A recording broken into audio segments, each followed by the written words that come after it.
The scene begins with a guy trembling with fear because he thinks their enemy is a monster. Meanwhile, another guy tells him to get up and fight, but he doesn't have the courage, and simultaneously, the other martial artists wonder when the sect masters are coming.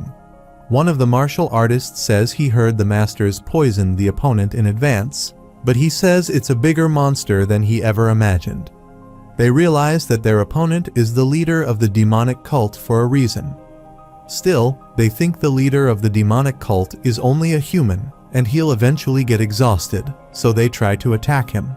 But the leader kills everyone who tries to attack him. When two other men try to stab him, the red demon kills them with his bare hands, and they realize it was stupid to think that a plan like expecting him to get exhausted was going to work. Meanwhile, a guy standing still with fear thinks he heard it was an easy job, but says if he knew it was going to be like this, he would have never come here. Suddenly, the cult leader kills that guy, but the masters arrive, and one of them says it looks like he is not going to go down that easily. This master tells the red demonic master that his reign ends here, but he gets startled to see it is the blue demon master. As all the masters rush to attack him, and the sword of the blue demon master is about to stab him, the red demon uses the heavenly demon art of destruction. The master gets pushed away by a strong force, but their swords are stuck in the red demon's body. The black flame spear of the ghost demon, the sword of the great wisdom of the Taiji apprentice, the cold steel sword of the Namgun clan master, and the silver moon fang of the Imperial Special Forces are the blades of the heroes that rule the world, and they are piercing the body of one man, Red Demonic Master.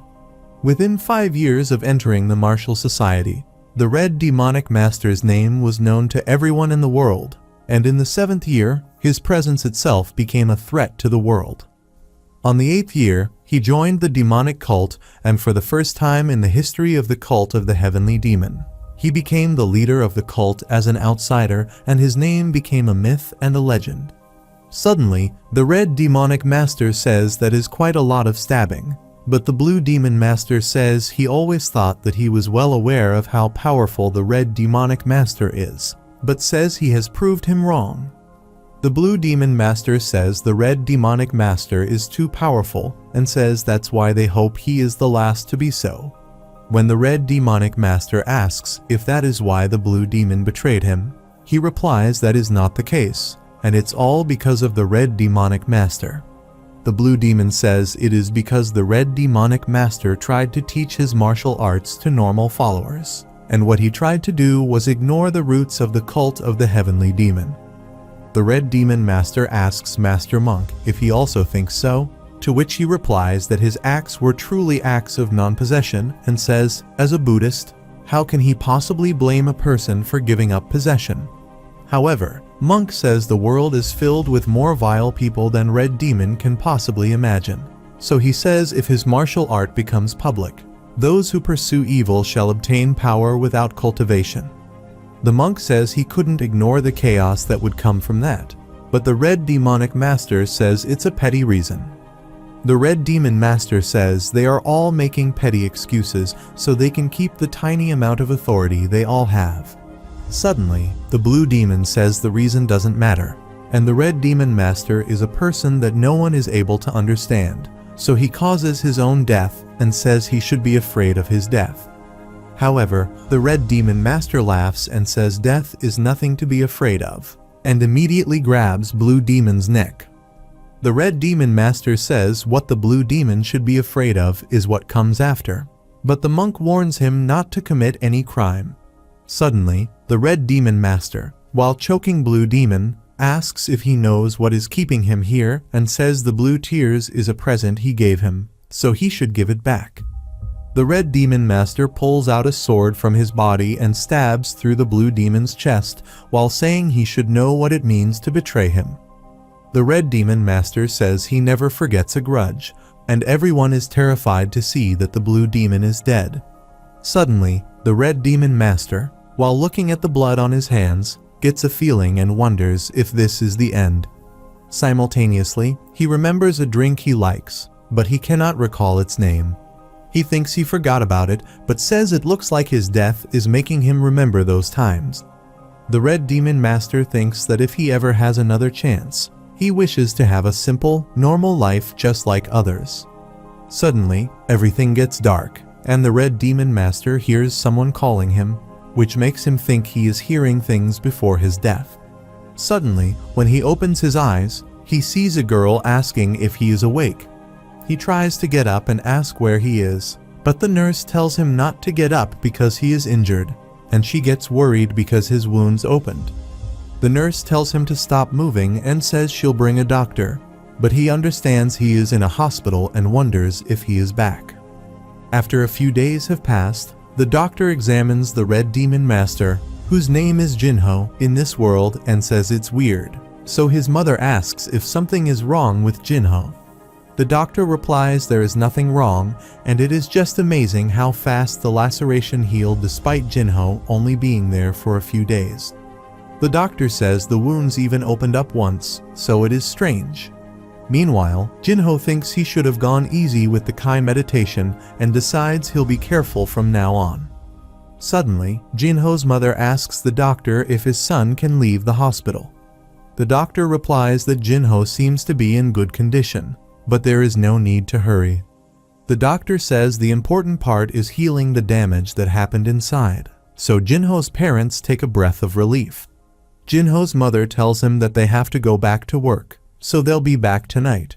She leaves some money for him and tells him to feel free to use it.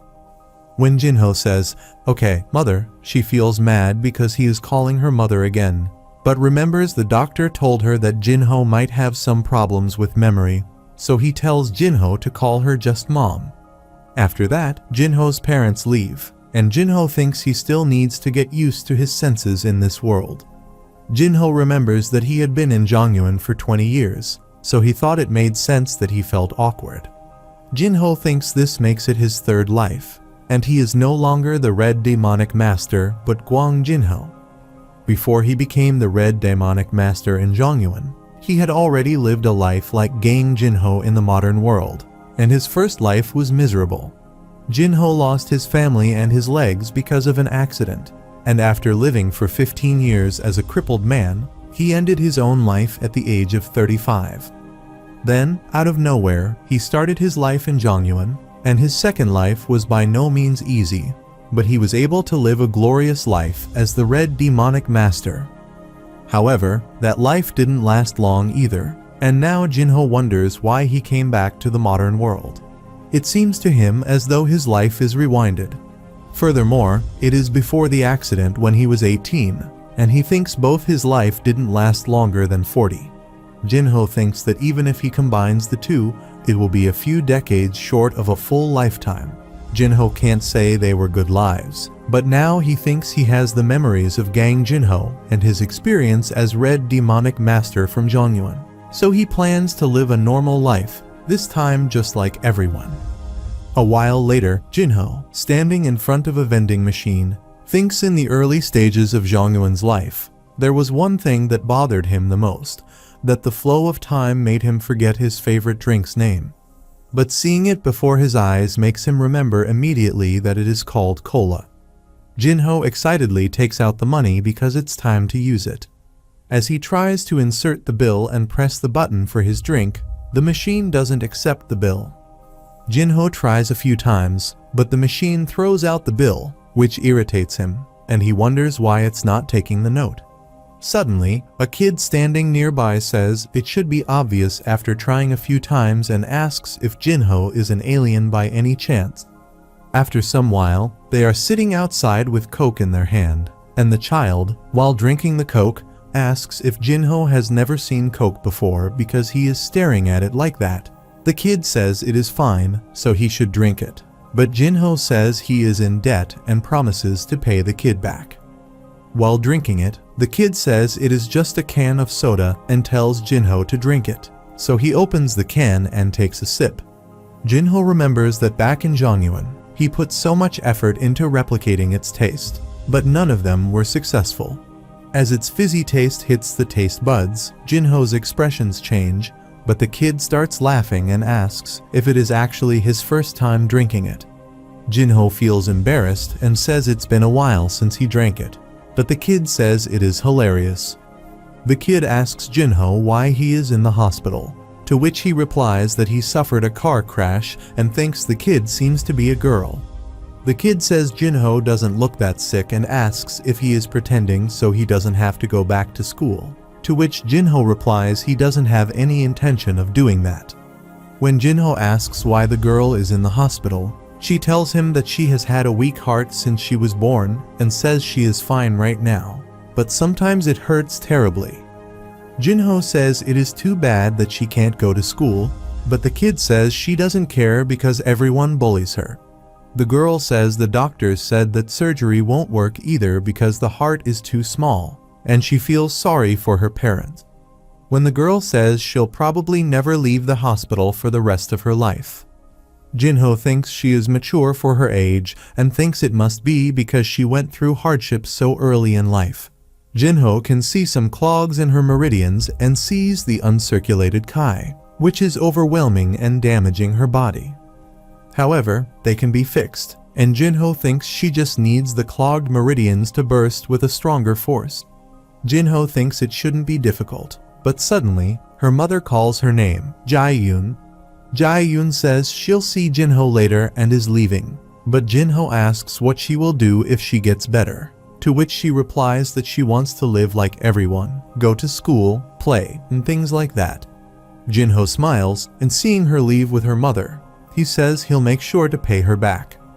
After that, Jinho throws the can in the bin and thinks he has to go to school now, so he tries to figure out in which grade he is if he is 18. Meanwhile, a guy wearing a hoodie passes by Jinho, and his leg is bleeding. But Jinho notices his eyes look dangerous. After some while, when the doctor treats that guy, he tells him to call an ambulance next time if he gets hurt this bad.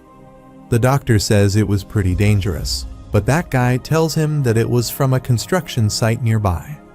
The doctor tells that guy to remember that the body has its limits and says it looks like a puncture wound from a metal object. The doctor says that the guy is lucky that it didn't touch his bones and that he looks pretty young, so he asks if it is not hard to work at a construction site. The boy says he likes his work and says it would have been better if he hadn't made this mistake. The doctor, while leaving, says it is good to see he is positive and says he'll close the curtains, so he should take some time to rest there. As the doctor leaves, that guy changes his expression and looks at the scalpel on the table. Meanwhile, the doctor tells the nurse that this job is getting exhausting and says he should meet someone. The doctor jokingly asks if she knows someone, to which she replies she doesn't. Suddenly, 3 guys arrive there, and one of them, while showing his identity, says he is Detective Lee Jong-in from the Eastern Police Department. The detective says they need to ask a few questions, so the doctor asks how he can help them. The detective says they are after a fleeing suspect of a nearby case, and they are looking for the suspect in the nearby hospitals. The detective asks, based on the fact that that guy has a gunshot wound on his leg, if there are any emergency patients that come to the doctor's mind.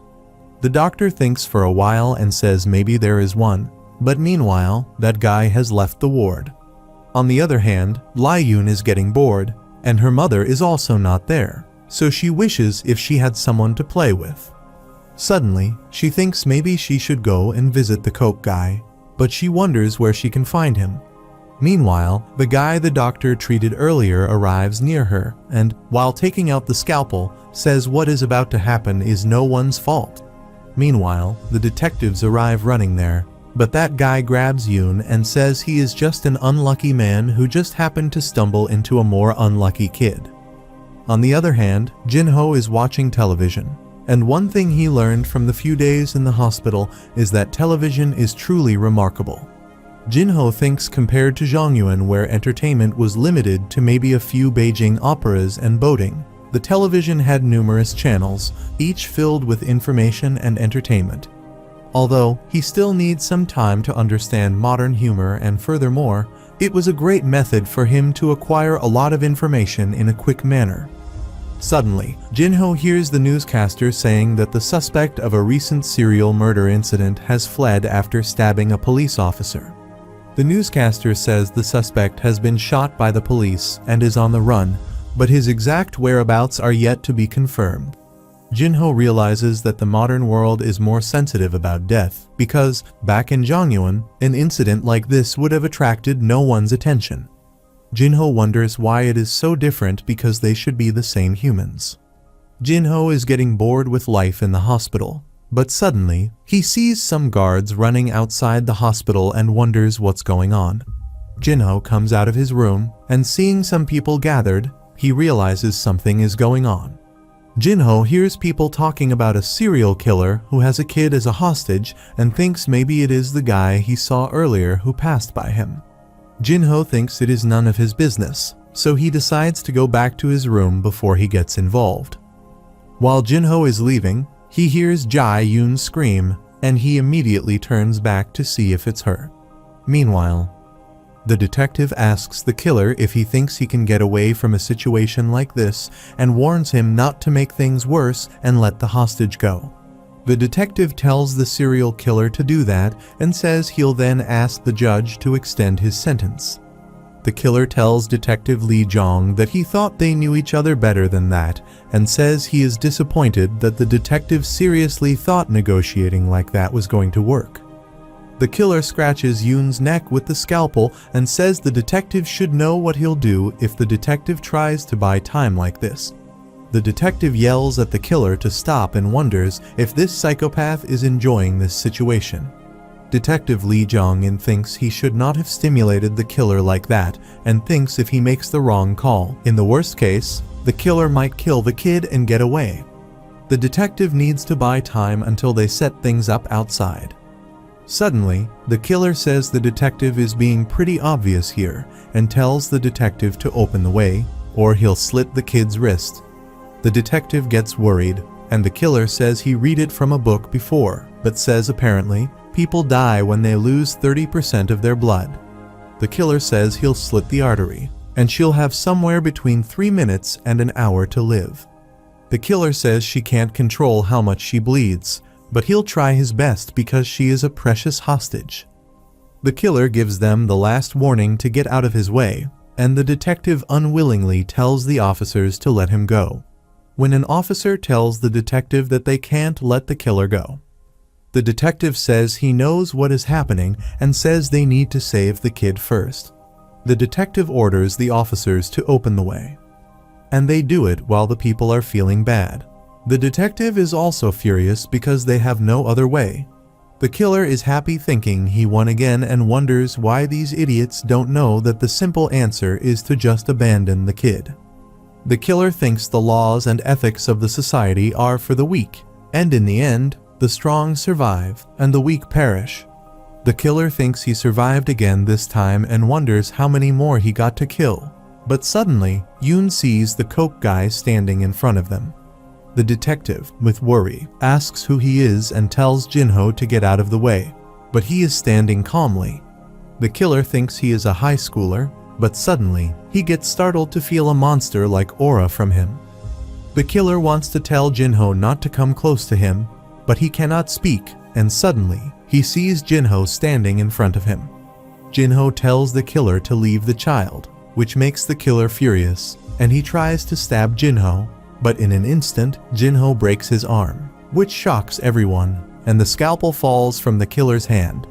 The killer yells in pain, but suddenly, Jinho kicks him down, making him unconscious. Meanwhile, the officers are shocked to see this, but Jinho asks Yoon if she is okay and says she must have been startled. Suddenly, Yoon gets emotional and she starts crying, but the detective immediately orders the officers to arrest the killer, and they follow the orders. After some while, the detective is sitting in front of Jinho and asks if he does taekwondo or something like that, but Jinho, without looking towards the detective, nods his head. The detective says kids these days are so reckless and says Jinho is lucky that the hostage was okay. The detective says if things went wrong, it would have become his fault, resulting in the parents blaming him, the media saying that the useless cops got people killed, and his family ignoring him for being a terrible dad. Jinho nervously apologizes to the detective, but the detective asks if he knows the kid, to which Jinho replies that he is in her debt. The detective says it is unbelievable that Jinho decided to be a hero like that and says he did a good job, but it doesn't mean he should have done that. However, the detective says they were able to catch the killer because of Jinho and thanks him, but Jinho, with a smile, says no problem. After that, Jinho visits Yoon in her ward, and the nurse asks if it is his first time visiting her in a ward. The nurse says Yoon had a seizure right after the incident, and she was looking for Jinho before she fell asleep. The nurse says Yoon said she was very afraid, but Jinho calmed her down. When Jinho asks the nurse if Yoon is in pain, she replies that the seizures are very painful, and Jae-yoon tries to hide it, but it really feels bad to see her try. Suddenly, the nurse gives Jinho a Coke and says Yoon asked her to get this for him. The nurse says she has to go somewhere else and asks if Jinho will look after Yoon until her mother is here. Jinho agrees, and as the nurse leaves, Jinho says it looks like he owes Yoon again. Jinho thinks Yoon also wants to live a normal life like him, so he decides to pay her back and starts treating her. However, he says it looks like living a normal life is harder than he thought. The next day, Jinho and Yoon are sitting on a bench outside the hospital, drinking Coke. Yoon says she was surprised when Jinho showed up like that, and he was like a knight in shining armor. Suddenly, Yoon says she heard Jinho will be discharged tomorrow and wishes it was her. But Jinho says he heard she has gotten better, too. Yoon says he is right, and it's amazing because earlier, it used to hurt 4 to 5 times a day, but it got better yesterday, and the doctor said she could leave the hospital too sometime soon. Jae-yoon says that maybe her heart was so surprised that because of that incident, she forgot to be sick. But Jinho knows it's because her Kai flow has gone back to normal. Suddenly, Yoon thanked Jinho and wished him to stay healthy and not come back to the hospital. Yoon says she hopes they meet again somewhere outside of the hospital, and Jinho replies that they'll meet. The next day, when Jinho went back for the first time in ages, there was a home greeting him, the smell of his mother's cooking, and his sister. Suddenly, Jinho's sister asks what's wrong with him and says she was only away for a few days for the Japan tour. And not only did he get hit by a car, but she also heard he tried to be a hero at the hospital. Jinho asks if he thinks he is an actual hero or something and why he can't stay normal for a moment. However, Jinho ignores her questions. She furiously asks if he is listening to her, which makes him say he wasn't missing this part that much. Jinho remembers Gang Yoon-young as his younger sister, and she went to Japan to some agency to become a celebrity or something like that in the past. Meanwhile, his mother tells Yoon-young that he ended up saving a kid, so it is fine, but Yoon-young says her mother should be scolding Jinho for doing something like that. Their mother reported that she had already done that before Yoon-young came and, while holding a knife, warned Jinho not to do something like that again. Jinho immediately replies that he will be careful from now on, and his mother tells Yoon-young to stop bothering her brother. Their mother tells Jinho to get ready for school tomorrow, so he goes to his room. While looking at his uniform, Jinho thinks he has to go to school to live a normal life and thinks it's a peaceful era, so he is looking forward to it. The following day, when Jinho goes to school, he feels bad because his first day back is the day of the midterms. Jinho doesn't know a single question because his last time at school was 50 years ago, and he doesn't know anything. However, he thinks life has still taught him a few tricks, and he still remembers how to deal with a situation like this. After the exam, Jinho is devastated and thinks it was more painful than training for the martial arts. Suddenly, a student calls Jinho and says Jinho was making a scary face all day. The student asks if Jinho is mad that he and the other 2 students didn't visit him at the hospital. The boy says they are sorry because they didn't know which hospital he was at. Jinho remembers that the boy's name is Young In-jayu, but he doesn't remember the other 2. Jinho tells Young In-jayu that he doesn't mind, but In-jayu says he seems mad, so they should go to a PC room and say he'll pay for Jinho. Jinho is confused, but he goes with them, and on his way, he remembers the 4 of them used to play games together. Jinho wonders how long it has been since he last had a peaceful moment like this, and when he sees others joke with each other, he wonders if this is what it feels like to have a normal life. Unlike his worries, Jinho was able to adapt to the modern world really quickly, hanging out with friends, getting scolded by the teacher because of his grades, and getting close to his family members. Jinho thinks it seems like he started to have expectations because of this place that someday the red demonic master inside him will wither away, and he'll be able to live a normal life as Gang Jinho. Like that time flew by peacefully for a while, but at school, Jinho is unable to understand a thing. Jinho thinks that since he can't study with the current books, he should go back to the elementary school material because it is only a month and a half before the next exam. Jinho thinks it might be impossible to bring his knowledge level up to that of a high schooler at that time. Suddenly, Injayu pats Jinho's back and says he saw him going into the teacher's office. He says it looks like he failed his exam, too. Injayu tells Jinho to give up like him and says Jinho's gaming skills are terrible, too, so he should just practice that instead. Jinho thinks Injayu is annoying and that maybe he should just knock him out. Suddenly, they hear a chair fall, and they see some students bullying another student. The bully, Choi Young-soo, furiously asks the boy, Park Yu-min, if he thinks it is a joke and why he didn't bring what he asked for, to which Park replies he doesn't have it. Young-soo furiously asks Park when he'll learn and says he doesn't care if Park has to steal that thing because he told him to bring it. Meanwhile, Jinho thinks he never thought he would remember someone so vividly and remembers Choi Young-soo was famous in school for being a violent bully. Most of all, Jinho remembers that even the faculty couldn't touch him because he was the grandson of the chairman of the school. Jinho wonders if Young-soo is bullying Park Yu-min just for fun and self-display. Jinho pities Park, but he has no reason to help him, so he gets up, thinking he'll study some other time, and decides to stay outside for a while.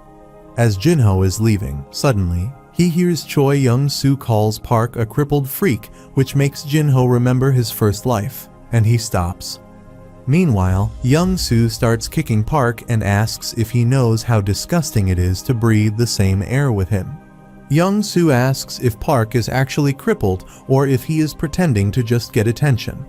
Simultaneously, Young-soo's friend tells him to look at the water bucket there, which is used for cleaning mops, and Young-soo says it is interesting. Young-soo tells Park to take the bucket, go to the office, and dump it on their teacher, but Park gets scared. Young-soo says that he'll leave Park alone from now on and tells him to hurry, but Park, with teary eyes, wants someone to help him. However, everyone is scared to help Park, and Young-soo kicks the bucket towards Park, saying he is just a crippled loser. Park starts crying while wondering what did he do to deserve all this and wonders if this is happening because he is crippled or because his seat is next to Young-soo. Suddenly, Park sees someone standing in front of him, and Young-soo asks Jinho who he is, but Jinho tells him to stop it. Jinho says Young-soo is making an ugly sight, but Young-soo again asks who the hell he is. Simultaneously, Jinho tells Park to go back to his seat, but Park replies that he is fine and that Jinho doesn't have to do this. Jinho tells Park not to make him repeat, but suddenly, Young-soo slaps Jinho and asks why the hell he is helping the freak. Young-soo asks Jinho if he envies that he doesn't get any attention and tries to slap him again. But Jinho grabs his hand and says everything that happens from now on is on Young-soo. Young-soo sees a lot of students watching them, so he tries to free his arm, but he cannot move it. Young-soo tells Jinho to let go of him and tries to kick him, but Jinho shakes his leg away, grabs his neck, and kicks him in the stomach. Young-soo feels immense pain, and still, Jinho grabs his neck and throws him down. Young-soo's friends are shocked, but they immediately run to pick him up and ask what's wrong with Jinho. While they are taking Young-soo away, Jinho says he didn't say they can leave and tells them to clean up the mess they made. They get intimidated by Jinho and agree to do that, so Jinho goes back to his seat. Injayu asks Jinho where the hell he learned to kick like that, but suddenly, he says that it is not important and asks why he did that. In-jae asks if Jinho doesn't know that Young-soo is the grandson of the chairman, but Jinho replies that he knows that. In-jae asks if he knew why he did that and asks what was wrong with Jinho because even teachers could not touch that boy. However, Jinho says it is fine and he'll just get scolded, but In-jae asks if he is serious. Suddenly, Park comes near them and thanks Jinho, but he also apologizes because he got Jinho involved with his problem. Jinho says he didn't do it for Park, so he should not thank him. He says he just didn't like what was happening. Jinho says he doesn't think Park is any better and tells him to go, so Park leaves. Suddenly, Jinho punches the desk and thinks if he didn't suppress his urge, he would have killed Young-soo.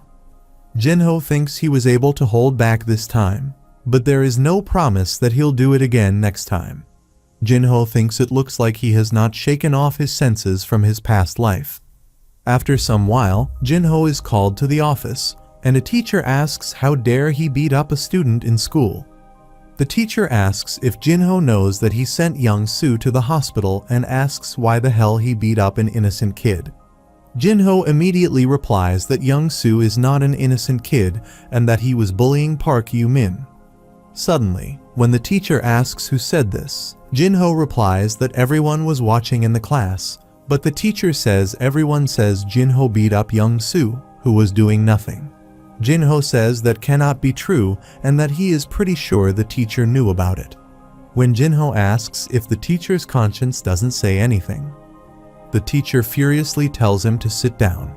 Jinho says if Choi Young-soo gets punished for bullying Park Yoo-min, he'll gladly take his punishment for beating Choi Young-soo, but says he won't admit that he touched someone innocent. The teacher furiously asks how dare he try to lecture him and says it is obvious who the bully is here. The teacher says he is going to teach Jinho a freaking lesson today, but suddenly the chairman arrives there with his assistant. The chairman asks if this is the boy who hurt his grandson, to which the teacher replies that Jinho is the boy and says he was scolding him because he keeps lying that Young-soo was bullying a classmate. Suddenly, the chairman says that if that is true, then Young-soo might have deserved what he got. The chairman says if Jinho's words are true, then Young-soo is at fault and says as a grandson of the school's chairman, Young-soo should know better than bullying a classmate. Still, the teacher says Young-soo didn't do that and says even if that is true, Jinho still assaulted, but the chairman asks if they call his parents. The teacher replies that they called Jinho's parents, so the chairman says they'll talk about it when his parents arrive because it's not fair to interrogate a student like this. Suddenly, the chairman pats Jinho's shoulder and, with a wink, says he is here as a parent, so they should talk without thinking about the titles. After some while, when Jinho's father arrives, the teacher tells his father that Jinho assaulted Young-soo, and he is currently hospitalized.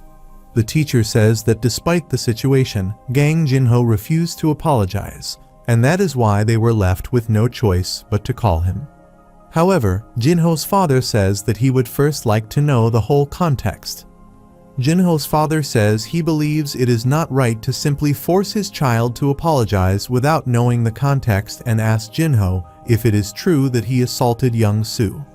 Jinho confidently replies that he did that, but it happened while he was stopping Choi Young-soo from bullying a classmate. He says Young-soo was the one who hit first. Simultaneously, the teacher yells at Jinho and calls him a liar because everyone in the class says Jinho started it. Suddenly, the chairman says it is enough, and there is nothing to make a fuss about. The chairman says it is just a matter between him and Jinho's gibber, and if Jinho is saying true, then he is the one who needs to apologize. Jinho's father says his son is also not justified to act with such violence either, to which the chairman replies that is right. However, the chairman says they need to verify the facts, and that if it is true, he'll apologize, so he tells the teacher to call Park Yoo-min. A while later, when Park arrives, the chairman says they brought Park here because they want to know the truth. The chairman says Park doesn't need to think about anything and tells him to tell them what happened. The chairman winks at Park while asking if it is true that Young-soo bullied him, and that is why Jinho attacked him. Park hesitates, but suddenly, He replies that it is not true, which shocks Jinho. However, the chairman smiles like a devil. On the other hand, Choi Young-soo is chilling in the hospital, and he is happy to remember how his grandfather freaked out when he came to visit him.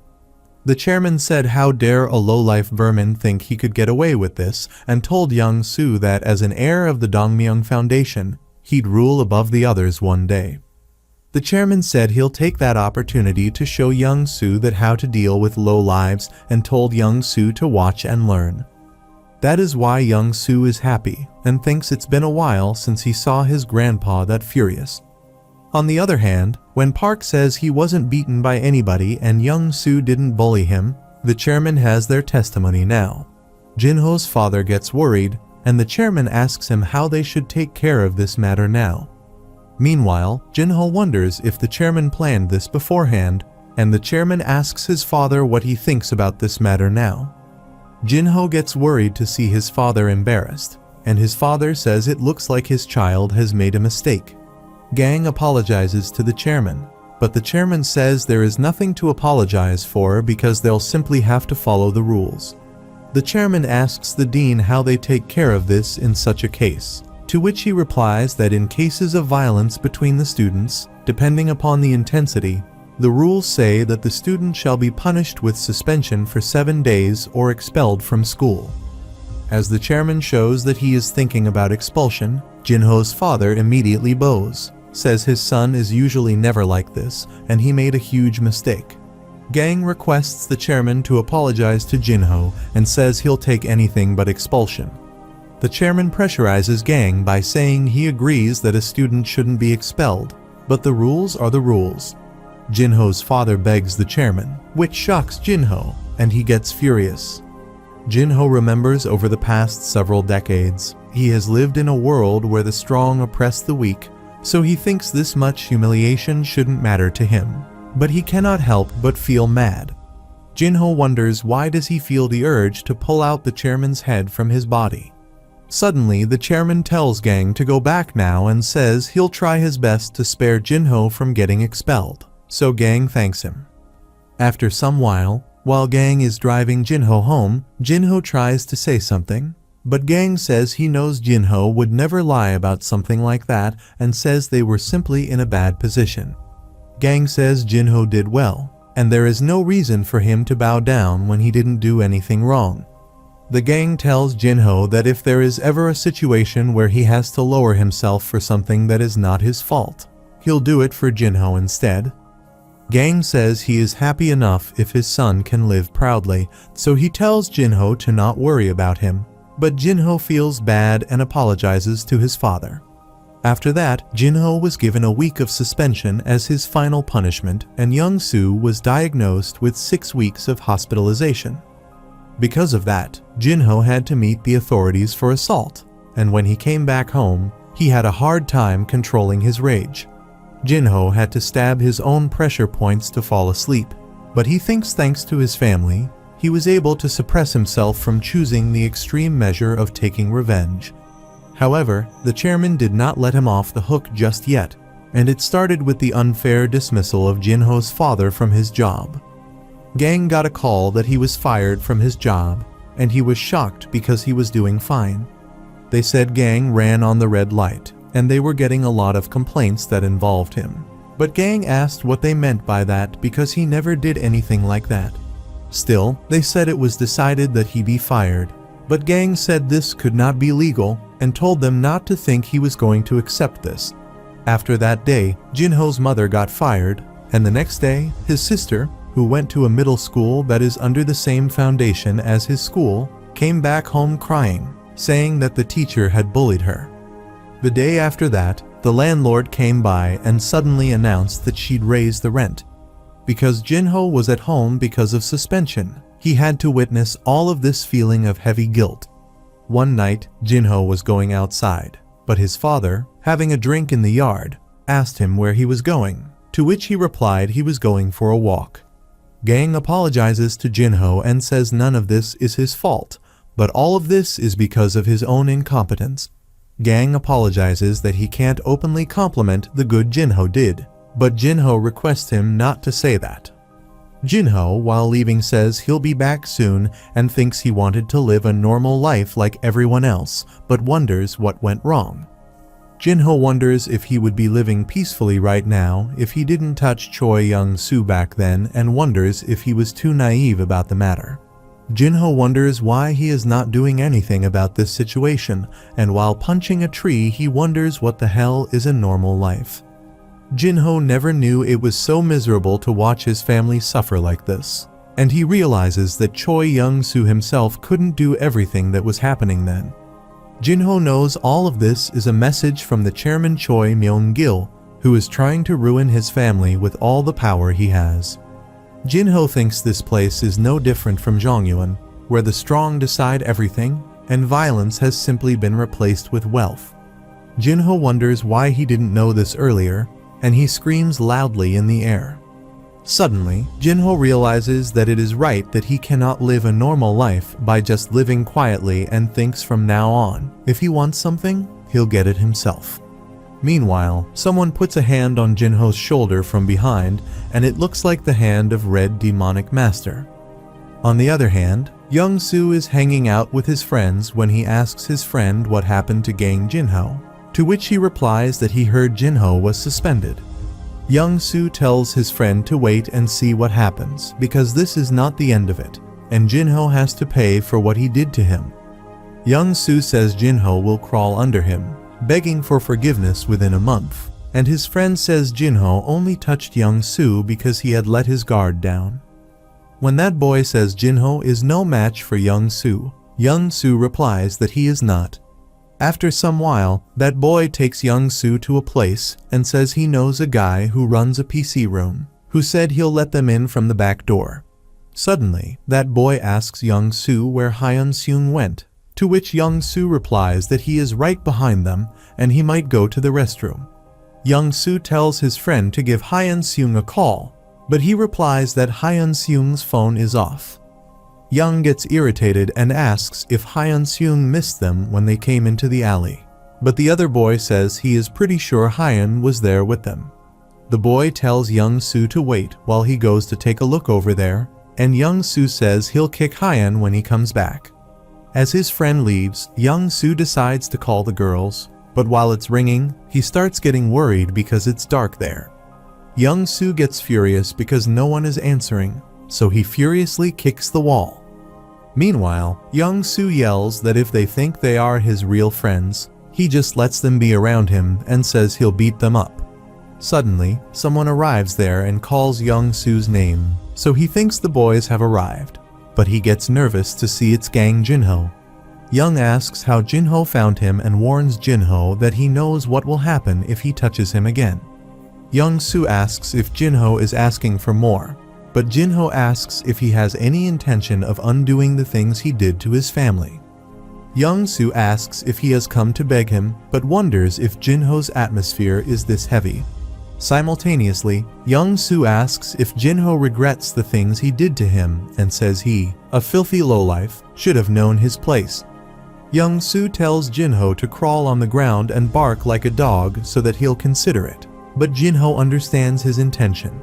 Suddenly, Young-soo punches Jinho in the face, thinking he is a piece of cake for him, but yells in pain because his hand hurts. Young feels like there is a steel plate on Jinho's face, and Jinho thanks Young-soo for being the person he imagined him to be. Jinho says it's his turn now and tells Young-soo to apologize if he can't stand it so he'll stop.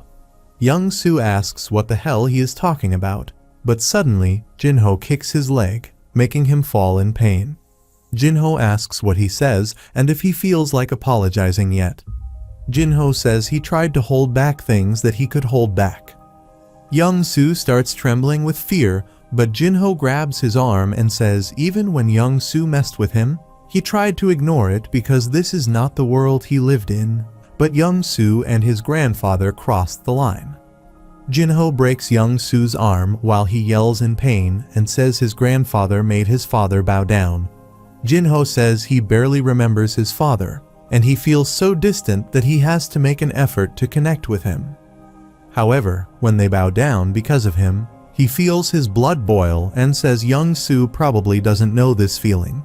Meanwhile, Young Soo begs Jinho to let him live, but Jinho says they should take their time because they still have all night and tells Young Soo not to worry because he'll not kill him.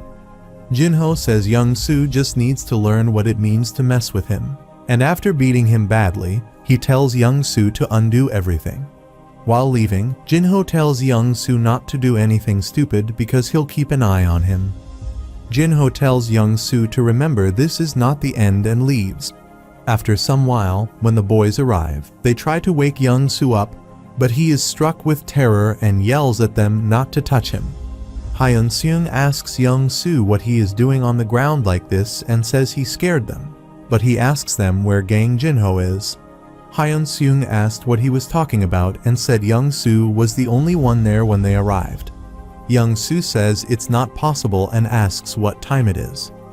Hyun Seung replies that it's 3 a.m. in the morning, and when he asks where Young Soo was a moment ago, Young asks what they are talking about and says he is right next to them. Young is confused about what the hell just happened because he feels like his legs are broken, but they are fine.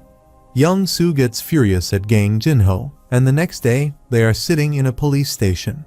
The chairman tells the officer that Jinho assaulted his grandson again and furiously asks how he can do something like that. The chairman tells the officer to arrest Jinho, but the officer says that the student has an alibi. The officer says they have the security footage of Jinho being at a convenience store during the time Young Soo claims he was assaulted. On top of that, the officer says that the convenience store is miles away from the place where Young Soo was. Still, Choi Myung-gil insists his grandson was assaulted, but the officer asks how the chairman dropped the charges too since he is there. But Myung-gil furiously asks what he is talking about. The officer says, based on Young Soo's words, he is claiming that he was heavily assaulted, almost to the point of torture, but he looks alright. The officer says he thought Young Soo was diagnosed with 6 weeks of hospitalization. So he asks why Young Soo is outside the hospital wandering around like this. The officer says if they don't drop the charges, they'll face counterclaims based on fabricated diagnoses and false accusations. Choi Myung-gil asks if the officer knows who he is and tells him to call the chief of the police station, but Gang yells that it is enough. Gang warns Myung-gil not to think that they'll ignore this anymore, and simultaneously, when Jinho looks toward Young Soo, he feels terrified. After they go home, Young Soo asks Myung-gil what happens if Jinho shows up again. But Gil tells him not to worry because he'll be home and tells Young Soo to take a break from school and rest for a while. Meanwhile, when Myung-gil asks if Young Soo is sure it is Jinho, he furiously asks if his grandfather is questioning him, too. Myung-gil says he is not questioning him but tells him to rest well, and that they'll talk about this tomorrow morning. Suddenly, Young Soo tells Myung-gil that Jinho is behind him, but he says Jinho is not here. Suddenly, Jinho hits Myung-gil in the neck, which faints him, and Young Soo gets worried, but Jinho says he just knocked him out for a while. Jinho warns Young Soo not to tell him that he thinks last night was a dream, and says he doesn't think Young Soo is going to do something stupid within a day of his warnings. Suddenly, Jinho emits flames from his fingertips and says they should get over with it. But Young Soo, shivering with fear, starts apologizing and says he'll undo everything. However, Jinho says he had already given him a chance, which he ignored, so if he wanted to apologize, he'd have to pay for it first. Jinho grabs Young Soo's face and says from now on, the Kai he injected in him will disable the nerves that stabilize his mind. Jinho says no matter how hard Young Soo tries, he'll not be able to shake off the negative thoughts. And he'll suffer internally from the illusions born from your fears. Jinho says Myung-gil will also suffer as he has to witness Young Soo becoming miserable. Jinho says this is the punishment he gives them and hopes Choi Young Soo lives on without breaking. Jinho starts screaming in pain and cries at what the hell is happening to him. But Jinho leaves after warning him, and he still hears Young Soo's screams from outside. The next morning, Gang calls his family to come out because he bought new bicycles. But when they come out, they have just woken up, so they ask if this is why Gang was calling them. When Gang's wife asks why there are only 2 bikes, he replies that one is his and the other is for Jinho. Gang says Jinho has to go back to school tomorrow, and since his school is too far to walk and it's a waste to drive him there, he thought it was a good alternative. However, Jinho's mother asks what Gang is talking about because Jinho just had an accident a few weeks ago and says it's too dangerous. Meanwhile, Jinho thinks it looks like his father is really worried about him, so he thanks him for the bike. The following day, a couple is traveling in a car, and suddenly, the girl tells her man to speed, but he says 80 kilometers per hour is enough speed. The girl agrees, but she says it is just because a bike is right next to them. And suddenly, they get shocked when Jinho crosses them on a bike. In a while, Jinho reaches the school and Injayu gets happy to see him back and says Jinho doesn't know how boring this place was without him. On his first day back to school, while there were people like young Injayu who treated him normally, but there were also those who were awkward about facing him, probably because they didn't stand like him on that day. They also welcomed Jinho and said they bet it was tough to be at home because of suspension. However, Jinho didn't mind at all because he thought a person only feels betrayed when he expects from someone in first place. On the other hand, Choi Young-soo was seen nowhere in school and his thugs went outside as though they were avoiding Jinho. Jinho thinks thanks to that, the classroom's atmosphere is much better than before. But he also knows this is not the case for everyone and sees Park is avoiding eye contact with him. After the class, when Jinho is outside the class, suddenly he hears someone calling him and saying she heard he was suspended. Jinho turns back, thinking he knew this was coming and sees Han Seon. Han Seon says she couldn't find him at school and asks if he really sent Choi Young-soo to the hospital. Jinho knows she is not in the same class as him, but she comes by to talk to him, probably because of how social she is. Jinho feels awkward facing her because he has had a crush on Han Seon in his past life. However, Jinho tells Han Seon that Young-soo is probably faking his injuries, and Han Seon says she didn't imagine Jinho to be the type of person with a temper. When Han Seon says she doesn't like guys who use violence, so she loses points on that, Jinho thinks it is exhausting. Suddenly, Seon asks if Jinho gets taller and says he looks wider, too. When Seon says he feels larger than before, and his face got more handsome than before, Jinho feels awkward and thinks she has a keen eye. Jinho remembers when he decided to create a Kai core. He tried to conduct a body transformation, but because he thought suddenly changing his whole appearance would be a problem, he decided to change his body little by little instead of conducting a whole body reformation. Jinho thinks it's only been 3 days, and yet this girl realized it, which means she has some remarkable sense. On the contrary, Jinho tells her she is just imagining things. Meanwhile, as the class is starting, Seon leaves while telling him to not forget that he promised to go to karaoke with her, but Jinho wonders if he made such a promise. After the school, Jinho feels refreshing while riding his bike back home and thinks he should ride a bit more before he go back home. Suddenly, Jinho sees Park walking in front of him and he immediately stops his way, which startles Park, and he gets nervous to see Jinho. Jinho asks Park if he is walking back home and asks where he lives, but Park asks why Jinho is asking this. Jinho says it's not what Park is thinking and tells him not to worry. Park tells him that his house is up the hill. Jinho says Park doesn't need to lie because he can't possibly walk all the way up there, but Park replies he is serious. Jinho tells Park to get on the bike so he'll give him a ride, but Park says it's okay. Jinho insists, so Park gets on the bike. Park apologizes to Jinho while Jinho is riding him home. Park says he has done terrible things to Jinho and that it's all his fault, but Jinho asks why Park did it and why he lied back then. Park replies that he lived at an orphanage on top of the hill, but it's been a while since funding was cut off for the orphanage, so things are bad. Park says he tried to deliver newspapers to earn some money, but it was not enough. When Jinho asks if Park delivers newspaper with a leg like his, Park replies he does that because no one wants to do that job near his place as it is full of steep inclines. Furthermore, Park tells Jinho that while his orphanage was already short of money, the landlord suddenly asked them to get out.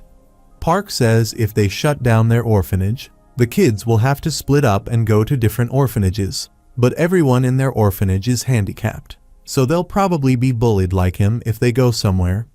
Park tells Jinho that the other day, the principal and the chairman offered him a deal and said the Dongmyeong Foundation would support the orphanage if he said what they wanted him to say. As a result, Park couldn't refuse the offer, and Jinho thought it was true that they had talked to Park beforehand. However, Jinho asks if it is all good now since Park can continue living in the orphanage. Park replies it is not necessarily true because the chairman never contacted him since that day. Park says that deep down, he knew the chairman was not a person who would actually help and regrets that, in the end, all he did was help Choi Young-soo. Park sincerely apologizes to Jinho because he helped him, and all he did was betray him. Jinho thinks Park has his own burden on his shoulders, and suddenly, he stops on the road which leads to the hill and asks if Park said it was up this hill. Park replies that is right and Jinho can drop him here. But Jinho tells Park to hold on with a blazing speed. He starts riding the bike. After some while, when Jinho stops the bike, Park is shocked and feels his lifespan just got shorter. Meanwhile, Jinho thinks they have come too far. Suddenly, Park apologizes to Jinho again because he was suspended because of him and says he'll explain everything at school by tomorrow. Park says he'll do everything he can to get the suspension off Jinho's records, even if he has to report it to the Office of Education. However, Jinho tells Park it is a trivial matter and says he is not sure what choice he would have made himself if it was his own family that was on the hook. Jinho says he'll accept Park's apology, so he should buy him a can of Coke next time. Park gets amazed. He tells Jinho that he is such a strong person, and with teary eyes and a smile he says he'll make it 2 cans. After dropping Park, Jinho returns home and his mother says he is late, to which he replies that he just visited his friend's house. Jinho's mother says that's new, but then he tells him to come in and have dinner. Suddenly, Jinho asks if his father is not back yet, to which his mother replies that his father is going to be a bit late because his new workplace ends a bit late or something like that. Jinho's mother says they still need to pay for things for Yoon Young, and Jinho is going to college soon, so they need to continue working. Jinho's mother tells him that she is also going to work again next week, which makes Jinho worried, but she tells him not to worry about it because they are fine as long as their children are good and well. After that, Jinho goes to take a shower, and he thinks it's been a month since he came back to the modern world.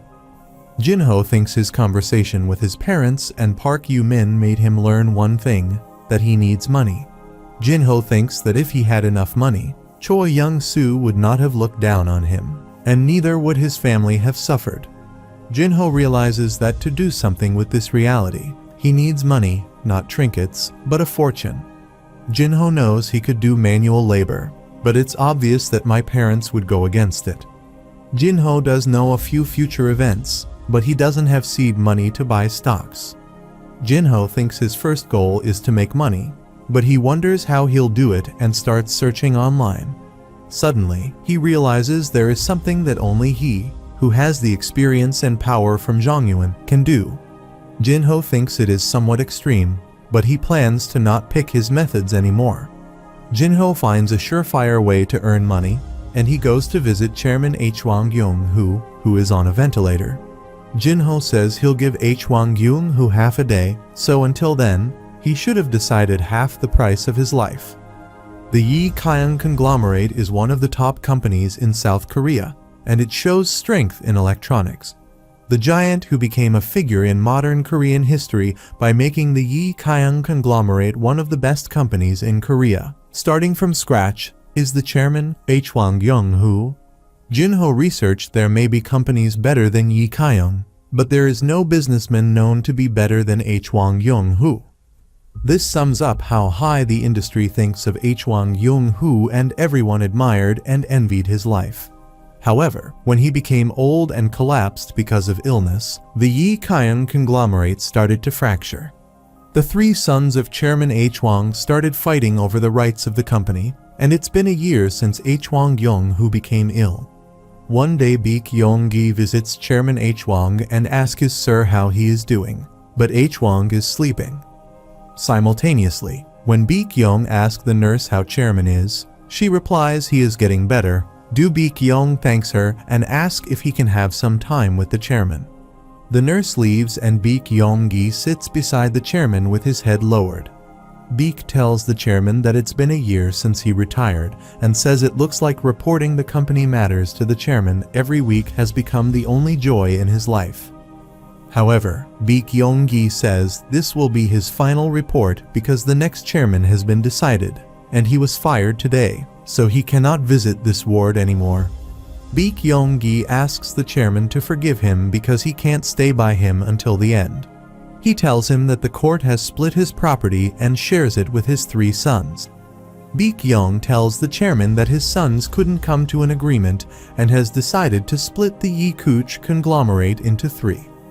Baek Yong-gi says it looks like there will be more court cases in the details of the splitting, which he opposed to the end of but couldn't stop. Baek Yong says the Yi Kion conglomerate, which the chairman built his whole life, will be divided into 3 days and will have different names. Baek Yong asks H. Wang if this is what they put their effort into this whole time, because all that is left is a robbed company and empty glory. Baek Yong, while crying, says just one more time if he could see the strong and powerful Yong who made his dream, he would die with peace. Suddenly, someone enters the room and calls director Baek Yong-gi to say that it's time and that he should come out. Baek Yong says goodbye to the chairman and apologizes that their farewell has to be like this. Baek Yong hopes the chairman lives well and says he'll serve him again in the afterlife. At night when the chairman is awake, Jinho arrives and says he gave the chairman half a day, so his body should be healthy now, but asks why he didn't get up. Suddenly, Jinho asks if H. Wang Yung who lost his will to live because of the treacherous reality, to which Yung who replies that is not the case. Yung who says that, over the past year, while lying down helplessly, all he could do was pray. Yung who says his children came to see him and glared at him with the hopes of him dying already. Yung who says that when his subordinate, whom he virtually abandoned, came to report to him every week, he always prayed for another chance, even if it was futile. H. Wang Yung who says that is when Jinho came and says he doesn't care how he cured him, nor he care if Jinho is an angel or devil. Suddenly, the chairman gets up and says it's his last chance, so he didn't want to waste it by making a premature move that would possibly annoy Jinho. H. Wang says he would never make a move without Jinho's consideration, and Jinho gets excited because this aura feels like he is seeing a master from Zhongyuan. Jinho is glad because this is only something he can do in this world, to cure an ill billionaire with his martial arts and demand money in return. Jinho searched through the VIP rooms of all major hospitals in the country, and H. Wang Yung, who was the man whose situation and his ambitions all make him a perfect fit for Jinho's business. Suddenly, Jinho tells H. Wang that they should proceed with their deal because he believes he has shown enough of what he can do for him. Jinho promises to heal Yung who once a month so he can maintain his health. And when he is about to say what he wants, H. Wang wonders what Jinho will ask for. Yung who wonders if he is a devil who wants his soul or something precious and hopes he doesn't ask for the whole company. Suddenly, when Jinho says he just wants one big check of money, H. Wang, in shock, asks if Jinho is saying that the devil finds the price of his life to only be worth a single check. Jinho is confused about who H. Wang is calling a devil, but he says if Yung who has a problem with that, they can make it to 1 year. H. Wang immediately agrees and says he owes him a major debt. But he is glad because he never imagined a devil to be so clumsy at negotiating and thinks this is one hell of a profit on his side. Finally, when H. Wang asks where to send the money and if there is a method Jinho has thought of, Jinho gets startled and wonders why he didn't think about the important part. Jinho thinks it is difficult to hold that much money in cash, and bank transfers leave records, which makes Yung who realize that this devil has not thought of it. Suddenly, Hwang says he'll prepare the methods on his side and asks Jinho to tell him where to bring the money. Jinho is hesitant, but Young-hoo tells him to trust him and says he doesn't know why Jinho is hiding his identity, but he'll give him his word that he'll also keep it a secret. When Hwang says that they are business partners after all, Jinho takes off his hood and says he is Gang Jinho from Dongmyeong High School, Class 2-3. Hwang is shocked to know that the devil is a high schooler. But when Jinho asks if there is a problem, Hwang replies it's no problem and says he'll visit him when things are ready. Jinho says he'll leave the rest to Hwang, and when he leaves, Hwang gets up on his feet and, while looking outside the window, thinks he thought he saw everything in his life, but he realizes he was wrong. Hwang thinks he should keep Gang Jinho close for the sake of Yi Kaiyun. The next day, at the Yi Kaiyun conglomerate headquarters, Secretary Cho Jae-min says the idiom that every cloud has a silver lining perfectly fits him. Cho Jae-min says he went from being on top of the secretary's office to be fired list to simply the top of the office. Jae-min is thankful to Chairman Hwang Young-hoo for returning. Cho Jae-min says that although it is thanks to his seniors, who all agreed with the split of the company and got fired, he thinks sticking to the right side is also a part of his skill. Cho Jae-min thinks ever since the chairman came back from his illness, the corporation has been pretty noisy, but looking at the chairman's bold decision to fire everyone related to the fracture of the corporation within 3 days, Cho Jae-min thinks it is quite understandable why everyone calls him the giant of the financial world. Suddenly, Cho wonders why the chairman told him to do a private investigation, and when he takes the file to show the chairman, the assistant reports it to the chairman. The chairman tells the assistant to let Cho Jae-min in, and when Cho goes in, Hwang says he believes Cho Jae-min has investigated everything he asked for. Cho Jae-min gives the file, which contains Jinho's information, and says he did everything he could. Cho thinks it is hard to believe the chairman was on his deathbed last week and wonders why the chairman is so interested in him. Cho wonders if Jinho is the illegitimate child of the chairman and wonders who this high schooler is. Meanwhile, the chairman says there is nothing special in the information and asks if there is anything worth mentioning. Cho replies that there is a word that Jinho has changed since a recent car accident. When the chairman asks what has changed, Cho says Jinho used to be bright and social, but ever since the accident, he seems to have become gloomy and less talkative. Cho says this can be the after effects of the accident, but there were some odd things while investigating him. Cho says he tailed Jinho a few times, but it felt like he was the one who was being watched. Cho says that about the Dongmyeong Foundation Jinho, it looks like he had some trouble with the foundation chairman and his grandson. This interests the chairman, and Cho says there was a simple quarrel between the students, but there are signs that the foundation forced unfair dismissals against Gang Jinho's parents. Suddenly, Young-hoo said that Cho had done a great job and thanked the chairman. Young-hoo says he can use this information to earn some points, and when he asks how the Dongmyeong Foundation is, Cho replies it is stable only financially, but there are a lot of signs of corruption, and the chairman can think of it as a sand castle that would collapse easily if the chairman stirs up that part. Hwang is happy to know this, and suddenly, he asks how old Cho Jae-min is, to which he replies he is 32. Young-hoo says it is good to be young and asks if Cho is interested in taking a job. On the other hand, Young-soo is hiding in his room in terror when his grandfather brings him porridge and tells him to eat because he needs to get well. But Young-soo sees his grandfather as a monster and screams. Young-soo tells him not to come close to him while his grandfather tries to tell him that it's all just an illusion. Young-soo throws away the porridge and apologizes to Gang Jinho, saying it's all his fault. Young-soo screams it's all his fault and says he'll undo everything. Young-soo begs for Jinho's help, but his grandfather is furious because it's all because of Jinho. Meanwhile, Jinho is enjoying themselves in a gaming room with his friends when In-jae asks if he is sure, but Jinho asks what he is talking about. In-jae says he is talking about bringing Park Yoo-min, But Jinho says Injayu himself asked him to bring someone because they are playing against the other class. Injayu says that is right, but it's Park, and besides, he doesn't look like he is good at gaming. Jinho tells Injayu not to worry and says he'll carry everyone, but that's because he has practiced every day since he lost on the first day. Suddenly, when their friends react in shock to see Park playing, they immediately move to see his rating, and they are also surprised. Injayu can't believe Park is a challenger in the game, and they have already won. However, Jinho asks what a challenger is, to which Injayu replies it's a league ranking of the top 0.01%. Suddenly, Jinho asks what role Park plays, to which he replies that he can do anything, but he usually plays attic. Jinho tells him to teach him a thing or two and thinks Park will make a good rival.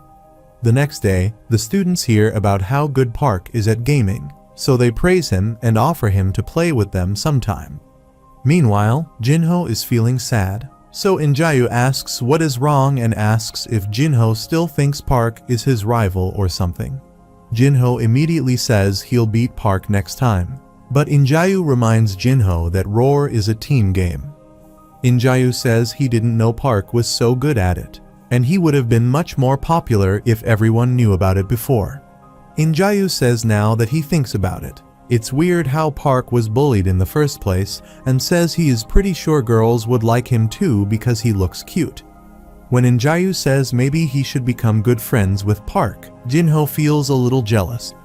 Suddenly, an announcement is made that Park has been called to the principal's office, and everyone wonders why he has been called to the office. When Park goes to the office, he asks why Chairman Choi called him, but the chairman tells Park to relax and apologizes that it took so long to contact Park. The chairman says it took him some time to prepare the things he promised, and when he takes out a money envelope with a file, Park asks what it is. Chairman says it is the contract of support for the Sungshim orphanage and asks if Park thought he'd break his promise.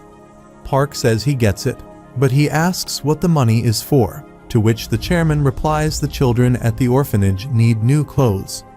The chairman says he understands it as a person who is raising his own grandson, so Park thanks him, but the chairman says he also has a small favor to ask for. The chairman says Young Soo is not doing well these days, and as his grandfather, it's painful to see him struggle on the bed day after day. The chairman says that now that he comes to think of it, he realizes what the problem is and that everything has happened ever since Jinho showed up. Park feels awkward, and suddenly, the chairman says they should get rid of Gang Jinho so Young Soo will have some peace of mind. The chairman says they need to expel Jinho, and for that, he needs Park to help him. Simultaneously, Cho Jae-min arrives at Dongmyeong High School on Young-hoo's orders. Meanwhile, Jinho is listening to the conversation between the chairman and Park from outside the office door. Park asks if the chairman wants him to lie again, but the chairman says Park is making it sound bad. However, the chairman asks why Park would have a problem doing this again, and says he just needs to give a simple answer like last time. The chairman tells Park to do that, so he'll then help the orphanage and says he is sure Park will understand that this will be the best for both of them. The chairman tells Park to think about it, but Park refuses the offer and says he doesn't want to regret his actions anymore. Park says Choi Young-soo was the one who bullied him, and Jinho simply got caught in the middle while trying to help him, so he tells the chairman not to touch Jinho again.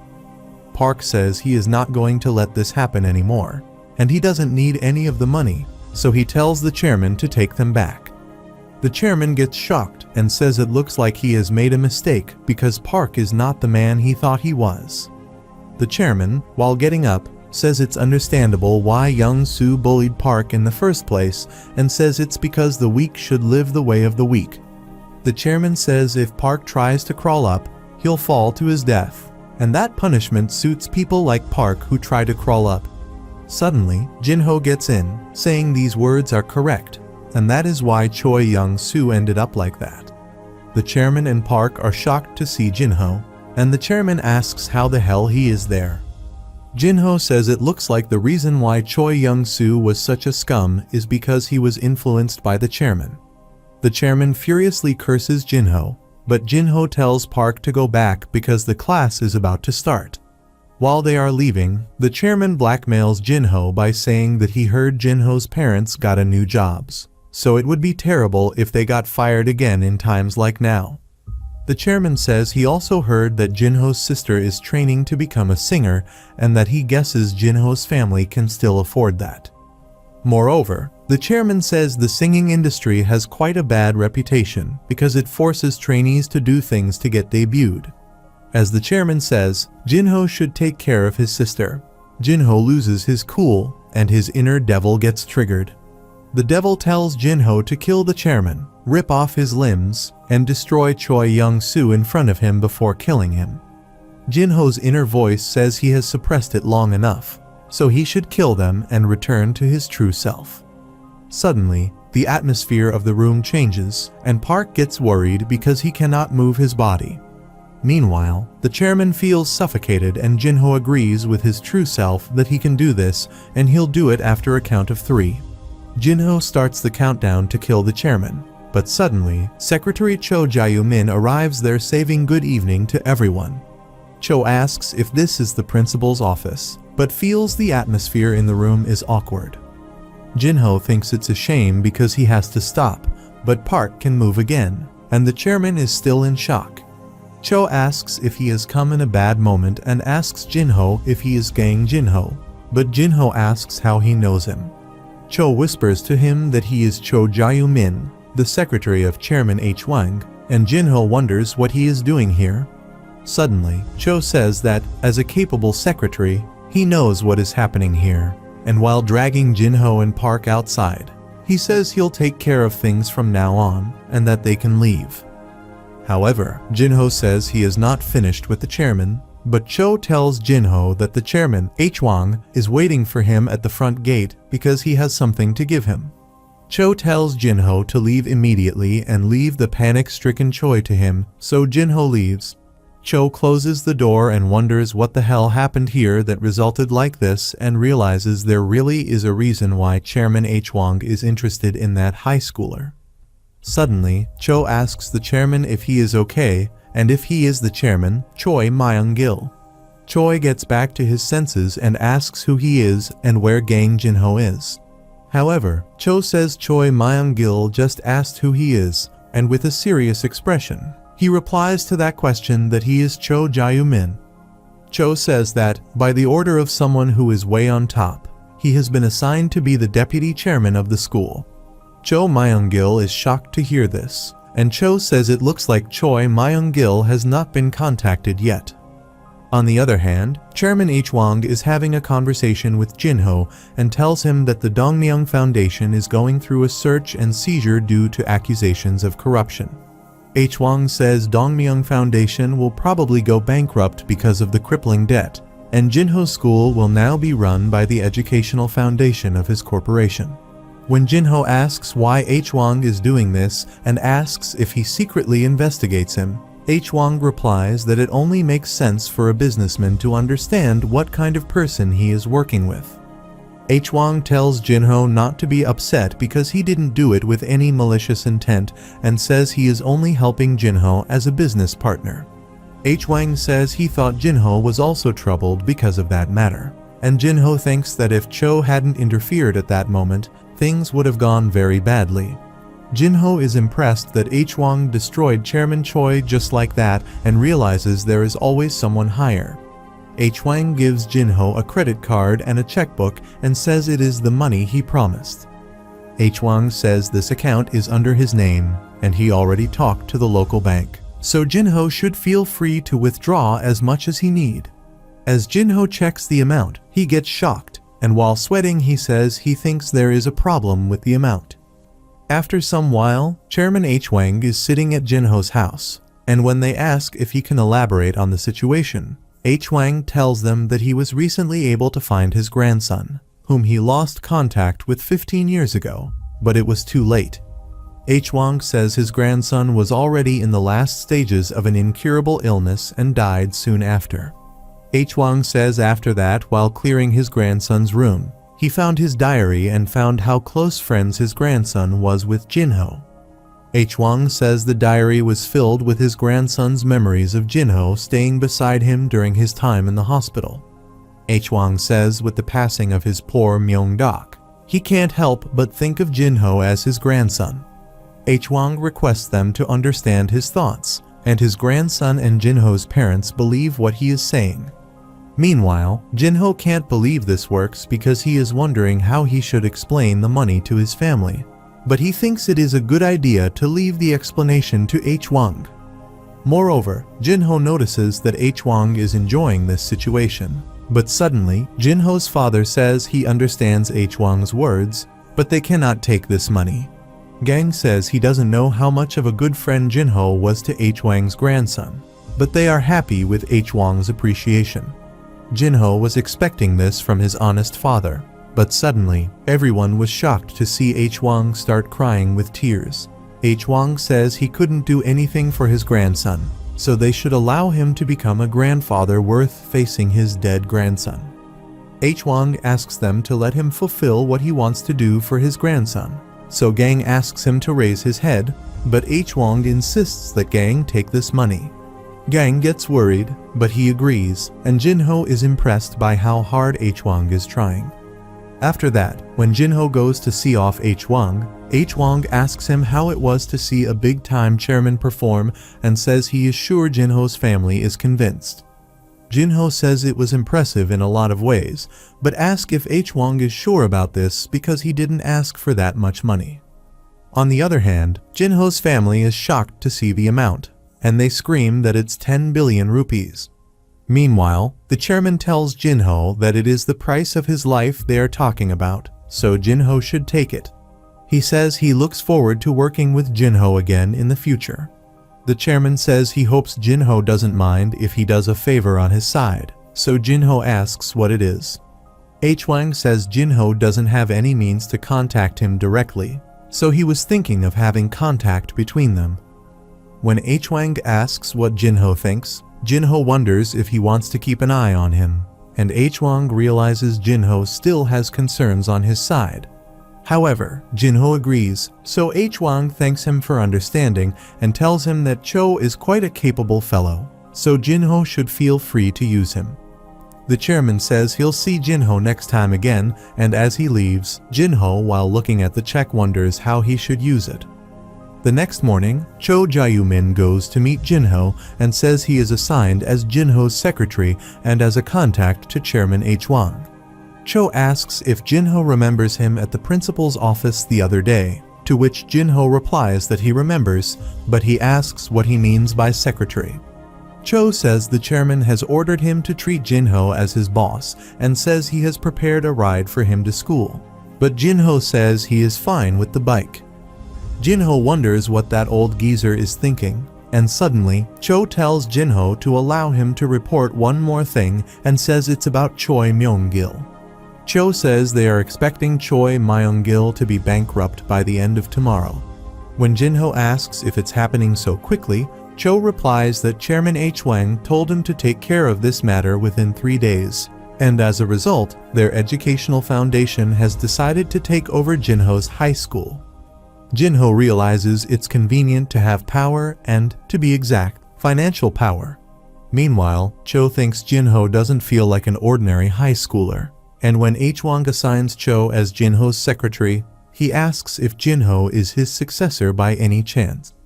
H. Wang laughed and said that successor was quite an interesting word to say, but while thinking, he said there was no reason Jinho couldn't become one. H. Wang said he cannot say for sure yet, but the possibility is there.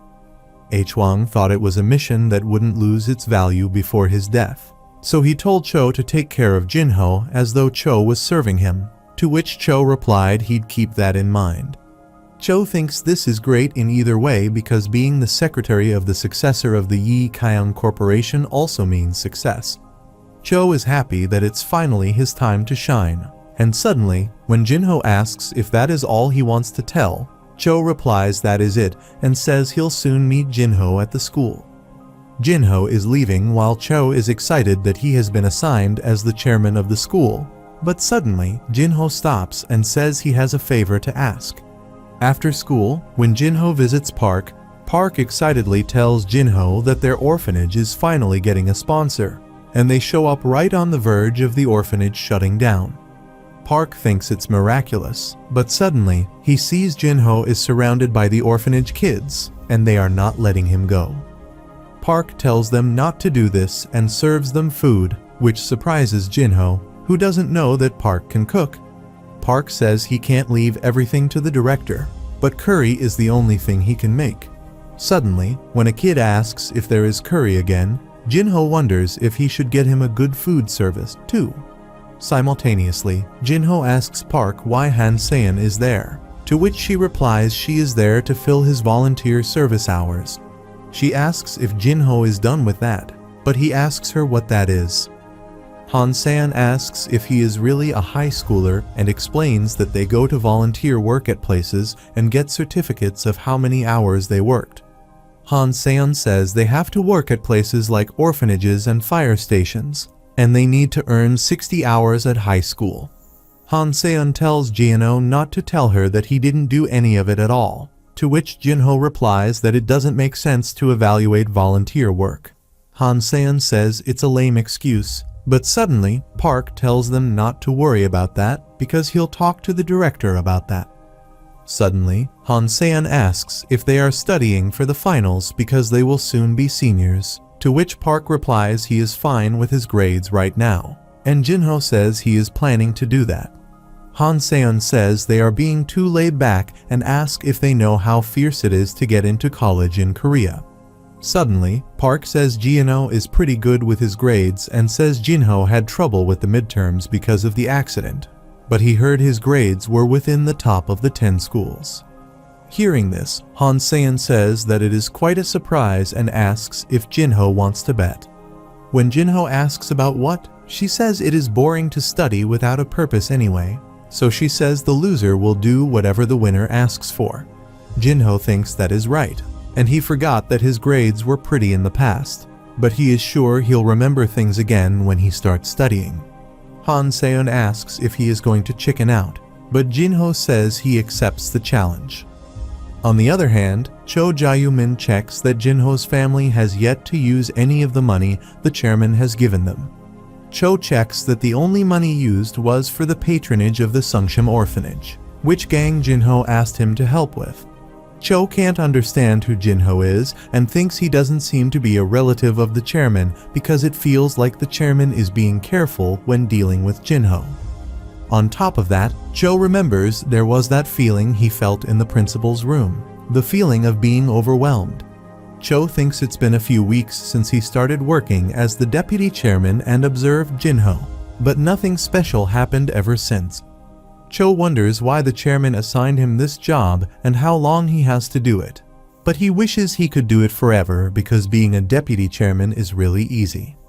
Suddenly, Cho sees some kids gathering in front of the notice board and wonders what is going on, but he immediately remembers that final grades come out today. Meanwhile, Jinho is wasted to see his grades, and simultaneously, In-jae tells him that he totally bombed the finals, so his parents are going to kill him. Suddenly, In-jae asks Jinho about his grades, but realizes it's a dumb question to ask because Jinho is pretty good. Jinho doesn't reply, and suddenly, Han Seon comes in with excitement. Han Seon asks Jinho about his grades, but he doesn't look at her, and In-jae asks what she is doing in their class. Seon says she made a bet with Jinho and she is here to see the results, but In-jae asks if she is serious. Seon takes Jinho's grade report to see the result while Jinho wonders what in the world went wrong because he is pretty sure he studied. Seung is shocked to see Jinho is at 295th place out of 305. Seon says Jinho is among the top 10 worst students at the school and that he is making her feel sorry to even make a bet with him. Seon, with disappointment, asks why he accepted the bet, to which Jinho replies that he just made a mistake. Still, Seon says she is not going to let him off the hook and says she'll keep her prize wish for later, so he should look forward to becoming her slave. Meanwhile, In-jae confusedly asks how the hell Jinho went from top 10 to the top 10 worst and asks if Jinho's brain has a problem because of the accident. Simultaneously, Park tells them not to be too harsh on Jinho and says he is pretty sure Jinho is the one most shocked there. Park says Jinho might have had a condition problem, but Jinho is going through extreme embarrassment and thinks he needs to do something. Jinho visits Cho in his office and shows him his results. Cho understands the situation and asks if Jinho came to him to learn how to study, to which Jinho replies that he is right and says he needs his help. Jinho asks Cho how he can improve his grades, and Cho says if Gang Jinho asks him for help, then it is time for a top-class elite like him to shine. Cho asks if it's right that Jinho said he had problems remembering things before the accident, to which Jinho replies that it is true. Cho, after seeing the tests, says Jinho is getting a variety of questions wrong, regardless of their difficulty. Cho says that if that is the case, then it actually makes things easier, and that he'll help Jinho. Cho says he'll send a solution to Jinho's house today, and when he goes home, he will receive an elementary school math book. Jinho remembers that Cho said if he lacks fundamentals, he just needs to build them from scratch. That is why Cho sent him elementary school textbooks and said 1 week was good enough for first grade. Cho advised Jinho to finish them all in 1 week, and they'll start with the second grade next week. Jinho remembers his master in Zhongyuan also emphasized the basics. Jinho thinks there is 1 year until the CSAT test, and since he is on it, he'll make his goal of becoming first place. A few months later, Jinho hangs to having a goal for the first time in a while. His time flew by quickly. After the end of the school year, his family decided to move to a new house, and it was only after he persuaded his parents, who insisted on not using the money Chairman Huang gave them. Jinho thought it wasn't bad to see his family happy because of their new house, but after that, his parents quit their jobs and opened a new cafe. Jinho was forced to drink coffee every day because his father got into researching coffee recipes, and another thing that changed had to do with Park Yu-min. With the orphanage being financially stable, Park Yu-min decided to take the offer as a pro gamer, which he had to let down before. Jinho says although Park Yu-min is still a trainee, he started showing up less and less at school, and like that, time flew by. 50 days until the CSAT. Cho says Jinho is finally done with the 11th grade material. Cho praises Jinho and says that, at this pace, it looks like Jinho will make it before CSAT. While Jinho is glad it isn't finally over, Cho thinks it is good that Jinho is finally loosening up in front of him. And suddenly, he says they still have the 12th grade stuff to cover up. Cho says they are almost just there, and only a bit more is left. But Jinho is sure this sadistic guy is enjoying this situation. Jinho thinks he has been doing Kai meditation when he can, and it is still this much of a burden, so he thinks it seems Kai meditation can't help with his mental health. Suddenly, Jinho picks up his bag to leave and says it's enough for today. But Cho asks if he has something to do today, to which Jinho replies that he has something to celebrate. After some while, Jinho is at the celebration of Park Yu-min's debut as a pro gamer, and when Injayu congratulates Park, he thanks everyone. But he gets emotional because he has never been congratulated like this before. Jinho tells Park to stop crying like a baby, but Seon asks if he is his dad or something. After that, they have dinner, which Park says is on him, and after leaving, Injayu says it is amazing and asks who is in for karaoke. Seon immediately replies that she is in, and suddenly, she says it must be nice to be a pro gamer. When Seon says Park doesn't even have to take the CSAT, he replies that there is always the risk of becoming jobless if he doesn't keep up practicing. When Seon says he did pretty well in this tournament, Park replies that it is all thanks to his team.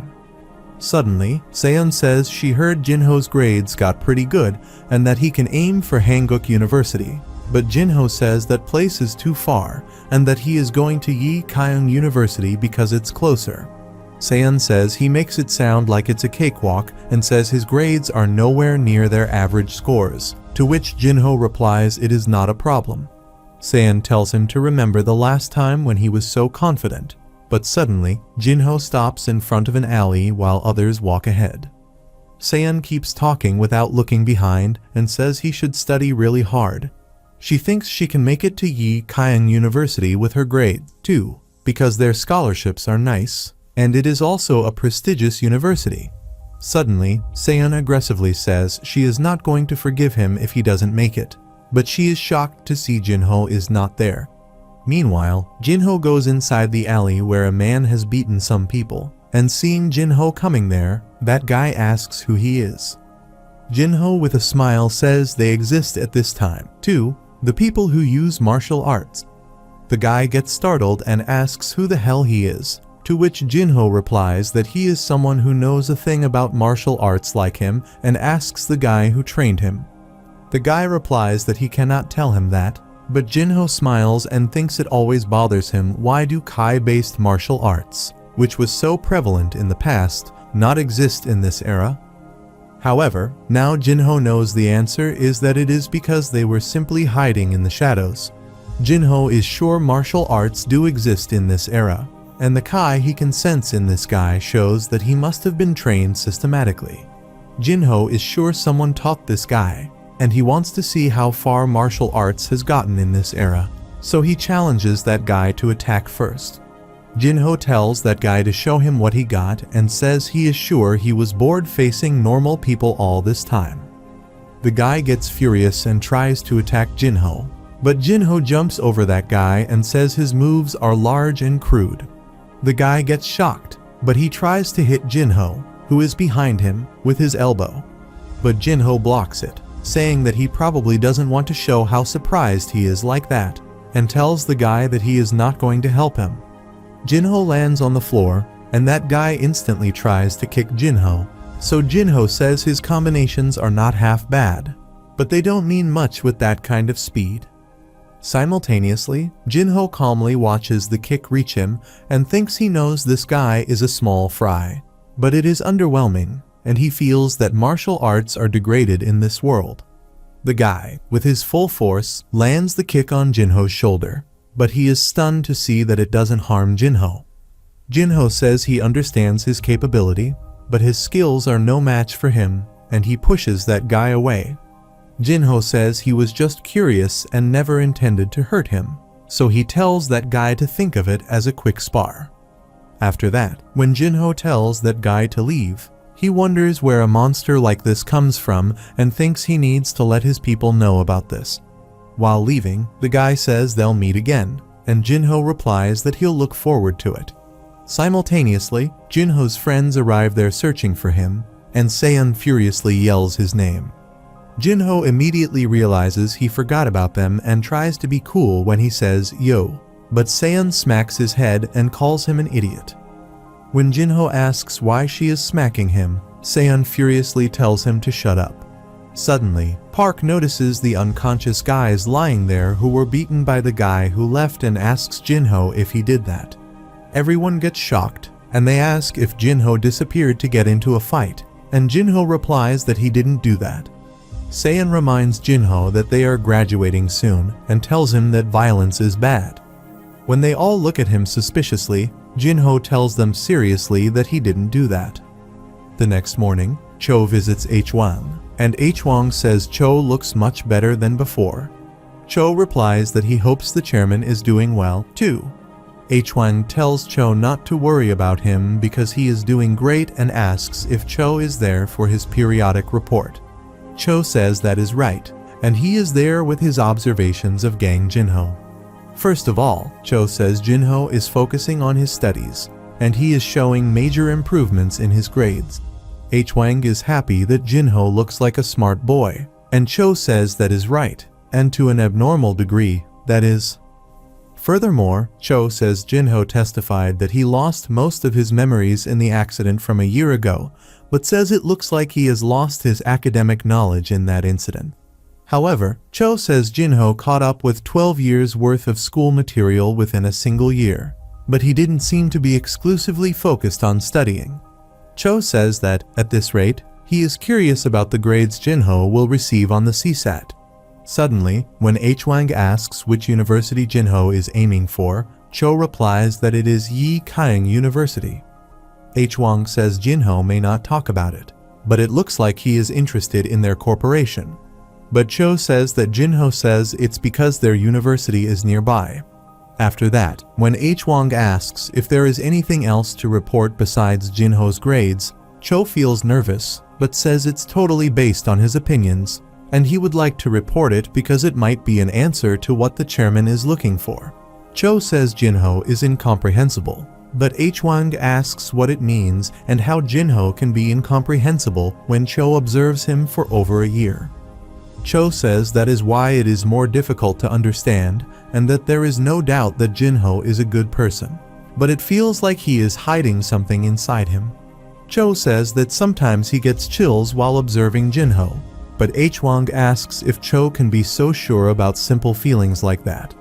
Cho asks if Hwang remembers the chairman Choi Myung-gil, to which Hwang replies that he remembers.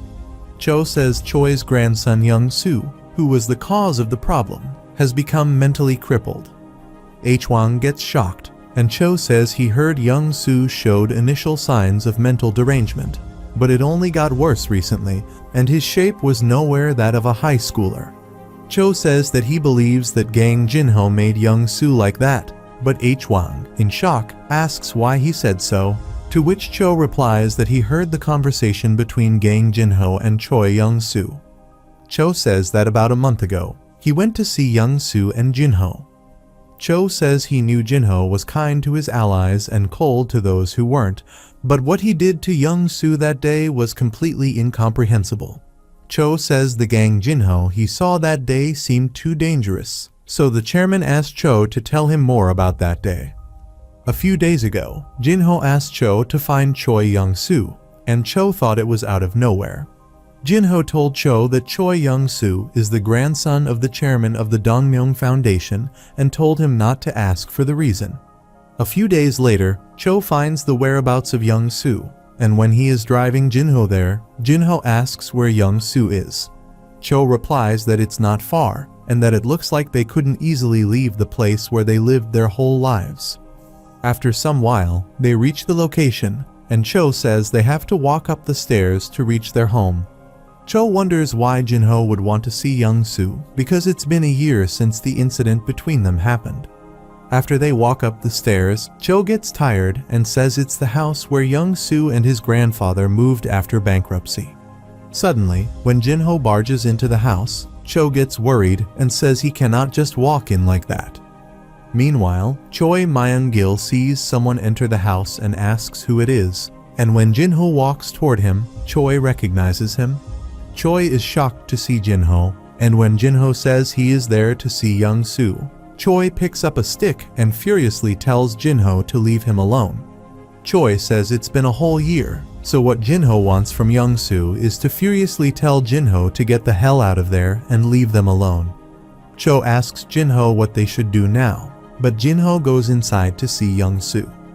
Choi tells Jinho to stop because Young-soo's seizures just stopped, and he fell asleep a moment ago. Choi says it's all his fault and Jinho should leave Young-soo alone, but suddenly, Young-soo wakes up and asks what's going on. Young-soo gets scared to see Jinho, and Cho is shocked to see Young-soo's terrible condition.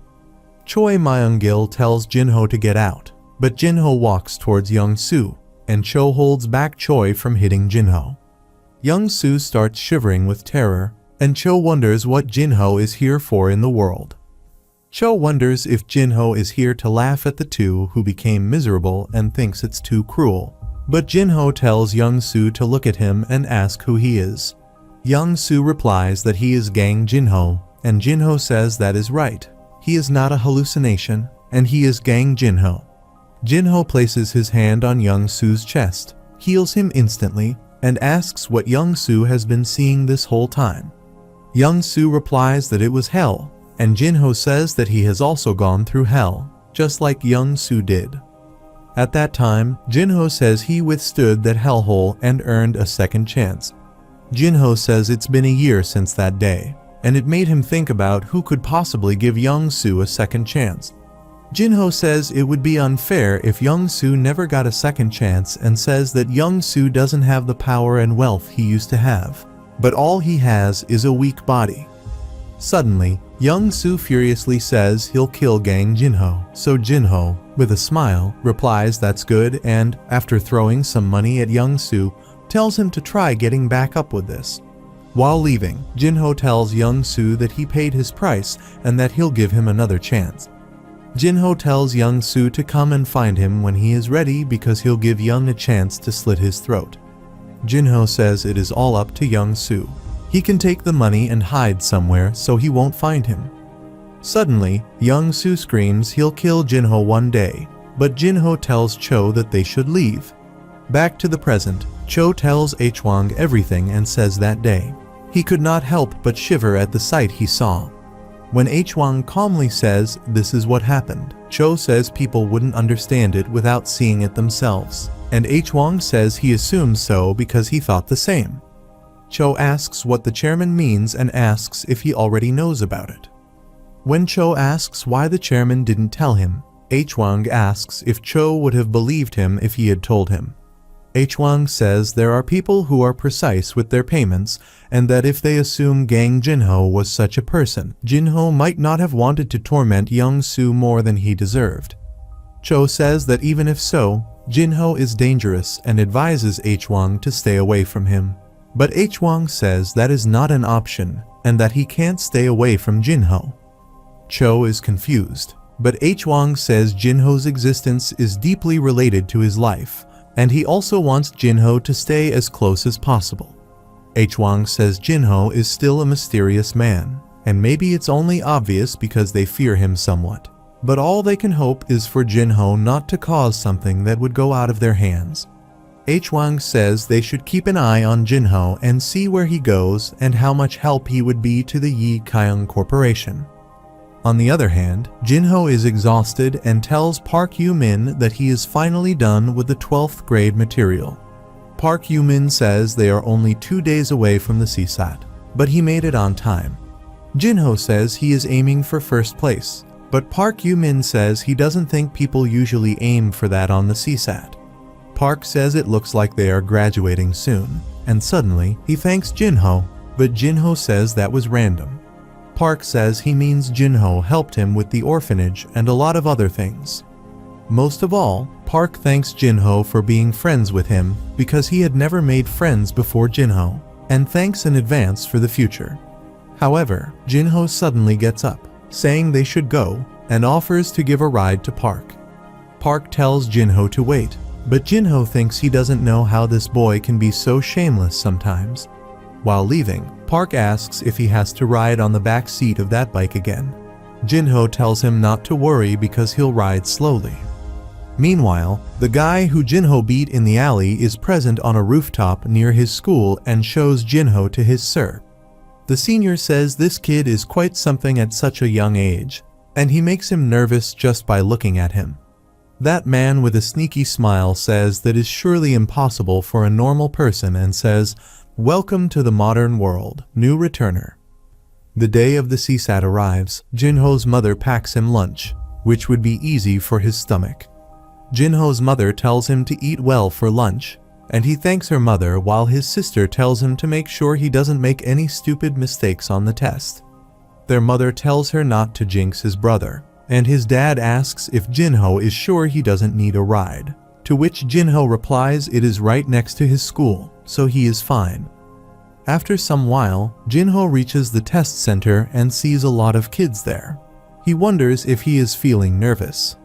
In the examination hall, the examiner says they'll force the students to leave if their phone rings, and they should raise their hands in case of emergency. The test starts, and Jinho thinks it is silly that he's getting nervous over such a thing and decides to focus on the test. Jinho says he'll show his best and closes his eyes. Jinho remembers the art of Kai of Asura, which utilizes the Kai of the user and maximizes their physical capability. It is the art that made it possible for Jinho to become the Red Demonic Master back in Jongyuan. Also, with the augmentation of the Kai of Asura, the user's brain achieves an enhanced performance, making it able to concentrate far better than normal, to the point that the user has a faster perception of time. Jinho uses the Kai of Asura and says he'll finish the test in 5 minutes, But after the test ends, Jinho thinks it is an experience he doesn't want to go through again. Seeing other kids cry and worry about their tests, Jinho is relieved that he doesn't have to do this for another year. Jinho, while going back home, wonders how his friends did and thinks since it is all over, he should call Park Yu-min and hang out together. While riding his bike, Jinho suddenly notices someone in an alley across the road, but in an instant, that person disappears. After that, Jinho goes to a park where that guy is sitting on a bench, and after going near him, Jinho asks what he wants. Jinho says that, as he is done with his schoolwork, he'll deal with him now, but that guy asks what he is talking about. Jinho says that guy is going to pretend now, so when he tries to kick him, that guy avoiding the attack moves behind Jinho in an instant, and his cap flies in the air. The guy asks if Jinho kicks people the first time he sees them and calls him an arrogant brat. Jinho catches his hat and, with a smile, says it's not the first time they are meeting because he knows that guy has been tailing him for the past few days.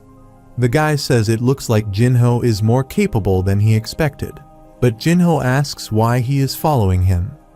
The guy says Jinho already knows his apprentice, and Jinho remembers he is talking about the guy from back then. Jinho throws the hat towards the guy and says he doesn't remember hurting the apprentice. Jinho asks if that guy is here to retaliate, to which that guy replies it is the opposite and says he followed Jinho to learn about him. The guy, while wearing his hat, says that despite having abilities like them, Jinho seems to pretend to live a normal life. Suddenly, the guy offers Jinho to join them, but Jinho asks who they are. The guy replies that they are an organization that controls the world from the shadows and that there are people with remarkable abilities who are hiding from the world. The guy says humans have ostracized those people, calling them witches and prophets, depending on the era. The guy asks if Jinho doesn't think it's wrong and says they want to build a world with the right order, a world where the capable stand on top. Furthermore, the guy asks if Jinho doesn't think this world is wrong, but Jinho sighs and calls it some lame rubbish. Jinho asks if all they want to do is take over the world by force. It is an anachronistic idea. Jinho says it is not such a neat idea as they think it is because the only things waiting at the end of that are bloody hands and lonely death. After saying this, Jinho walks away and tells that guy to go. Jinho says he won't bother them if they don't bother him. The guy says that if Jinho refuses, then it means he might become an enemy that could collide with them in the future, so he draws his sword. Suddenly, the whole atmosphere changes and Jinho furiously asks if he can just draw his sword. The guy gets terrified because he can't move and wonders if he is overwhelmed by fear. Jinho furiously looks towards that guy while saying he doesn't like saying things twice and tells him to leave. Jinho warns that guy to tell his people not to wander near him again because if they show up again, he'll make them experience a living hell. Simultaneously, that guy falls, and trembling with fear, he says he never knew there was someone this powerful. The guy leaves the sword, and while saying Jinho is very strong, that guy suddenly disappears into the air. Suddenly, someone asks how many times Jinho experienced it to become this powerful and asks if he lived a dozen or 100 lives. When that voice calls Jinho a returner, Jinho gets startled, and that voice tells Jinho not to tell him that he thought he was the only one who came back through time. A few days later, the test results came out, and the teacher said he knew they were eager to know, so he started announcing the results. First, the teacher announces that Injayu failed, so Jinho tells Injayu not to worry because it's just one more year and makes fun that Injayu didn't practice well, but Injayu sighs and tells him to shut up. Meanwhile, the teacher tells Jinho that he is in no position to laugh and asks if he has a condition problem on the CSAT day. The teacher asks why Jinho got 3 questions wrong and tells him to do better next time, but Jinho is glad he is not doing it again.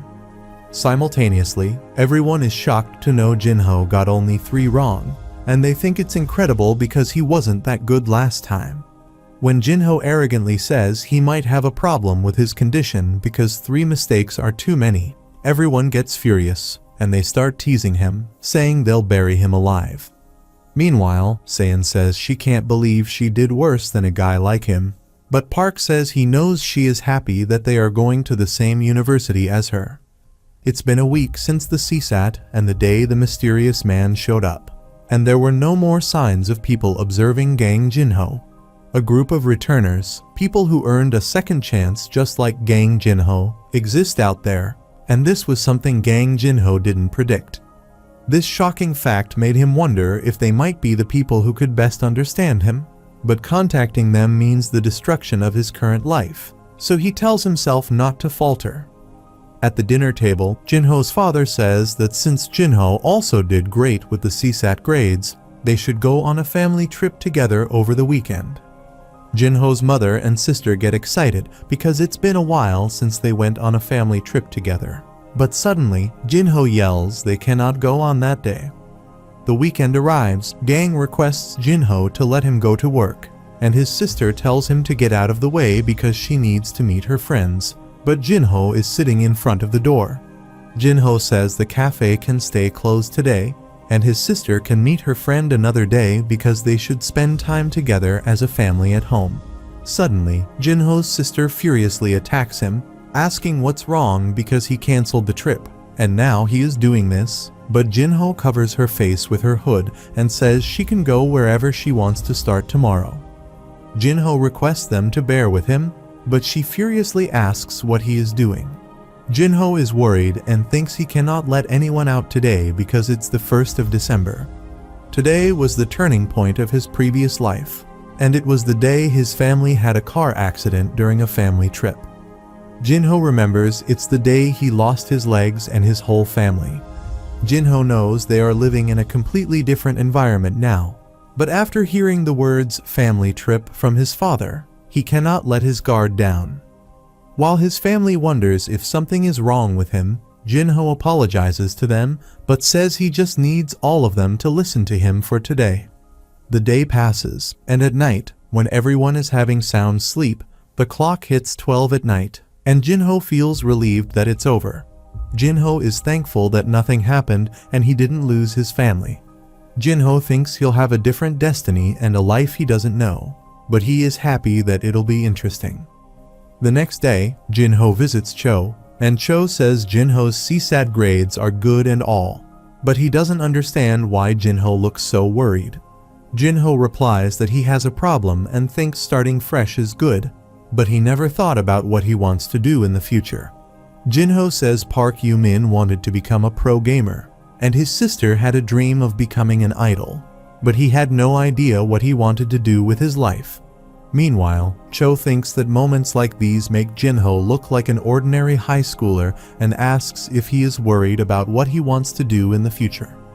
Cho says Jinho still has his whole life ahead of him, and it wouldn't hurt to take some time to think about it.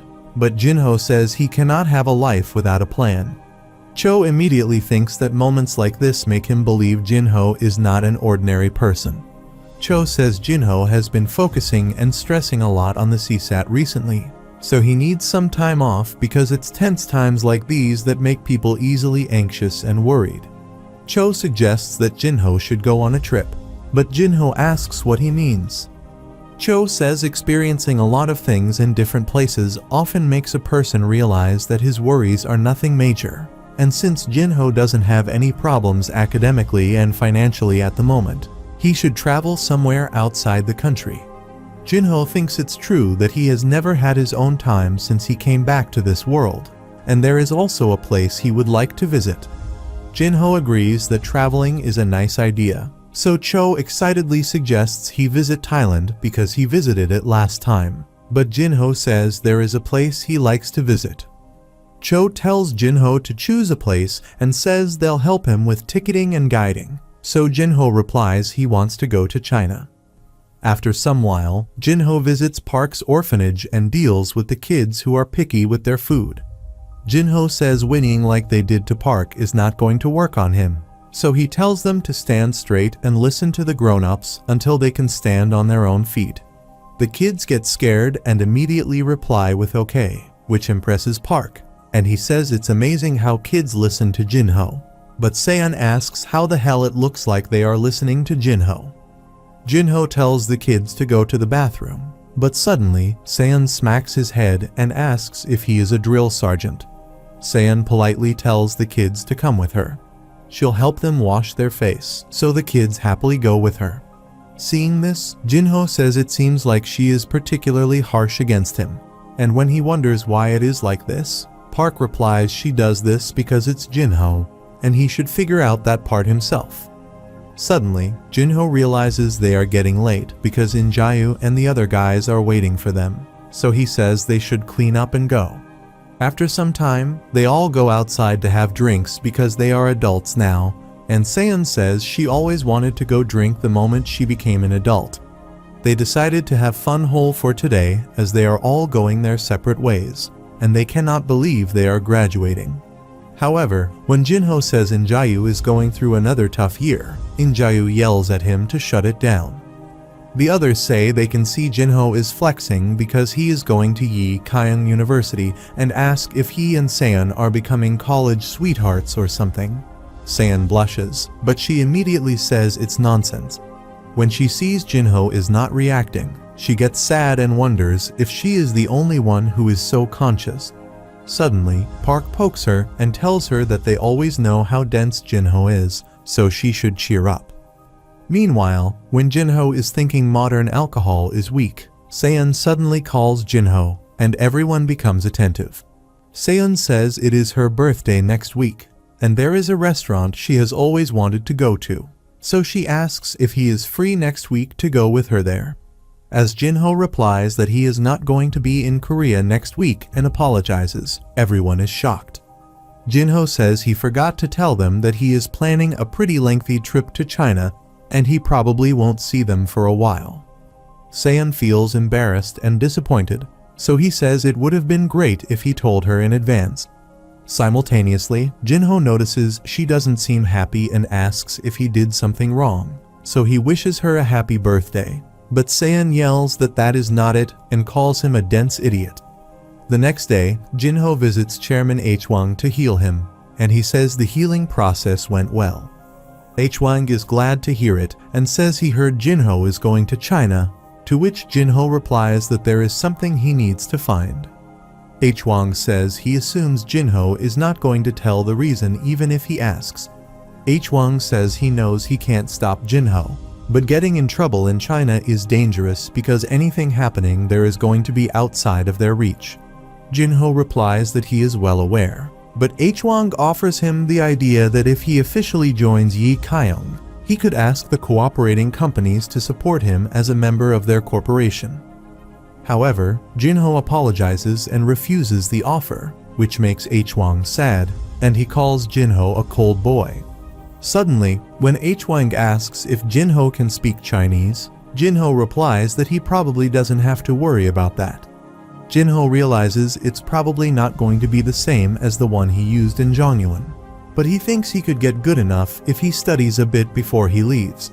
Still, Hwang notices Jinho doesn't seem confident, so he says he can get Jinho a translator, but Jinho says he doesn't feel comfortable traveling with someone unfamiliar. Hwang tells Jinho not to worry about that because it's someone Jinho already knows. A few days later, Jinho is ready to leave, and his mother says she is glad that Hwang has a guide ready for him, but she also advises him to get in trouble. Jinho's mother tells him to be careful and call her when he gets there, but Jinho tells him not to worry. As Jinho goes out, Cho is there to pick him up and ask if he is ready for the trip. Cho jokingly tells Jinho not to say he could not sleep last night because it was his first time going outside the country. Seeing Cho, Jinho thinks it is obvious Hwang will choose him and says he doesn't know Cho knows Chinese. Cho says he knows because he is an elite secretary and says that with his Chinese speaking skills, he'll do his best to give Jinho a once-in-a-lifetime experience. Finally, they head towards the airport, and Cho is happy because it's been a while since he went on a vacation. Now that Cho thinks about it, his Chinese character qualification and HSK results were both before he joined the corporation, but he knows the chairman would not let him go if he said he forgot everything. Moreover, Cho realizes that Jinho can also speak some Chinese, so he thinks it'll be fine and he'll enjoy the vacation. After some while, they are on the plane, and Cho is excited because it is his first time experiencing such luxury seats, which are completely different from the budget airlines he always uses. Meanwhile, Jinho says it is his first time on the airplane, too, and the air hostess wonders what these people are. She thinks she was wondering what kind of VIPs they were getting when she heard the first class was booked exclusively, but it turned out to be an immature company worker and a high schooler. Suddenly, the air hostesses realize Jinho looks handsome and wonders if he is a celebrity trainee or something. A few hours later, they land in China, and Cho, in excitement, asks everyone there to greet him for his vacation, but Jinho thinks he seems pretty high. Suddenly, Cho tells Jinho that he scheduled the whole trip, so he should leave everything to him. But Jinho says he is there because he has some business and he is not on vacation. Cho gets shocked and asks what happened to the trip of introspection and relieving stress. Cho whines about what will happen to all his dreams in Macau and Hong Kong, while Jinho thinks he knows this will happen. Jinho thinks the guy is useless, but he agrees to give him some time after his business is over. Cho instantly feels revived, and when Jinho asks if he has a ride ready, to which he replies it's ready. Cho tells Jinho that a person from the Yi Kaiyang Chinese branch is going to greet them, but Jinho asks if Yi Kaiyang has a branch in China. Cho says Jinho underestimates Yi Kaiyang and says it's one of the top 3 conglomerates in Korea, but he says he heard people calling it the top 5. Cho says the chairman would not be happy if he heard this. Suddenly, a man asks them if they are Jinho and Cho Kyu-min from the main office and tells them he is Chief Nam Sang Hayek. Hayek says he is from the Yi Kaiyang Gwangju branch, and Cho says it was nice to meet him. Meanwhile, Hayek notices that Jinho is more handsome than in the pictures, and he knows there are rumors that Jinho is Yi Kaiyang's heir. Suddenly, Jinho feels like someone is looking at him, and he tries to see that person. But Hayek asks if he is looking for something. Jinho replies he is not looking for something. Hayek asks where he wants to go. Jinho searches a place on his phone and shows Hayek where he wants to go. But Hayek asks what he means by this place and if he wants to go to the mountain range between Nanning and Gwangju. Hayek is worried because this place is not a tourist spot and doesn't have a proper name. Jinho tells him that it was known as the Mountain of 100,000. And it's also known as Mount Tian, the Heavenly Mount. After a while, Hayek is driving them to that place and says they'll get there in a while. Meanwhile, Cho is curious because Jinho doesn't tell him why he wants to go there at all. But when Hayek asks if the two of them eat, Cho excitedly says they should get food before they go. Cho asks if Jinho is with that too. Jinho replies he is fine with it. So Hayek asks if they want Korean or Chinese, to which they reply that they'll war Chinese since they are in China. Hayek says he'll take them to a famous local place, but when they go there, Cho gets disappointed by the food and asks if this place is really famous. Hayek says, as Cho can see, it's really famous among locals, but he says it doesn't fit Cho's palate, just like he expected. Hayek says Cho would probably be disappointed if he expected a premium version of sweet and sour pork or kung pao chicken like the ones they see in Korea. Hayek says the mainland recipes are usually full of spices and use a lot of oil, so they should think of it as a difference of preference between China and Korea. Hayek says it is like how Chinese people usually don't like the taste of sesame leaves, so Cho asks why he brought them here if he knew that. When Hayek, with an evil smile, replies Cho has no idea how long it took him to get used to this place and says it's only fair for their precious guests from the Korean main branch to experience it themselves. Cho gets terrified. Suddenly, Hayek says it looks like Jinho doesn't have a problem, to which Jinho replies that he tries not to make leftovers. Jinho remembers the food back in Zhongyuan was usually steamed and light, so he realizes the cuisine has also changed a lot with time. As Cho says, he has bad feelings about this trip, but suddenly, a man comes flying and falls on their table. Jinho continues eating from his plate and sees some guys asking that man that how dare he eat at such a place with so much debt, and ask if he didn't learn enough from them. The guy apologizes, but suddenly, one of the guys who is beating that person notices that Jinho is a tourist. That guy pats Jinho's head and warns him, saying this is no place for the outsiders to wander. Cho gets worried, but those guys take that person and leave. Cho asks Hayek what that was, to which Hayek replies that they are triad and that it looks like there was some trouble over a debt problem. Hayek says people like those do show up from time to time in local restaurants, and it looks like they had some bad luck today. Hayek apologizes to them, and Cho says they should go somewhere else because this place seems dangerous, but suddenly, Jinho gets up from his chair. Cho asks what Jinho is trying to do, but Jinho calls the guy who is dragging that person outside. The guy immediately stops and furiously looks back while his men ask Jinho if he didn't hear what the boss said, and they think he doesn't understand because he is a foreigner.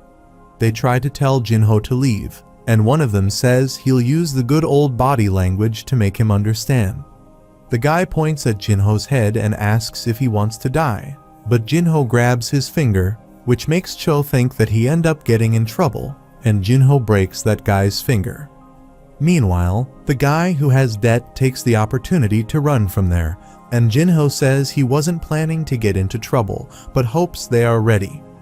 The triad guy furiously says that if Jinho knows how to speak Chinese, then he probably knows who the triad is and that he is going to pay to mess with them.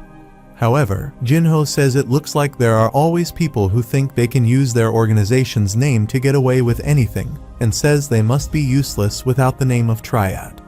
The triad guys are confused because Jinho is speaking Korean, and Cho reminds Jinho that he needs to speak Chinese. Jinho says he just naturally spoke in Korean, but Hayek is worried, wondering why Jinho is picking up a fight with triad and what Jinho is thinking. Hayek is worried that Jinho might get killed, and while Jinho thinks he thought he would adapt when he gets here, the triad guy tries to punch him. Cho and Hayek tell Jinho to watch out. Suddenly, Jinho lands a fierce punch on that guy's face, making him fall away, which shocks everyone. Jinho wonders why he feels refreshed as if he has quenched his thirst. Meanwhile, Hayek asks Jinho what heal he is trying to do and tells him these guys are triad, so they are going to come after them no matter where they go. Hearing this, Jinho says he'll make sure he puts them in a state where they won't even dare think about retaliation. But Hayek tries to stop him and says he is telling him not to make things worse. Suddenly, Cho notices one of the triad guys is missing, and they get terrified to see that guy brought their people. While dragging the guy whom Jinho punched away, one of them asks how dare Jinho mess with them in their territory and says they'll make him regret what he did. They say the foreigners are not going back alive, and Cho, while hiding behind Jinho, asks if they can go back alive. Hayek blames Jinho that it's all Jinho's fault, but Jinho tells both of them to hide somewhere while he takes care of the triad. They immediately hide behind a table, and Cho says Jinho is an adult now, so he expects him to take care of his own problems. Meanwhile, Hayek says they are doomed, and they are all going to die, but Jinho, while walking toward his enemies, thinks this is the first time anyone is trying to kill him in the modern world after that murder incident. Jinho thinks he doesn't get a lot of chances like these, so he decides to enjoy it without using Kai-based arts. Simultaneously, a triad guy comes forward with a blade in his hand and says it looks like Jinho is Korean. Jinho counts there are 20 men, and that guy tells Jinho not to think he is getting out of there alive. Jinho says that the guy has a big mouth and tells him to come at him, so that guy furiously tries to stab Jinho, but Jinho dodges it and punches him away. Jinho challenges the other guys to come at him, so they furiously rush to attack him, but Jinho starts beating them down one by one. Cho and Hayek are shocked, and when Hayek asks Cho who the hell Jinho is, Cho replies that he is not entirely sure either. Cho says it feels like Jinho might actually have a chance of winning, but Hayek wonders what kind of monster he is because he is fighting so many triads alone. On the other hand, Jinho thinks it's entertaining that the enemies are trying to kill him and thinks their levels don't matter because it's the feeling of his restrained desires being unchained. Jinho continues knocking out the men, and they are in shock to see Jinho fight while Jinho thinks deep inside he has been waiting to go back to the martial training. Suddenly, one of the triad whose finger Jinho broke tells their superior Dage that the thing is that a Korean guy picked a fight with them by himself. But it turns out he is incredibly strong. When that guy says this foreigner is taking down so many people on his own, Dage gets excited. On the other hand, the chairman seems worried when Baek-yong asks the chairman if Jinho is worrying him this much, to which the chairman replies it's not really that, but he asks if Jinho arrived in China. Baek replies that the China branch reported that they picked up the two, and Hwang says it is a mystery why Jinho wants to go to China. Baek thinks Hwang is like a grandpa worrying about his own grandson, and when Hwang asks if he took care of things on the Chinese side, he replies that he asked the Yi Kyung friendly companies for cooperation. Baek says there should not be a problem as long as Jinho doesn't get into trouble, like getting into a violent situation in broad daylight. Hwang says Jinho would be out of his mind to do that in a foreign country, and that's why Baek doesn't need to worry about anything. On the contrary, Jinho is beating the triad men when suddenly, Dage, while taking out a gun, yells that it's enough. Dage says it's interesting that this guy is a martial artist, and Jinho gets stunned because the biggest reason why the martial arts disappeared from this world is probably because of the invention of firearms. Jinho realizes that compared to forearms, with their power and ease of use, martial arts don't hold much merit, considering they only show fruit after decades of training. So, eventually, Gang Jinho, who faced the terror of firearms for the first time in his life, instinctually reacted to the situation with everything he had. As Dage shoots, Jinho, with a flashing speed, runs, which makes Dage laugh, and Jinho moves behind the table, where Cho and Hyuk are hiding. Cho gets startled and asks when Jinho came there, but Dage says the gun is fake and asks if Jinho really just runs like that. Dage says it is a disappointment, and Jinho feels embarrassed, but suddenly, Dage tells his men that they are pulling out because they are no match for that guy. Everyone gets shocked, and while leaving, Dage tells Jinho that they'll meet again. Cho asks what it is, and Hyuk can't believe the triad pulled back in the middle of the fight. However, Jinho thinks he knows that martial arts exist in China and thinks if so, maybe the thing he is thinking might still exist. Suddenly, Hyuk asks if Jinho is listening and asks what the hell he is thinking. Hyuk says it is not over just because Triad left for now because they'll retaliate, but Jinho says Hyuk doesn't have to worry too much about that. Jinho says, like Hyuk saw, he is used to such situations, and if anything happens to Hyuk, he'll make sure he avenges him. Suddenly, Jinho gives his credit card to Cho and tells him to compensate him for all the damaged properties in this restaurant. After that, they head towards their destination, and Hyuk wonders how Jinho faces many triad members by himself and wonders if that is possible for a single human. Hyuk thinks he should not talk to Jinho either, and Cho feels he is dead. Cho thinks that enjoying a vacation is totally out of the window and thinks that if the chairman heard about this incident, a wage cut would be the best case scenario. Cho thinks he needs to keep a good eye on this walking time bomb, Jinho, because he might just lose his job because of him, so he cannot get Jinho in any more trouble. After some while, they reach Mount Tian, and Cho asks if this is really the place Jinho is talking about, to which Jinho replies that it is right. Cho tells Jinho not to say he is going to climb this place, but Jinho replies he is going to do that, and Cho asks if he is serious. Cho says this is not an ordinary mountain, and Jinho should look at the weather because if he gets stranded up there, he'll freeze to death. Jinho tells Cho not to worry because he already knows how tough the road is, so he says he'll go alone. Cho gets furious because he thinks Jinho is going to get in trouble again. Meanwhile, Hyuk says it's getting dark, so he asks Cho if they can stay at the hotel for the night and come back tomorrow. But Jinho says he can climb the mountain at night, and it's not a problem. However, Cho replies that he is going with Jinho, but Jinho asks what he means. Cho asks Jinho knows what it means to work for a company, and he says it means he does whatever the company asks him to do. Cho says he has a dream of becoming a successful figure in Yi Kaiyang, but Hyuk wonders what he is. Suddenly, Cho, with great enthusiasm, says he'll follow Jinho no matter where the place is and that they should go to the mountain. Cho says he'll show him that a mere mountain in China is no match for an elite company worker in Korea. But Hyuk says he is not going. After some while, Cho has made all the preparations for the hike and takes all the necessary things with him. But he asks Jinho and Hyuk what is wrong with their face. Hyuk says it looks like Cho has prepared himself overnight. So Cho laughs and says he did because he wants to go back to Korea in one piece. Meanwhile, Jinho is worried and says it would be better if he goes alone. But Cho says he is not going to revoke his words. Simultaneously, Hyuk sighed because it looked like he couldn't stop him now. So he told them to let him know when they came back down because he'd then come here to pick them up. While they are leaving, Hyuk says he hopes they come back safe and sound, but Cho yells at him to stop making death flags. After that, they go on their way, and a while later, Jinho asks if Cho is tired and if they can take a break, but Cho tells him not to worry.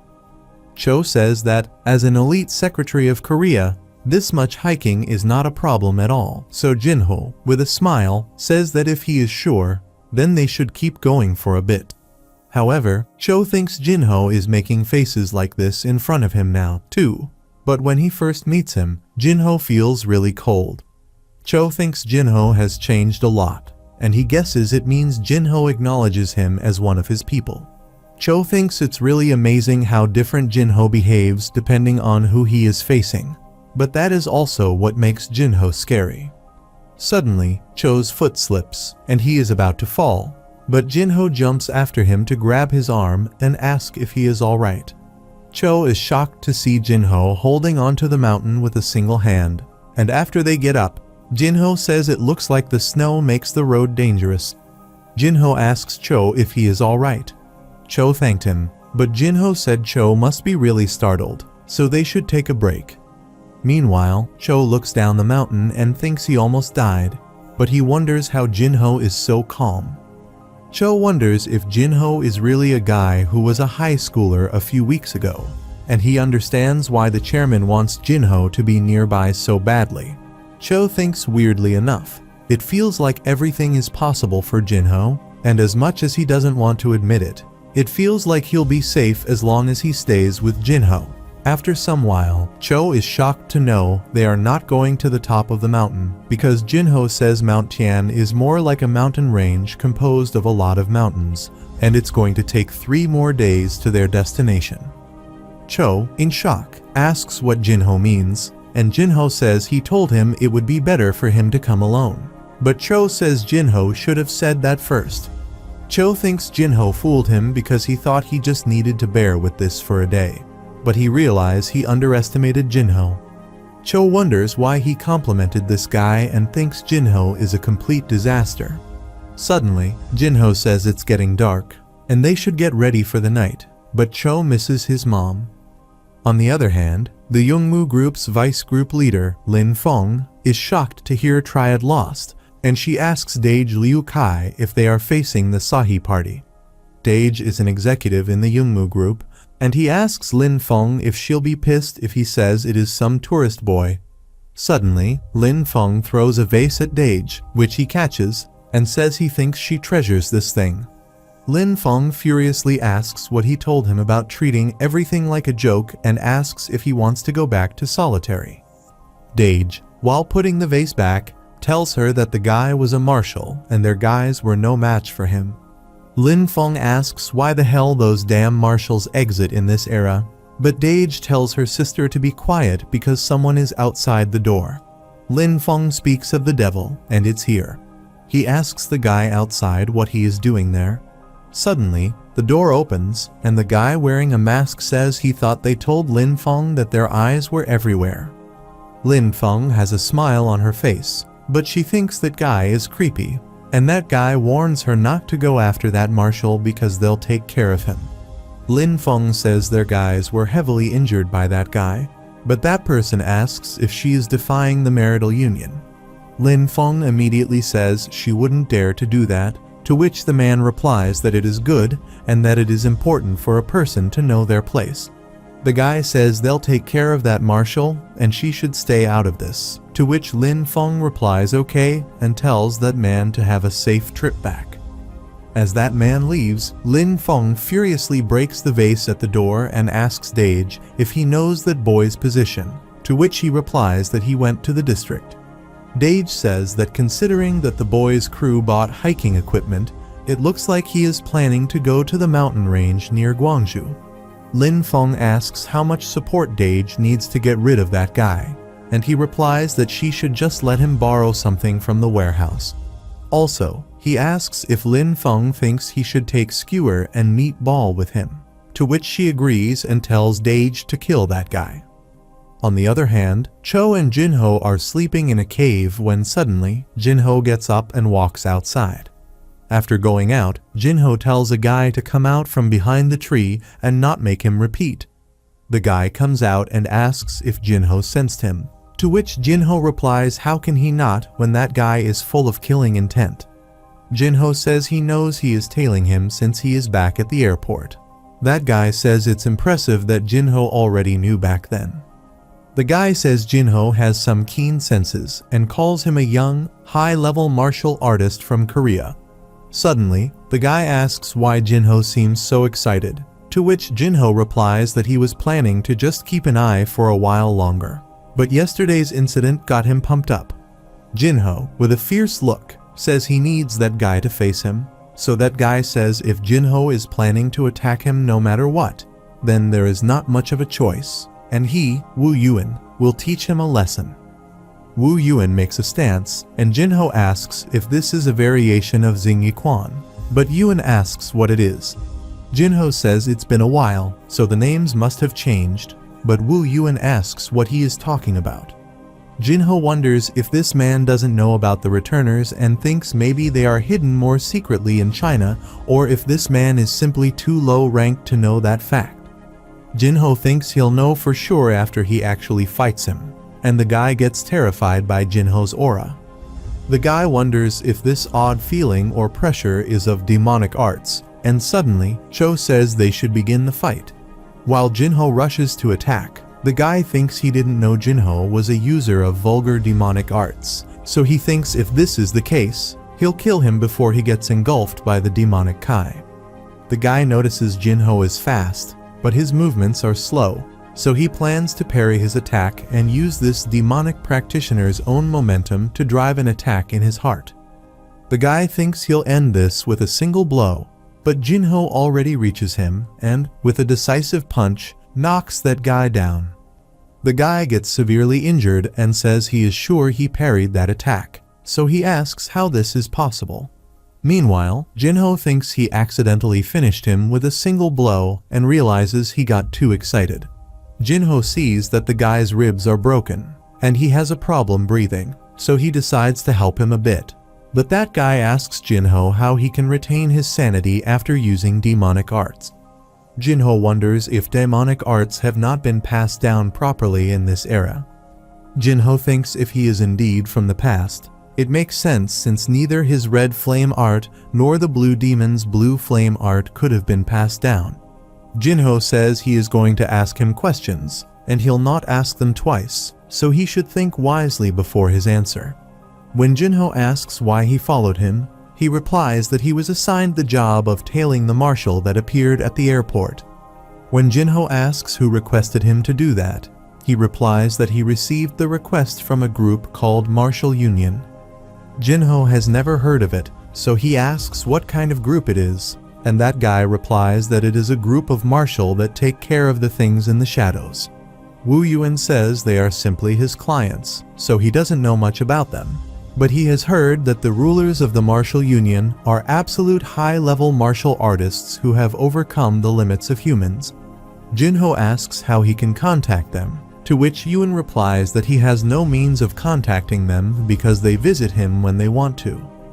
Jinho understands, and when he asks if Yuan is going to follow him again, he replies that he won't. So Jinho says if that is so, then he'll not kill him. However, while leaving, he tells Yuan to keep in mind that he doesn't show mercy twice, and Yuan thanks him. Meanwhile, Jinho is excited that there is a martial union and wonders how good they are. On the other hand, Cho dreams about partying with girls in China, and suddenly, he notices a girl who is shy in his dream. Cho calls the girl to come and party with him, but as she looks up, he sees Chairman H. Wang's face, who says Cho has quite a nerve to play around like this instead of doing his job. Cho feels destroyed to see the chairman there, and he gets terrified to see the other girls turn into directors Beak and Jinho. Cho screams with terror and wakes up from his sleep, but he realizes it was a dream and says what a nightmare it was. Cho feels his body is cold and his throat is dry, and he can't believe he really spent the night in a place like this. Cho sees Jinho sleeping and doesn't seem to have a problem with this place at all. After some time, they continued their hike, and Cho thought he should have brought enough water because they still had 3 to 4 days to go. However, Jinho asks if he needs water, to which he replies he doesn't need it because Jinho brought it for himself. But Jinho says it's fine because he brought enough water for both of them.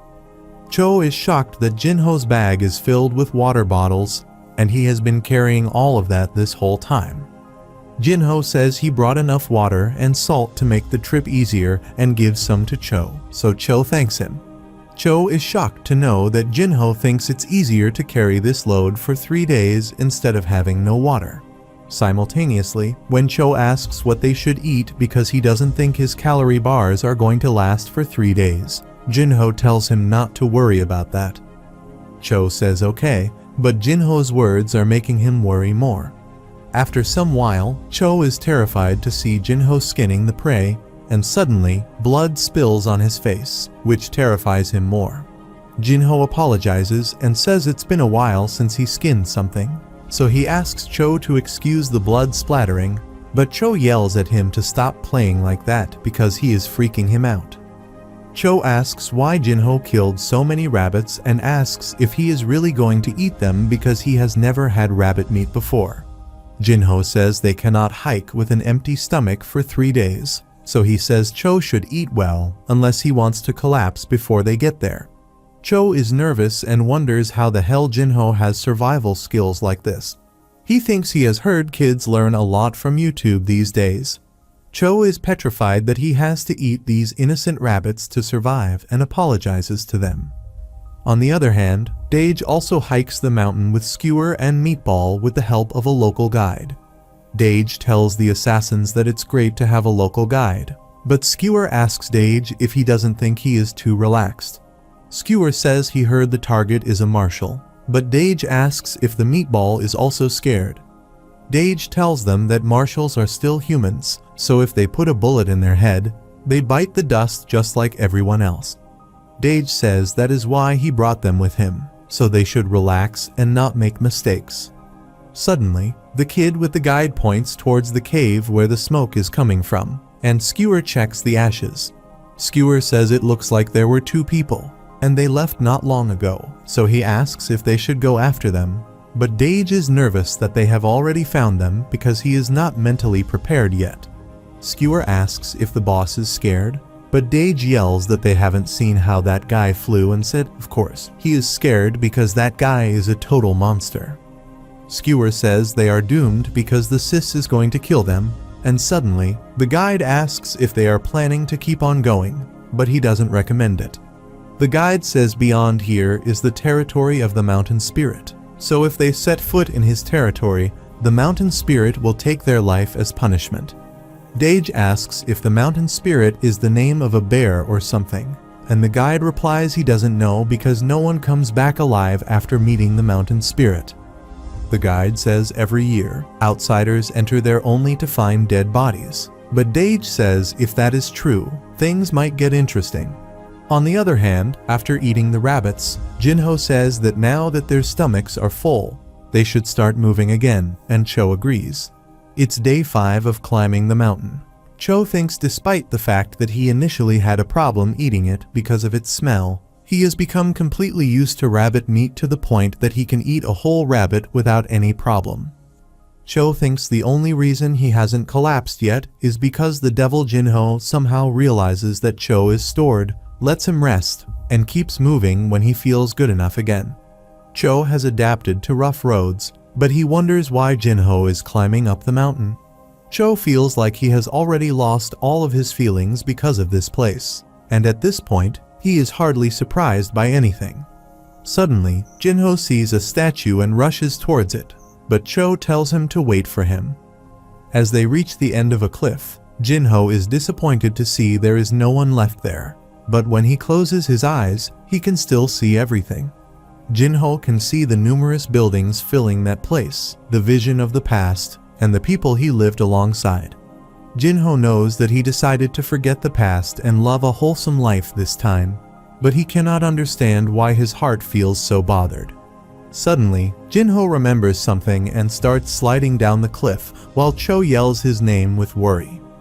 Meanwhile, Jinho thinks about why he forgets about that thing and thinks it must be around here, the forbidden territory that is only allowed to the leader of the demonic cult and the entrance of the cave of the heavenly demon. After Jinho lands on the ground, he finds the entrance of the cave of the heavenly demon, and it is just like how he remembers it. Jinho wonders if this means that this world and the Zhongyuan he used to live in are the same world. Suddenly, Cho also falls near there, which startles Jinho, and Cho yells at him not to go off by himself because if Jinho leaves him alone, he'll be left stranded. Jinho apologizes and helps Cho get up, but suddenly, a mysterious old man appears and yells that there is no place for beings like them. Cho feels immense pain in his ears to hear this voice, and that old man warns them to go back, and then he'll spare their lives. Cho, while closing his ears, wonders who lives here and asks what the hell he is yelling in Chinese. Cho says it suddenly feels cold, and the air feels heavy, so the old man tells them to learn now, or they'll face their death.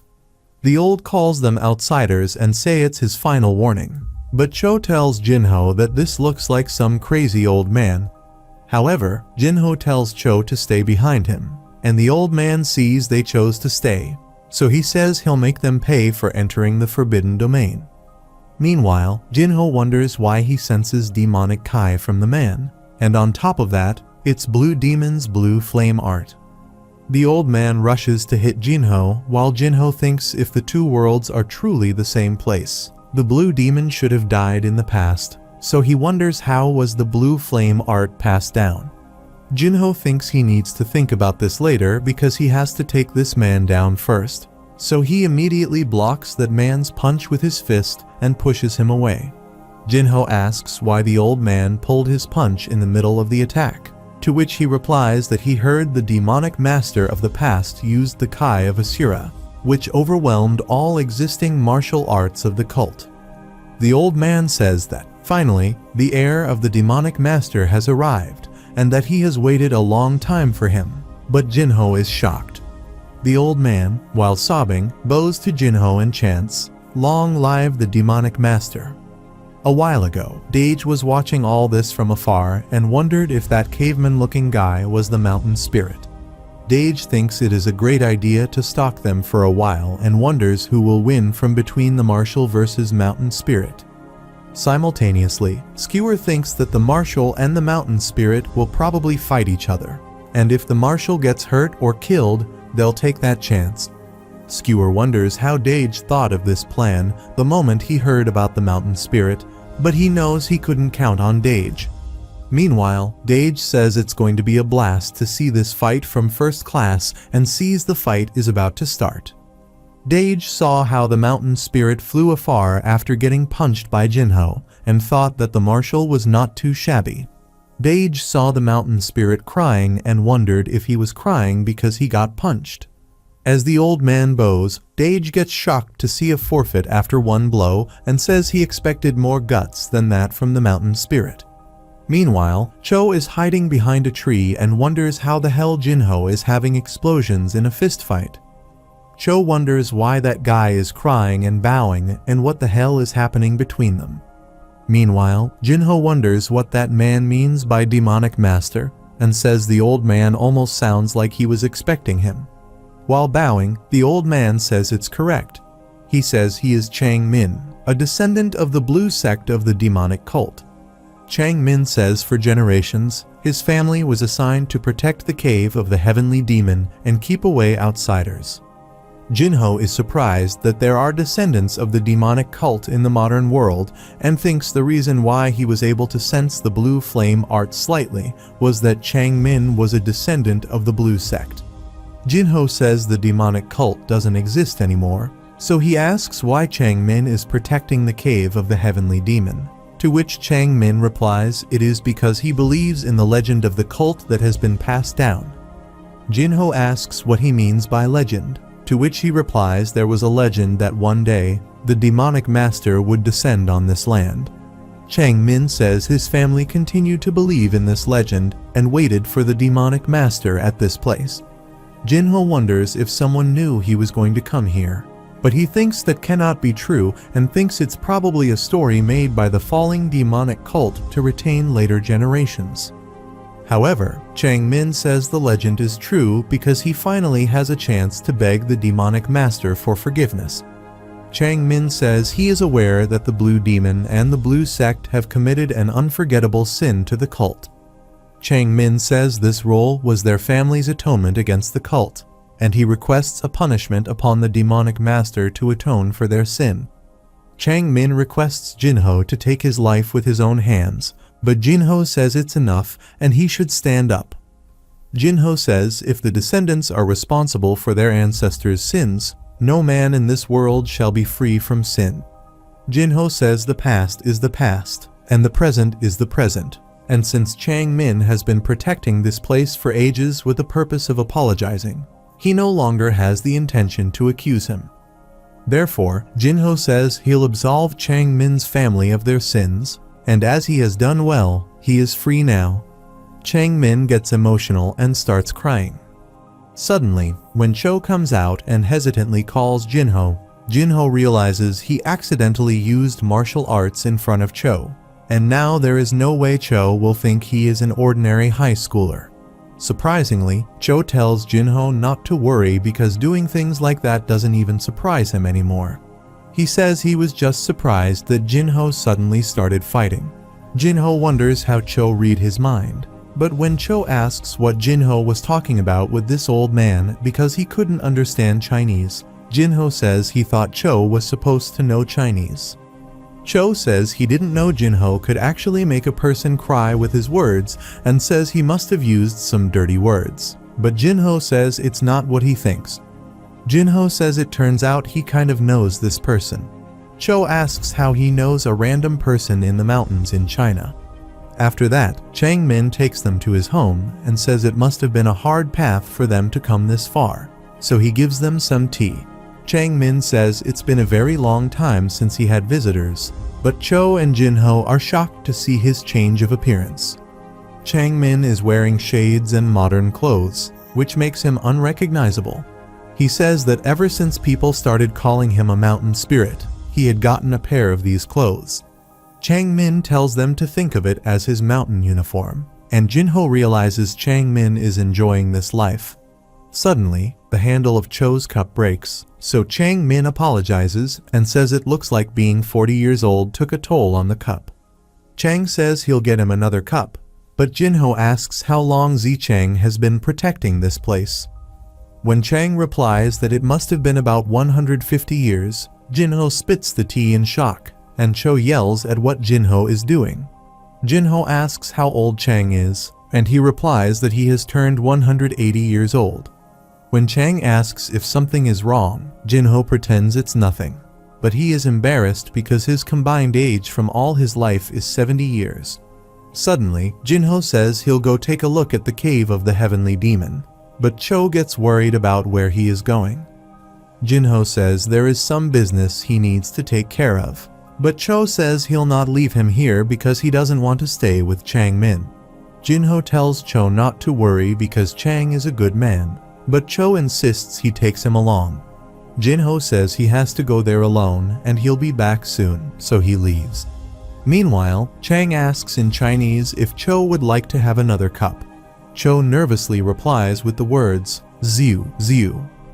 On the other hand, Jinho goes outside the cave, and he can hear the thing he was looking for calling him, so he enters it.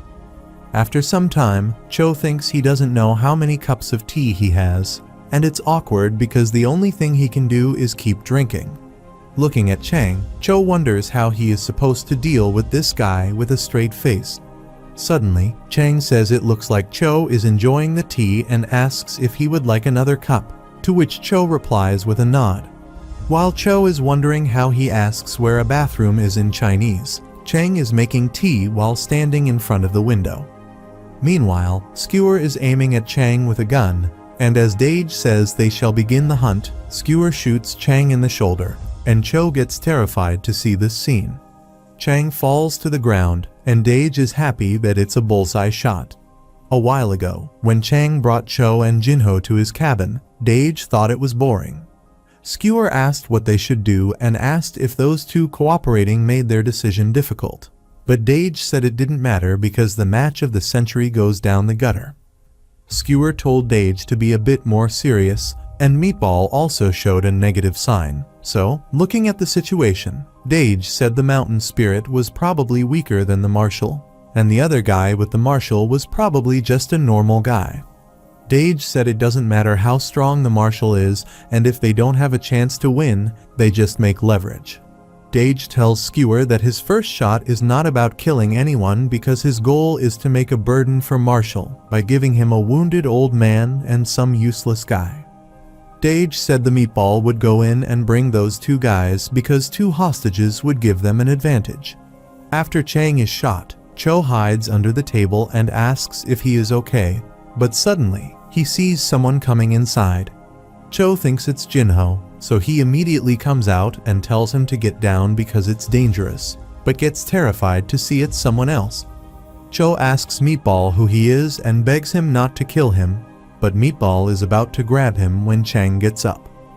While Cho screams with fear, Chang throws Meatball out with a single hand, but he feels unwell, so he tells Cho to run. Suddenly, Meatball gets up, and as he goes inside again, he sees there is no one there because Cho ran away carrying Chang on his back. On the other hand, Jinho goes inside a door in the cave. It's only been a few years since he last came here, but it feels like it's been so long. Jinho feels the cave of the heavenly demon has not changed even after centuries and sees another door behind, which is the forbidden area. Jinho remembers it as the territory that is only allowed to the leader, the one who performed the Kai of Asura. Jinho thinks it looks like he can't enter it now with his body's incomplete performance of the Kai of Asura, but what bothers him now is another room there. Jinho went inside that room and was glad to see the swords there. Jinho says he knew it was their voice that was calling him so desperately and that they were finding him, too, the Red House and Blue House swords. Jinho grabs the swords and is happy that Red House welcomes him. But holding Blue House, he remembers his past life when he got stabbed by the Blue Demon Master. Jinho thinks they are all past events now, and that there is no good in lingering in the past, so he decides to leave with the swords, but he wonders who contained these two swords. Jinho thinks the legend of the demonic master's descent and the Red House and Blue House being stored in this cave feels odd. On the other hand, Cho puts a bandage on Chang's wound and says this should stop the blood. Cho wonders who was that guy and what he wants from them. Cho is worried because there has only been a bunch of confusing events ever since they came to China. Cho starts crying because he just wants a vacation, and instead of that, he gets a murderer chasing after him and a man dying in front of him. Cho prayed that Jinho would hurry here, but suddenly, Meatball arrived there. Cho immediately picks up a piece of wood and wonders if the killer followed them all the way here. Cho warns him not to get close, or he'll have to hurt him, but Meatball tries to get close to him. Suddenly, Cho stabs him with that wood, but he gets terrified that he stabbed a person. However, Meatball is fine, and he slaps Cho down, which makes him unconscious. Meatball wears an earpiece and reports to Dage about the situation while Dage is sitting in the cabin. Meanwhile, Jinho arrives there, and Dage says it's been a while, so he asks if Jinho remembers him. Dage says he has been waiting for him for so long, and Jinho remembers it's the man he met in the restaurant. When Jinho asks where are the other two, Dage, while pointing toward Chang's blood on the floor, says who knows, they could be anywhere. Jinho gets furious to see the blood, but Dage immediately says he is just kidding and tells Jinho not to be so serious. Dage says they are with his men, and if Jinho wants them to be alive, he'll have to ask him to follow his words. Dage says if Jinho attacks him, they'll die, and if he runs away, they'll also die. When Jinho asks what he wants, Dage says they'll start with the swords and that he doesn't like dangerous stuff. Jinho immediately throws the swords toward Dage, and Dage says these are cool, but Jinho wonders how he tracked them there because he didn't see anyone on the way there. Jinho wonders if Dage deliberately tracks them from a distance so he cannot feel his presence and thinks that if this man is used to dealing with marshals, it makes sense that Chang is lost. While Dage is posing with words, Jinho wonders what he should do and thinks he has to find an opportunity to save the two and move them to safety. Suddenly, Dage notices Jinho is thinking something and asks if he is thinking of a way out of there. Dage says it's of no use because he didn't come here without his back covered, and as he shoots a deer near them with his finger, Skewer shoots from afar. Jinho was startled to see the deer actually got shot because he didn't sense any killing intent at all. Dage says it's his superpower, but he immediately says he is kidding because he has a sniper covering him. Meanwhile, Skewer can't believe Dage loves to play around like this. Dage tells Jinho not to be a smart guy because he still has a lot up his sleeve, but Jinho thinks there are two hostages he needs to save, while there is a sniper he cannot sense, and this guy is hard to deal with for some reason.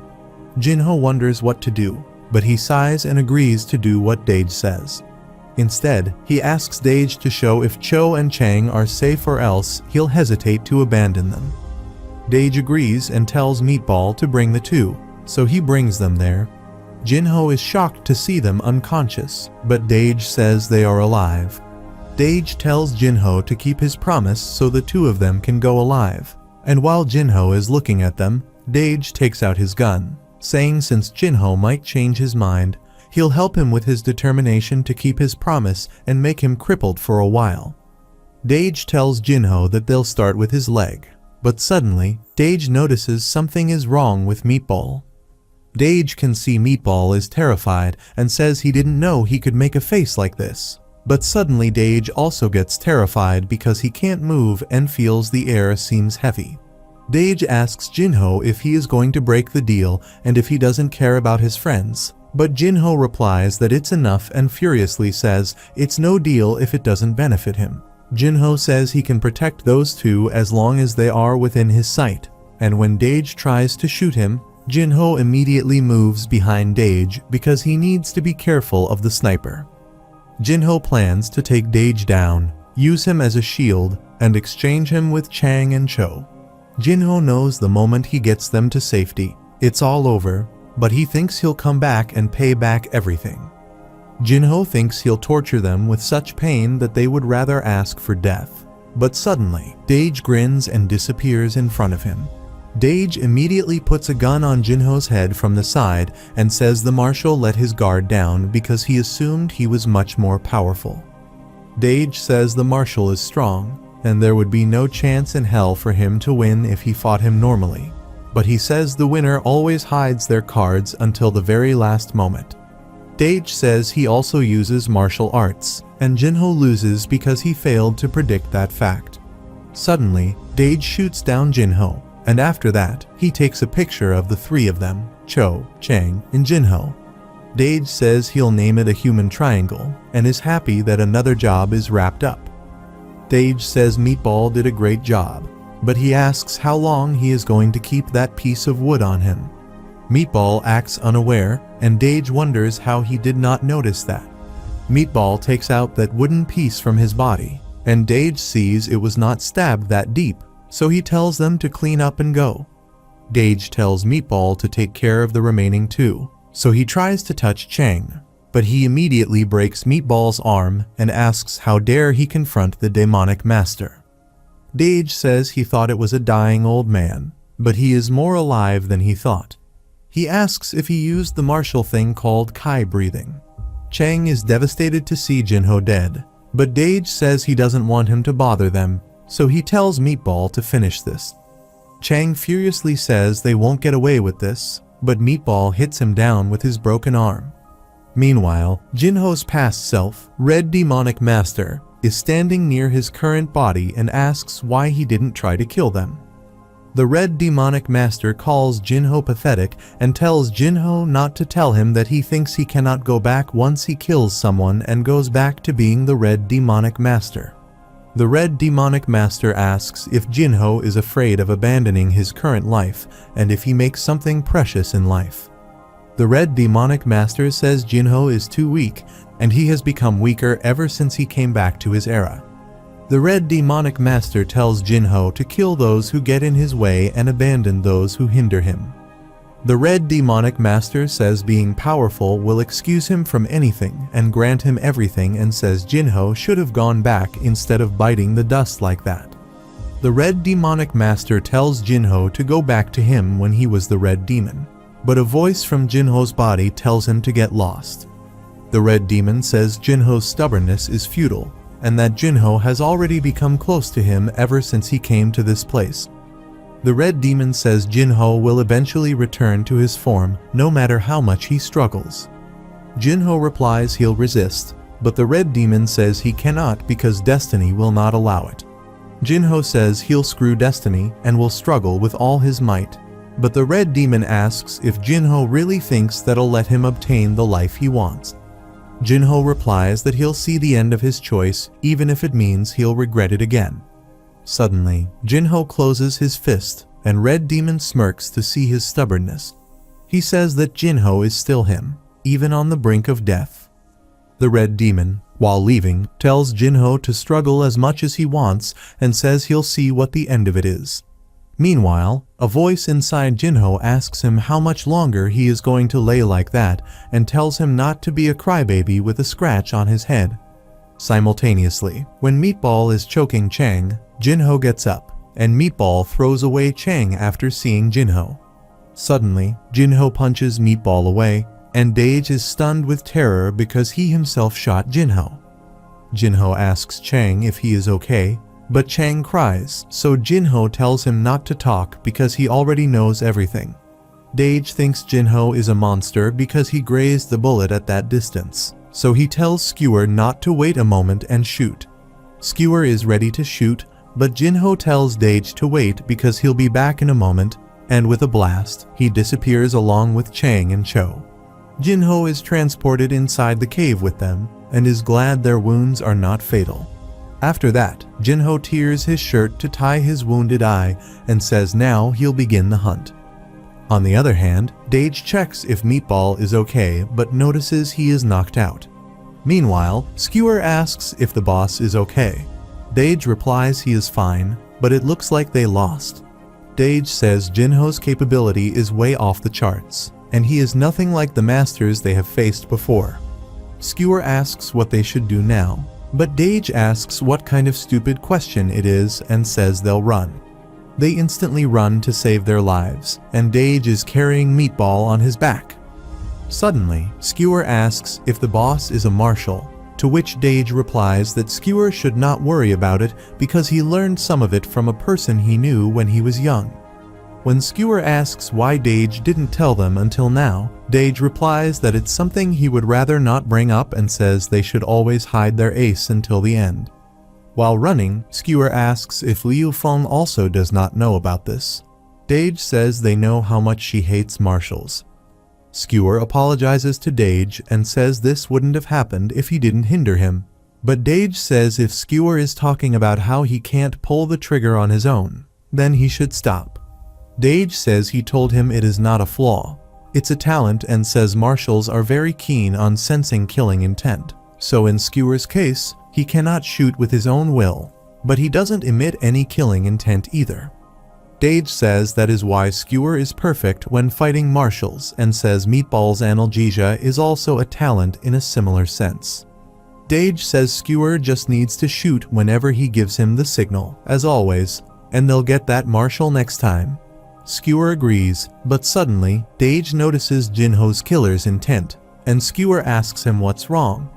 Dage says that the monster is not even trying to hide his hostility, and when Skewer asks if that guy is coming, Dage says at this rate, they'll encounter him any second, so he says he'll buy some time. Dage tells Skewer to go because they cannot fight that thing face on, and they'll end up being wiped out. Dage says Skewer can't buy time, and Meatball is unconscious, so the right move is for him to buy some time so Skewer can get out of there. Dage tells Skewer not to make him repeat himself. Skewer knows this is the right decision, so Skewer tells Dage to stay safe and run. Dage puts Meatball down, and suddenly, he sees Jinho is there. Dage, while apologizing, takes out Jinho's swords and asks if he is here for the swords he accidentally took. Dage says this happens sometimes and asks if he will return the swords and if Jinho will let them go. Jinho ignores Dage and asks why he is ignoring him when he is saying he'll return the swords, but Jinho walks towards Meatball. Dage asks where he is going and gets terrified to wonder if he is going to hurt Meatball. Suddenly, Jinho kicks Meatball with great force, and Dage is terrified because it looks like this boy is a completely different man. Meanwhile, Jinho tells Dage that one is down, so he is the next. Jinho tries to punch Dage, but he dodges it, and Jinho is shocked that he dodged his attack again. Dage says that it is dangerous, but Jinho says those moves are unfamiliar and asks where Dage learned them from. Dage says it seems he has no choice but to fight and that he learned these moves from a kung fu class. Meanwhile, Skewer has not left, and he aims at Jinho, thinking he cannot leave the boss and Meatball like this, but wonders if he can actually pull the trigger without the boss's command.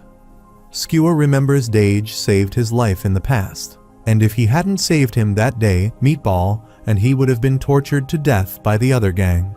Skewer thinks the one who taught him, a traumatized sniper, a new way was also Dage, so he thinks it's his turn to save Dage. While Skewer thinks he can kill that guy, Jinho feels his killer instinct, and he dodges the bullet. Dage calls Skewer an idiot and notices Jinho has disappeared from there. On the other hand, Skewer is happy that he overcame his trauma and pulled the trigger himself. Skewer thinks he won't hinder Dage anymore and tries to find Jinho, but all he sees is smoke. While Skewer is thinking he'll shoot that guy again, Jinho is standing behind him with a sword in his hand. In a while, when Jinho goes where Dage is, Dage starts laughing in shock to see Jinho's sword covered in blood because he understands Skewer is dead. Jinho says this makes it too, and Dage furiously says they should see the end of this now. Back in Korea, the orphanage kids were impressed because Seon made them huge snowmen. Seon says she told them it's going to be cool, and the kids praise her for being so cool, which makes her blush. Suddenly, Park tells the kids to come in because the dinner is ready and says they are going to catch a cold. Park tells Seon to come in, too, because she must be exhausted from keeping up with the kids. Seon replies with an okay, but before going in, she looks at the snowman with a pleasant smile because she made it look similar to Jinho and calls it a dummy. On the other hand, Dage starts shooting at Jinho, but Jinho moves towards him while dodging the bullets. Dage realizes this monster is predicting the trajectories and dodging the bullets like it is nothing. Dage knew he had to fight him in close quarters eventually, so he took out a dagger to stab him, but Jinho had already gotten close to him and cut down his dagger. Dage gets shocked and immediately jumps back, thinking his Kai is no match for Jinho at all. Dage thinks the only way he can hurt this monster is with a gun, and as he realizes he can keep up with his speed, he thinks he just needs to find a chance to put a bullet in his head. Dage, while avoiding the stabs, suddenly shoots Jinho, but Jinho dodges it, and Dage is shocked to see Jinho smiling. Dage thinks this guy is mad, but it seems he is enjoying the situation, and he realizes that Jinho is a bigger freak than he thought. Suddenly, Jinho tries to stab Dage, but a bomb falls from Dage's jacket, and Jinho gets startled. Dage immediately points a gun at his head and shoots while telling him not to worry because the pin is intact. However, Jinho immediately bends to dodge the bullet, and as Dage tries to kick him, Jinho moves away. Dage says that it was close, and looking at the inside pockets of his jacket, he says he really likes it as it has bombs and some medicine in it. Dage agrees that he is no match for Jinho, but he says that all things considered, he is not going down without landing a scratch on him. Dage injects himself with a medicine that increases his strength, and he, with instant movements, fires Jinho from all directions. While the bullets are about to hit Jinho, he thinks he knows he is weaker than back then. But it is a pity because he has to give his best against someone this weak. Jinho thinks he should train himself when he gets back to Korea. And with instant movements, he cuts down all the bullets. Meanwhile, Dage is Shim, and Jinho immediately attacks Dage with multiple stabs. Dage still doesn't want to accept his defeat, so Jinho asks why he is still trying after being injured. Jinho says the only decent part of Dage's martial arts is his footwork, and the rest is a mess, so he asks where he learned it from. Dage, in a trembling voice, asks how many times he has to tell that he learned it from a kung fu class nearby and tries to punch Jinho, but Jinho cuts down his arm. Jinho says he is done with this and asks what he ever did to get such a grudge from him. He also asks Dage why he is fighting him so desperately. Dage is bleeding badly, so Jinho says he is a total wreck and he is going to get himself killed. Suddenly, Dage, with a laugh, says they have survived by ripping apart anything that got in their way because this is the only way of living that was allowed to them. Dage says he is not afraid of dying because he has been broken inside this whole time. Jinho thinks it is troublesome how this guy is not losing his will to fight even after getting his arm cut off and thinks it must be the effect of the drug he used. Jinho says whatever he is saying is none of his business, and he has no intention to murder anyone here. But Dage furiously asks how he can say that after killing his brothers. Jinho replies he didn't kill them, but Dage asks what he means, to which Jinho replies that he caused them enough pain so they regret the fact they harmed the people around him, and they are still alive. Dage gets shocked, and suddenly he falls, saying he should have said that first, which makes Jinho realize that is why Dage was obsessed with fighting him. Dage says Kowloon City, which is also called Sin City, is a small land overpacked with buildings and a spiritless population. Dage was born and abandoned in this city, which was a lawless hellhole, crime being a daily event. Dage was 11 at that time, and he had to choose crime as a method of survival. That place was too harsh for a kid to live normally, so Dage ran trivial errands for the triads at night and slept on some dirty corridor during the day. One day, a man said to Dage that he saw Dage was being productive as always, so he told him to take the chocolate and cheer up.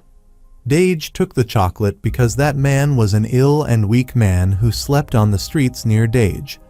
Dage remembers that man always talked about a pipe dream of leaving that place through studying, but at that time, Dage says he liked to listen to his nonsense. Suddenly, Jinho tells Dage to keep it short because he is not interested in it. Dage calls him cold-blooded and asks if he doesn't feel anything, to which Jinho replies that he doesn't care, but he wants to know how he learned martial arts that create circles. Dage tells him one day, nearby thugs started hunting the homeless to clean up the place, and he was no exception. Dage tried to retaliate, so a thug pushed him to the ground and tried to stab him, but Dage hit that thug's face with a rock. Dage decided to go back because the weak man who used to sleep near him couldn't get up for the past few days because of a fever. Dage feared that that guy wouldn't survive a hunt in that state, so he went to help him, but he couldn't believe what happened before his eyes. Dage says that the guy, who was a dying man, was violently breaking the necks of the thugs. Dage says nowhere was that man's kind face, and his eyes had become that of a murderer. Dage says the first thing that man said that day was so odd for the situation that he remembers it to this day, and the words were, "I am back." Jinho is shocked, and Dage says he clearly remembers those words, and ever since then, that man has become a completely different person.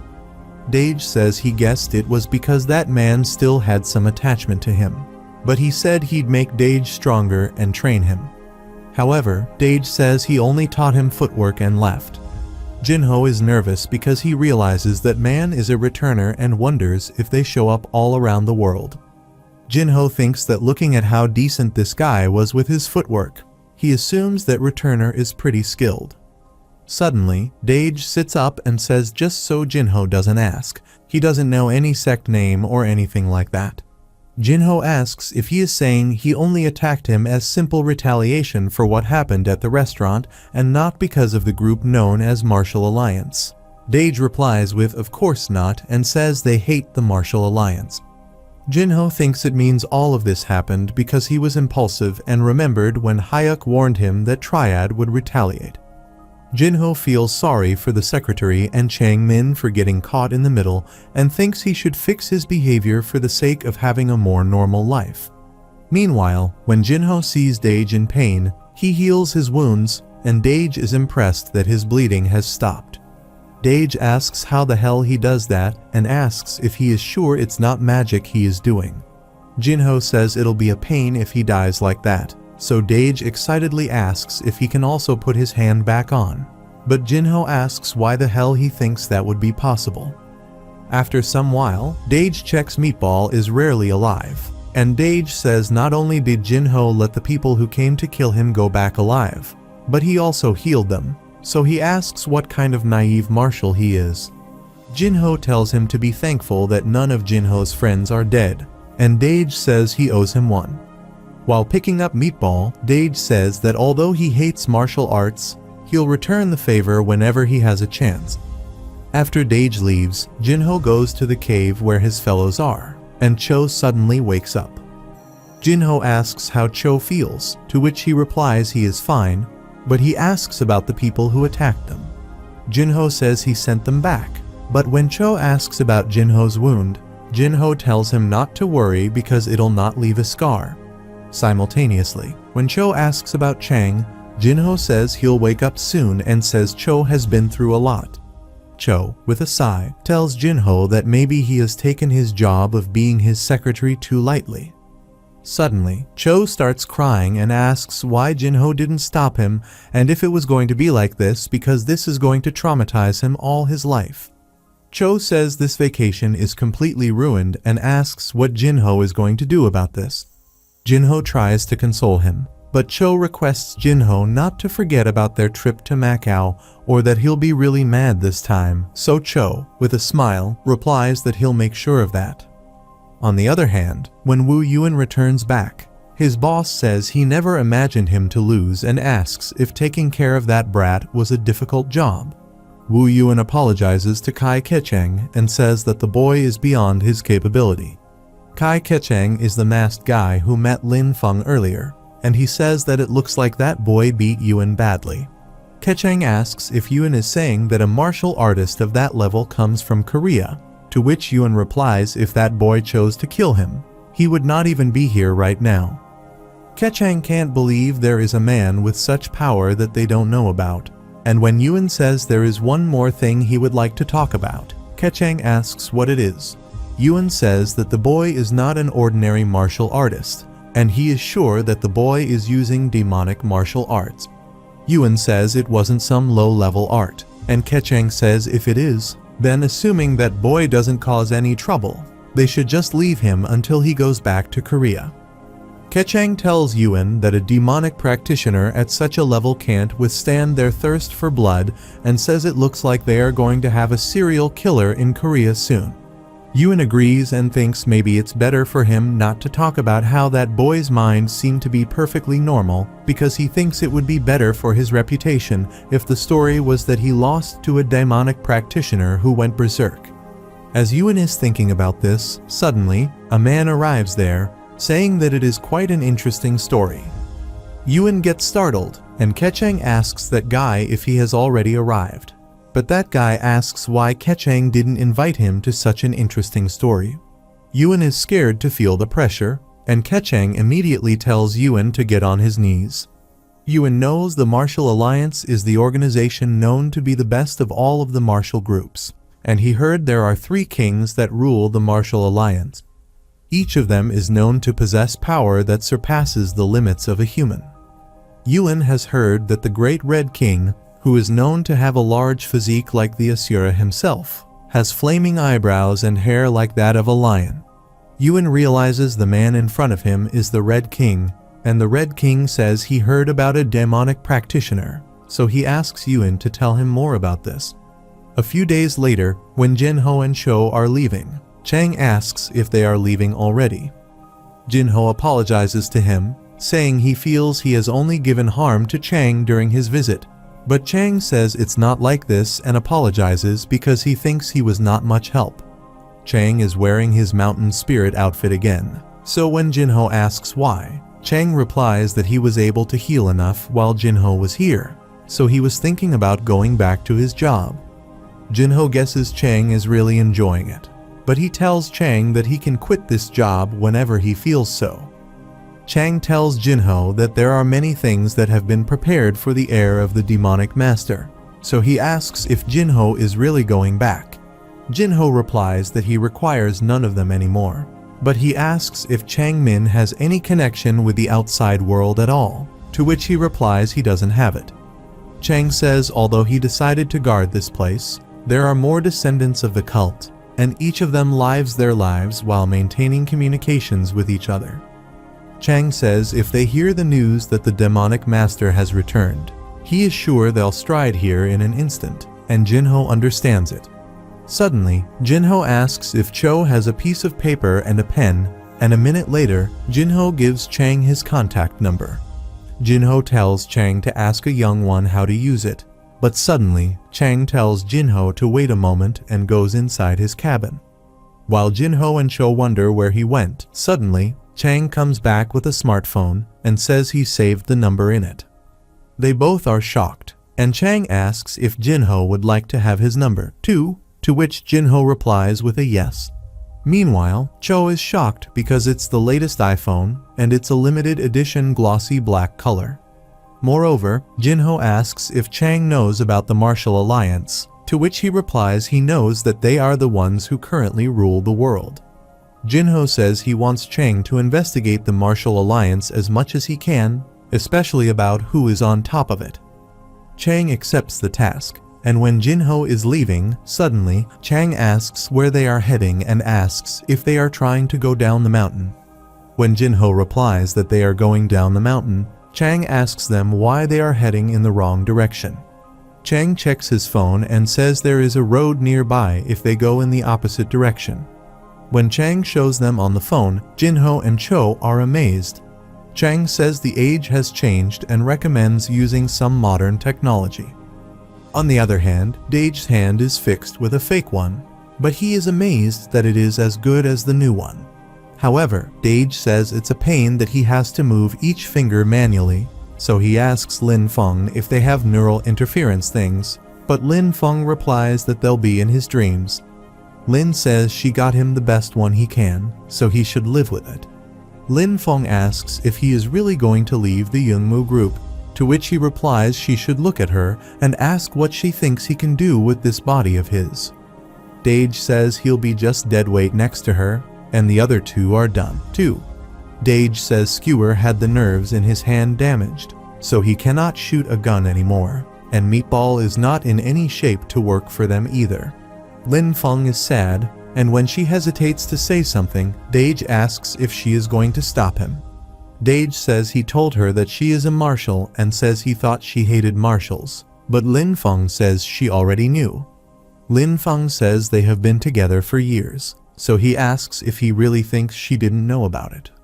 Suddenly, Dage says he'll open a store and live normally because he wants to take this opportunity to live a normal life. Dage asks if she is interested in quitting the triad and joining him to grill some lamb screws, to which she replies that like hell she'll. Dage says that is right and tells her to be the vice leader she is and cuts off her useless tail. Dage tells her to tell others that this incident was not a decision of the group, but his independent decision, and tells her to leave now. Dage says it looks like a visitor who has been waiting for a while has run out of patience, which makes Lin Feng nervous, and she asks if there is really someone. Dage replies that someone from the Martial Alliance is here, and they have a real monster at their doorstep. After some time, when Lin Feng leaves, Keqing and Red King visit Dage, and Dage knows they are not there just to give him a visit. Keqing recommends that Dage spare his worthless jokes and says that Dage should be aware that he ignored the Martial Alliance's orders and engaged in that martial without their permission. Dage says that he was working on personal terms, and he has already been expelled from the group because of that. But Keqing says it doesn't matter because they weren't planning to punish the whole Youngmu group anyway. Suddenly, when Keqing says the ones who will be punished for this incident are Dage and his direct boss, Lin Feng, Dage gets worried and immediately replies that it was just him messing around. Keqing tells Dage to know his place because the Alliance's decisions are absolute. But Red King tells Keqing that he didn't come all the way here for such boring matters. Keqing apologizes, and Red King asks Dage to tell him everything about the demonic practitioner he met. After hearing the name Red King, Dage realizes he must be the one in charge here, and hopes he is not as stuck up as the other guy. Dage says he can tell them about the martial under one condition if they don't touch Sis Lin Feng. Dage says he is only going to speak if they promise him that. But Keqing asks how dare he speak like that in front of Red King. However, Red King agrees. But when Keqing says doing that will show a bad example against the low ones, Red King, in an intimidating tone, says he finds Keqing's words to be long and unnecessary. Keqing immediately apologizes, and Dage also feels a strong pressure in the atmosphere.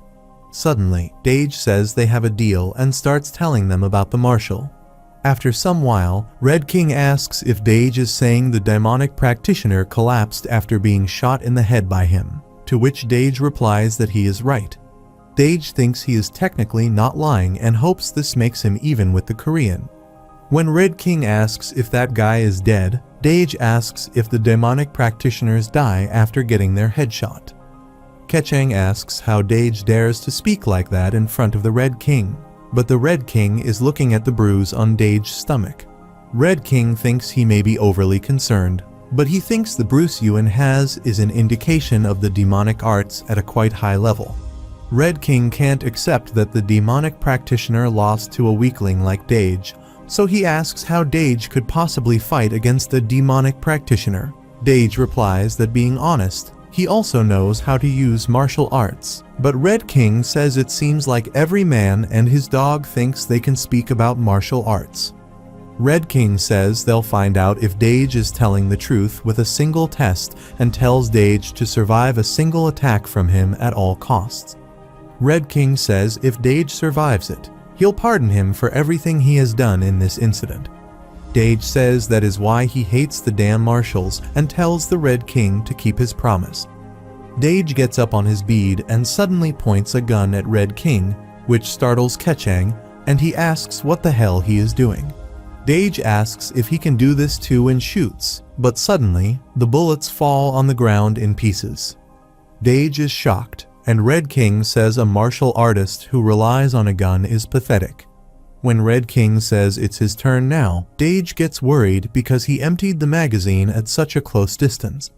Dage decides to focus because this man can be a monster and thinks he needs to dodge his attack once. Dage uses his footwork to move around the room immediately, thinking he still has a chance, but Red King is standing still. Meanwhile, Keqing wonders how Dage is so fast, but suddenly, Red King blocks Dage's movement by appearing in front of him and calls his footwork crude, which shocks Dage.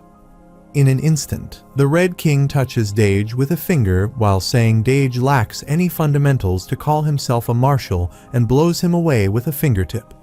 Dage gets slammed against the wall, and Keqing is amazed to see the power of the Red King. Keqing realizes it's a completely different level and thinks he knows the title Tyrant only suits the Red King. Meanwhile, Dage faints on the ground, and when Keqing asks what they do with him, Red King tells Kecheng to leave Dage. Red King says he compromised Dage's meridians, so he won't dare talk about martial arts anymore, and tells Kecheng that from now on, no matter how trivial it is, he should report to him everything related to the demonic arts.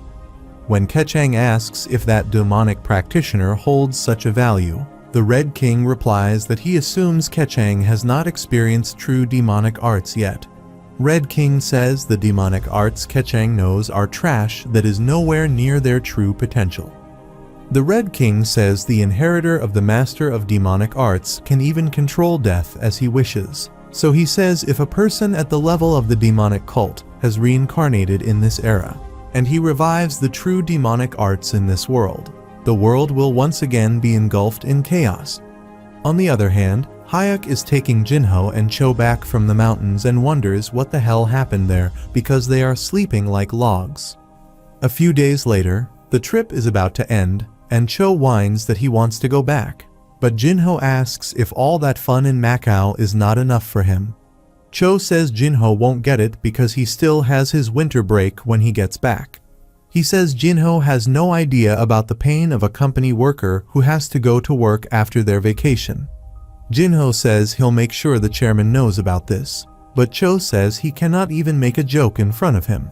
Suddenly, Hayek says since Jinho can't take his swords on the flight, he'll find a way to send them to his address in Korea.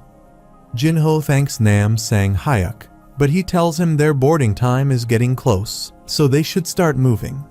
Jinho thought he was going to get answers on how to live his life if he came to China, but it looks like he only has more problems, let alone any answers. Jinho thinks there is a martial alliance, a Chinese martial society group, and another martial society group in Korea, so he has no idea what is going to happen in this life. Jinho thinks even for the sake of preparing for it, he first needs to take care of it. After they land in Korea, Jinho goes to see Park and gives him his souvenir. Park thanked Jinho and asked when he would come back, to which Jinho replied that he had come back yesterday, but there was no one at home for some reason. Park says he guessed Jinho's family had something come up urgently and asked Jinho how China was. Jinho replies that it was not bad, but Park says he doesn't look satisfied. Suddenly, Park tells Jinho to make sure he tells Sam that he is back, but Jinho says he doesn't have a souvenir for her. Simultaneously, Park opens his souvenir and is shocked to see it because it's gross. Park asks what's wrong with Jinho's taste, but Jinho can't understand what's wrong, and he is planning to give it to Sam if things go wrong. However, Cho asks Jinho if something went wrong in China because Jinho's face doesn't look so good, but Jinho gets worried that his face really says that. Suddenly, when Jinho says there is a lot he needs to do, but there is nothing he can get done, Park asks what he is talking about. Park asked if Jinho was worried because he had nothing to do during his winter break and asked if Jinho would get his license with him. When Jinho asks what license he is talking about, Park replies that he is talking about a driver's license, but Jinho says he is not interested in driving. Park says Jinho will need to get it someday because he can't ride his bike anywhere, but Jinho says he can go anywhere with his bike. Park says that Jinho might be able to do it, but he asks what Jinho will do when he needs to drive his parents somewhere. Jinho starts thinking about it, and Park says if he is going to get it anyway, then why not do it now? Jinho thinks getting done with something that he eventually needs to do sounds right and says he should just get done with going there, but Park wonders if he is talking about going to the driving school. On the other hand, Hwang says he hopes Cho enjoyed his vacation, and Cho replies that he enjoyed it. Hwang says he heard the report from the Chinese branch and asked if they got into trouble with Triad. Cho immediately apologizes, but he is furious that Hayek told the chairman everything. Suddenly, Hwang says it's enough about that matter, but he asks what the terrible thing happened that Cho mentioned. Cho replied that it happened when he climbed the mountain with Jinho and asked what the chairman would think if he saw an explosion from a fist and a person flying about 30 meters away from that. Hwang gets worried and asks if Jinho did that, to which Cho replies that it is right and says it may be hard to believe. but he witnessed Jinho fight against a mysterious man up that place. Cho days, he wasn't able to comprehend anything at that time, but now that he thinks of it, everything is simply bizarre. Cho says Jinho was severely injured back then, but his wounds healed in no time. He says that seeing how Jinho talked with the mysterious man, he seemed to be someone he knew in China, but Jinho refused to explain anything. Wang thinks it sounds like Jinho is some character from the wuxia novels he read when he was young. Wang never expected such an incredible report like this, and he tells Cho that if Jinho doesn't want to talk about it, he shouldn't force him to do so. Wang says Jinho doesn't cease to surprise him because he is such a man of desirable talent. But Cho says considering that's his chairman's expression after listening to his story, he also doesn't seem an ordinary man either. Suddenly, when Wang asks if Jinho is showing any changes after this trip, Cho replies that he has heard Jinho is preparing for his driver's license.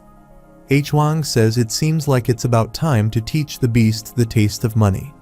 On the other hand, when Jinho goes for the driving test, he drives extremely fast, but he doesn't cause any accidents. The testing officer feels extremely scared while Jinho drives, and when Jinho passes by an old man at high speed without stopping, the officer fails him in the test. Jinho is shocked, and he cannot understand why he failed the test. A few days later, at the graduation ceremony, a junior girl suddenly congratulates Jinho on his graduation and gives him a bouquet. Jinho takes it, and the girl immediately runs to her friends excitedly. Jinho tells Injayu that he doesn't remember doing much, but it looks like he has been a better senior classman than he thought. However, Injayu asks if Jinho is kidding. Suddenly, Park excitedly tells Jinho that he got his license on his first try and asks about Jinho, to which Jinho replies that he failed, so Injayu makes fun of Jinho. Meanwhile, Seon arrives, and they are impressed that she received a lot of flowers. Suddenly, Seon asks why Jinho didn't tell him that he was back and says he would have texted him, but Jinho simply apologizes. When Seon says it's not like she is important to him anyway and says it's fine, Jinho gives a confused expression. Seon says she'll get going and she'll see Jinho in college, to which Jinho replies with a hymn, which makes Injayu say that's not normal, and Park also feels something is wrong. A few days later, when Jinho is going out, he gets confused when he sees Cho standing outside the house with a car key in his hand. When Jinho asks what it is, Cho replies that it is a gift from the chairman congratulating Jinho on college entrance. Cho says the chairman is looking forward to Jinho enjoying it, but Jinho is not impressed to see the sports car as a gift for him getting into college. Jinho is leaving on his bike, but Cho sits behind him and says the chairman made a special order after he heard Jinho got his driver's license. Jinho tells Cho to send his gratitude to the chairman and tells him that this car is overkill in so many ways. Jinho says if the chairman really wants to give him a gift, he should make it something more subtle. But Cho begs Jinho to help him because he has already gone through a lot of trouble with the chairman because of what Jinho did in China. Cho says they went through a lot in China, so he asks if Jinho is going to leave him like this. Jinho feels bad, so he says this is the last time these words are going to work, and Cho immediately gets happy that Jinho agrees to take the car.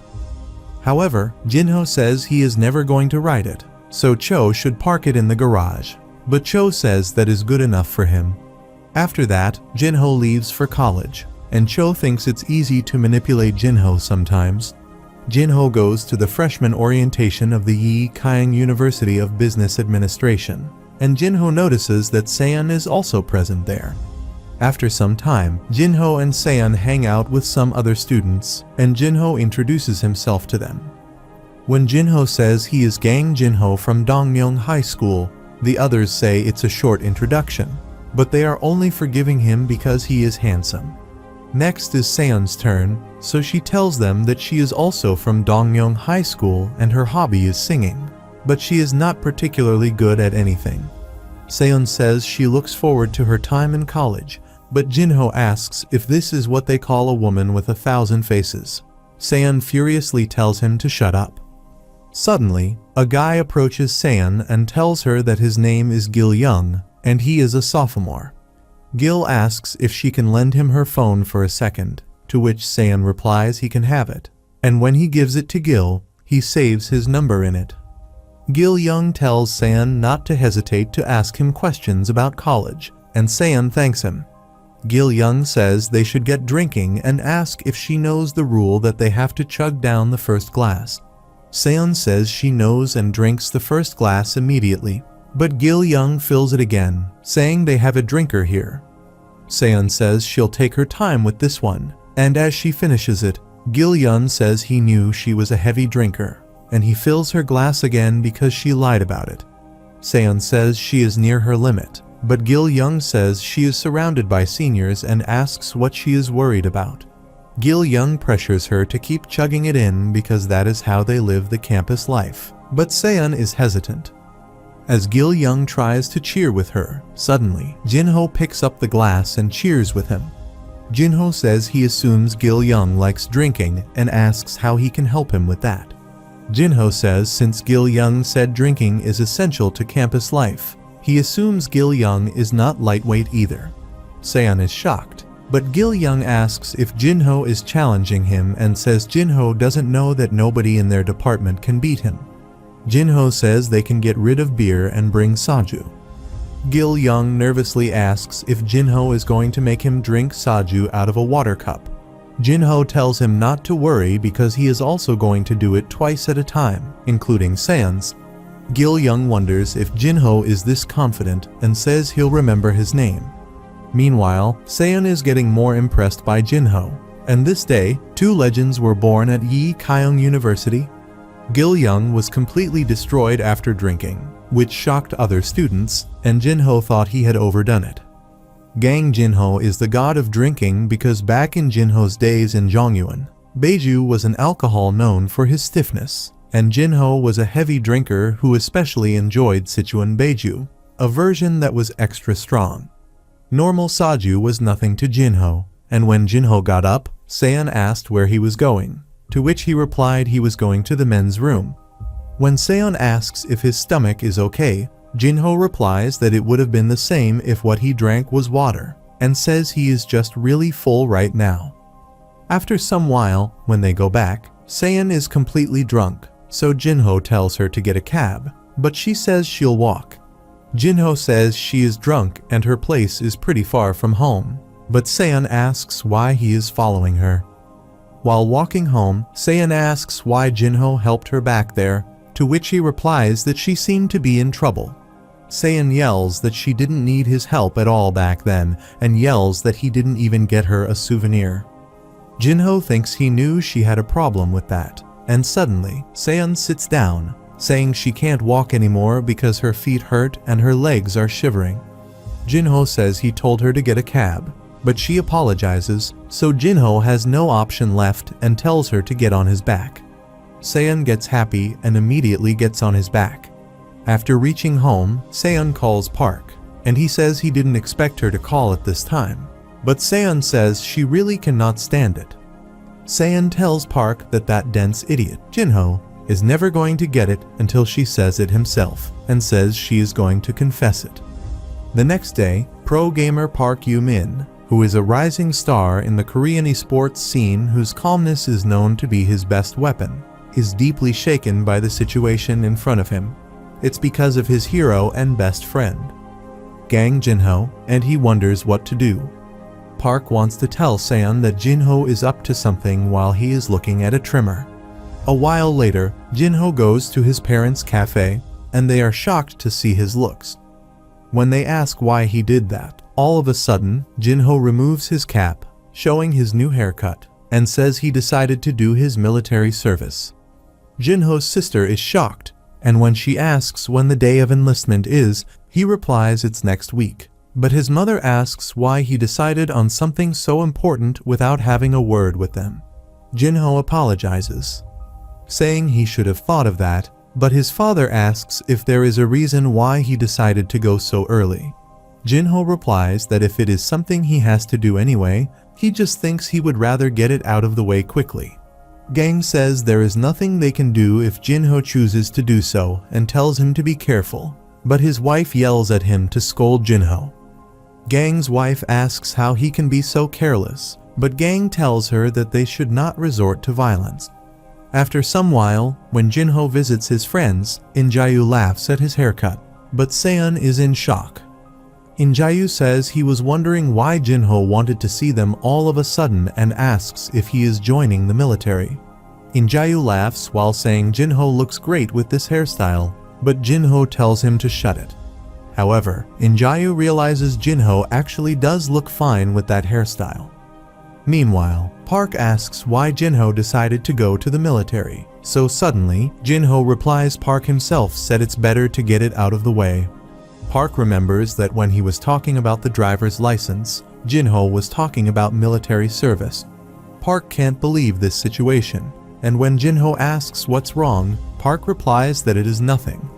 On the other hand, Seon is completely silent, and when they go out for dinner, Seon wonders why she even likes a guy like this. Seon remembers he came close when she decided to give up, but now he is leaving like this. Seon is sad because she was finally able to make up her mind, so she wonders why he is leaving now. At night, Jinho, while walking Seon home, remembers Park furiously telling him to walk Seon home tonight and telling him not to ask the reason. Jinho thinks he doesn't mind walking her, but she has not said a word for a while. Suddenly, Seon stops and says they have reached so Jinho can go, to which Jinho replies okay, and she tells him to be careful in the military. Suddenly, Seon asks if Jinho doesn't have anything to say to her. Jinho is confused, so Seon says she guesses it makes sense that he doesn't have anything to say. Jinho gets worried and says it looks like he made a mistake again, but he apologizes to her and tells her to cheer up. Seon, while controlling her emotions, says he didn't do anything wrong, and it's just her expecting things herself. But still, Seon asks how Jinho is so dense like that, and asks if he is not interested in her at all. Seon asks how he can make her so miserable like this, and says she is just going to say this before he makes her more miserable. Seon says it looks like she really liked him for quite a long time, too, ever since he first talked with her. Jinho is shocked. And Seon says now that she thinks about it, she has always been around him and influenced by him. Seon says she knows he is not interested in her, so everything she has done until now just feels like a waste of time to her. Jinho apologizes, saying he didn't notice that, but Seon says it's okay and that she is done now. Seon says it looks like she has been bothering him because she was making her feelings a priority, and that she won't bother him anymore. Seon says she'll see him again and leaves after saying bye to him, but Jinho remembers it now and wonders why he forgets it. Jinho remembers that the one who fell in love first was him, and remembers that he gave her a present in the past to confess his feelings. Suddenly, Jinho feels a strange feeling in his heart and wonders if this is the feeling he felt back then. Jinho thinks it's too late now and sighs. But suddenly, he gets startled to hear Seon yelling at him to be safe and come back safe. Seon yells she'll still be his friend, to which Jinho replies with a thank you and leaves. Meanwhile, Seon is crying behind the door, and Jinho, while leaving, feels bitter and wonders if this is what everyone feels. Jinho thinks it's the first time he has felt something like this and wonders if this means that he is starting to live a normal life. A few days later, the day Jinho leaves for the military arrives, and Gang tells Jinho that there will be times when Jinho will feel like things are unjust. But in the military, there will be many moments when he has to restrain himself.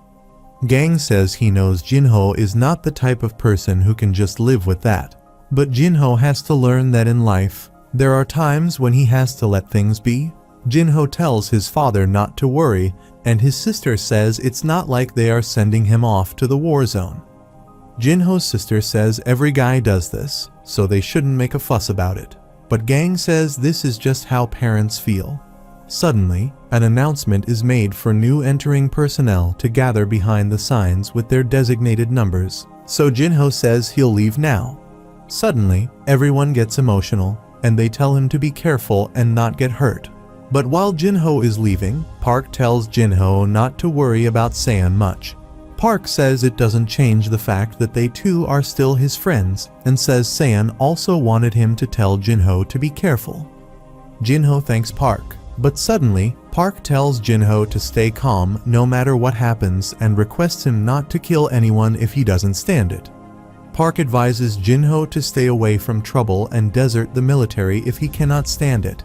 But Jinho asks what kind of person Park thinks Jinho is. Jinho tells Park not to worry about anything like that and leaves, saying he'll see him later. The first day of the military begins, and an officer yells at the newcomers if they think they are in the outside world. The officer says they are all soldiers now and orders them to move double time. Jinho sees this as the modern military and thinks, although he never had a chance to experience it in his first life because of the accident, it's pretty similar to the demonic cult in how it makes people obey through pressure and making examples. However, Jinho remembers the demonic cult was far worse in how they cut heads and tortured people. Jinho realizes the basics have not changed, be it past or present, and thinks it's boring. Just like Jinho expected, the 2 days in the replacement depot turned out to be boring, and he spent most of his time in the replacement depot sitting in a meditation pose. Jinho didn't want to waste a second of his time, so he decided to spend his 2 years in the military to train himself in martial arts, and the first step was to train his Kai core. By constantly shrouding himself in Kai, Jinho can grow the size of his core and make his body more adapted to Kai. It was a necessary step for Gang Jinho, who already adapted to life in the modern world. Before entering the military, Jinho thought they might be martial artists stronger than him whenever he met martial arts, and this thought made him impatient. After 2 days in the replacement depot, they go to a place where they'll be staying for the next 5 weeks. In the drill training ground, the soldiers march forward. The officer thinks drill and ceremony are nothing too difficult, but it's training where new recruits and seasoned soldiers show very different movements. The officer thinks there are occasions when a new trainee shows some excellent movements, and suddenly he notices Jinho. The officer wonders who the hell this guy is because he remembered and performed everything perfectly after a few looks, and the look on Jinho's face makes the officer wonder if he is a spy from the north. The officer thinks it looks like everyone is going to love this kid and tells trainee number 100, Jinho, to come out and have some rest. The officer tells the other trainees to keep moving and get their feet together, but also scolds them to do it properly. Meanwhile, Jinho wonders if it is really that difficult. Next, the rifle training begins, and while the other newbies are struggling with using a rifle, the seniors are surprised to see Jinho shooting perfectly. Suddenly, trainee 105 Jin Young HWA says it looks like he finally has a worthy rival because he himself is a National Sports Festival Award winner. Jinho hits 20 hits out of 20 shots, while Jin Young HWA's score is 12 hits, so he says they'll see each other next time. After that, in the physical training round, Jin Young HWA uses his full strength to win against Jinho. But Jinho thinks he'll just need to keep up with this guy so that his record won't look too abnormal. Young HWA says push-ups are his forte, and Jinho is out of luck this time, but he is shocked to see him doing push-ups at an insane speed. Jin Young HWA gets badly beaten by Jinho in all the rounds, and he cannot believe it. The other trainees asked Jinho if he had received some special training before he came here, and they asked what it was that Jinho could not do, to which Jinho replied that he had just graduated from high school. During the break, Jinho thinks he didn't know they let them rest during the weekends, but he can't waste his time, so he starts meditating. Meanwhile, a huge guy arrives there and asks Jinho what he thinks he is doing, but Jinho asks if he is talking to him. The guy curses Jinho and says he is talking to him. The guy asks Jinho if he really has to be such a douche and sit like that during the weekend and asks if he can't see everyone is uncomfortable because of him. Suddenly, another trainee comes forward asking Young Gi what's wrong and says they don't have to start a fight, but Young Gi tells him to get out of the way and ask others if he is the only one who has a problem with Jinho.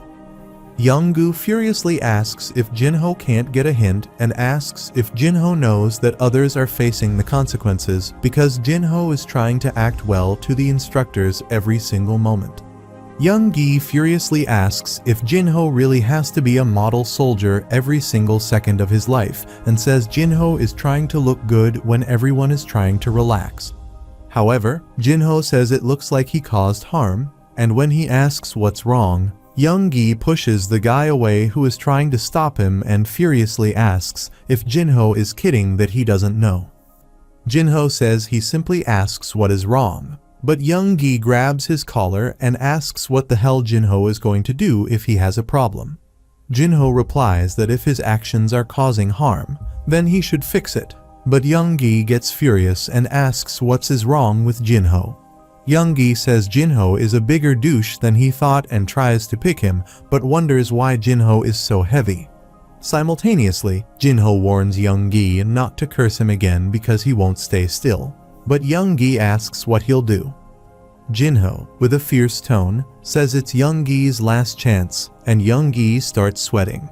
While Young-gi wonders if he is scared, suddenly, the sergeant arrives there and asks what they are doing. One of the trainees replies that they were just playing, but the sergeant says he told them that the weekends are not their days off, but their days for personal organization. The sergeant says if they get caught playing around again, they'll spend the rest of the weekend on the ground. Suddenly, the sergeant tells Jinho to follow him, and when they go outside, he offers Jinho a drink. Jinho thanks the sergeant, but when he asks if this is not off limits for recruits, the sergeant points towards his badge and asks if Jinho can see who he is, to which Jinho replies that he is a sergeant. The sergeant says that is right, and he is not any sergeant, but a sergeant clearing for ETS, so Jinho shouldn't worry about it. Suddenly, the sergeant asks what Jinho is going to do back there if he doesn't show up, and if he is going to start a fight. Jinho replies that he is going to do that. The sergeant laughs and asks if Jinho has no idea why Young-gi has a problem with him back there, to which Jinho replies that he doesn't know. The sergeant says it is because Young-gi is annoyed by Jinho, and that is how the military works. The sergeant says everyone here becomes sensitive, and that is why it feels like they have more weirdos in society because there is no freedom in the military. The sergeant says Jinho sticks out too much during training, and his outstanding performance makes others look bad, which pushes them in unwanted ways. Jinho asks if the sergeant is telling him to be careful not to attract attention, and the sergeant replies that he is right. The sergeant says he is putting his leg into others' business and guesses he is getting bored with his ETS coming soon. The sergeant tells Jinho that he can go now, so Jinho leaves. Meanwhile, the sergeant wonders what's going on with this recruit because he felt stifled the whole time he was talking with him. The sergeant says it looks like they have one stubborn fellow here and thinks Jinho is good, but he lacks social skills. The next day, in the hand grenade training range, the instructor tells trainee number 99, Young-gi, to focus on him, so Young-gi apologizes and says it won't happen again. Young-gi is disturbed because yesterday's scene keeps bothering him because he noticed Jinho's eyes were not normal. Young-gi remembers Jinho made him scared with just a glare and wonders if he is really that scared of him. Suddenly, the instructor tells the trainees not to relax their hands after they remove the pin and tells them to follow the instructor's orders and everything will be fine. The trainee asks if they understand. Young-gi replies he understands but wonders why he has to be right next to Jinho. The instructor tells Young-gi to relax because everyone can do it. Young-gi tries to convince himself that he is not nervous, but he wonders why the hell Jinho is staring at him. Young-gi wonders if Jinho is making fun of him and gets furious, but the instructor tells him to stay focused.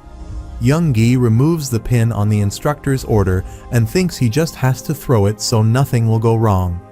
As the instructor tells him to throw with confidence, Young-gi wants to tell the instructor to shut up because he would be nothing if he met him outside.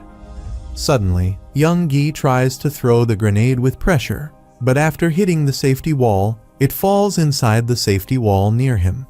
The instructor and Young-gi get terrified, and Young Gi realizes he has gripped it harder than usual. The instructor tells Young Gi to move to the other side of the safety wall, but he can't move out of fear and thinks he is going to die. Suddenly, Jinho picks up the grenade and throws it away. Everyone gets shocked, but Young Gi faints because of the shock. The instructor scolds Jinho because he almost got himself killed and asks who told him to be a hero, to which Jinho replies that he is confident that he is going to survive. After some while, when Jinho is polishing his boots, the other trainees praise him. They say Jinho was awesome back there, and they say he also has the guts to go with his muscles. When they asked how he was so calm after that, Jinho replied that it wasn't a big deal. When they say he must be acting, Jinho thinks it looks like not sticking out is not an option anymore. Meanwhile, a trainee thanks Jinho for saving Young Gi and says Young Gi can get rough at times, but he really helped him a lot during his training, so he requests Jinho not to hate Young Gi. The trainee offers a snack to Jinho and says it is not much, but after seeing this, others also give their snacks to him. Jinho says sweets are not really his thing, but they insist he takes them, and Jinho feels awkward. The next day, during the CBR training, the instructor tells the trainees to remove filters from their masks and says they'll be singing an army song, The Real Man, during the training. As the poisonous gases are released, everyone starts coughing, and Jinho wonders if it is poison because it stings his breath and skin. Jinho thinks it's the first time he is experiencing modern chemical weapons and thinks it's difficult from the organic poisons the Tang clan and the Five Venom sect used back in Zhongyuan. Jinho thinks it is impossible to block, considering it's airborne and poisons the subject through their skin. Jinho wonders how bad the real stuff is if this is the training material, but suddenly, the instructor asks Jinho if the training is too easy for him because he seems fine. When Jinho replies that it's not a problem, the other trainees get furious because they are coughing badly. Suddenly, the instructor tells them to remove their masks, and as they do, Jinho's eyes are teary, and his nose is runny. After they go back to their room, young HWA asks Jinho what the hell his problem is and asks if he seriously does not know what saying "not a problem" in that situation would have resulted in. Young HWA says Jinho can't be this dense, but Jinho says he apologized if he caused harm and says he just thought it was a rare and valuable experience. Young HWA gets furious and says they are the ones who suffer the consequences. When young HWA asks if Jinho doesn't feel anything about it, another trainee tells him to relax because Jinho is not doing it with bad intentions. However, young HWA furiously asks if any of them has seen Jinho engage in a conversation with anyone for the past 3 weeks and says Jinho doesn't really care about any of them at all. Meanwhile, Jinho is worried because they have another problem with him, and he doesn't know how many times this happened. Jinho thinks he is only surrounded by friendly people in society, but everyone here has a problem with him and wonders if this is also because of the senses he had back in Zhongyuan, or wonders if some part of him is actually broken because of his number of reincarnations. Suddenly, Young Gi arrives there, and when a trainee gladly asks if he is allowed out of the hospital, Young Gi replies that he said he was fine, but it took a while for the doctor to let him go. Suddenly, Young Gi says he is not the one to say this, and he understands their situation, but they shouldn't be too harsh on Jinho. Young Gi says he gave it a thought while he was in the hospital that Jinho always apologized and said he'll fix his problems.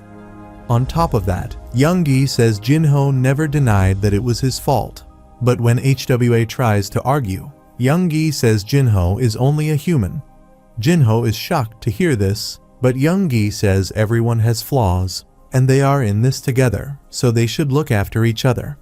Young Gi says Jinho is the one who taught him that, so he thanks Jinho for saving his life and apologizes to him. A few days later, it's week 4 of training, and during a night march, Young Gi is extremely exhausted. Suddenly, the instructor asks Young Gi if he is fine and says he is free to give up any time, so he should not force himself too hard, but Young Gi says he can do it. The instructor thinks this group of trainees did have a lot of problems, but they cannot just push them to do the rest of the training so strictly. The instructor wonders how do they expect trainees to do a 20-kilometer full-loaded march. Meanwhile, young Gi suddenly feels his ruck lighter, but he doesn't know it's because Jinho is placing his hand under it. After some while, they get a 10-minute break, and the instructor tells them not to get too comfortable because it won't be easy getting their engines back up and running. Meanwhile, young Gi gets out of the water, so Jinho offers him his water, for which young Gi thanks him.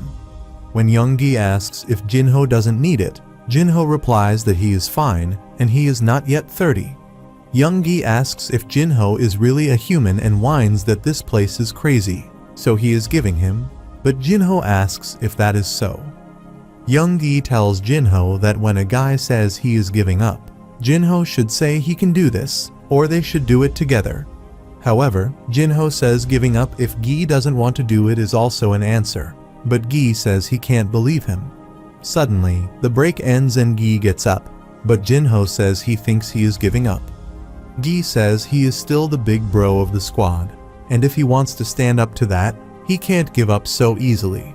Jinho, with a smile, says at least Gi's face is big bro material, so it's alright, and tells Gi that they should get going. But Gi is shocked that Jinho made a joke. After some while, the sun rose, and Gi yelled that he had completed the march, but the trainee scolded him to lower his voice. Gi apologizes and tells Jinho that it's amazing because he never thought it was possible by himself. Gi says he was able to do it because there was someone next to him and says it is true that humans are not made to live alone. Gi says he misses his grandma and brother, and this makes Jinho remember the days when he lost his family and was alone. Jinho remembers that he thought he could live alone despite the fact that humans are not meant to live alone. Jinho remembers his family, friends, and companions and thanks Gi because he learned a lesson from him that humans are not made to live alone. After some while, Jinho is called to the battalion commander's room, and he is shocked to see Chairman H. Wang there. Jinho asks what the chairman is doing there, but H. Wang asks what he means by that. H. Wang says it's been a month and asks if Jinho forgot about saving his life, to which Jinho doesn't reply anything because he is embarrassed.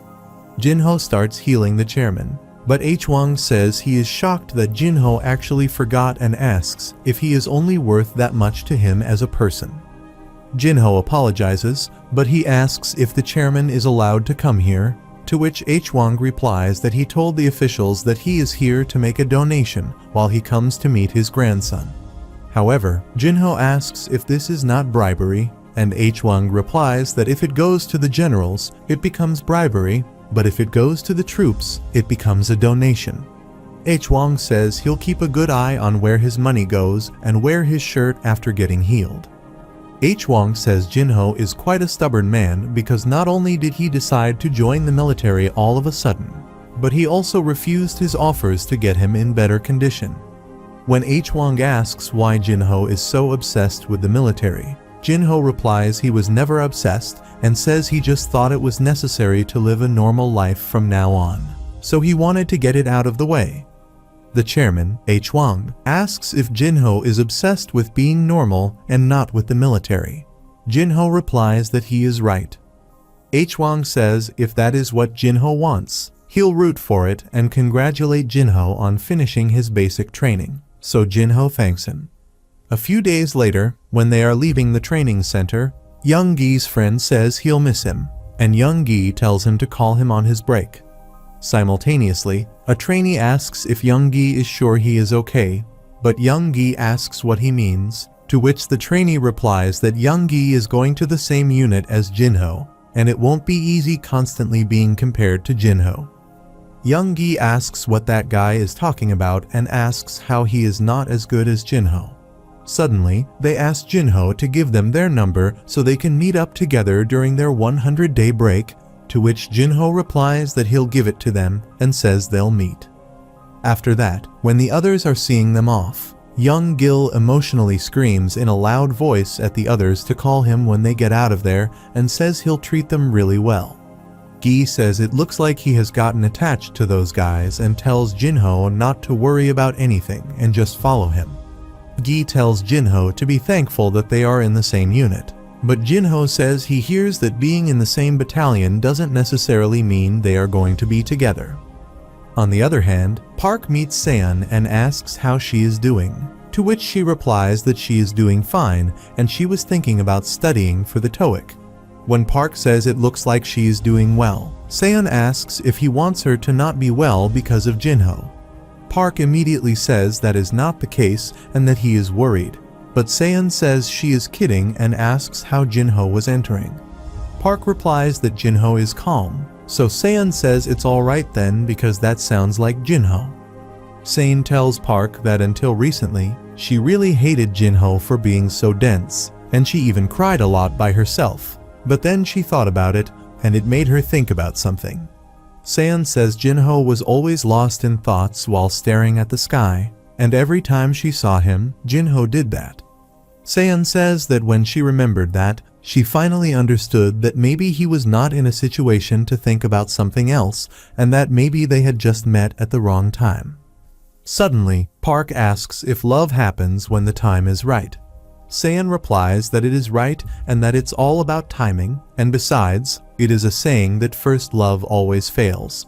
Seon says that the moment she thought it that way, things became easier, and she thinks she can move on now.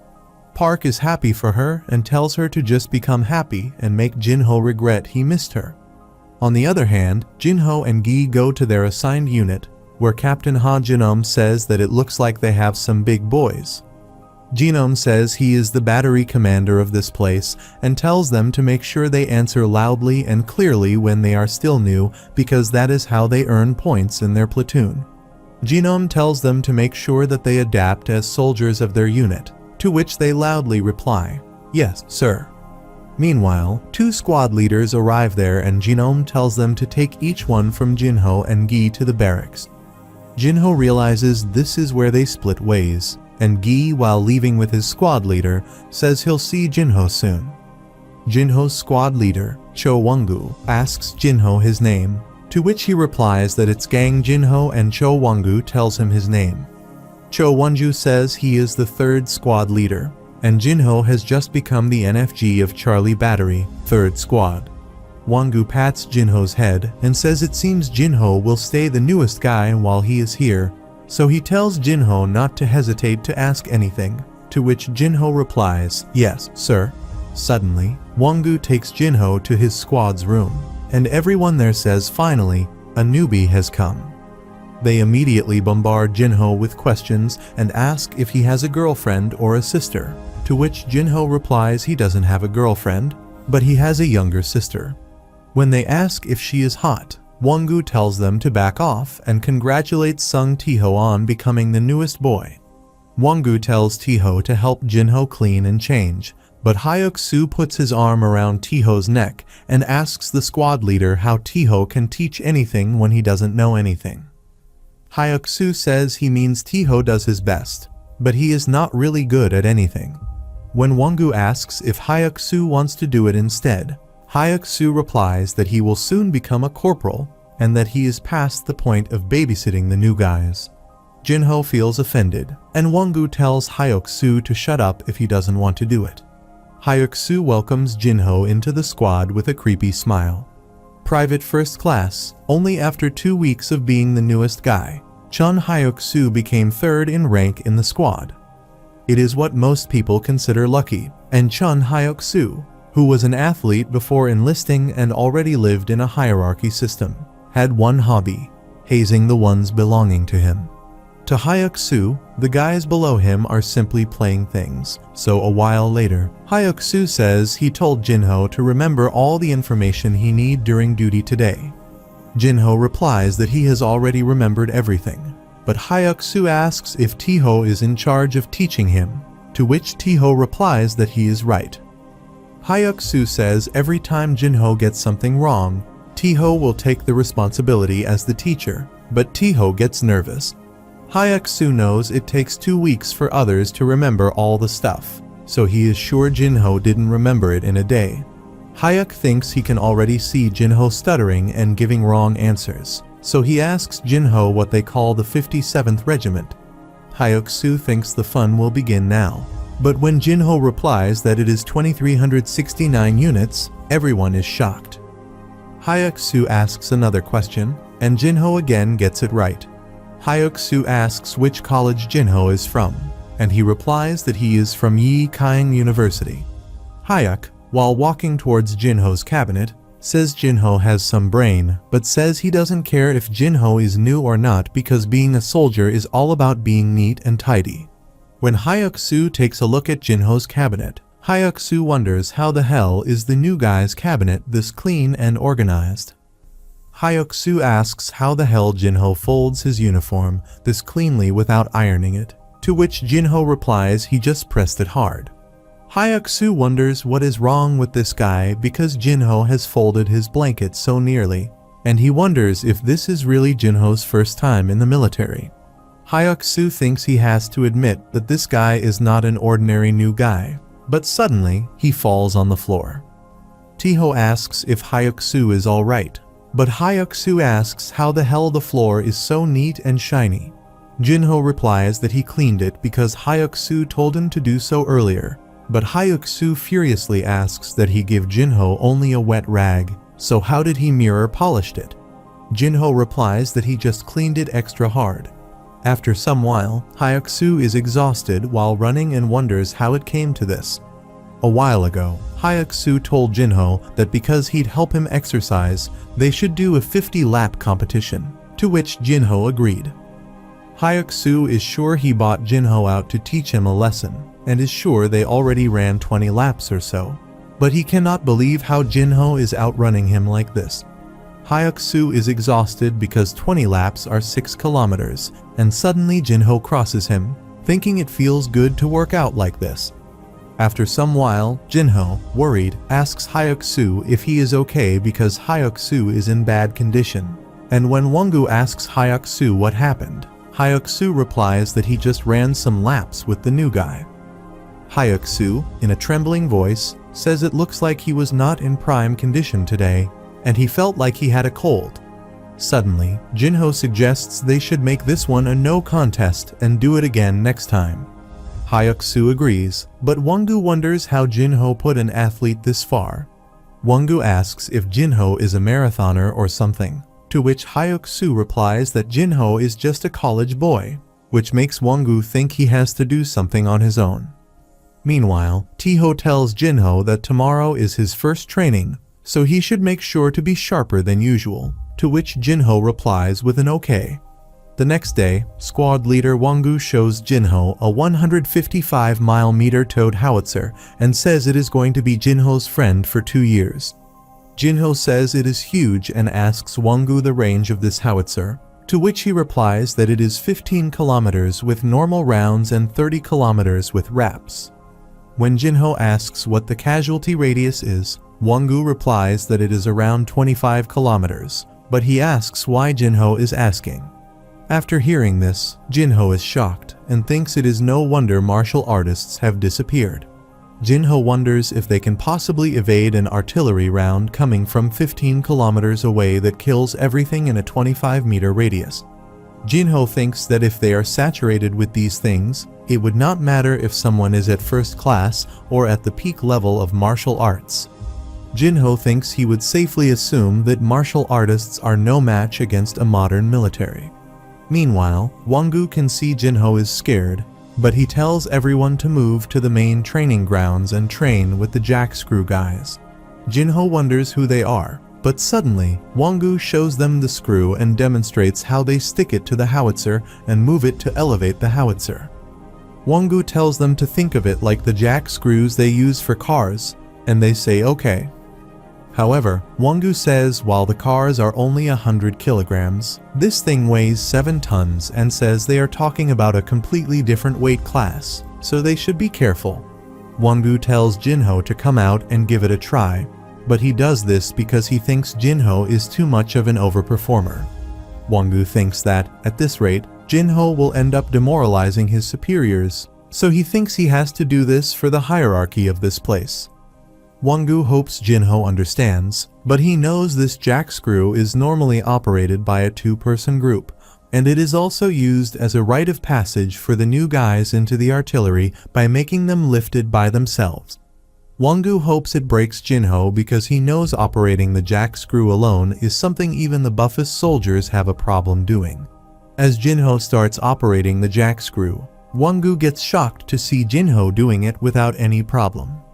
Suddenly, another soldier tells Wongu that the shaft is about to go out, and Wongu immediately tells Jinho to stop. When Jinho asks if this is enough, Wongu replies that this is enough, and he is shocked at how Jinho can do it so easily. Similarly, Jinho does all the work easily, which shocks everyone around him. Wongu asks Hyuk-soo who the hell Jinho is, to which Hyuk-soo replies that he also doesn't know and says that, according to the other new guy who came with Jinho, they called Jinho the Terminator at basic training. While watching Jinho cleaning, when Wongu asks Hyuk-soo if there is nothing to nitpick about Jinho, he replies that Jinho is perfect at everything from standby to cleaning. Hyuk-soo says it makes him feel like he has OCD just by looking at Jinho's cabinet. Suddenly, Wongu says he is going to spend the rest of his time watching TV here, so he leaves the rest to Hyuk-soo. Wongu tunes in a singing show in which a new singer, Gang Si, is called on stage to sing. The whole squad starts watching the show, and when Wongu asks who this new singer is, Hyuk-soo replies that she is a new singer who debuted and she is top tier in singing, dancing, and having a nice body. Suddenly, Jinho tells Hyuk-soo to move because he needs to clean up the place. Hyuk-soo yells that he'll move after Gang Si is done singing. Jinho wonders why people like those singers because it's not like they are exceptional at singing. But suddenly, he gets shocked to see it's her sister, Gang Yoon-young. Jinho immediately calls Cho, and Cho says it's an honor because he never expected Jinho to call him first. Jinho asks if Cho watches what is on TV. Cho understands he is talking about Yoon-young and says Jinho has no idea how popular she is in the industry. Cho says Jinho must feel assured in the military of how well she is doing. But Jinho furiously asks Cho who made Yoon wear like and dance like that. Cho gets worried and says it must be the stylist and the choreographer, but Jinho asks if he is sure. Cho starts sweating with tension and says the stylist decides the clothes. The choreographer makes the choreography, and that is how things usually are. Jinho tells Cho to fire them immediately and change her concept, but Cho gets terrified because he can't tell Jinho that he has decided. When Cho, in a scared voice, says he doesn't think Yoon-young would like that because she is pleased with all the interest directed to her, Jinho asks what he means. Cho says he heard Jinho's family is going to visit him tomorrow. So he tells him to talk to them himself, to which Jinho replies that he'll do that. After turning off the phone, Cho wonders if he almost lost his job just now. The next day, when Jinho's family comes for a visit, everyone is shocked to see Gang Si, and she asks Jinho if showing up all pretty on the TV will not benefit her life in the military. Jinho furiously replies that he doesn't need any of that. Jinho, trying to keep his calm, says it looks like she has forgotten that she is a student and strictly tells her to change her concept and songs to something that suits her status as a student immediately. However, Yoon-young yells at why he is so oppressive and tells her parents that Jinho is about to destroy her career. When Yoon-young tells them to say something, Gang says Jinho has a point. Jinho says that maybe being a celebrity was the problem and that it was too early for a student like her to make a debut at all, but she taunts that it looks like she made a premature decision. Meanwhile, Jinho ignores her and asks his dad if Park didn't come with them, but Yoon-young furiously asks why he is looking for him on a visit with his family and asks if they are dating. Jinho furiously tells her to zip it, and his father says he is concerned about whether he will talk about this to Jinho or not. Gang says he did call Park and asked him to come with them, but the way he was speaking and his voice trembling made it sound a bit weird, as though something was happening. Jinho gets worried and asks if his father can tell him more about this. Suddenly, when Yoon-young again interrupts, asking if he doesn't really date Park, Jinho gives her a terrifying look, and she immediately apologizes. Yoon Young thinks she always used to have the upper hand against Jinho when they were young, but he feels scarier than dad nowadays. Meanwhile, Gang tells Jinho that he thought it was not appropriate for him to ask Park directly, so he didn't ask him yet. Gang apologizes, but Jinho tells him not to worry about it. He thinks that since it's a 100-day break soon, he should visit him for once and hopes Park is doing well. A few days later, when the break starts, young Gi gets excited that they finally get their break.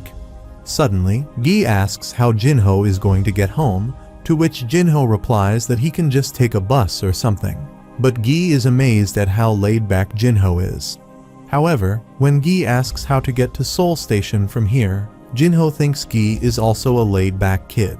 Suddenly, Cho arrives in a car and tells Jinho that he'll give Jinho a ride to Seoul. But Gi says Jinho never told him that he is a rich kid. Jinho says that the car doesn't belong to his family, but he asks if Gi wants a ride because he wants to go to Seoul Station, and Gi gladly agrees. After some while, they drop Gi off at Seoul Station, and Cho asks Jinho if he made a friend in the military. Jinho replies that they are in the same batch. Cho says Gi is pretty polite for such a rough-looking guy, and Jinho says he is an interesting man. After that, when Cho asks if he can drive Jinho home now, Jinho agrees but tells Cho that he wants to go to the Sungshim orphanage after visiting home and hopes Park is fine. After changing his clothes at home, Jinho goes to the orphanage and thinks it seems unsettled compared to the last time. While Jinho wonders if something really happened, suddenly, the kids see Jinho and they are happy to see him. Jinho says it's been a while and he can see they have grown up, but the kids excitedly start teasing him and pull his cheeks. Suddenly, Park comes out after hearing noises and is shocked to see it's Jinho. Park is carrying a baby at his back and asks Jinho if he is out for his break. Park says Jinho should have told him that he was coming, but Jinho says he came because he heard Park did not sound well. Jinho says Park is wearing an apron and carrying a baby, so he asks if Park got married while he was gone. Park furiously asks what Jinho is talking about and says he is just helping out the orphanage, but Jinho asks what he is doing there instead of training with his team. When Jinho asks about the director, Park nervously replies that he was planning to talk about this too, that the director is in the hospital. Jinho gets shocked, and when he asks what happened, Park replies that she collapsed once before. Park said when they went to the hospital, the director was diagnosed with stage 4 stomach cancer.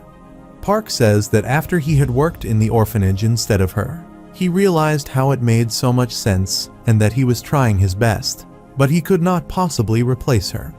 Park, with tears in his eyes, says if only he had taken care of her earlier, it wouldn't have become like this, and asks what will happen if she doesn't make it. Jinho hits Park's head and tells him not to worry because it's not his fault, but he asks Park where the director is now. After some while, Jinho goes to the hospital, where the director is and thinks he has been there many times, but he still can't get used to this place. Jinho goes inside her room, and she recognizes it's Jinho, but Jinho says it's been a while since they met and says he came alone because Park had to stay at the orphanage. The director says she feels sorry for them, especially for Park, who can't focus on practicing because of her. Jinho tells her that everything is fine, so she should not say that, but the director says he has become quite a man while she hasn't seen him. Sister Lee Hae-suk is the director of Sungshim Orphanage, the place which raised Park Yoo-min, and Jinho has met her a number of times because of his visits to the orphanage. Hae-suk is a warm-hearted woman with a kind nature, and when she asks how Jinho's military service is, Jinho replies that it's nothing much, and everyone does it. When Lee says she heard it's hard, Jinho replies that it's an exaggeration, but he knows a fact that director Lee is quite sharp. Simultaneously, Lee says he talks as if he has already lived a life before, but Jinho gets nervous and asks if she is eating well. Lee says she is trying her best, but things are not working as they used to. Meanwhile, Jinho uses her vision to examine her body and sees her chest and stomach are filled with murky kai. Jinho is worried because it's not something he can solve in his current life. And suddenly, Lee says, looking at Jinho's face, it seems like Park has already told him everything. Jinho gets startled, but Lee asks if Jinho can take care of Park if anything happens to her. Jinho tells her not to worry. Lee says she is relieved that Jinho says that, and Jinho says she can make it. But Lee says her life depends on God's will, so she can't possibly defy it. Lee says it looks like that God is trying to say that her time has come, but Jinho says the children at the orphanage still need her. Lee replies that she knows, and that is why she is more heartbroken, but everyone has to say their farewells someday. Lee says she knows that being left behind is lonely and frightening, but people can't move on if they are stuck in the past forever.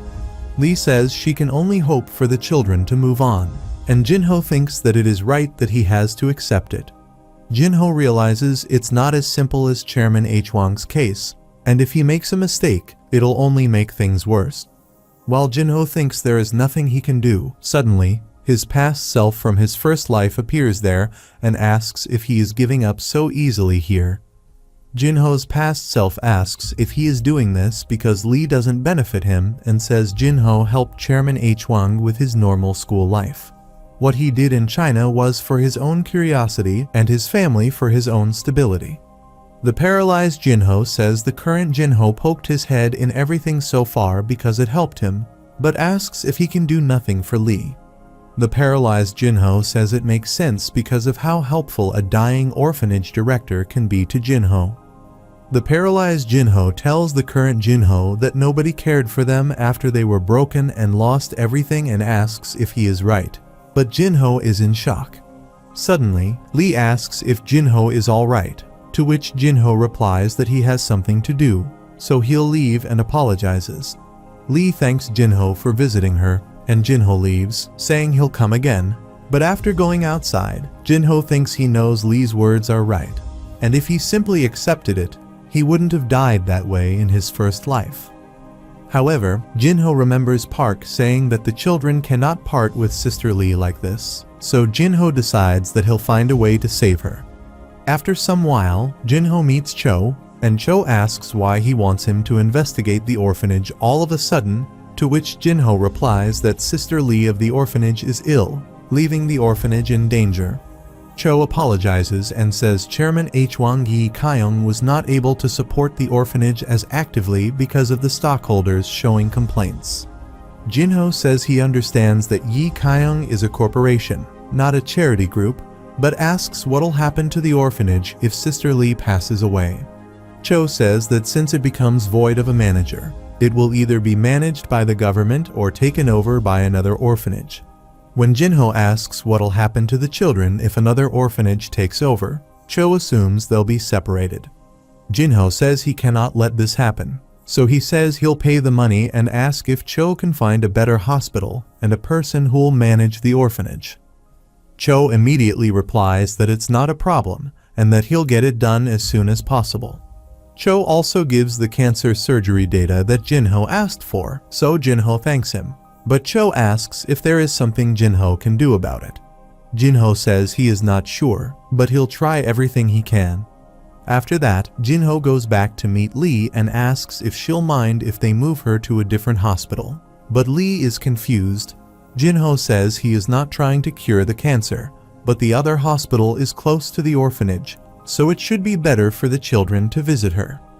Lee says that she is just being greedy, but Jinho asks why he thinks so and says she is the last person ever to be greedy.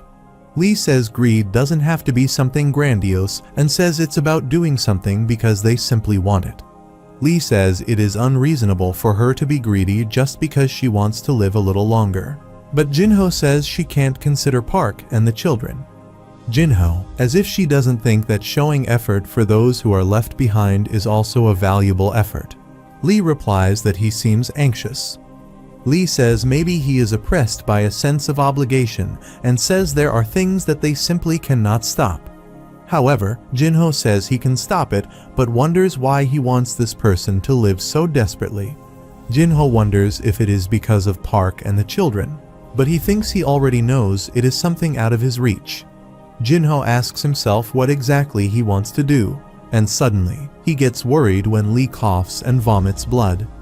Jinho says he'll bring the nurse, but Lee stops him and tells him not to bother the busy people.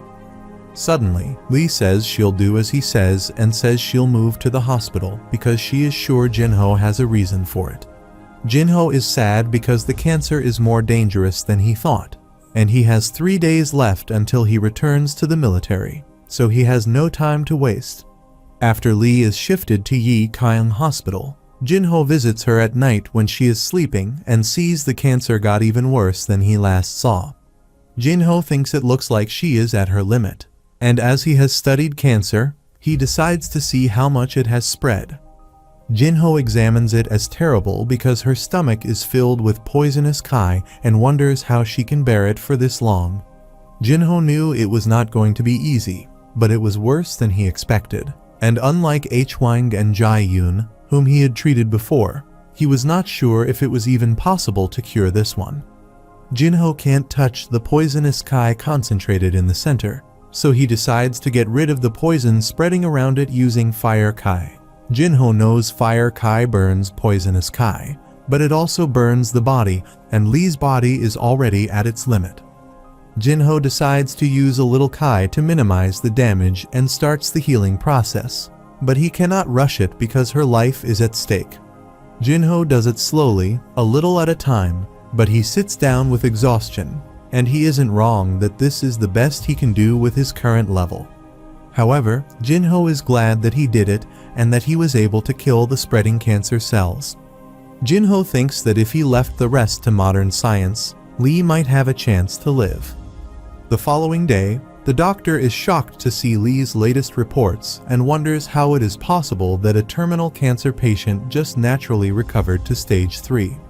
When the doctor says that, after looking at the test results, the patient's condition has improved significantly, Park gets happy. Jinho asks the doctor if they can be sure of Lee. The doctor replies that he cannot guarantee anything, but there is some hope, and they can try some surgical measures at this stage. Park gets emotional to hear this and hugs Lee while asking if she heard it. Park says they can go to the orphanage together, but Lee is looking towards Jinho. While taking Lee to her room, Park, with tears in his eyes, says they are setting up a date for surgery tomorrow, and Lee says it's great news. Meanwhile, Park tells Jinho they suddenly got an orphanage teacher and says it feels like things magically turn out well when Jinho comes back. Park thanks Jinho for coming, but Jinho tells Park to clean his face first and stop crying. Suddenly, Lee asks if Park can leave her and Jinho alone for a moment, but Park asks what he means. Lee says she needs to have a word with Jinho, and Jinho wonders what it is about. After Park leaves, Lee apologizes to Jinho for making him use his precious break like this, but Jinho requests her not to say that and says he decided to do this.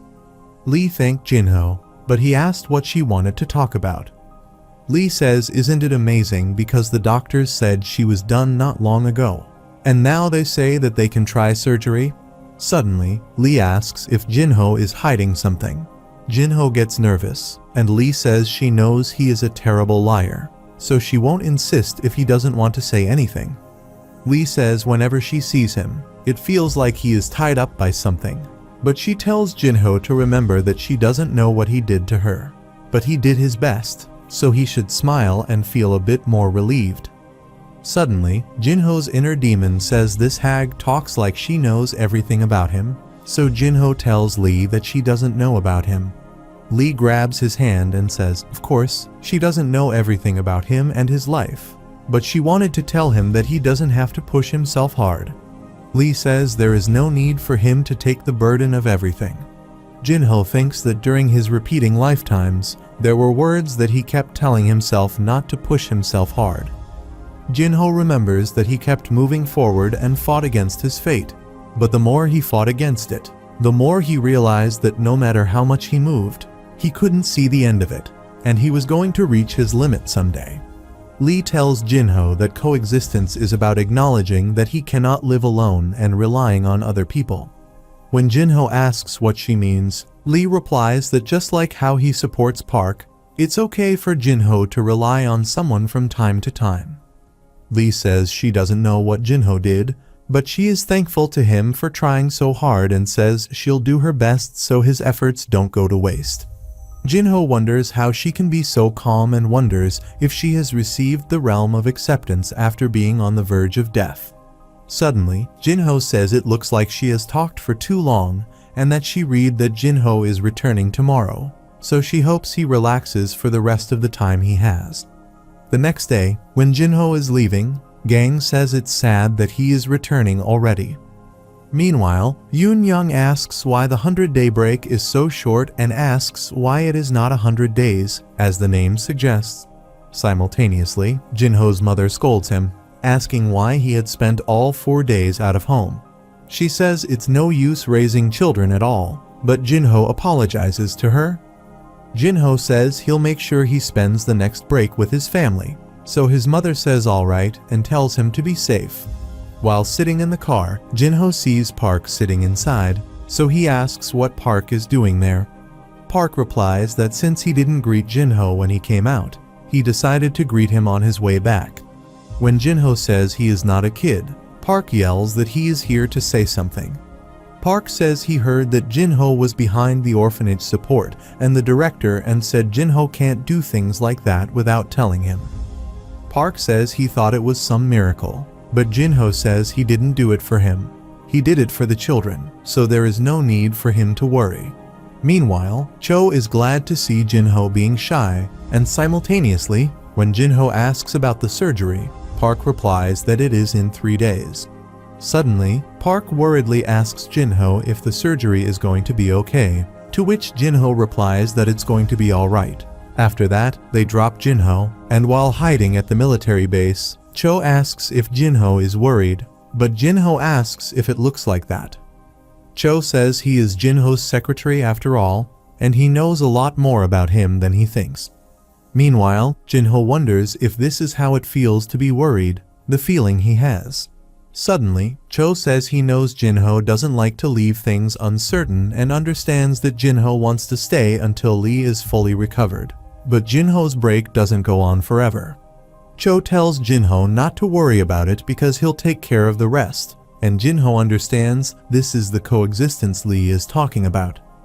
Jinho realizes he still has a lot to learn and thanks Cho. After Jinho returns to his unit, Hyuk-soo asks if he has met his girlfriend.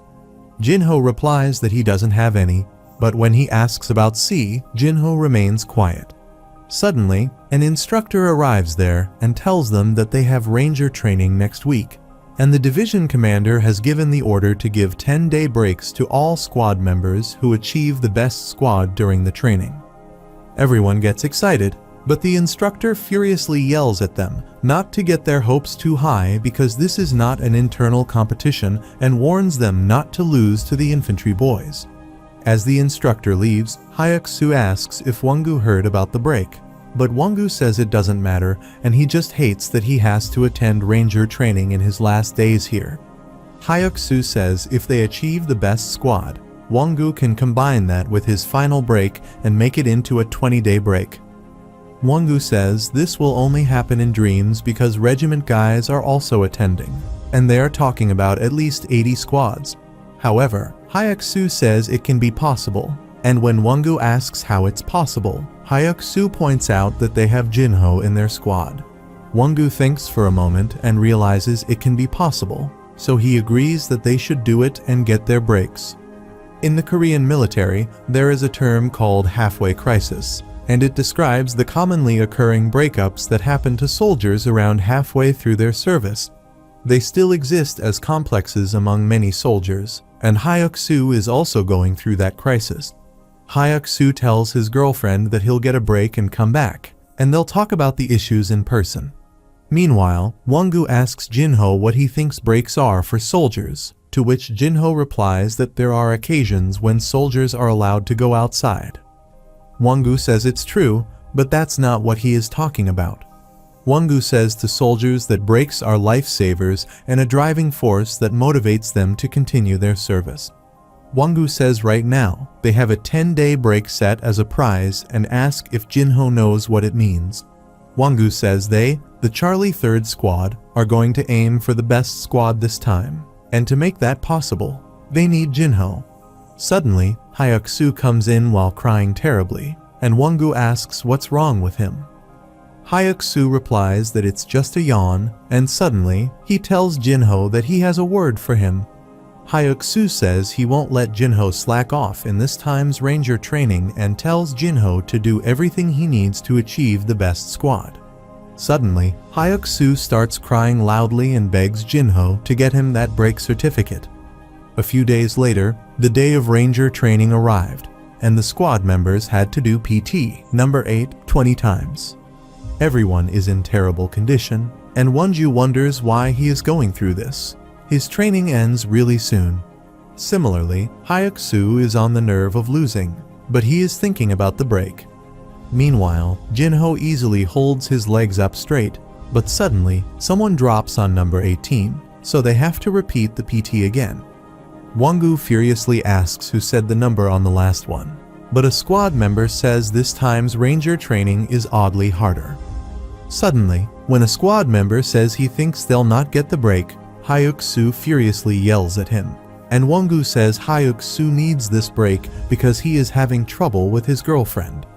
Wangu tells Jinho that the real training starts now and they should do their best, to which Jinho replies he will do his best. Jinho liked those words from Sergeant Cho Wangu, but there was one thing Wangu forgot. The performers get the reward, so Jinho is exempted from obstacle training. Wangu is mad that Jinho gets to rest while his seniors are going through hell, but he thinks Jinho will stop everyone in the next training.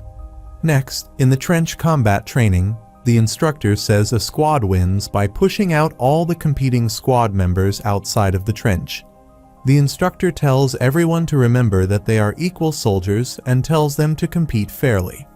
As the instructor tells both sides to get ready, suddenly, Hyuk-soo rushes to attack like a devil, but the opponent throws him out with a single hand. Wangu is shocked that an athlete like Hyuk-soo got flung that easily, and the opponent asks how dare Hyuk-soo challenge him with a body like that. The opponent's squad is confident that they'll win this training, and they make fun of the weak bodies of Jinho's squad. Suddenly, a member of the opponent's squad attacks Jinho, but Jinho grabs his neck, making it impossible for him to move. The guy thinks he needs his squad leader's help, but gets terrified to see his squad leader is also trapped under Jinho's arm. Suddenly, Jinho throws all the opponents out of the trench, and Tiho is happy that they have Jinho on their side. At this point, they feel bad for the opponents, and Charlie's 3rd Squad wins this match. The next day, the teams have to reach a specific position on the map faster than others, and Wangu tells his team that only one squad member needs to reach the position. Wangu tells Jinho that his job is simple and that he has to get to the position as fast as he can, so Jinho immediately rushes toward the location. Jinho creates a record of reaching the location in 3 minutes 23 seconds, which is half of the time of other squads. The 3rd day is gas chamber training day, and Wangu is in a terrible state, so he tells Jinho to let him go, but Jinho, while grabbing his collar, says he cannot let him go. Jinho says the squad leader ordered him to let no one outside, but Wangu yells that he is the squad leader. Jinho says Wangu told him not to listen to him in the gas chamber, which makes Wangu scream. Meanwhile, Jinho is alright and feels he built immunity back in basic training. The last day of training is marching, so Wonju tells his squad that their break is right ahead of them. Wangu notices Jinho is the only one who looks fine, and even the instructors are freaking out. The march continues, and it's getting dark, which is making it more difficult. Suddenly, when Tiho drinks water, Hyuk-soo scolds him because they still have a lot of miles ahead and tells him to get together. Hyuk-soo tells the squad leader that Tiho is not doing well, and Wangu gets worried because the company commander said they are almost ready for the best squad as long as they don't have any stragglers during marching. Wangu is worried that at this rate, they might have to medevac Tiho, so he tells Tiho to get himself together, but suddenly, Tiho faints. Everyone gets worried. They rush to pick up Tiho, and Hyuk-soo worriedly shakes Teo while telling him to get up. Wongu tells Hyuk-soo to calm down, but suddenly, the instructor arrives there and asks if they have a problem, to which Wongu replies that it's nothing serious.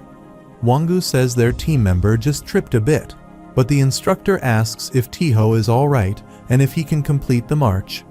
Everyone gets worried, but Teo, in a low voice, replies that he can do it. So the instructor says they'll continue after a 10-minute break. Wongu takes a breath of relief, and while others get Teo to sit down, Wongu wonders what he should do now. Wongu realizes that he can't put the break above a person's life, but he knows if they miss the best squad because of Teo, everyone will blame him. While Wongu is wondering what to do, suddenly Jinho calls the squad leader, and Wongu immediately realizes they have Jinho, so he asks if Jinho can help them. Jinho replies that it's no problem for him, and he immediately picks up Teo, which shocks them. Wongu says something doesn't look right, but Jinho says this is how he was taught at basic training and asks if there is a problem with his pose. Wongu says Jinho is nailing it, but he doesn't have to do that much, so Jinho drops Teo and carries his gear. Teo apologizes to Jinho for making him carry his gear, but Jinho tells him not to mention it. Still, Teo feels terrible, and he wants to lie down, but they have a lot to go, and he wonders if he should just give up. Teo knows everyone will blame him, but he thinks that would be better than this. Suddenly, Jinho asks if Teo needs water, and Teo thanks Jinho for this, but he thinks it's amazing that Jinho barely drinks any water. Teo asks if Jinho regrets coming to the military, to which Jinho replies that it's not like regretting gives him a choice, and Teo agrees with this. Teo thinks JJ Nicho is younger than him and that he comes in later, but he is way more mature than him, and he drags everyone behind. Meanwhile, Teo is going to trip from a stone, but Hyuk-soo grabs him and reminds him about the break. Wongu asks if Teo is okay. Teo replies that he is fine, but Wongu says that Teo is free to give up anytime, and that nobody is going to blame him for that. Hyuk-soo shouts, "Break, break," but Wongu says they are all in this together, and they are in the same squad. Teo gets emotional and says he'll give it a try and finish it, which makes Jinho realize its coexistence, and they all begin the march. The next day, Wongu excitedly packs his things because they won the training, and he is going to meet his girlfriend, Yeonju. Wongu says Hyuk-soo returned to normal as if nothing happened, and Teo says he was really scared of Hyuk-soo until they got the result. Wongu thanks Teo for making it to the end and says he is leaving earlier, which is thanks to Teo, but Teo says it's all thanks to Jinho.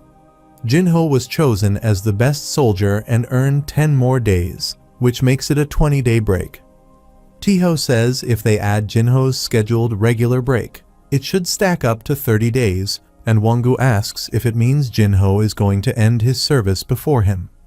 After Ranger training, Jinho's military life changed a little.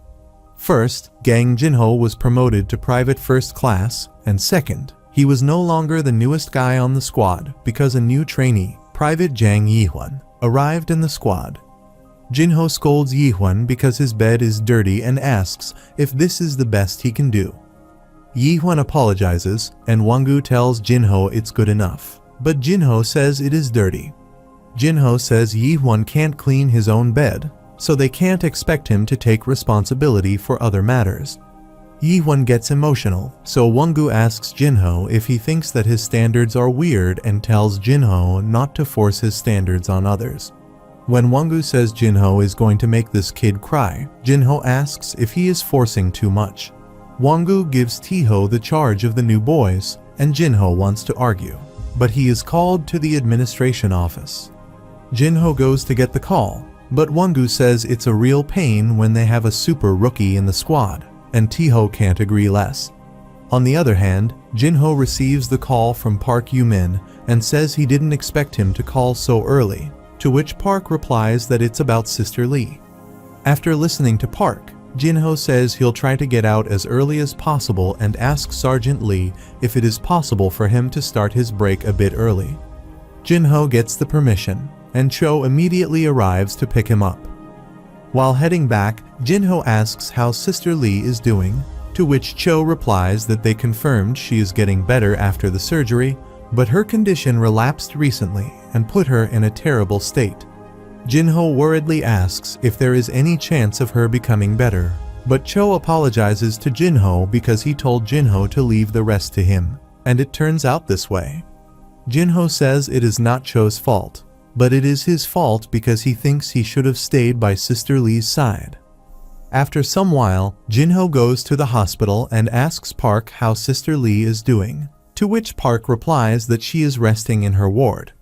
Park says it is their fault and that he should have paid more attention to her, but Jinho says it's nobody's fault, and if anyone is at fault, it's him himself.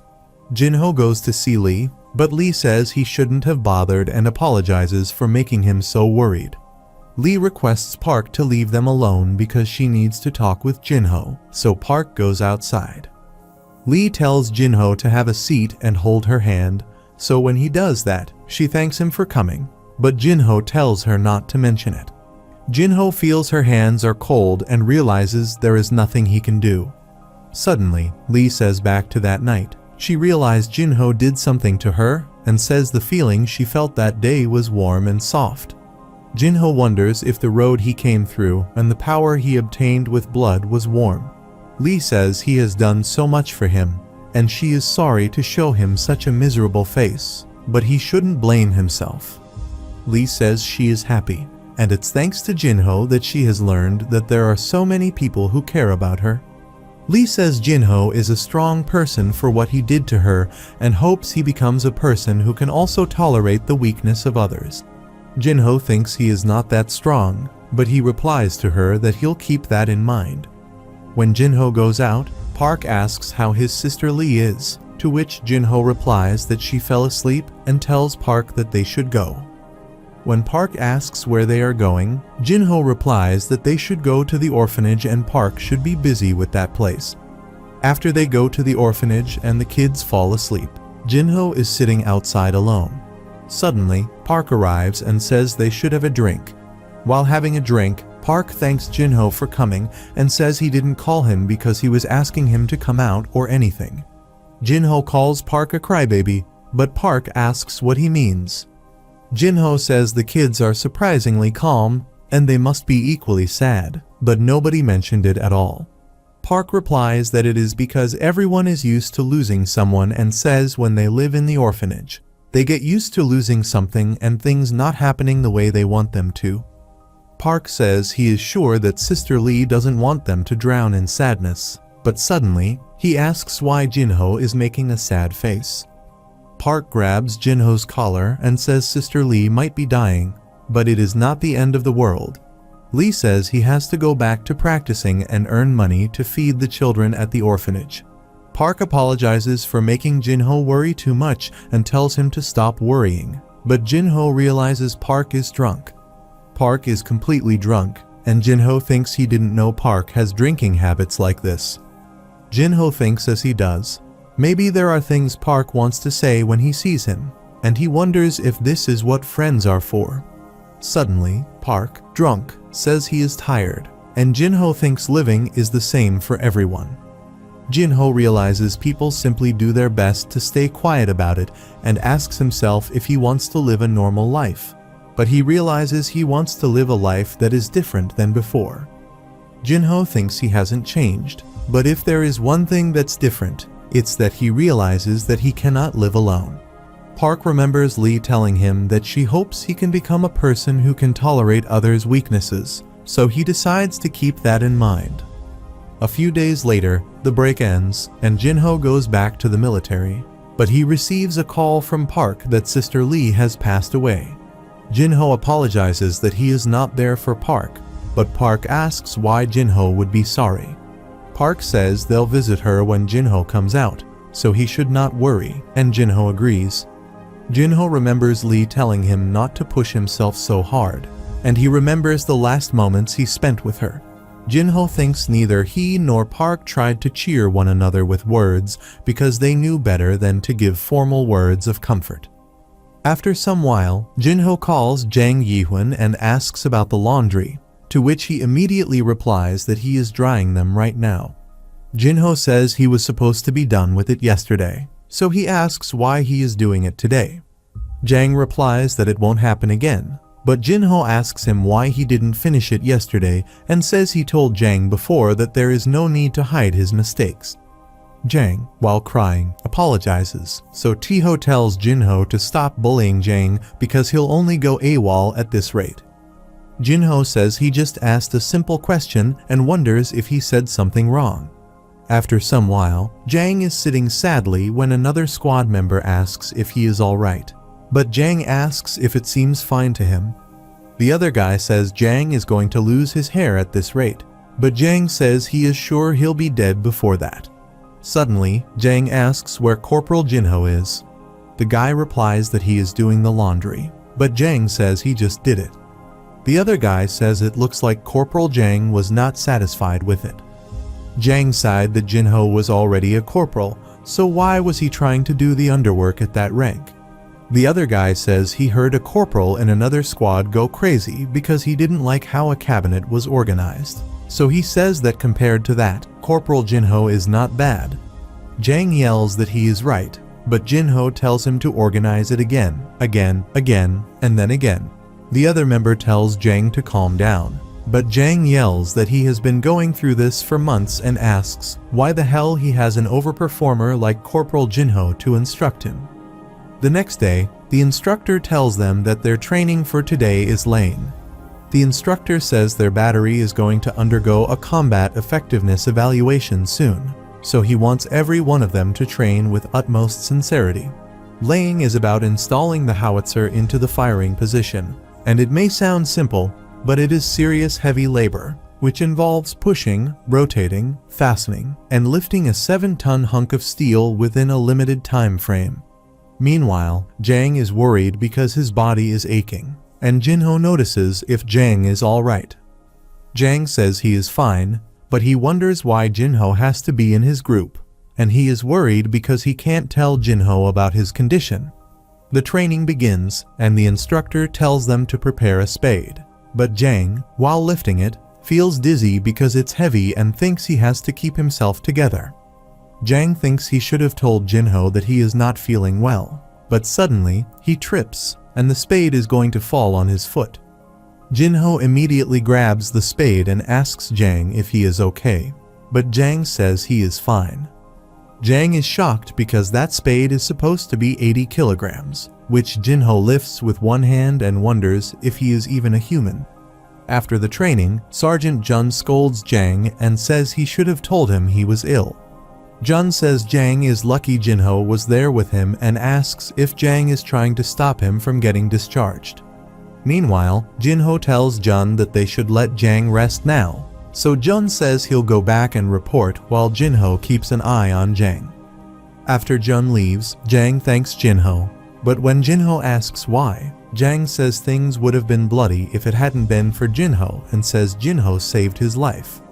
Jang says that, until this whole time, he had never been comfortable with Jinho, but after experiencing something like this, he understood why Jinho was so strict with the rules. Jinho asks if Jang thinks he cannot get comfortable with him. Jang replies that Jinho rarely talks about anything, and it's hard to start a conversation with such a stoic face. Jinho asks if Jang finds it hard to have a conversation with him.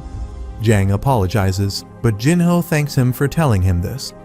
Jinho says he still has to learn a lot, and he is still not used to living in a group. Jinho says just like Jang said, it's true that he is not the easiest person to start a conversation with, but he says he doesn't want to be like that forever. Jinho says he'll do his best to change, but Jang is shocked and wonders if Jinho was always like this because he always thought Jinho was a freak. Suddenly, Jang says he'll also try to do better than before, and as he is leaving, Jinho tells him to clean his blanket once he gets better. One step at a time, Gang Jinho was changing, and like that, his life in the military was coming to an end. 9 months later, Yoon Young became a famous singer, and her industry name was Gang C. After her concert, C's manager said she did a good job, and the crowd seemed excited. C is also happy, But suddenly, she gets some text messages from a guy, and she says he is really persistent. Suddenly, C asks her manager if he can clear her schedule for Wednesday next week, to which he replies he'll do that. However, C's manager asks if she has something going on that day, and she replies that her brother is coming home from the military that day. On the other hand, Jinho tells Jang that her bedroom floor is too dirty, but Jang asks if, for Christ's sake, he can leave quietly. Jang says Jinho is getting discharged tomorrow, so he asks why he is doing this, to which Jinho replies that his bedroom floor is dirty. Jang yells that he is a sergeant already and begs Jinho to leave him alone now. Suddenly, Jang asks the newbies if his bedroom floor is too dirty, and they all tell Jinho to leave Jang alone and go home if he doesn't like it. Meanwhile, Young Gi barges in and requests Jinho to hide him, but Jinho asks what's wrong. Young Gi says the guys in his squad are going to do a celebration beating on him, so he runs away and says their faces are no joke. Suddenly, those guys arrive there and say he'll reap what he sows. Young Gi gets terrified when his squad members say they'll give Young Gi a back massage as his back is hurting. Meanwhile, Jang asks if they should give it a try, but Jinho gets a call to report to the battalion commander's office, and he immediately gets going. Jinho's squad members are shocked that he is so fast, but they are happy that Jinho is finishing his service. When they say it was really a pain being with Jinho, Jang tells them it's all thanks to Jinho that they are making all these complaints. When they ask what Jang means, Jang replies that when he first came here, he barely had a voice about anything. Jang says they are only like this because it's all thanks to Jinho, and he is no short of a legend in their battery. Jang says Jinho made all the seniors shut up by being such an overachiever. And not only did he tank all the bad customs of their unit by himself, but he never did any of them to the newer guys. Jang reminds the other guy of his squad that he also benefited from Jinho's prize breaks. Jang says Jinho dominated every support in the military, including soccer, basketball, and wrestling, and he swept every prize break, even in the regiment and division competitions. Jang says Jinho gave them all of that as though greed was not a thing for him, and says he is sure Jinho didn't have to spend the last few weeks here if he decided to use all of the prize breaks for himself. Suddenly, they also get upset and realize that if Jinho leaves, they'll have to say bye-bye to C, who is visiting them in jerseys. On the other hand, Gang Jinho reports to the battalion commander's office, and the battalion commander, Nam T-Shik, tells him to have a seat. Nam says he heard Jinho is discharged tomorrow, so he thought this was the last chance for them to have a conversation like this. Nam asks what Sergeant Jinho is planning to do after leaving this place and says he believes Sergeant Jinho has a lot to do once he returns to society.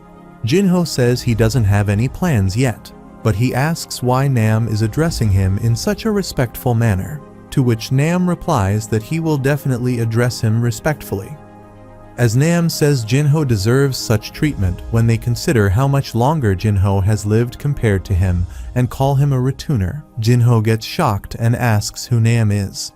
Nam says he believes one of them told Jinho before that they resided anywhere and everywhere. Nam says it's obvious that they keep an eye on someone like him, and Jinho remembers the returner from the group of marshals he met in the park. Jinho wonders if he failed to sense the existence of a marshal, but Nam tells Jinho not to worry because he is a normal person who serves people like Jinho. Jinho asks if Nam has approached him ever since with a purpose. Nam says it was a pure coincidence that Jinho was assigned to his unit and that his master finds Jinho to be quite special. When Jinho asks what he means by special, Nam says when a person possesses power, they tend to display it. But Jinho seems to stay patient against the bad customs and irrationalities in the military. Nam says that despite the fact that Jinho has an easy solution to violence, it almost makes him suspicious of the fact that Jinho is a returner. Suddenly, Jinho asks if Nam called him to say those words. Nam says his master wants to meet Jinho and tells him to treat Jinho gently. However, Jinho asks why that buffoon, whom Nam calls his master, wants to meet him, and Nam says his master wants Jinho.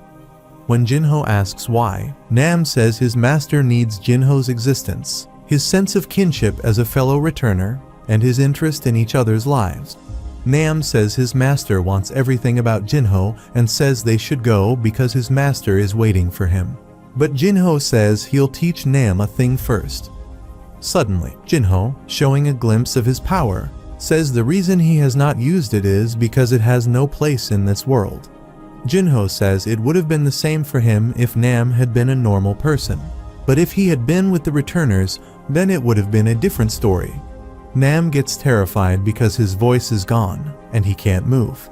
Jinho realizes Nam is not a marshal because he is already hallucinating with this much Kai. Jinho asks how dare Nam's master send his underling to face him, and Jinho's inside devil warns Nam to inform his master to bow to him. As Jinho leaves the office, the soldier outside says the car is ready, and they'll escort Jinho, but Jinho says he is not the one who needs a car and tells that soldier to go inside. Meanwhile, Jinho thinks contact with marshals is inevitable, just like he expected. Jinho thinks the training he did while he was in the military made the size of his core and the control of his body incomparable to what Kai had done back when he was in China. Jinho, while leaving, thinks he has prepared himself more or less, and he'll not let anyone ruin his life this time. The next day, Cho goes to pick up Jinho and congratulates him for finishing his service. Cho says he'll give a ride to Jinho and young Gi, and while they are going home, Gi sleeps in the car. Suddenly, Jinho sees something on his phone and furiously asks Cho where Gang Yoon-young is. After some time, Jinho arrives home, and his parents welcome him warmly, but Gang says that Jinho doesn't seem to be doing well. The gang immediately shows something on his phone to his father and asks his mother where Yoon-young is, to which his mother replies that Yoon is on stage live today. Jinho furiously says he needs to bring her back, and Gang tells Jinho that he is cleared to bring her back. Jinho says he'll do it with speed and precision, but Jinho's mother asks what is wrong with them all of a sudden. As Jinho shows the news to his mother, she is shocked to read the news that C is found dating Yoon-young of The Voice. On the other hand, Yoon is talking with his manager on the phone, and he asks if she is okay. The manager says he can try pulling some strings right now, but Yoon says she can do it because changing her schedule now will only make things worse. The manager says once the live broadcast is over, he'll send out the news articles and he'll leave the stage up to her. After shutting the phone, Yoon screams and yells what the hell do they mean she is dating Yoon-young. Yoon says all he did was say hi to him, but then he kept texting him, came to her training center to see her, and then dropped a bomb like this. Yoon thinks she has been so much to become a celebrity, so she cannot let some crazy idiot ruin everything.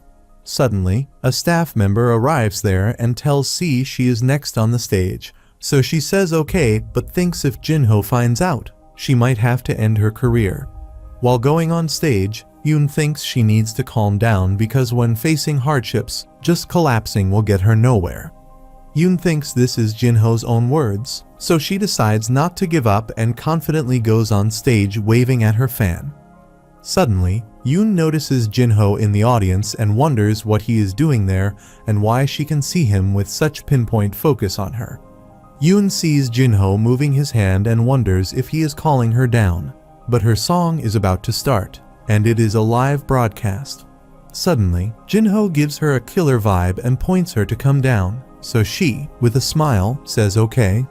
On the other hand, Cho tells Hwang about this scandal, and Hwang says he is not an expert in this industry. He asks if that doesn't happen all the time with celebrities. Cho says that it's not normally a big deal, but he hasn't seen Jinho making a scary face like that for quite a while. Cho says he is pretty sure this is something serious, and Hwang says Jinho is an overprotective boy. When Hwang asks what happened to Yoon-young, Cho says it looks like they cannot avoid a scratch in her reputation.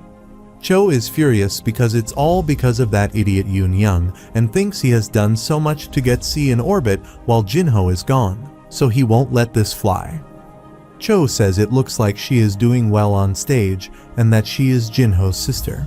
However, when they see the live broadcast, they see Jinho taking her away from the stage, and the host says something happened, so they'll continue with the next performance in a while. Cho is shocked and wonders what the hell Jinho is doing because the internet is storming after seeing Jinho drag C, and they wonder if he is C's boyfriend. When the chairman asks what is happening, Cho immediately takes the tab away from the chairman and says he'll look into this. Jinho sits in the live interview with C, and when asked who he is, Jinho replies that he is C's brother. Meanwhile, C feels doomed, and when Jinho is asked why he dragged her down the stage, he replies that C's family only allowed her in the entertainment business, so it only makes sense she quits if she shows interest in the love business. C yells that it's all a misunderstanding, but when they ask what he means by quitting, Jinho says he thinks it should be obvious and says she is retiring. Jinho says this is a family affair and will be decided with their family, which shocks Cho, and he wonders what the hell Jinho is saying. Cho thinks it's too early to give up and thinks there is still a way, so he tells H-Wang that there is an emergency situation and that he'll be using some of their corporation's funds. H-Wang asks if Cho wants to be fired, but Cho says he doesn't want it, and he is mad at Jinho. Gang C is a new rising star in the idol industry, and while she was only just starting to get famous, the recent scandal and incident during a live broadcast instantly made her a hot topic in the industry. Unlike how the experts predicted that her career was practically doomed, public opinion was tipping toward her favor. People assume that maybe the love scandal is a lie, and they think C's brother would do better if he debuted. All of this was the work of Cho Jae-min, the head secretary of the Yi Kyung Corporation. When the scandal happened, Cho asked H-Wang why he scared him by talking about firing him if he was going to help him anyway. Cho said all he had to do was mention that Jinho was involved and Cho was learning to handle those two people. Cho confirmed from his sources that if Jun Young dared to touch their precious C, he would teach him that there are things he shouldn't mess with. Cho told his source that he needed him to do something for him. On the other hand, C's family waits for an explanation while she sits in embarrassment in front of them. After C explains everything, Gang asks if she is saying that this was all just that guy trying to flirt with her, to which C replies that is right. C's mother says she understands C didn't have much of a choice when having to deal with him formally, but still, Jinho asks how she is going to explain that she first met Jun Young at a bar. Jinho says if her day had ended, she could have studied or practiced or just rested at her place, but instead, she decided to go drink. C says she was just tagging along with other girls, but Jinho furiously says it looks like she forgot the fact that she just became an adult. Jinho asks how long it has been since her debut that she decided to meet men while drinking alcohol. C apologizes, but Jinho tells his parents that she should be rightfully punished and they should make her quit her job as a singer. Jinho's parents get worried, and Gang says they think it is a bit too harsh because she is an adult too, so a bit of alcohol should not be that big of a deal. Jinho's mother agrees with Gang, and C gets happy, but Gang says that doesn't mean she is off the hook. Gang says it looks like their daughter lacks social experience because she went straight to becoming a singer after high school, so as punishment, they'll make her learn more about having a social life. C's mother suggests she should work at their cafe for a while and says she is pretty sure C will learn a lesson or two after facing customers and doing some hard day's work. However, Jinho says it is too light of a punishment and that she should quit her job and go back to studying. Meanwhile, Gang tells Jinho that he is also done with his military service, so he can't just live off of Chairman H-Wang's support. Gang says Jinho should work too because their cafe is always open for resumes, but Jinho and C are shocked. Gang says both of them will start working at their cafe, and this is the end of the discussion. On the other hand, at the FRC agency, Jun Young asked the president of FRC, Han Sung-gu, if he saw him rise in the search rankings, and Han said he didn't expect things to go this well. Jun Young says he is a damn genius and asks who would have thought of creating a scandal to instantly make him famous. Han says he knew Gang C was gaining popularity, but he didn't know it would be this much. Han says all the preparations were worth it, but he asks if Jun is sure about this because he heard the Yi Kyung Corporation was behind C. Jun tells Han not to worry about it because it's not like he did anything objectively wrong. Jun says, if anything, he was just being a romanticist and says, besides, a girl has never said no to him, so if C says she likes him, Yi Kyung can't do anything. Han says that is why he likes Jun and there is no need to put a leash on him. But suddenly, Han receives a call that he has a guest. When Han asks who it is, they reply that the guest says he is from Yi Kyung's secretariat. After that, Cho is having tea in Han's office, and he says it's nice tea, so Han thanks him. Han thinks Cho looks too young and clumsy to be Yi Kyung's head secretary, so he thinks maybe he is a con man. Suddenly, Cho shows his business card, and as Han checks it, he gets worried and asks what brings Yi Kyung Corporation to a place like this. Cho says he is sure Han is already aware that there was a scandal between one of FRC's celebrities and C, who is highly cherished by one of their VIPs. Han knew it was about C, and Cho said that after some investigation, they found out that despite C not having any interests, she was constantly approached by Jun. Cho says C's agency and their VIP find this fact to be very unpleasant. But when Han asks if the VIP is Chairman H. Wang of Yi Kyung Corporation, Cho smiles. Han gets shocked and immediately apologizes because they were not aware of that. Jun also gets worried because he didn't expect any of this. Jun says he didn't do anything wrong, though, but he'll be careful from now on and ask if this is fine. However, Cho asks what is wrong with Jun's manners and says because they too bumped in with C, he did some background research and it looks like they have some interesting story. As Cho says, FRC President Han forced a number of idle trainees to entertain other company representatives, and he has also found that he extorted money from trainees under the name of training costs. Han feels doomed. Cho says Jun Young of the voice group also has quite a history with a good number of trainees, which shocks Jun.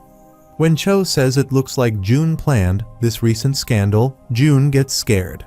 Jun, in a trembling voice, says it's a misunderstanding, but Cho tells him to shut it and asks how dare he mess with their dear C. Cho asks if Jun knows how much effort C put into achieving that position and says that Yi Kyung Corporation never spent a penny for her directly.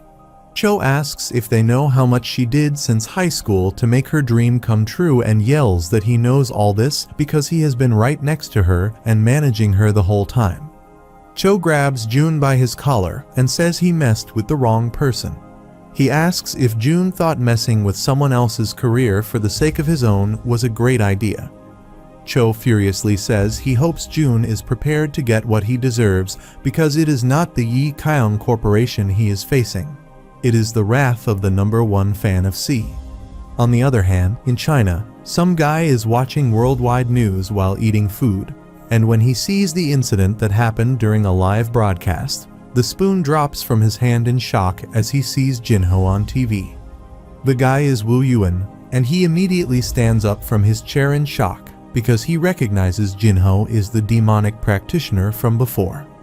After some while, Kechang shows Jinho's picture to Red King, but Red King asks if he is sure it's this guy.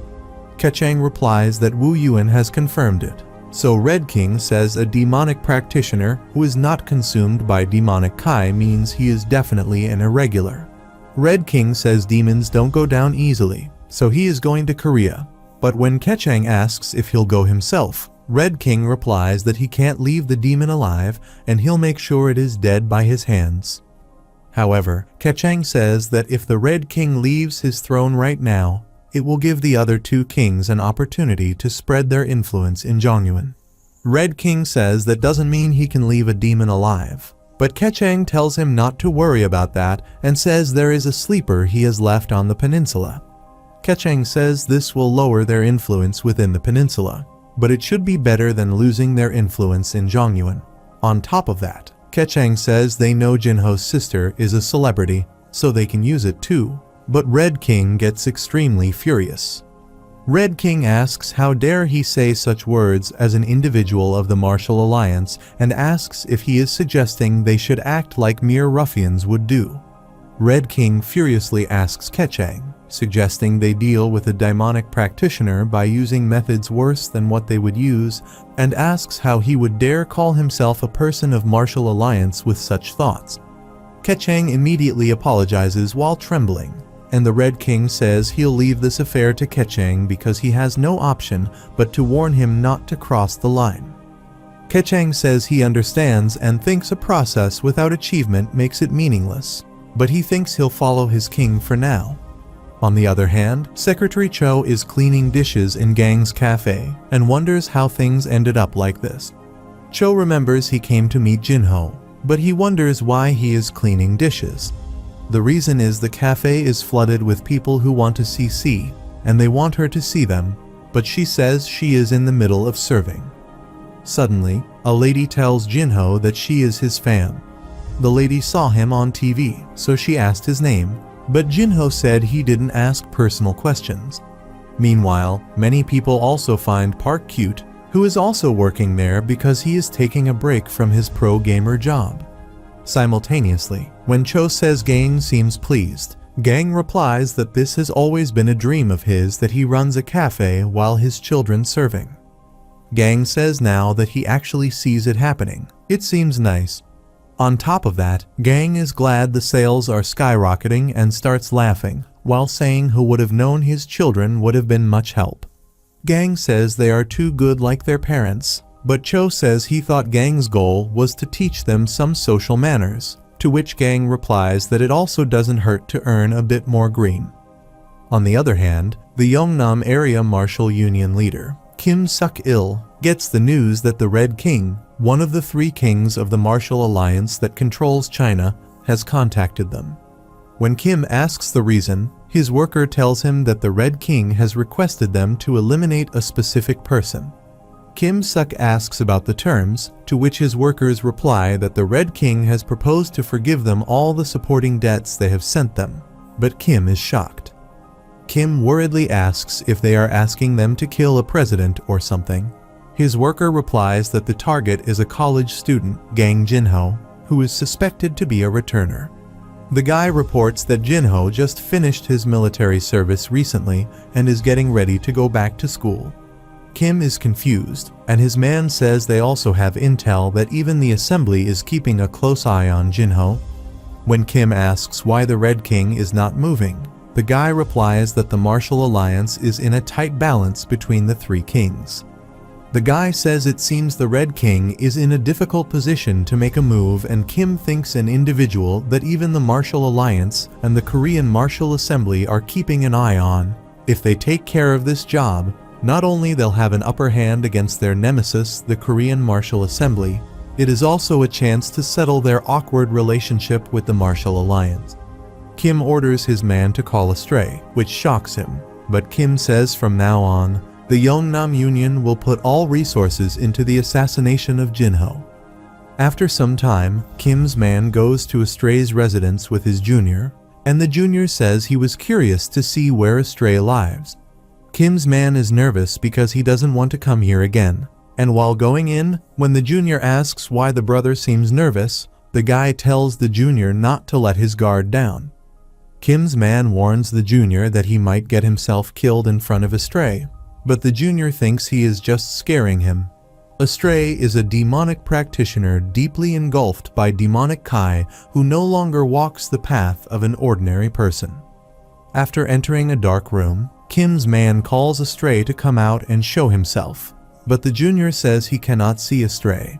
Suddenly, the door shuts, and it's completely dark inside, so Kim's guy yells at Astray to end the jokes and come out because the union leader has sent an order. Suddenly, when Kim's man turns on his phone's light, Astray is standing behind him while choking the junior and asks if it's a killing job. Kim's man immediately moves away and says it is a killing job, but he is scared to see Junior is dead. Kim's man thinks he is right to bring someone else with him, and he knows the leader is hiding Astray in exchange for making him do dirty jobs, but he thinks it is always disgusting to see Astray. Astray asks if he can use this boy as a toy, to which Kim's man replies Astray can do whatever he wants. Kim's man takes out Jinho's picture and tells Astray that he is not even a kid in his 30s, but there are eyes watching Jinho, so Astray should do this job as stealthily as possible. Astray gets close to Kim's man and, while looking at Jinho's picture, asks if he can bite his neck and shove his hand in his guts, which terrifies Kim's man. Astray wonders how Jinho's stoic face will change and says that'll be fun. A few days later, a couple is driving back home after having a party, and the man is drunk.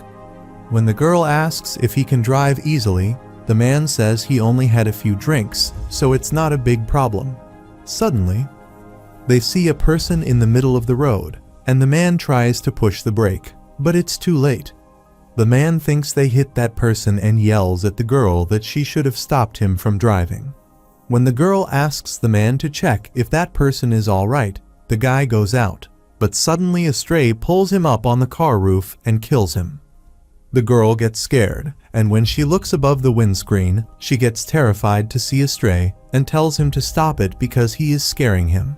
Suddenly, Astray attacks her by breaking the screen and killing her.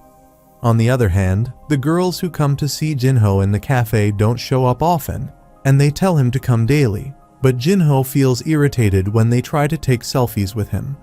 It's been 2 weeks since Jinho started working at the cafe. In the second family meeting, the two siblings achieved victory by decreasing their shift from 5 days a week to 3 days a week, and with her extra time, C took a casting offer for a TV show. C continued her celebrity career as an actor, and meanwhile, Jinho left the cafe and started to feel deep skepticism about working in the service industry. The gang tells Jinho that this is how it is serving customers, so he should get back and straighten up like a man. Jinho requests his father to learn about his social experience with a different job, but his father yells that it's nonsense and says he never taught Jinho to be a man who runs away in the face of hardships. The gang is furious because he knows he'll lose all his customers if Jinho doesn't show up either. Gang says they are losing customers, and maybe it's because of the murder incident that happened nearby. But when Jinho asks about the accident, his father shows him the newspaper. Gang says there has already been a second victim, and both crime scenes were so horrific that they say they are not even sure if it was done by a human being. The gang tells Jinho to be careful at night, too, while Jinho is reading the news carefully. Suddenly, Yin arrives there, and when Gang says she is early today, Yin replies that with the news in town, it's just too scary to roam around when it's late. Gang says she still decided to come to their cafe, so he'll give her a little extra today. Yin thanks him. Suddenly, Yin says Jinho is also here and says she'll count on him again, but Jinho wonders what she is talking about. After some while, Gang tells Jinho to serve her order to her and says the cake is in the house. Gang tells Jinho that Yin is the VIP of this place who came frequently even before Jinho started working, so he should let her take a lot of pictures and talk with her for a bit, too. Jinho serves her order and says he heard she comes here a lot, to which Yin replies that's right. Yin says she has come more often ever since Jinho started working here and asks if he'll take some pictures with him. Jinho agrees, but when he asks what she is planning to use them for, Yin shows her business card to him and says she is an illustrator. When Jinho asks what his pictures have to do with drawing, Yin says she usually draws illustrations for web novels and asks if he wants to take a look. When Jinho sees his illustrations being used in different web novels, he gets shocked and asks what the portrait rights are. Yin replies this is the reason why she comes here every day to drink 3 cups of coffee and says the owner gave her permission. Suddenly, Gang comes there and says that Jinho is all hers, but Jinho can't believe it. Yin says illustrations are about drawing characters with charm and that people have always said she was good at drawing, but her male characters were not charming at all. Yin says that stopped ever since she used Jinho as a reference, but now people say she draws the same face all the time. Jinho says that is because she does that, and Gang says he thinks it's because the facial expressions are the same. Yian, while showing them Jinho's pictures, says that it is because she doesn't have much of a choice and that Jinho has the same expressions in all the pictures. Jinho and Gang are shocked to see this, and Gang says Jinho is even scaring his own dad, but Jinho says it is his normal face. Suddenly, Gang says this won't do, and if their VIP falls into a slump, that'll mean a decrease in her income, and she won't have enough money to buy coffee here. Jinho asks what his father is talking about, but Gang yells that Jinho knows what he is saying and tells him to make poses for Yian as much as possible. Jinho is shocked, but Yian is ready with a camera to take his pictures and tells him to pose pretty, but Jinho whines he is not paid for this. After some while, Yian happily leaves the cafe after taking Jinho's pictures and says she'll come again. Gang sees her off and says he'll see her again, but Jinho hopes she doesn't come often. Jinho, seeing her leave, thinks he never knew being on the other side of the camera was this tiring, but his father asks if it doesn't seem nice to see her so happy and tells Jinho to be proud, so Jinho realizes it wasn't bad. On the other hand, it's dark, and while Yian is walking him, she is taking a look at Jinho's pictures. Yian wonders how he is so handsome and is happy that she got some really good pictures. Suddenly, Yian bumps into a stray and falls while her glasses also fall. A stray asks if she knows Jinho and if they are friends, but he says it doesn't matter. A stray says he wants to see how Jinho will react if he breaks her. But when Yian, while wearing her glasses, asks what he means, a stray attacks her and says he really wants to see Jinho's stoic face change. On the other hand, after closing the cafe, Gang tells Jinho that he is meeting his friends tonight, so Jinho should go home in a taxi. Jinho says it's within walking distance, and he is fine, but his father reminds him about the murder incident and tells him to take a taxi. Jinho agrees and tells his dad to be careful, too, but Gang tells Jinho not to worry because his dad is strong. As Gang leaves, Jinho starts walking and sees the streets seem quieter than before. Jinho thinks information spreads much faster in the modern world than back in Zhongyuan and thinks if an incident happened in Zhongyuan, there would have been people who would not have even heard about it. Jinho is worried that a murder happened near where his family lives, so he decides to take a look around. Suddenly, Jinho senses the blood scent and starts following it until it becomes clearer. But he is shocked to see Yian's camera near the blood spilled on the road. Jinho remembers the smile on Yian's face, and as he gets closer to the body, he is in shock to see she is dead. After some time, Jinho is at the police station with his father, where they give their statements. The officer thanked them for their cooperation and told them to let him know if they remembered anything special. Gang and Jinho are sad, and Gang wonders why it happened to such a nice lady, who was someone they knew personally. Once the murder incident was verified as a serial murder, many things changed. People barely wandered around during the day, and the number of customers decreased dramatically. When people heard that the last victim frequently came to Gang's cafe, they decided to be careful. Jinho hears their conversations and gets furious that the culprit must be wandering around like nothing happened. Jinho doesn't know who the killer is, but he is determined that he'll make him pay for messing with him. Suddenly, a girl comes to their cafe and says she is there to have a word with Jinho. Jinho says he is working, so she should go, and Gang also says they don't talk to the reporters, but the girl says she is not a reporter. Suddenly, the girl comes closer to Jinho and asks if he doesn't want to know about the culprit, but Jinho is shocked. After going outside, Jinho asks if she is saying she'll tell him who the culprit is, and he says that is right. The girl formally introduces herself and says her name is Lee Hyenju. Lee says she has come to meet him as a representative of the Korean Martial Assembly and says they are one of the top martial organizations in Korea. Lee says they are interested in having a friendly relationship with him, and they thought Jinho would be interested in the recent incident, so she brought some information. Jinho gets furious that it is the damn marshals again and says he is sick of repeating himself again and again. Jinho furiously asks if he looks like a joke, and when Lee tries to ask what he means, Jinho tells her to shut it. Jinho asks if she thinks he is going to react with joy if she offers him information and if she thinks he'll let some friendly relationship happen. Lee gets nervous, and Jinho says it looks like this incident is related to them. As Lee requests Jinho to listen to her first, Jinho immediately grabs her neck, slams her against the wall, and asks her when he says that she can speak. Jinho is choking her, and she starts trembling. Before Lee met Jinho, she was confident in talking out Jinho with the information she had. But in front of such an overwhelming force, she was helpless. The reason she was humiliated like this was simple. To Jinho, Lee Hyunju, a person of martial union, it was nothing more than a thing, and he had no need to control his feelings. Jinho asks if she really wants him to be a part of her world and asks if she can really handle it. On the other hand, Cho is driving somewhere and is worried about the murder incident. Cho thought he had finally settled C's problem, but now this happened. Cho fears that Jinho might kill someone out of anger, but he tells himself to calm down because there is no way Jinho would think of doing something like that in such a sloppy manner.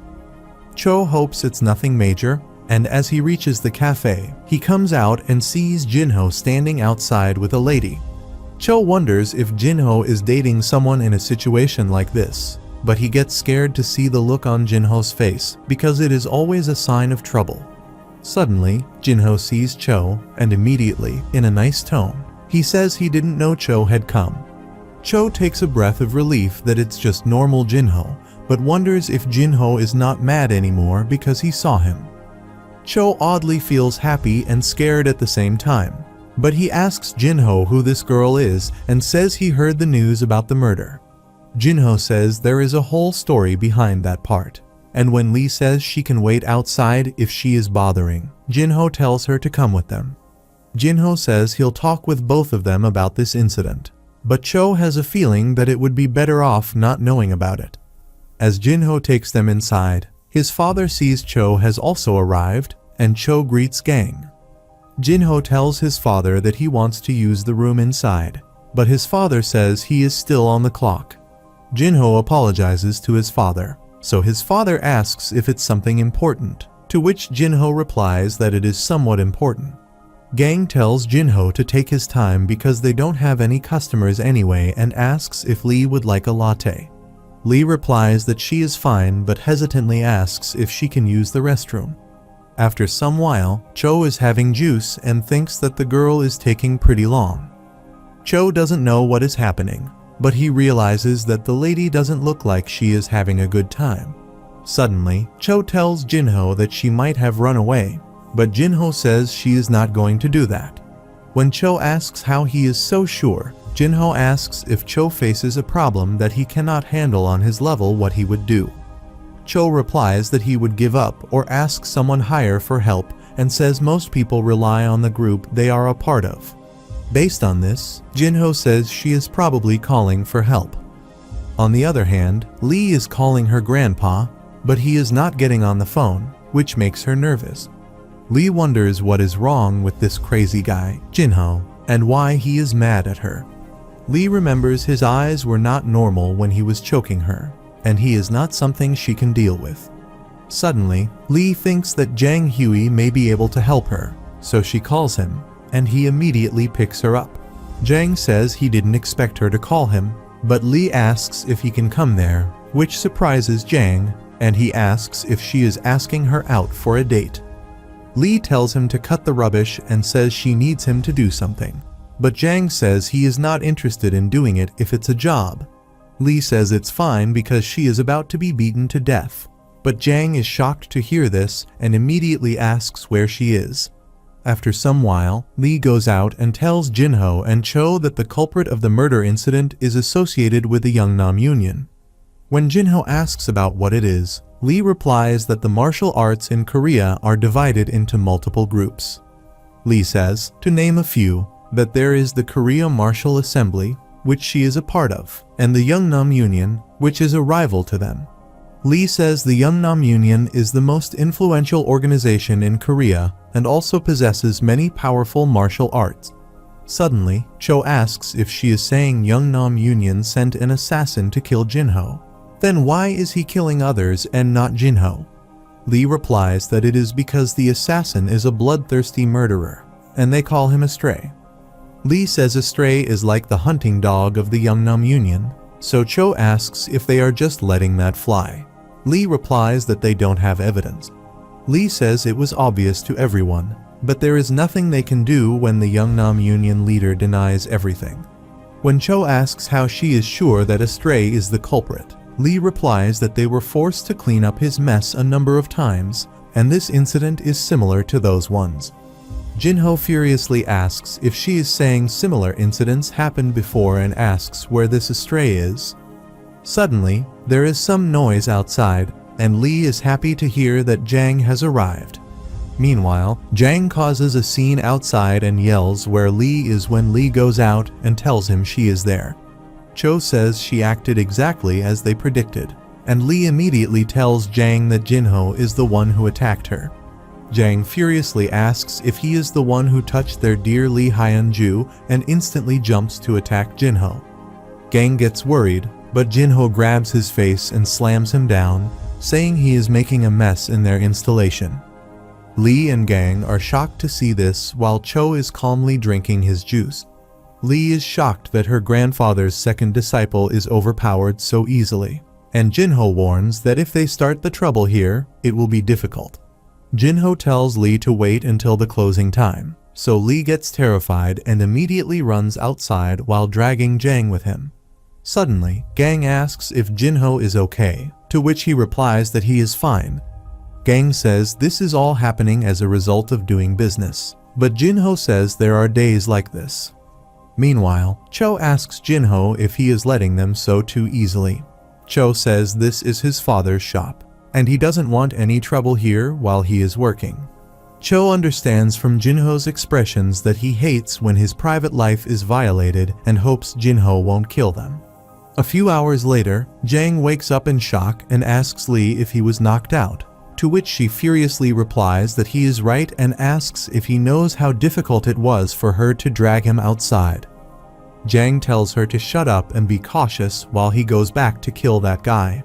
But Lee tells him to stop if he plans to go now because there are too many eyes watching. Besides, Lee says that the boy said he'd come from there, so it would be better to make a request for support. But Jang furiously asks if she thinks he cannot handle a single child. Lee says he is already beaten by Jinho once, but Jang tells her to forget about support and says he is going to clean it up with his own hands. Lee sighed and wondered why Jang was so proud, but she realized that Jang Hui was the leading force in the association. Lee doesn't know about Jang's personality, but she is sure of his skills, so she decides to entrust this task to him one more time. After some while, Jinho arrives at the place of the murder, where Lee and Jang are already present, and says he thought they would run away. Jang asks why they would run away and says he was vigilant, but he made a mistake. Jang says he hates returners, social misfits who are disapproved and can't get along with others. Jang tells Jinho to show him how much his modern martial arts have developed and says Jinho will regret what he has done to him before. However, Jinho says if he is finished talking to them, they should finish it quickly, which makes Jang furious, and he tells Lee to stay away. Jang tells the returner to get ready and tells him not to regret after failing to defeat him. Jang rushes to attack and thinks Jinho will definitely avoid his first attack. He plans that the real attack will be the follow-up shot to that first attack. Jang thinks it'll be his win, but as he attacks, Jinho takes the punch and falls. Jang is shocked, but he gladly asks Lee if she saw that and says there is nothing special about this returner. Jang says he was careless before, and that's why Jinho was able to beat him. But Lee is nervous because she saw the face Jinho made before getting the punch. Suddenly, Jinho gets up, and Jang is shocked that he is not injured by that blow. Jinho says he almost got angry with Jang, but he is not the culprit here. However, Jinho says that it's only that Jang gets for the fuss at the cafe. and Jang is shocked to realize that Jinho deliberately welcomed his attack. Jinho says that this time, the real fight starts from here, and he immediately gets close to Jang, which makes Jang realize that Jinho is fast.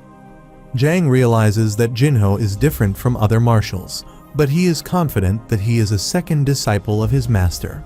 He tries to punch Jinho, but Jinho dodges all his attacks. Suddenly, Jang tries to crush Jinho on the ground with his full force, and a blast happens. Jang realizes he missed Jinho and wonders where did he go. As Jang tells Jinho to stop hiding and come out, suddenly Jinho attacks him by grabbing his neck and choking him with such force that he faints. Jinho asks if it is already over and says he doesn't think Jang will stand this much force. Jinho says Jang began this, so it's only fair if he himself gets to decide when it's going to end. Jinho says he wants to know a little more about the modern martial arts that has been developed. A while ago, when he was going to meet them, Cho asked if he was sure about this because Jang is also a martial, and he might have brought more people with him. Jinho said that would only make things easier and told Cho to wait there because it would be dangerous. Jinho says he'll take care of this himself and leaves, and Cho says he is right because he knows nothing is going to happen to Jinho. However, Cho wonders what'll happen if Jinho gets too pumped up and kills them, and suddenly, he hears a scream, which makes him nervous.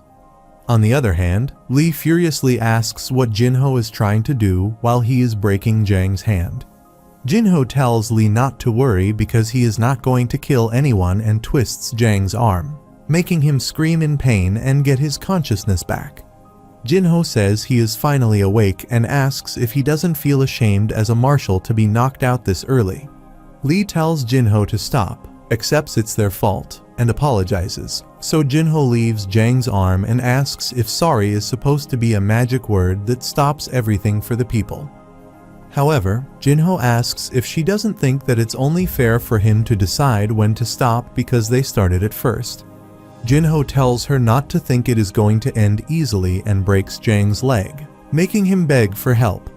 Suddenly, Lee asks if Jinho is trying to make the assembly his enemy and if he thinks they'll let him go away with this easily, but Jinho grabs Jang's neck and says those are some arrogant words she used. Jinho says they are the ones who meddled with his life, and they ask him if he'll get away with this. Jinho, with great force, slams Jang into a tree, which breaks the tree, and Lee starts trembling with fear. Jinho asks if she thinks he can get away with this, and while walking towards her, he says he has already asked if she can handle him or not. Jinho said now it was time to pay her price for ignoring his warning and asked if she thought it was a good idea to bring her friend and make a fuss. Lee requests Jinho to spare her life, but Jinho says he told her that he is not going to kill anyone, so she should try not to faint. Suddenly, Cho arrives there, saying it's hard to stay outside because the weather is really cold, and Jinho immediately stops after hearing Cho's voice.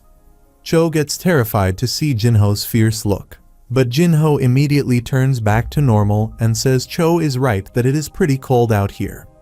Meanwhile, Lee is shocked that Jinho has changed so suddenly, and Jinho asks if there is something more she wants to do. Jinho says if she wants to bring one of her friends, she should do it or ask if she wants him to visit her assembly. Lee gets scared and tells him not to do that, but is in shock at how he changes his face so quickly. Suddenly, Jinho says he is done for today and tells Lee to come back tomorrow with everything she knows about a stray. Jinho leaves with Cho and thinks he failed to control his impulses again. Jinho thinks the Kai of Asura, the basis of his martial arts, is a one-man art that only the leader of the demonic cult is allowed to practice. Jinho knows the reason why he has such changes in his emotions is because his current Kai is not strong enough to control the demonic force of the Kai of Asura. Jinho thinks maybe he should have practiced the Kai of Asura after building up a basis with a different cultivation method, just like he did back in Zhongyuan. Jinho realizes he needs to be careful, and suddenly, he feels something is wrong with Cho.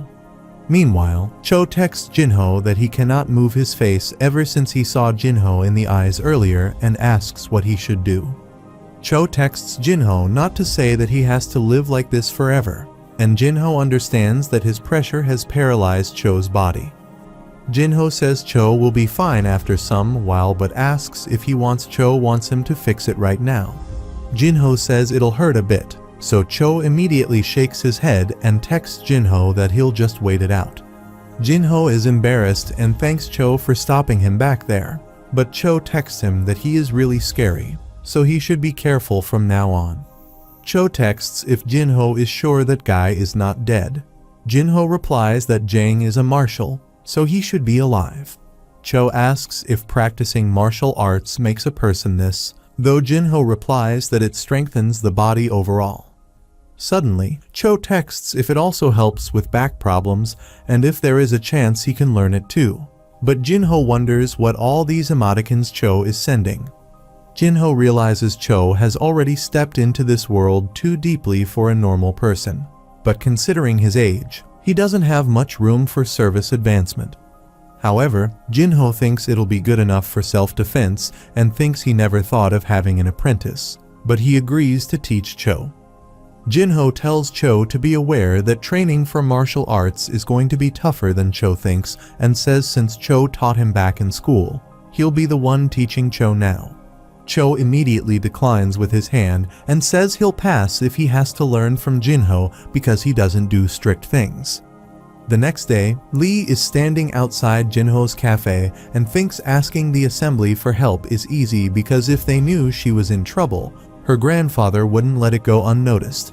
However, with the Yeongnam group in front of them, Lee can't divide the assembly forces, so she thinks she needs to take care of this by herself no matter what. Suddenly, Jinho opens the door and calls her inside to talk, but Lee wonders why he is so polite and what's wrong with him. As they go inside, Jinho asks what she wants to drink, but Lee gets shocked, and when Jinho repeats his questions, she replies that she wants a macchiato. Lee tries to keep herself together and thinks Jinho seems a completely different man from yesterday, but she is terrified, wondering what the hell he is up to. Suddenly, Jinho serves the macchiato and says they should now start the conversation.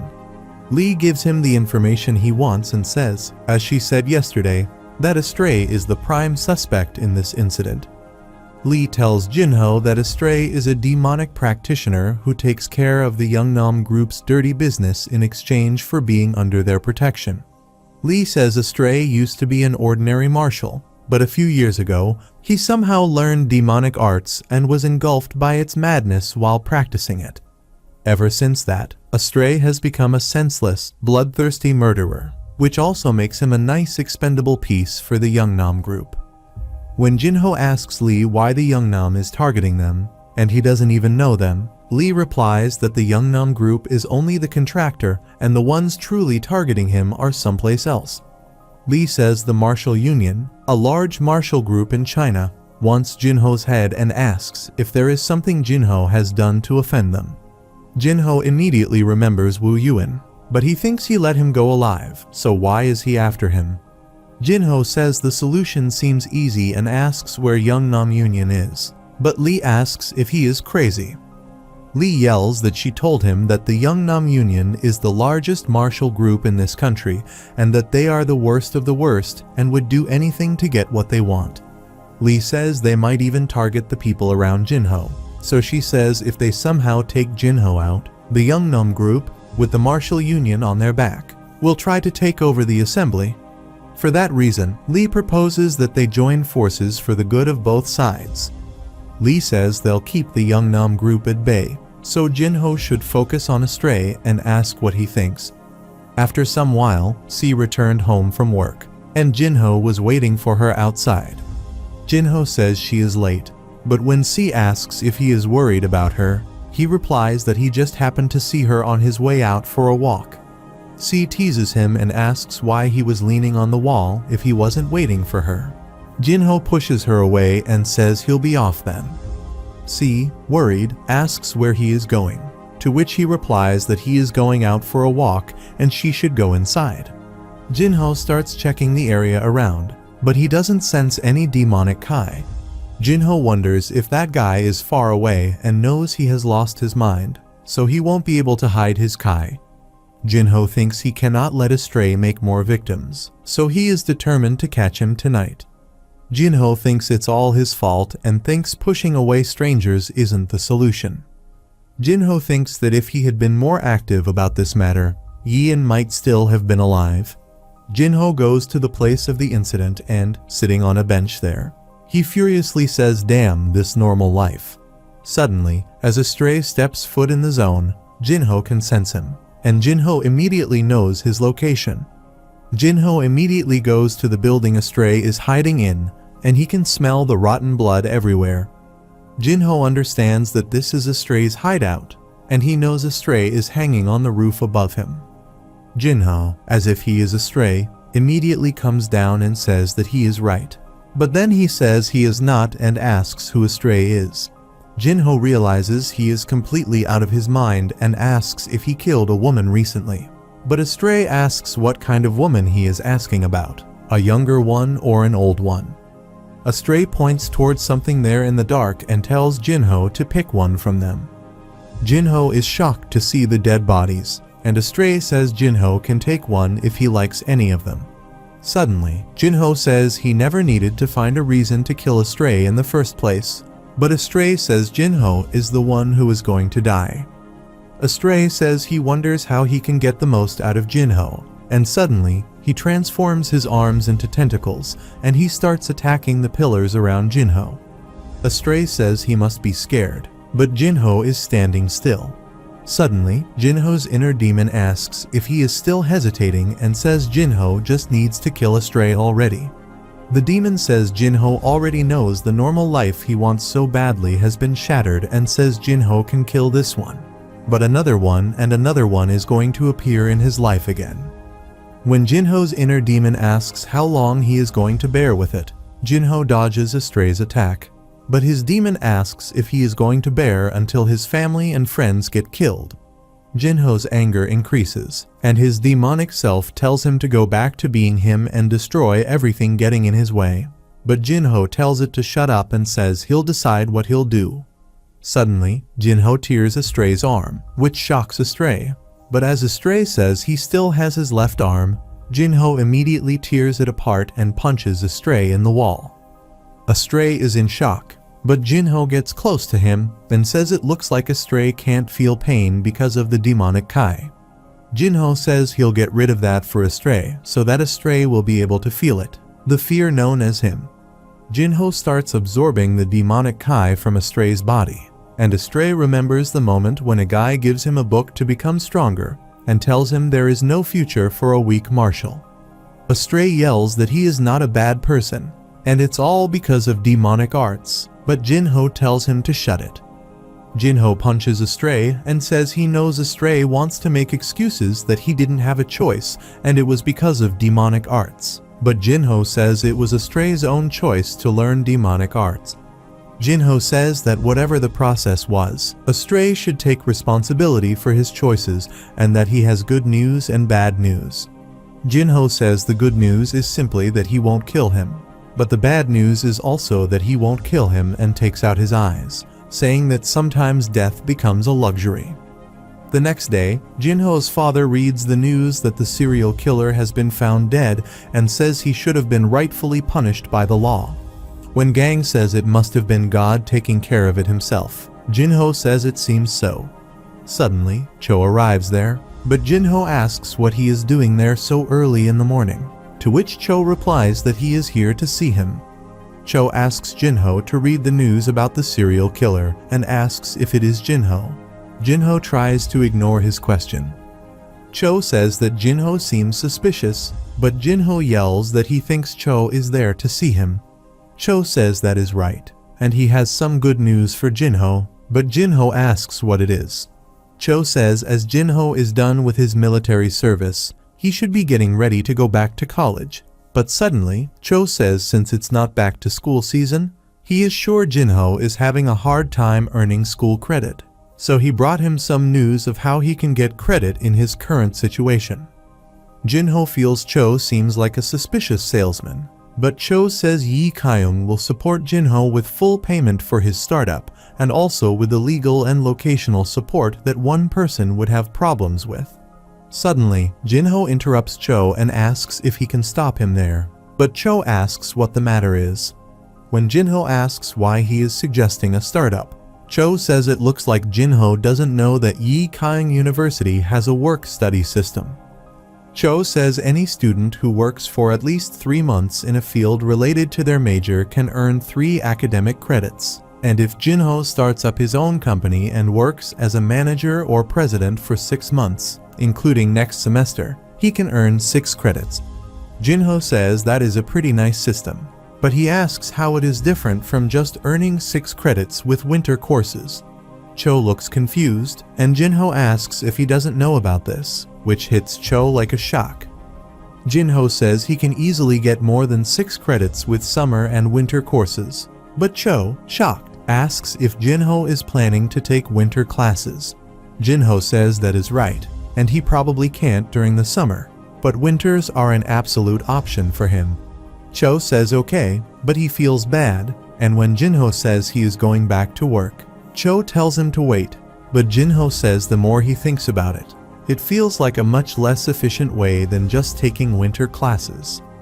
Jinho clearly says he is not doing a startup and leaves, while Cho is left with worry because, at this rate, he is getting a vacation forever. A few days ago, Cho met Chairman H. Wang and said Gang Jinho was a blank slate. So if they wanted him to be a part of Yi Kyung's management, as Chairman H. Wang requested, they needed to make preparations. Cho says he would like to propose that H. Wang follow his will and start from the bottom. H. Wang says it is a fair point because compared to all the children going around like morons, that sounds much like a better plan. H. Wang says Jinho should experience a lot and learn the terror of money when he is still young. H. Wang says he assumes Cho has a plan, but he also asks if he has a plan in case Jinho refuses.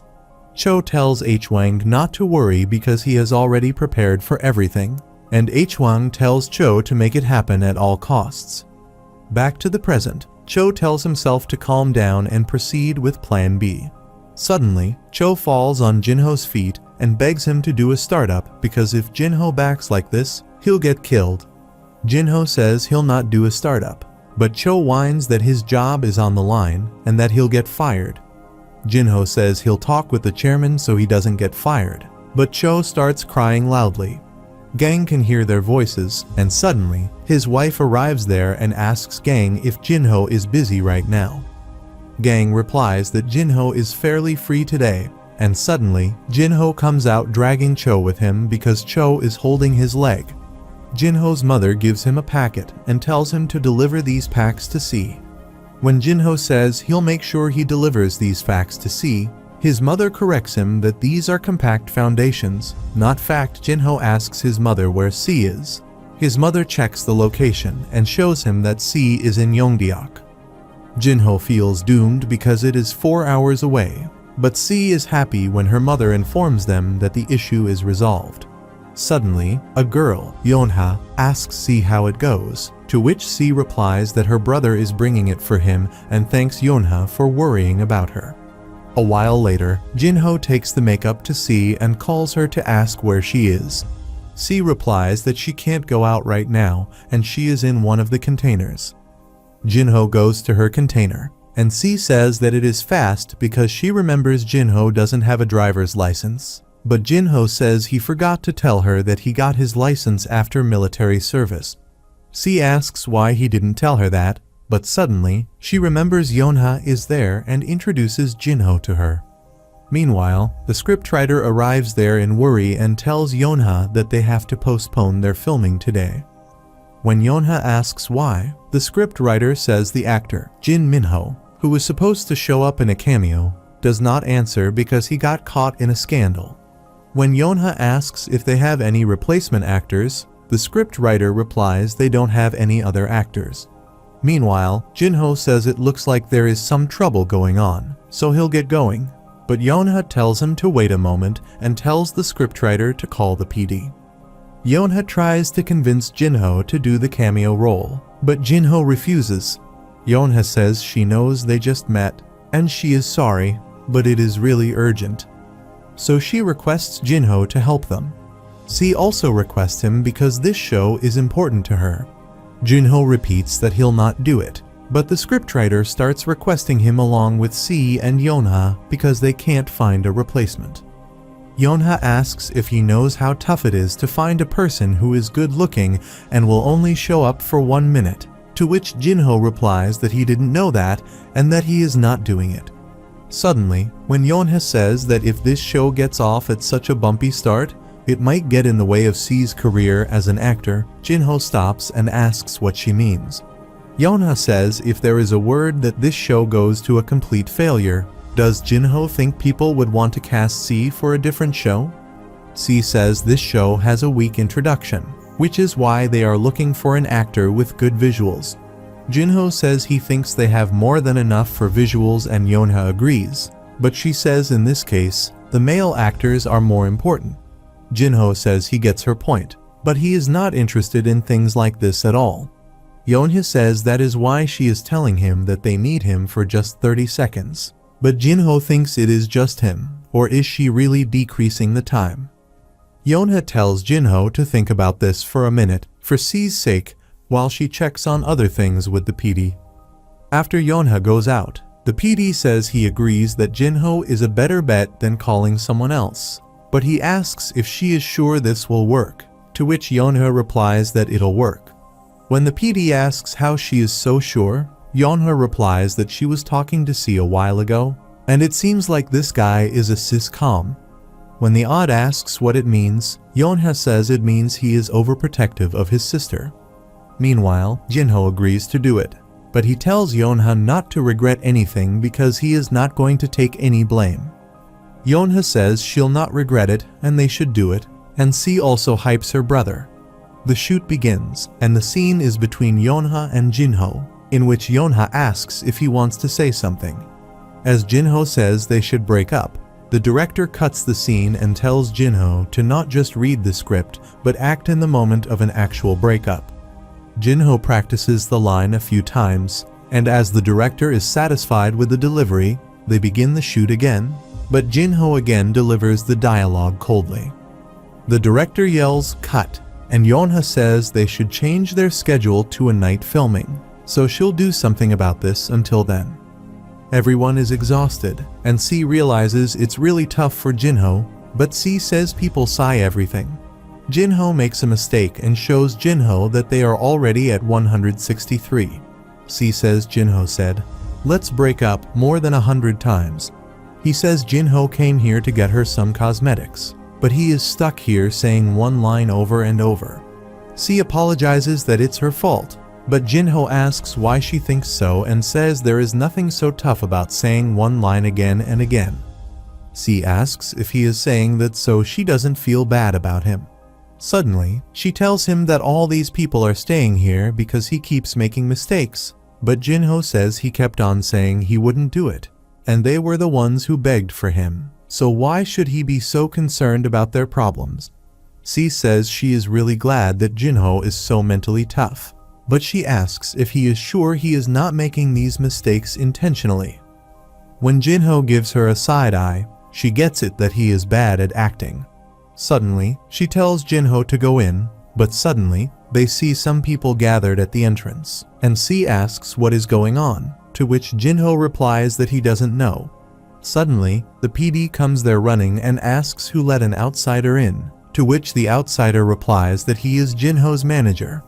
Jinho tells the PD to let that guy in because he is a reliable person, and he might be able to take care of this situation because he knows it's Cho. When the staff asks who Cho is, Cho replies that he already told them who he is and shows his business card to the PD. They see Cho is from Code Entertainment, and that's where C is from, and Cho asks if they can see the recorded takes. The PD says Cho can't do that just because he is here, but when Cho asks if he wants to go home or not, the PD leaves to bring the recordings. Meanwhile, Jinho arrives and says he did call him, but that was fast, and Cho says he obviously had to come fast. A while ago, Cho was winning in his office, thinking he had to somehow convince Jinho for the startup because otherwise he'd be fired. Suddenly, he received a text from Jinho that he needed his help, so he immediately got up with excitement and said he would do everything he could to help Jinho. After some while, they brought every take they shot, and Cho asked Yonha how Jinho was supposed to act in the line, "Let's break up." Yonha shows Cho by saying the line emotionally, and Cho immediately understands. Cho says they should take a look at the shots they recorded and start checking the shot. Cho continues checking the scenes, but he doesn't like any of them so far, and the PD wonders if they can trust this guy. Suddenly, Cho finds a shot and says they should go with this, but the PD asks if he is crazy. Cho says this shot is perfect, but when the PD asks how it is perfect, Cho says Jinho's lip sync pace and his atmosphere are all perfect in this shot. PD yells why he thought he could trust a stranger like him and asks if Cho thinks it is a joke. Cho tells PD to stop being immature and asks if he has ever heard about dubbing. Cho says since Jinho is perfect off the camera, they'll record the voice and use it separately. PD is shocked and wonders why he didn't think about this, but Cho asks if something is wrong, to which PD immediately replies that there is nothing wrong and he'll make it happen no matter what. Cho says it's nice and that they should all go home. Jinho thanked Cho, but Cho asked if he could ask for a favor since he had helped Jinho this time. When Jinho asks what it is, Cho immediately leans on Jinho's car and says he really wants to drive this car for once. Jinho agrees to it, and while they go back, Cho asks Jinho how it works amongst people Jinho doesn't know. When Jinho replies with him, Cho says he gets it and says it's always the same when he is working in society. Cho says he knows Jinho already experienced it in the military, but he just has to bear with a bunch of irrational incidents and live with 1,000 different pressures and weird orders. Cho has also experienced those problems, and suddenly, he says what he is trying to say is that Jinho doesn't have to worry about any of that if he just does a startup and becomes his own boss. Still, Jinho, with a serious face, replies that he is not doing it, so Cho says okay and drops him at the cafe. As Jinho is about to go inside, someone calls his name, and when Jinho turns, he sees it is young Gi. Jinho is happy to see him, and Gi tells him to be honored because he came to see him himself. Meanwhile, a guy is arguing with Gang and tells him to bring C.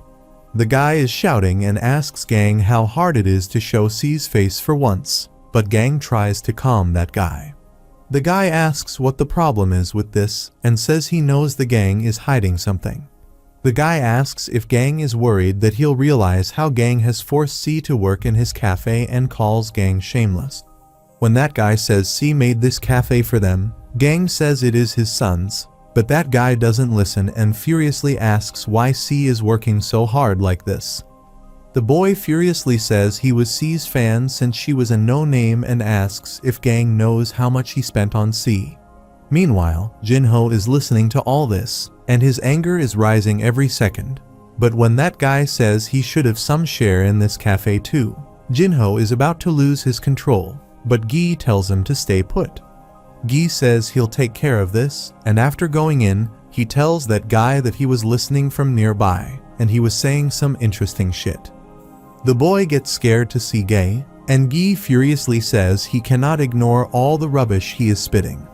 When Gi furiously asks if he was saying he is the owner of this place, the guy pushes Gang away and tries to run, but Gi grabs him by the collar and says he came here to have a good time with his friend, but he'll have to thank this guy for ruining it.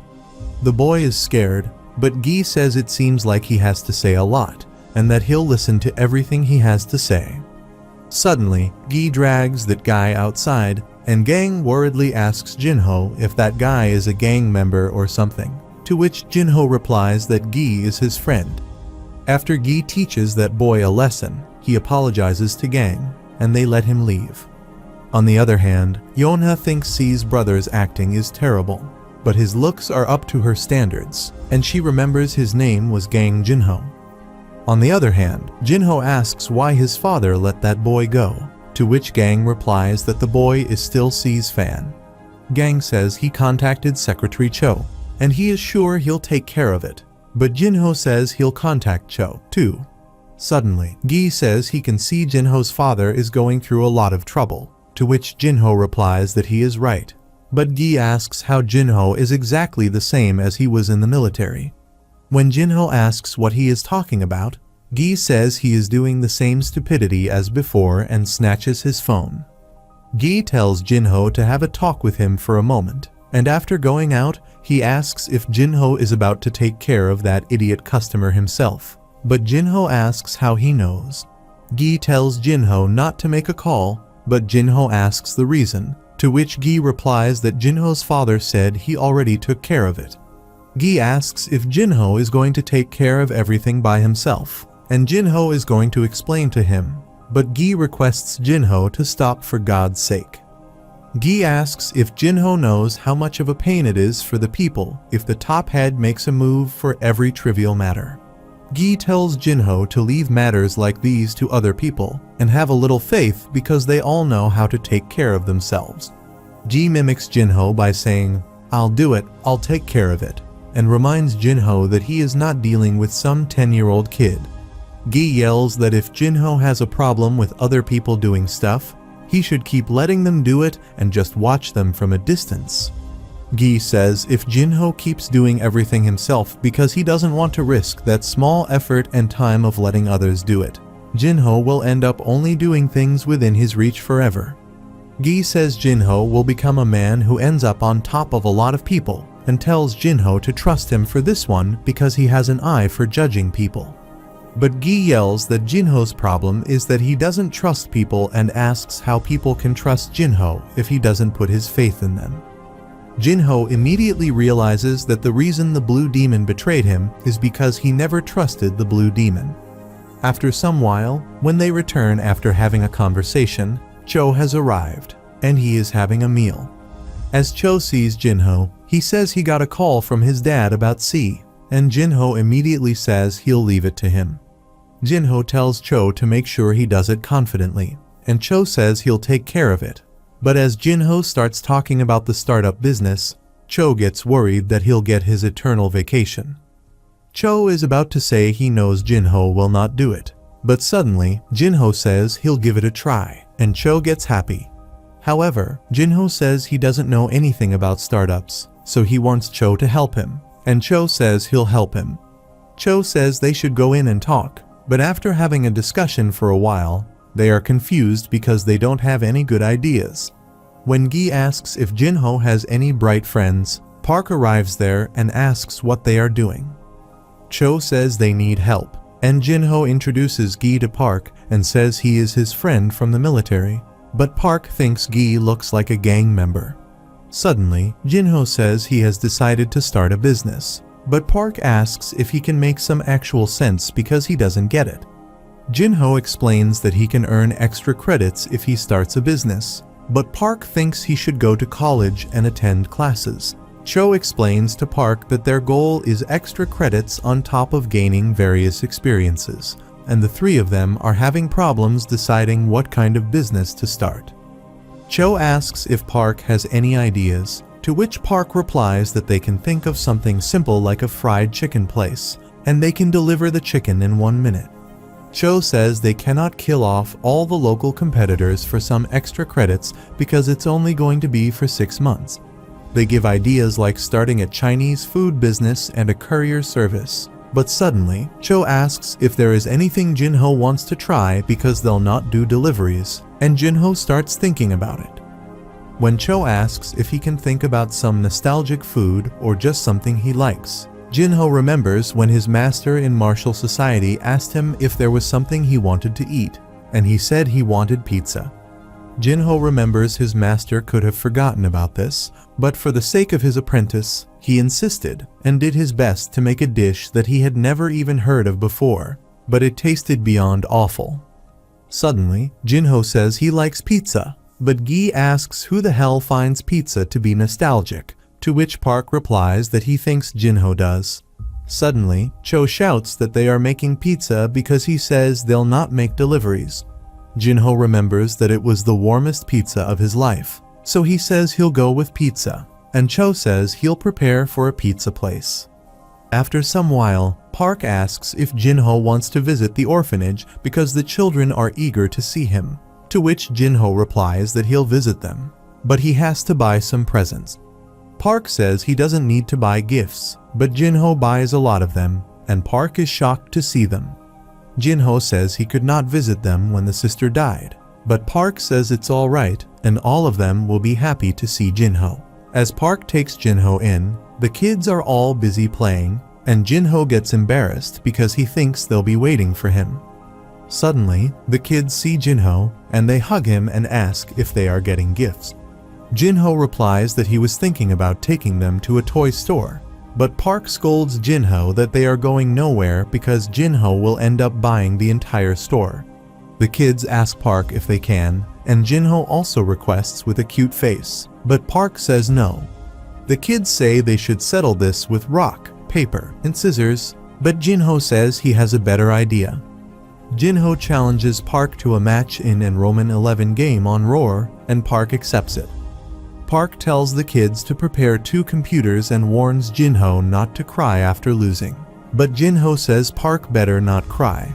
They go inside the gaming room, and a few hours pass while the kids are waiting outside. Suddenly, Jinho comes out of the room in a terrible state, and the kids worriedly hug him, but Jinho tells the kids that they are going shopping, and they get happy. Meanwhile, Park, lying on the floor in embarrassment, says it was impressive how Jinho won. After that, they go to the toy store, where Jinho buys them gifts, and then the kids go back with Park. Suddenly, Jinho gets a call from an unknown number and wonders whose number is this. On the other hand, Yonha is sitting in a cafe and thinks that this is the first time that she, a prominent actress in the entertainment industry, has gotten interested in a younger actor. Yonha thinks that is why she made a proposal for a direct debut, but she didn't get any expected reaction, and Jinho directly rejected it. Yonha is extremely mad at Jinho, but she keeps her calm and asks why Jinho doesn't want to do it, to which Jinho replies that it is hard to explain. Yonha thinks if it is so hard to tell, then he should say yes, but she asks if he thinks it is too much for him, to which Jinho replies it is not. Yonha wonders why he is so confident and asks if he hates getting attention, but Jinho says that's not like this. Yonha starts explaining the advantages of being an actor to Jinho, but Jinho, after listening to her, says he gets it. When Yonha asks what he means, Jinho says the reason why he is not interested in acting is because the time is limited. Yonha is confused, and Jinho explains that not only acting but anything can be worthwhile. Jinho says he can do other things if he has time for that, but when Yonha asks what kind of things, Jinho replies he can help with household chores in the orphanage, teach them physical education, and feed the babies at the orphanage. When Yonha asks if he is kidding, Jinho says he thinks that is more valuable than making a movie, and while leaving, he says he doesn't know why, but he thinks that can change a child's life. After going home, Yonha yells at what Jinho is talking about and says it doesn't make any sense. Yonha throws things in front of her manager and asks if Jinho thinks she is going to give up if he keeps acting like this. Yonha says they'll see who'll win this little game and that she'll show him what she is made of. A few days later, Cho says they are ready to open the pizza shop and says he gave their all to this work. Everyone says Cho worked hard for it, and they are excited to see the pizza shop. But Cho tells them to behold and says this is their new beginning with traditional Korean oven-baked pizza. As they get in, there is a dark atmosphere everywhere, and Gi furiously asks if Cho is crazy. Jinho is in shock and sees the windows are really diabolic. Suddenly, Gi asked what traditional Korean pizza means and asked if Cho and Jinho knew how to make it. Cho says he'll make it, and when he presents them with his special pizza, everyone gets terrified, and Park tells Jinho that it is not too late to close the restaurant and go back to study. Cho yells they are mean and asks if they really don't want to try, but Jinho is in shock. Suddenly, Gi tells everyone to clean up the mess and tells Jinho to learn how to cook. But when Cho asks the reason, Gi asks if he is serious and tells him to look at this place. Cho understands that it's not good, so he says he'll call the provider. A week later, a decent pizza shop is ready for the opening, and they are happy to open the pizzeria. After some while, they wait for customers when the door opens, and they get excited, but they sigh after seeing it's Cho. Cho asks what the problem is and says they should not greet people with a sigh. Simultaneously, the door opens, and they get excited again, but it's C, and when she says it seems the business is going well, they all sigh again. C scolds them for greeting with a sigh and asks why they don't have any customers. When C asks if they didn't do anything to publicize the opening, Jinho asks what she means. C yells that she knew it and asks if they thought it was as easy as, "Let's open, and everything will be fine." C says they need to inspect the commercial area and its location. They have to study culinary and create sales strategies, but she is sure they didn't do any of that. C says they are unbelievable and asks if they think she is going to stand still, only assisting. C immediately gets dressed and tells Jinho to be grateful to her because it's time to do things right, but Jinho asks if her skirt is not too short. C asks if he thinks it's Josian wanting to guide the people of Cheongakdong. When Jinho asks if it is an exaggeration to do this publicizing, C furiously tells him to stop complaining and says that it is a promotional strategy. After some while, C, outside the pizzeria, announces the opening of his brother's pizzeria. C says her brother opened a pizzeria, but he doesn't get any clients, so she decided to give a hand and says she'll begin with a song. While C sings, Jinho makes pizza at a blazing speed, and Gi thinks it's unbelievable. Gi wonders if Jinho cannot be more normal, but he notices the pizzas look good and people are enjoying them. Gi thinks it's great that Jinho learned to cook, but suddenly, he slips because the floor is shining like a glass and sees Jinho cleaning. Suddenly, the pizzeria floods with people, and Cho tells C that it's time for a break. C apologizes to people because they need to take a break due to the depletion of ingredients and says they'll be back. After going in, C falls on the table and tells Jinho that his sister is dying, but Jinho immediately brings her pizzas, and C says she thought he was out of ingredients. Jinho says he left these pizzas aside, so C says he is the best brother and starts eating. When Jinho asks if it is tasty, C furiously tells Jinho to stay away from her pizza and says it's hers. Jinho starts eating the other pizza, and C tells him that tomorrow he won't have that many people. But Jinho says it is okay because it'll be impossible for them to keep this pace with only 3 people. However, C says if Jinho wants, he can call her again, but Jinho tells her not to worry. Suddenly, Cho comes in, announcing that he is extremely hungry and asks if there is any pizza left. C replies that there is nothing left because Jinho ate it all, and Cho yells at Jinho to stop eating everything, but Jinho has already eaten it. After some time, there were only few customers left, and Park told Jinho that his sister had a lot of fans because when she left, all the people there did too. However, Jinho says it is good enough, but suddenly, a customer arrives, and Park is shocked to see her. Park tells Jinho to look, and Jinho is shocked to see it's Yonha.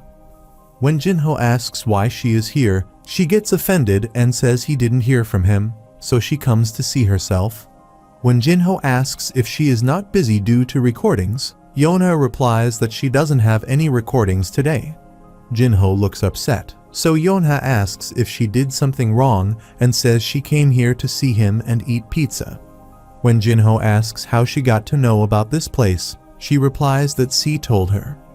Yonha asks which pizza is good, and Jinho replies that all of them are good, but she asks if he doesn't have any recommendations. Jinho says he recommends all of them, but then she asks about his favorite, to which he replies that all of them are delicious. Yonha yells that he is so bad and says she came here to rate his pizza, even when she doesn't have time. Jinho asks if she is here for useless things again. Yonha replies that she is not and says she is just going to eat pizza. Jinho believes her and tells her to look at the menu, so she starts doing that, but when they hear people saying that they are lovers, Yonha gets nervous. Yonha immediately gives her order, and Jinho goes to the kitchen. Meanwhile, Yonha thinks today she is not going to do anything, but tomorrow is going to be different. Yonha plans to be stubborn and demanding, and to keep clinging to that wall to tear it down. Suddenly, her order arrives, and Jinho, after serving her, starts to walk away, but she tells him to wait and asks if he has any free time next week. Jinho instantly replies with a no, but when Yonha says he doesn't have any customers, Jinho says he still has to work even without customers. Suddenly, Yonha grabs Jinho's arm and asks why he doesn't give her a minute. Yonha says she has something to talk about, but Jinho nervously asks why she is doing this to him. Suddenly, Yonha asks him to go out with her, which makes everyone silent there, but she immediately realizes she made a mistake and says she is not asking him on a date. Yonha says she just wants to have a conversation, but Jinho apologizes and says he doesn't have time. Yonha gets embarrassed and immediately hides her face with her hands while the people there spread the news on the internet that Yonha got rejected. Jinho takes her inside so she can comfortably have her pizza, but she is extremely embarrassed, and she calls herself crazy. Suddenly, Jinho asks her to go back home and says she must be busy with the shooting, but she furiously replies that she is free today and the one who is busy is C. When Jinho says C will be free after night, Yonha asks if she can stay till then, and Jinho tells her to do as she wishes. Yonha gets happy, but Jinho asks if she is really going to stay till night, to which she replies with a yes. Meanwhile, Gi and Park laugh that she came to make Jinho a celebrity, and Yonha says he rejected her, but she is going to keep insisting until he says yes. They think Jinho is lucky to have such a stalker, but Jinho is irritated by her.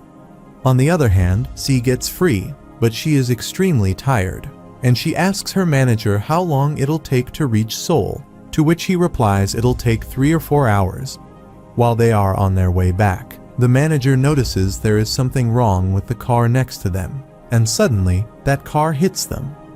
On the other hand, Park notices Jinho's phone ringing, so he gives it to Jinho. When Jinho picks up the call, C screams on the phone and asks for help. Jinho hears some voices of kidnappers, and he gets shocked but extremely furious.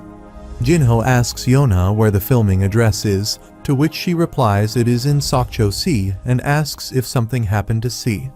When Jinho says it seems C got kidnapped, everyone gets shocked, and Jinho says he'll be going. Park tells Jinho that he'll call Cho for help, and Jinho leaves after he has thanked him. While Jinho is driving in a rush, Cho calls him and says he got a call from Park, so he asks the news agency to find C's location. When Jinho asks where it is, Cho replies that he'll send it on his phone, and suddenly, Jinho receives the location. Cho says if something else happens, they'll contact Jinho immediately, and Jinho thanks him. Cho realizes Jinho is not scared and knows Jinho hates those who hurt the people close to him. Cho fears that if it's for C, this might be troublesome because Jinho will not hesitate to shed blood. On the other hand, C and his manager are tied in a factory, and when the manager asks why they kidnapped them, C says she doesn't know. When the manager says he thinks the kidnappers don't mean to harm them, suddenly, a kidnapper arrives there and tells them not to be scared because they don't need them. But he tells C to call her brother. C asks if they think she is crazy and says she'll not do that. But the kidnapper furiously asks if she doesn't know the situation she is in. The kidnapper pushes C's head with her phone and tells her to call Jinho.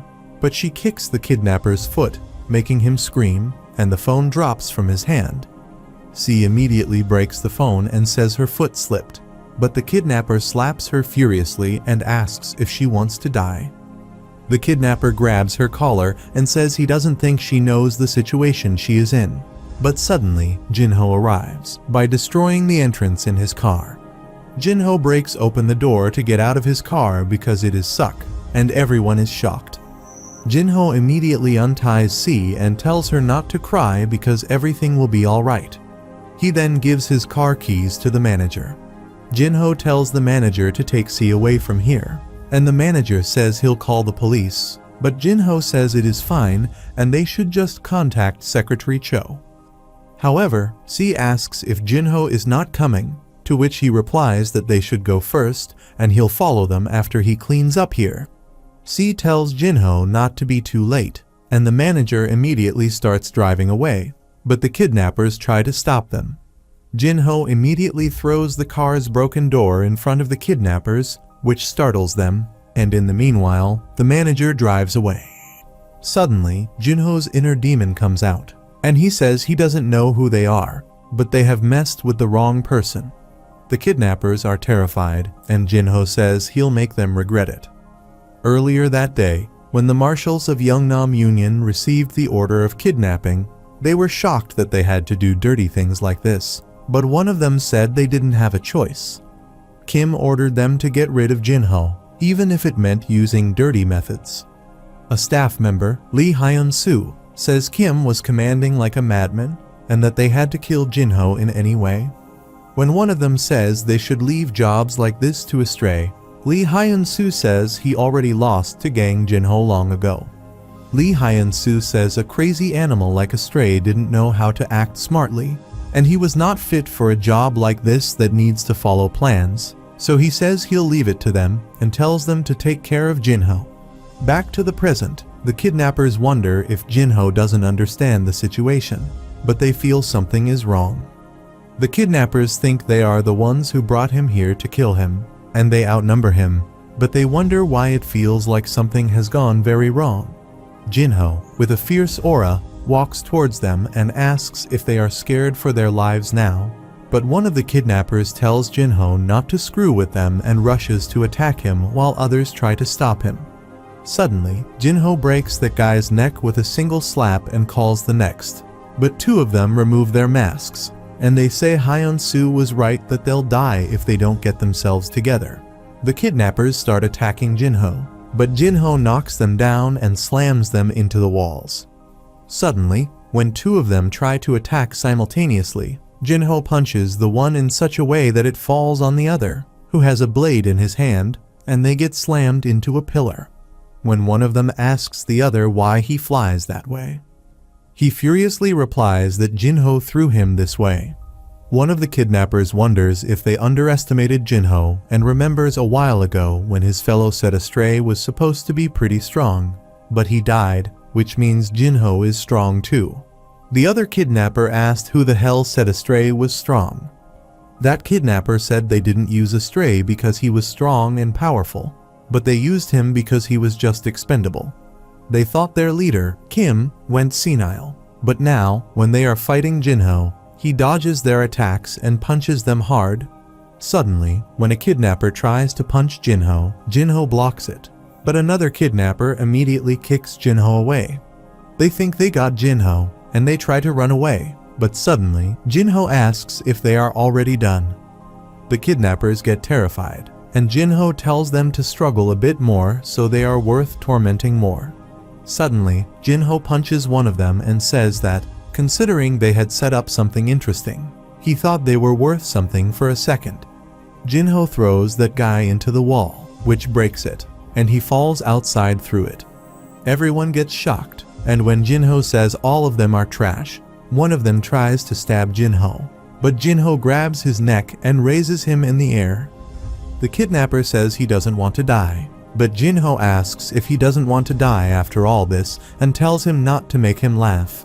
Meanwhile, the other kidnappers are terrified watching this, and Jinho slams that guy on the ground from his neck.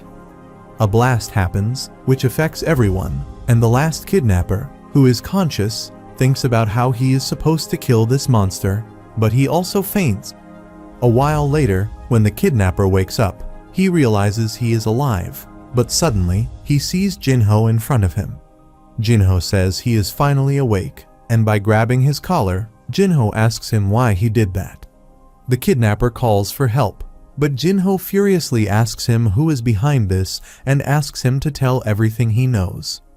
The kidnapper is terrified, so he says he'll tell everything and starts spitting the truth that it's the Yeongnam Union who ordered them to kill him.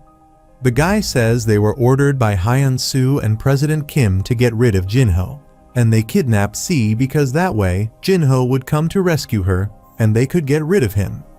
The guy continues saying that they did this on their order, but Jinho tells him to stop and throws him away. The guy says he still knows more and he'll tell everything, but Jinho asks what he is so afraid of. Jinho says he won't kill him, but he has some work to do, so he tells the kidnapper to warn the others that he'll be there soon and that he is going to show them the cost of their actions. The kidnapper is trembling with fear and Jinho is leaving, but suddenly he notices someone is behind the tree and Jinho tells her to stop hiding. Lee immediately comes outside, and when Jinho asks if she is following her, she nervously replies she is not.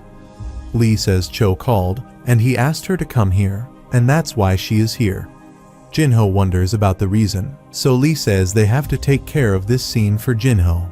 But Jinho thinks if he leaves this place and lets her clean, she'll return to the Korean Martial Assembly.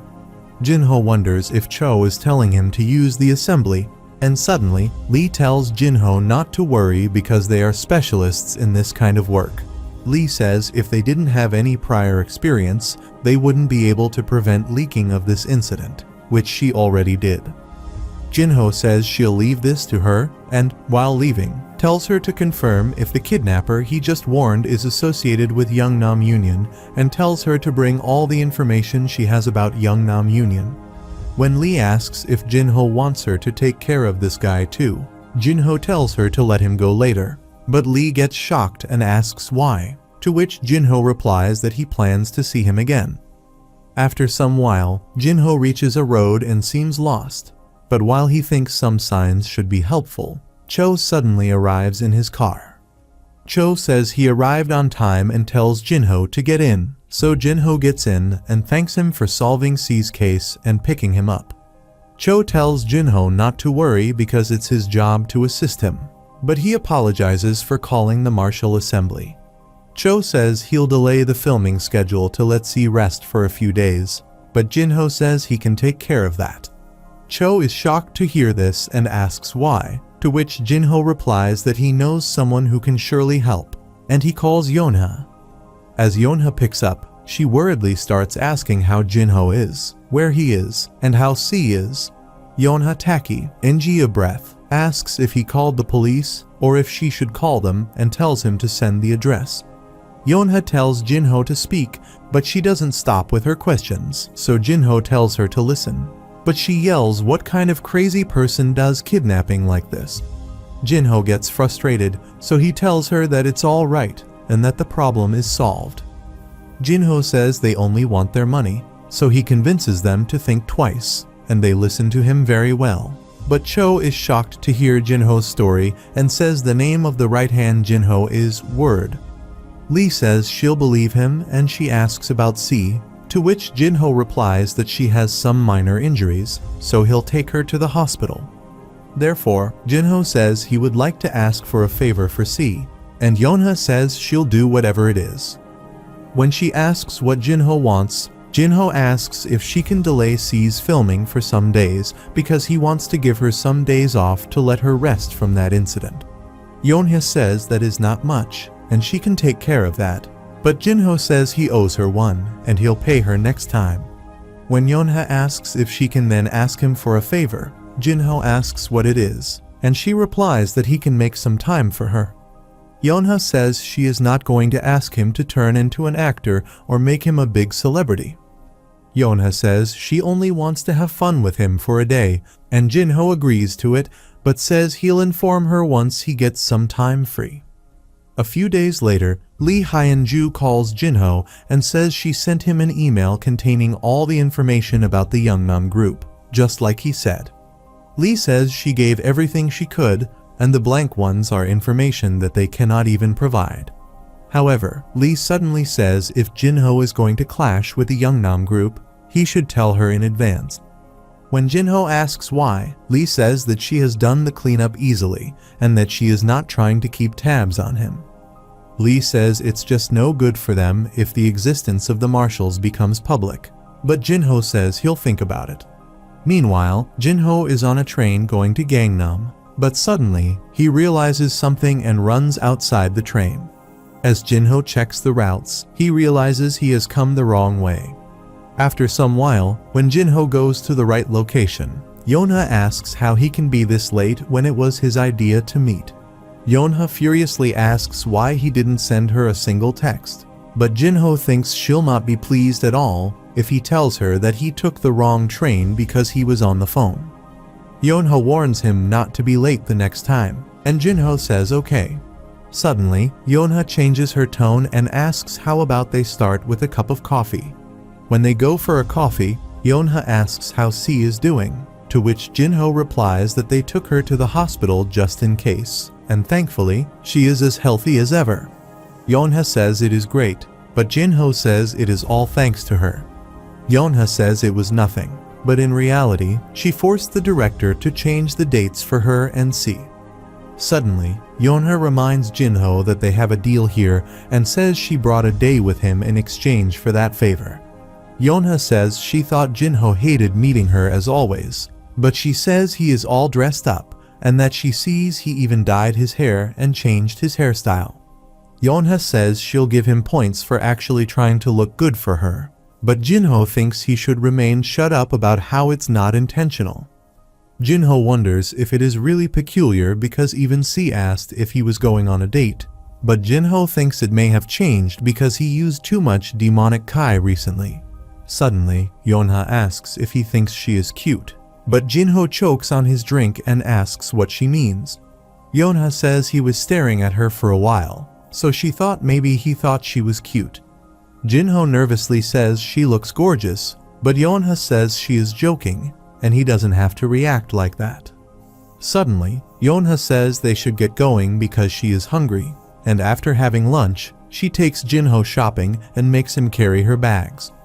After that, she drives Jinho somewhere, but he is scared of her driving, and some while later, they go to the zoo. The sun sets and Jinho are extremely drained, so he thinks he would rather physically train all day than do nothing. Suddenly, Yonha offers him a Coke tin and asks how he is doing, to which he replies he is fine. Yonha says he is pretty tough, and she'll give that to him because other guys usually end up begging her to go home. When Yonha asks how his restaurant is going, Jinho says it's empty, but Yonha says it won't be anymore. When Jinho asks what she means, Yonha asks when they should meet next because she'd prefer it before he becomes busy, but Jinho is shocked. Yonha asks why he is so shocked and asks what is wrong with a couple of good-looking people hanging out.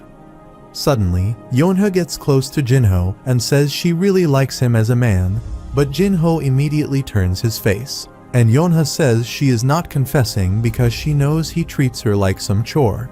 Yonha says her point is that she just wants him to be more aware that he is meeting a woman next time, to which Jinho replies with an okay. Suddenly, Yonha gets up and says she is going home. He asks if he wants her to walk him, but Jinho says he cannot bother her anymore. Yonha says okay, but while leaving, she says she'll hit on him, so he answers her calls. The next night, Park tells Gi that it looks like C's promotion has totally worn off now, and Gi agrees with him. Meanwhile, as Jinho takes some boxes out, two girls stand outside, excited to see Jinho. When they ask if they are open, Jinho replies they are not. But Gi immediately arrives there and says they are open and asks what they would like. As the girls say they would like to take a picture with Jinho, Gi says they can if they order an extra large pizza. Young Gi immediately tells Jinho to get in and start baking, but Jinho sighs. However, after some time, their place is flooded with customers, and they wonder what the hell is happening. Meanwhile, Jinho is baking pizzas when Yonha arrives there and calls him, to which he replies he is coming but is shocked to see it's Yonha.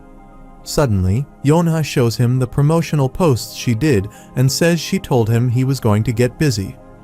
Yonha says she'll go to the room she stayed in last time and tells Jinho that she'll wait inside. A few hours later, when Jinho and his friends get free, they are all exhausted, and when Yonha says they all look beat up, Gi gets shocked because he thinks he is hallucinating that Yonha came. When Jinho asks what she is doing there, Yonha tells Jinho that the show he filmed aired today, and she saw all the social media explode, so she came to take a look. Yonha shows Jinho that the media is talking about him, and Park and Gi are also amazed by the posts. Park says they are all talking about how Jinho is hot, and says he really forgets about that when he sees Jinho every day. Gi agrees with Park and says he totally forgot about how good Jinho looks. But Yonha asks Jinho what he did so wrong to his friends that they are so harsh to him. Suddenly, Park says it is interesting because Jinho is just a normal guy, and yet he is this famous. When Yonha says she is not saying they get all these customers just because of Jinho's good looks, they immediately ask what the reason is, to which Yonha replies that it is because of all the comments and reviews.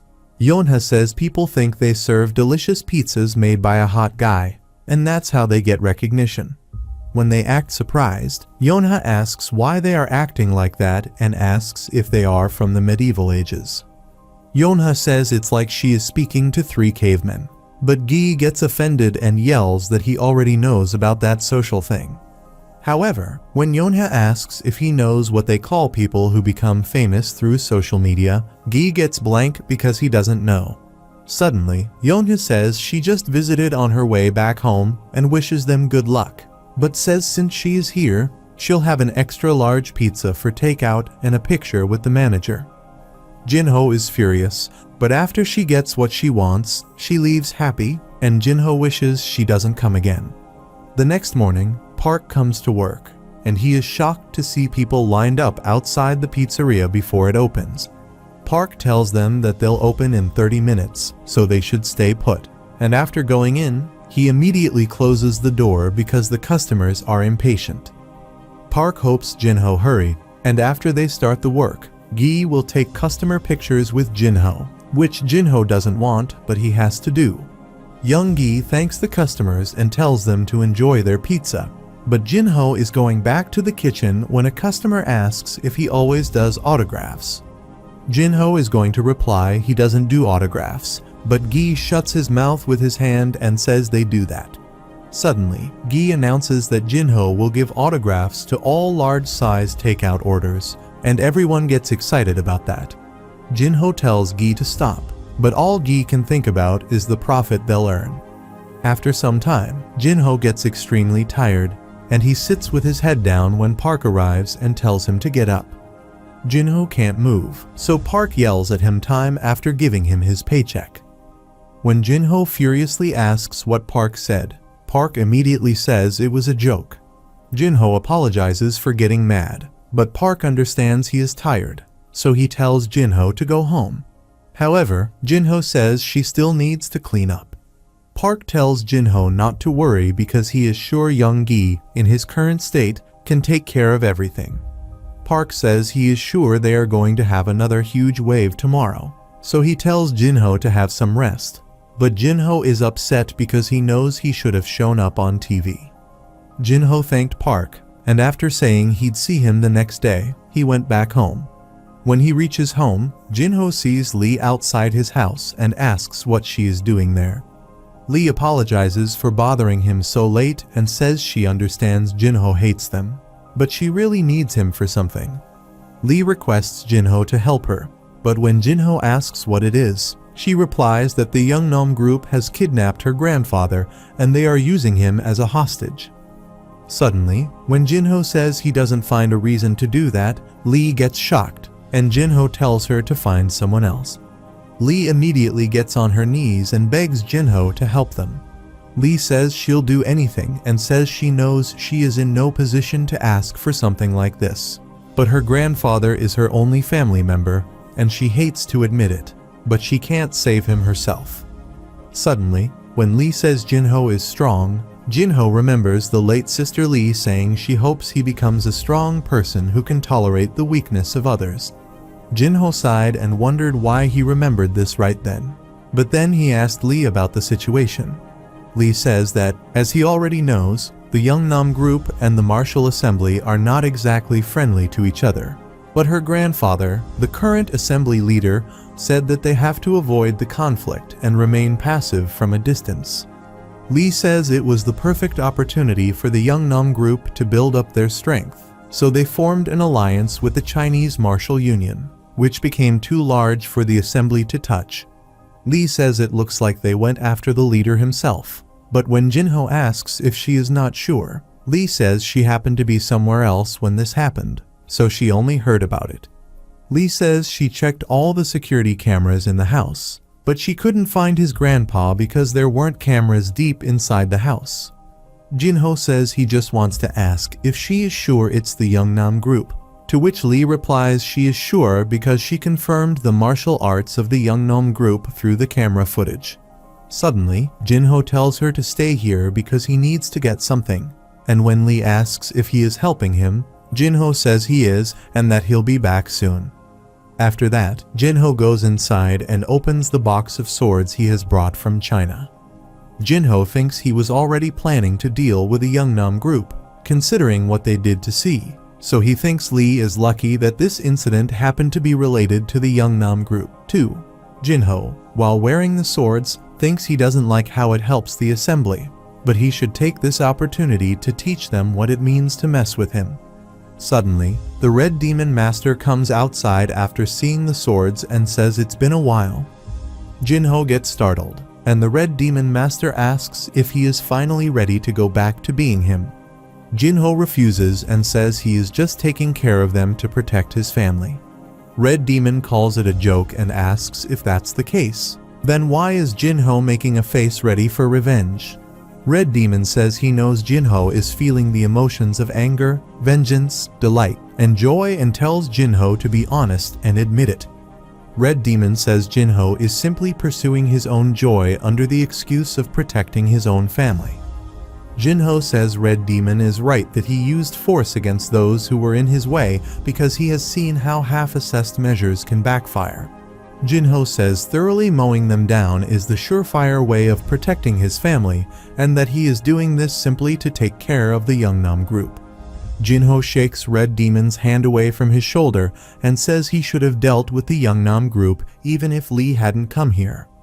Jinho furiously tells the Red Demon to stop coming his way, but the Red Demon asks if Jinho is saying none of this is for his own pleasure. However, because it's necessary, Jinho replies that it is right.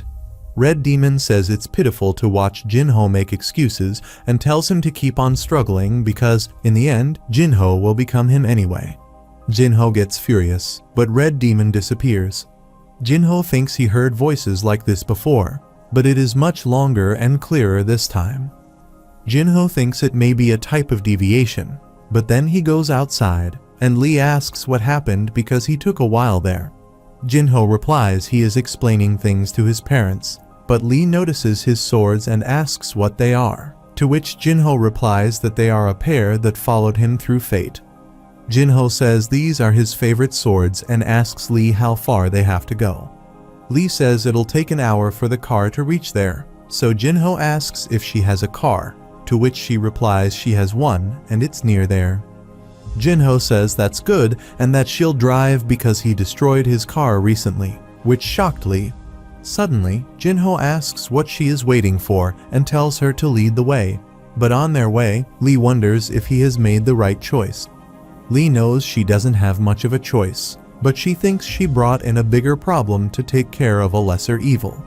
Lee tries to convince herself that this is not the case and that she has made the best choice for the situation.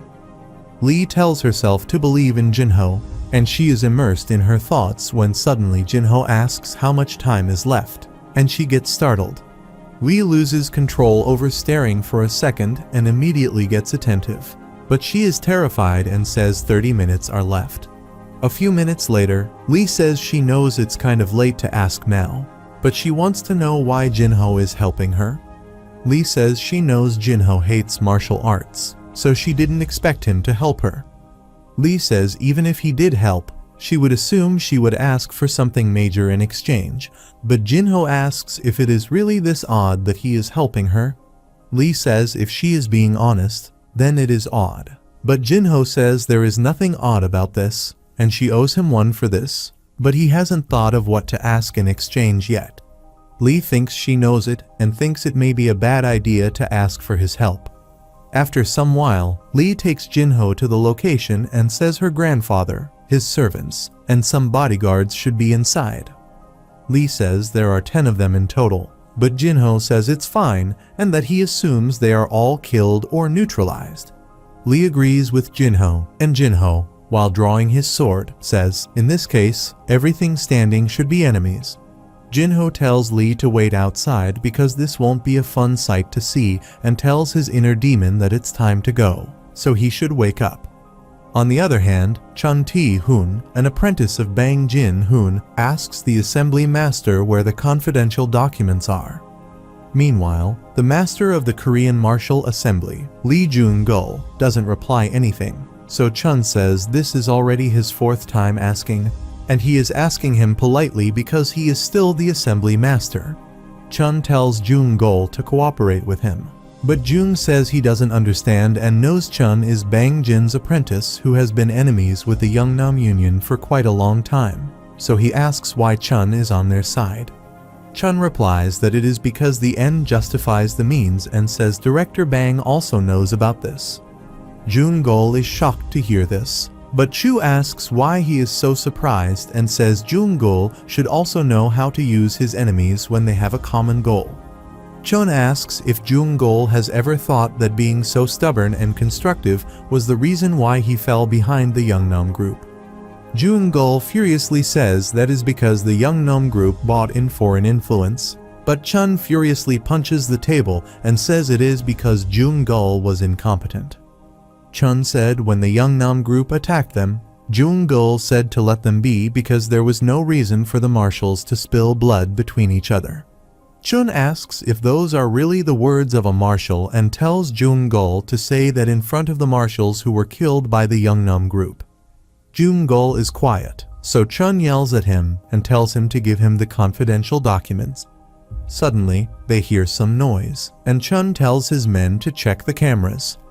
They see in the footage that Jinho has broken through the entrance, but surely they are shocked to see Jinho disappear, and Chun wonders where the hell he went. The other guy checks that Jinho is attacking men in the corridor, so Chun orders him to send everyone on guard duty that way.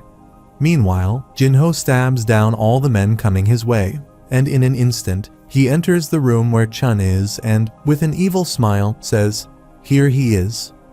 The opponents are shocked, and Chun can't believe that all 20 of their elite fighters have been wiped out.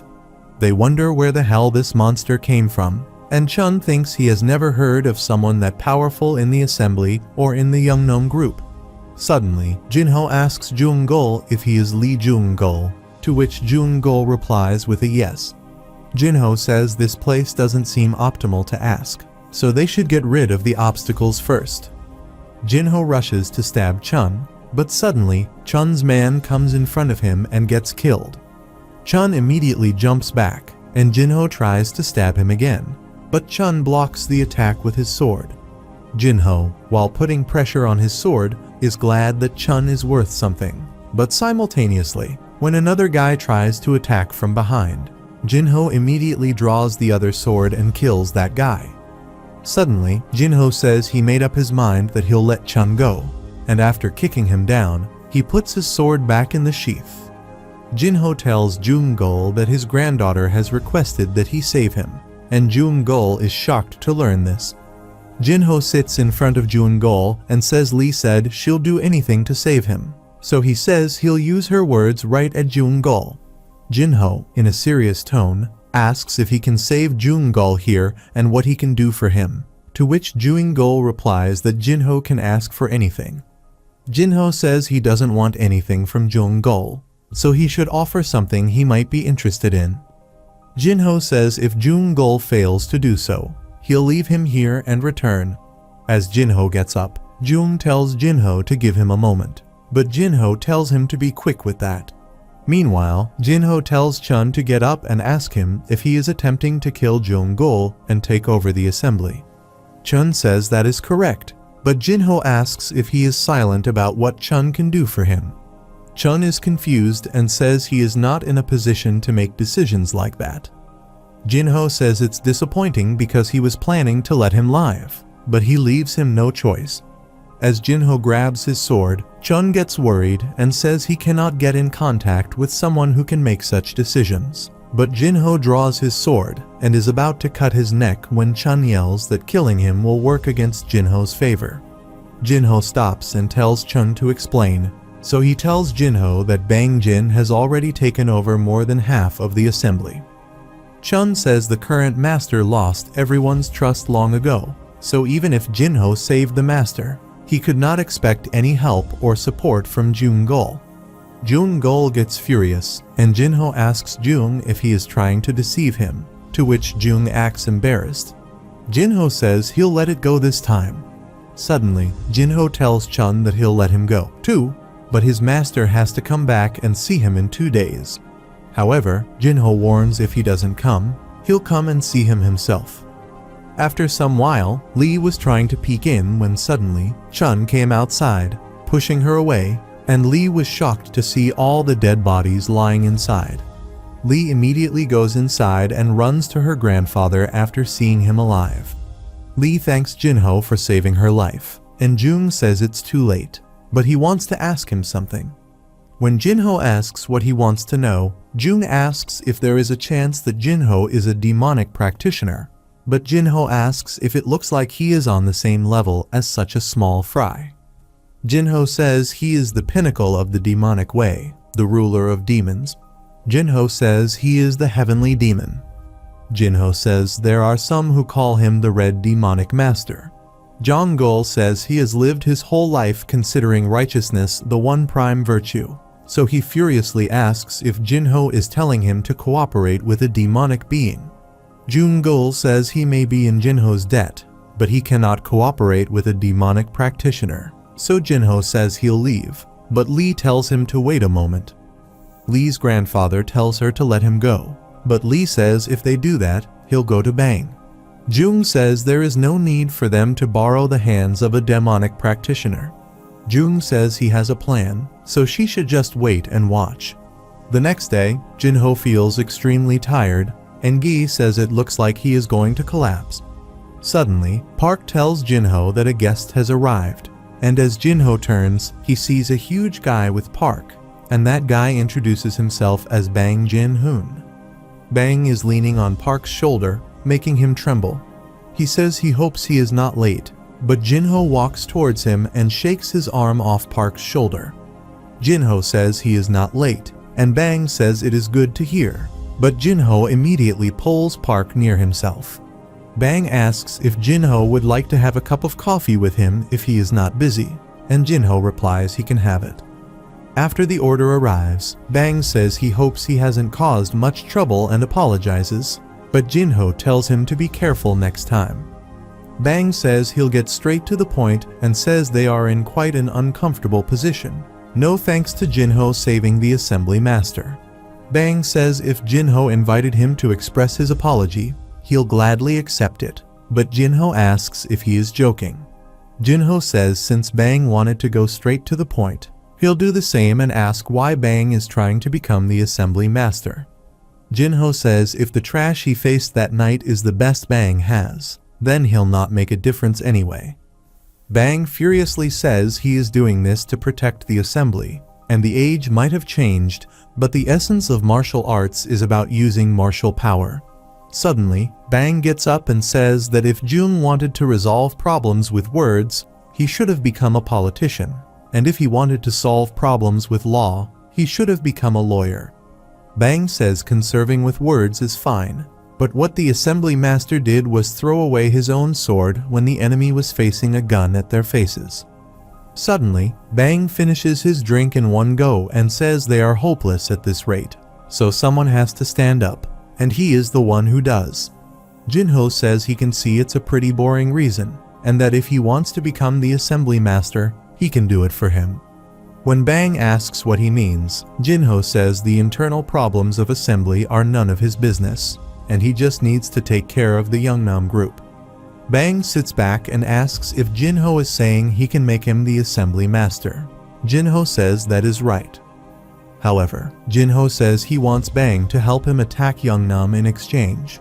Bang says he heard what happened 2 days ago from Chun, but says he doesn't believe things unless he sees it with his own eyes and wants Jinho to prove himself. When Jinho asks what he means, Bang yells that he wants him to prove his worth right here and right now. Suddenly, Jinho changes the atmosphere and furiously says he has never heard of the word proof in quite a while. When Jinho asks what Bang thinks happened to the people who asked him the same question, Bang gets terrified by Jinho's pressure. Bang tries to punch Jinho, but he dodges it and says that as Bang manages to move his fist in this situation, he is one of the better ones he has seen so far. Jinho says he likes it, but he twists Bang's arm and says he'll ignore the annoying speech Bang made earlier. However, Jinho says Bang will have to pay for asking him to prove himself and, saying he likes his eyes, grabs his face and slams him down. Bang screams with fear, and as Jinho says he'll stop here, suddenly everything is back to normal, and Jinho is having his drink. Bang is shocked at what it is, and Jinho asks if it is enough proof, but says he can show more if Bang wants. Bang immediately says it is enough, and Jinho says he'll call him soon, so he should be ready to take over the assembly and help him fight the Yeongnam group. Bang says he understands, and Jinho says he hopes they can work this out well. After leaving from there, Bang furiously punches a wall outside and says it was all an illusion.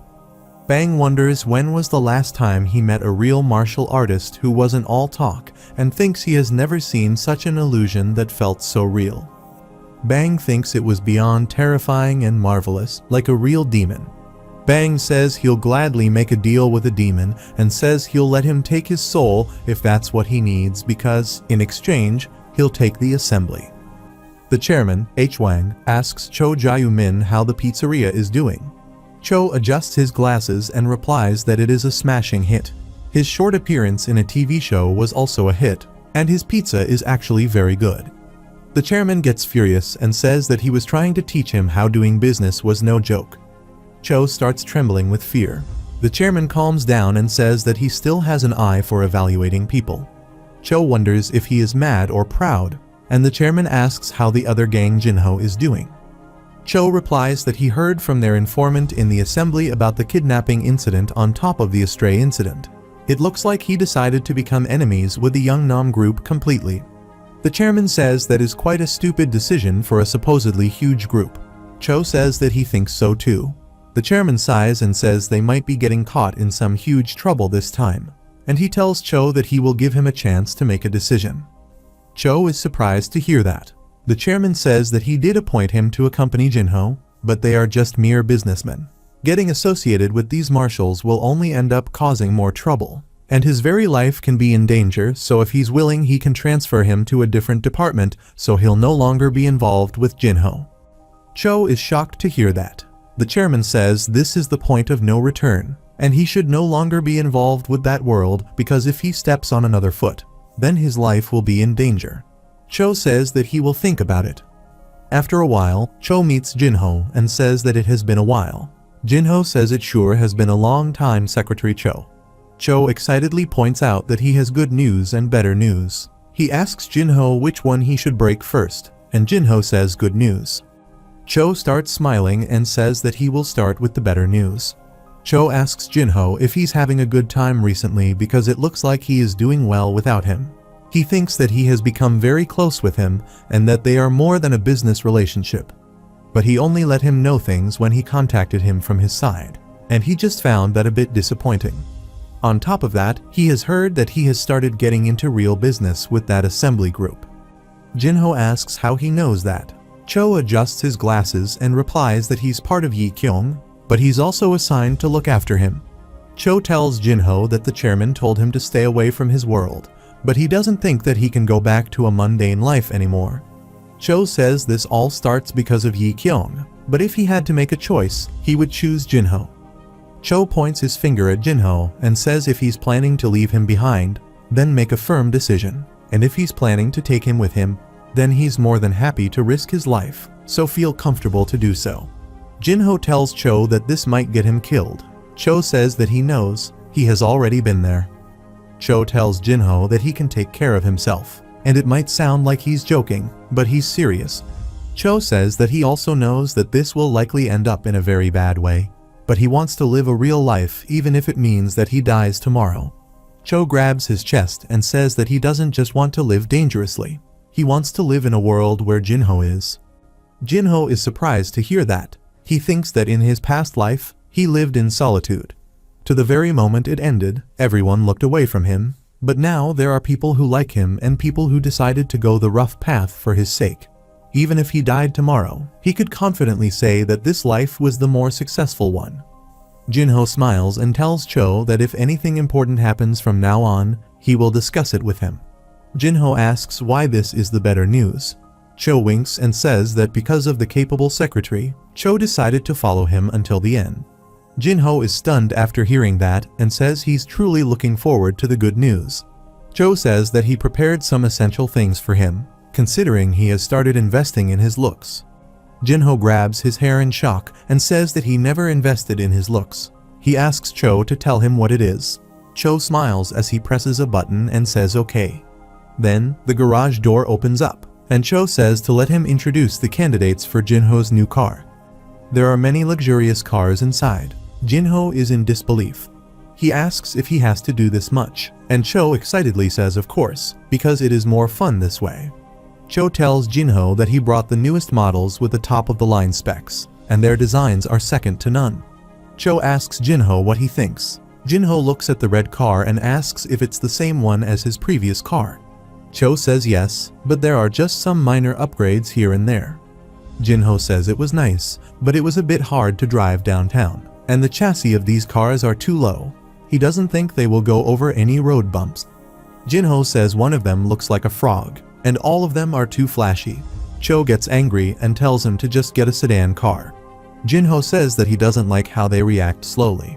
He asks if there's any car that reacts quickly, is practical, and is nice to drive but not too flashy. Cho falls on his knees and says that he doesn't think so. Jinho says that he is sure there is at least one out there, a car that's comfortable, practical, and efficient. Cho says he would love to see one himself if it exists. Jinho tells him that he is sure he can find one. Cho shakes his head and says that he simply can't. Jinho says he can because he is the elite secretary. Cho feels his soul leaving his body. Jinho asks if he is busy tomorrow, and he replies no. Jinho picks him up and says if he has decided to follow him, then there's someone he needs to meet. He will tell him to come here tomorrow. The next day, Bang Jin-hoon arrives at the location he received from Jinho. He stands in front of a building and wonders why Jinho wants to see him there. At the same time, a security guard arrives outside and asks Bang why he's there. Bang says that he has an appointment at the secretary's office. The guard asks if he is Mr. Bang, and he replies yes. The guard apologizes for his behavior and tells Bang to follow him. Bang goes inside the building and thinks that Jinho is a rich boy, which is why he feels so glamorous. Cho welcomes Bang and thanks him for coming all the way here. Bang is surprised to see him and thinks that he is not a marshal. Jinho introduces him, and he tells Bang that Cho has been his acquaintance for a long time.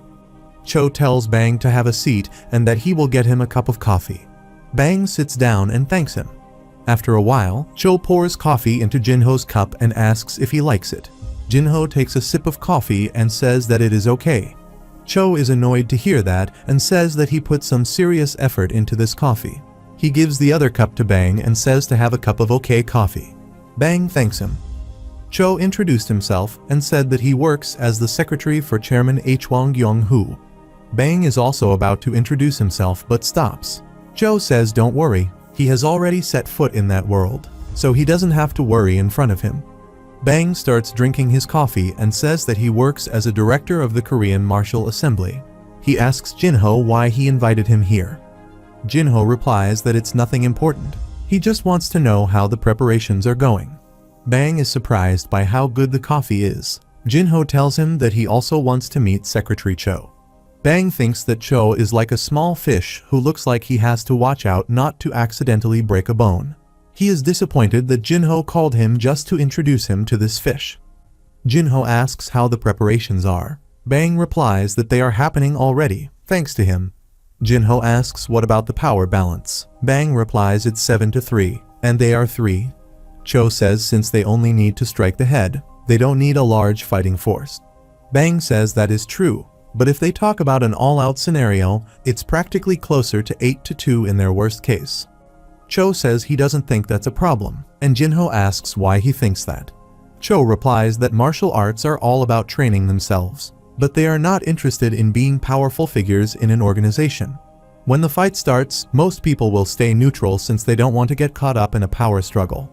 They'll just end up going with whoever the winner is, and if that happens, they might not be at an overwhelming advantage, but at least they are on practically equal grounds. Bang thinks this fish wasn't just here for the show. Cho asks if he would like some more coffee, and Bang says yes. Cho starts pouring coffee into his cup. Bang tells Jinho that there's no problem, and they are prepared and have a plan.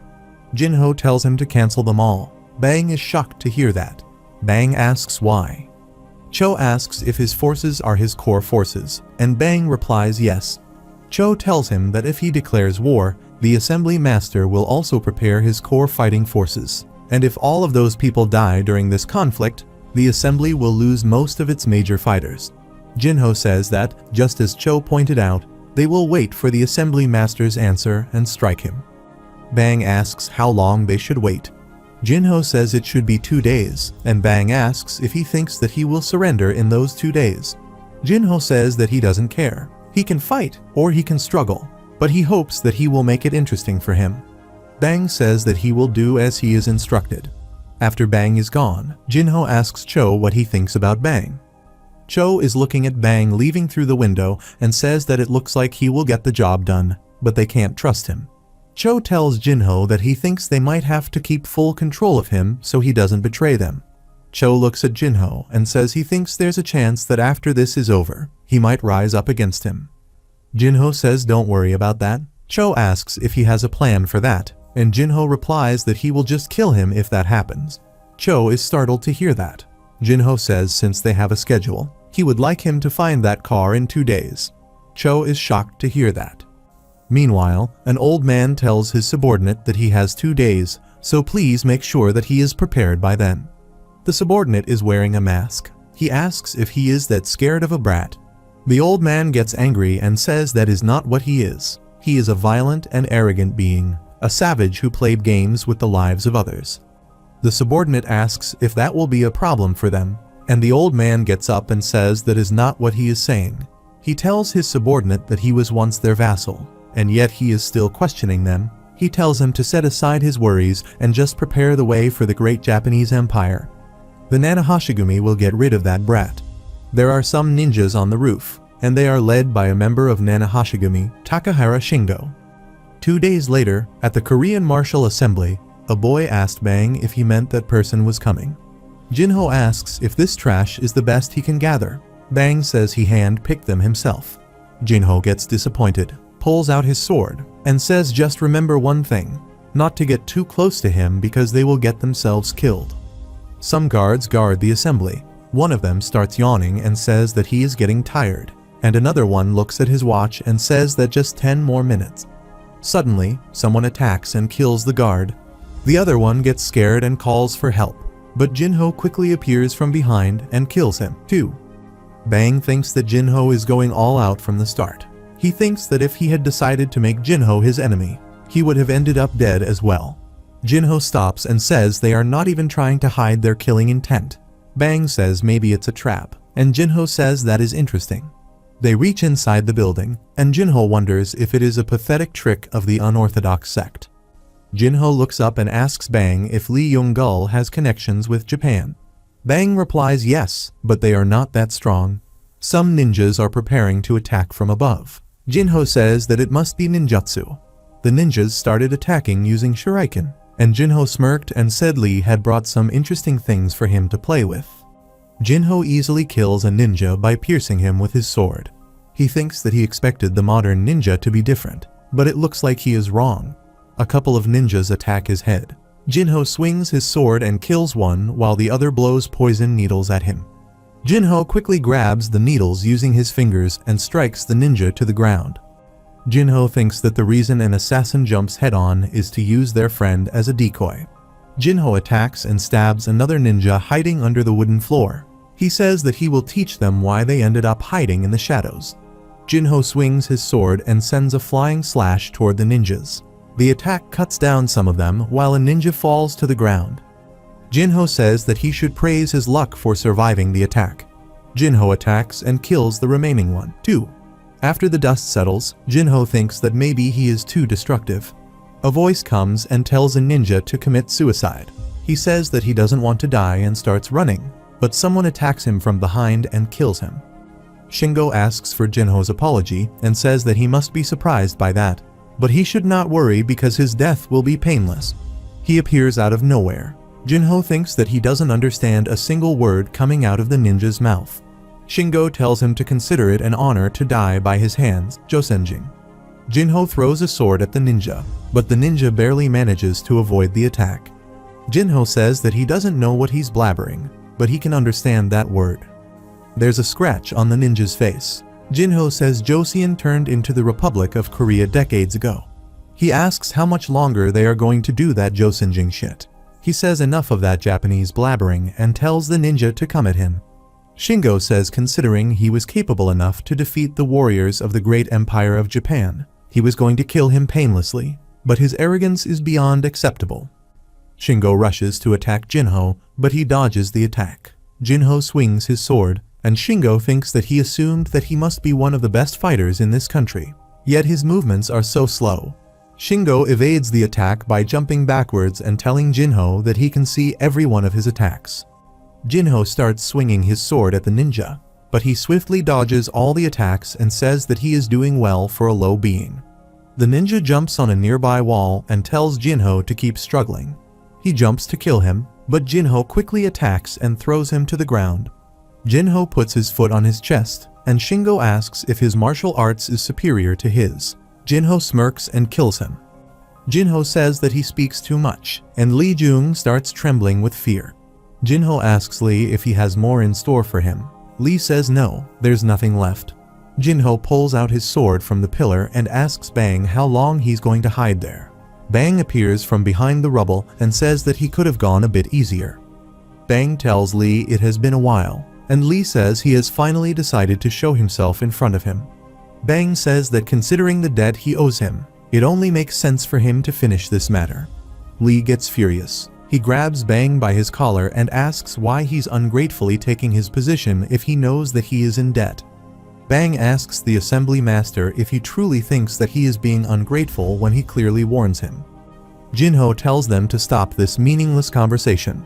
He asks Lee why he brought Japan into this, and he asks if the position of the assembly master is so important to him that he would rather abandon his own pride. Jinho asks if he managed to stop him this way and then what he thinks will come after that. Lee is shocked to hear that. He says that he devoted his whole life to this, so how can he just hand it to someone else, even if it means getting help from the Japanese? Jinho thinks that one needs to let go of things when the time comes, but this man refuses to let go of the power. He's grasping onto it just like the sect masters of Zhongyuan. Jinho says that Bang will be in charge of the assembly, and Lee is shocked to hear that. Jinho tells him that he is old. Simply being old in age wouldn't be a problem. That's only natural, but his mind has gone senile. Jinho asks if he wasn't aware that he was hindering others. Lee is speechless. Jinho tells him that being blinded by greed and ignoring his problems is his sin. Jinho says that he will give him a day to get everything done by tomorrow. Bang places his hand on Lee's shoulder and says that he will be taking him. Lee says he can do whatever he wants and even take his life. It's all over. Bang tells him that his true nature isn't the Korean martial assembly master, but he's a martial artist. Bang tells him that he's going to lead the assembly to strike the Yeongnam group with Gang Jinho, and they will face many hardships. So, a true martial artist should be enjoying the fight. He says that it is not all over because they still need him, and he will give him an executive position. Lee is surprised to hear that. He starts laughing and thinks that his eyes are finally opened after he lets go of everything. These men didn't get in his way, but they stopped him from choosing the wrong path, so he should help them for the sake of rectifying his mistakes. Bang comes running outside, and Jinho notices a car stop by. Cho comes out of the car and starts yelling at Bang and Jinho. Cho tells Jinho that he told him not to leave him out of anything, and Jinho starts running away. A man sitting in his office asks his secretary if the assembly has been taken over. The secretary replied that Bang had become the assembly master, and Lee had gone down to an executive position. The man asks what will happen to the assembly. The secretary replies that they will clean up the mess relatively quickly because Lee is actively cooperating, and Bang seems to be concentrating on his job as assembly master. It looks like Jinho had a major influence on the process. The man looks at the report and grabs his head in anger. He says on the surface, it looks like Bang has become the assembly master, but in reality, Jinho is above them all. He asks what is so special about this stupid brat. The secretary tells him to calm down. After all, the Martial Alliance has given them direct orders to eliminate him, which means even the Red King evaluates him as a dangerous individual. The man smacks his hand on the table and says that's not what he is talking about. He is asking why it's taking so long to get rid of him. The secretary apologizes, and the boss throws the report in the air and says if they can't beat him down, then shoot him or ram him with a car. The secretary replies, yes, sir. Meanwhile, Choi Yonha is furious and wonders why he's not responding to her calls. Park says he may be busy, but he thinks he is meeting with Secretary Cho today. Choi pouts and says she thought they were friends. She asks if they don't text each other. Park says that when he first saw Ju, he wondered if Jinho had even started being friends with thugs. Ju started choking Park. Choi says that Jinho is a real haphazard mess of a man. She smiles and says that she truly loves leading men like that. Choi furiously starts texting Jinho and says to hurry up and lead on with this conversation with her. Ju thinks that she looks like a devil incarnate right now. Meanwhile, Jinho is riding with Bang. Bang asks if he is okay with not answering his phone. Jinho puts a hand on his face and says that he is not okay. Bang tells him to just answer it. Jinho looks at his phone and says no, he's sure it will only be a headache. Jinho says he thought he was busy taking care of the assembly, but he suddenly came out of nowhere and was dragged out like this. Bang says he is sorry about that. He was planning on concentrating on straightening out the assembly problems, but it looks like the Yongnam group has made their move earlier than he expected. Bang says they seem to be up to something with a small group of people. He apologized for doing this without his permission, but he assigned some people around his family as guards just in case. Jinho tells him to make sure there aren't any privacy problems. Bang tells him not to worry about that. Jinho asks what that small group of people is aiming for. Bang says the Yongnam group isn't a bunch of idiots. He assumes they already have intel and that he has been heavily involved with the recent incident, which means he can be their target. Jinho smiles and says that it is interesting. Bang tells him that he knows that he is good, but he should at least pretend that he's concerned. Jinho asks why he should be concerned. He suddenly asks if this car is tough. Bang says it's a real tough nut. This thing was originally a military vehicle. Jinho looks in the rearview mirror and says that means it will withstand for a while. Some people are chasing after them. Bang realizes that and says that he is sorry. Jinho says it's alright. He was getting bored anyway, but the Yongnam group does things in a very annoying manner, so don't assume things with them. A man brings out a rifle and starts shooting at their vehicle. Bang is shocked to see that. They are under heavy fire. Bang says they are crazy for doing this in Korea. They are not in the middle of America. Bang tells Jinho to rip off the door and get out of there. They can't survive here much longer. Jinho looks back and tells him to just hit the brakes. Bang is about to hit the brake, but suddenly, he sees a grenade flying towards him from the front. The grenade hits the car, and there's a huge blast. The car gets derailed off-road and falls into a ditch. A person comes out of the vehicle and asks if they killed them. He says marshals or not, they are all the same in front of guns, and he tells his subordinate to go check on them. His subordinate asks if that is necessary, and he tells him to shut up and says that Lee Hyun will only believe them when there's a body in front of him. Some of the subordinates checked out the destroyed vehicle and reported that the car was empty. Everyone is surprised to see that they escaped from the car that was going at a speed like that, and on top of that, they were being shot by them. The man tells his subordinates to search around the place. They might still be alive. The subordinate asks what they will do if they are alive, and he says, obviously, they kill and shoot them. Suddenly, someone attacks and breaks his leg. Jinho and Bang appear out of nowhere. Bang steps on a person and says he never imagined that he was going to see guns outside of the military. Jinho says he will leave it to him. Bang says okay. He starts smashing his head on the ground and says he almost got him killed. Bang starts cursing him. The man asks how they are still alive. Bang says it is all thanks to Jinho. He thought he was done for it, but Jinho made a hole in the car in an instant and jumped out of there with him. The man says that can't be possible. Bang says that he can see the survivors right in front of him. He tells him that they picked a fight against the wrong person, and now they are all dead meat. Bang tells him to look over there. If he was one of them, then he would have just killed himself. At least that would end his life without pain. Jinho mercilessly attacks them by dodging their bullets. Bang says it looks like he's only going to stop after some bloodshed. Jinho returns after defeating the enemy. Bang tells him nice work, and he tells Jinho to calm down a bit. He's scaring him, too. Jinho calms down and says that he is sorry. It looks like he got a bit excited. After some time, Jinho opens the trunk of a car and sees that it is filled with guns. He asks Bang where they got all of these. Bang says there is always a way. The US, China, and Japan are close by, too. Bang says they even smuggled in guns. They must be out of their minds.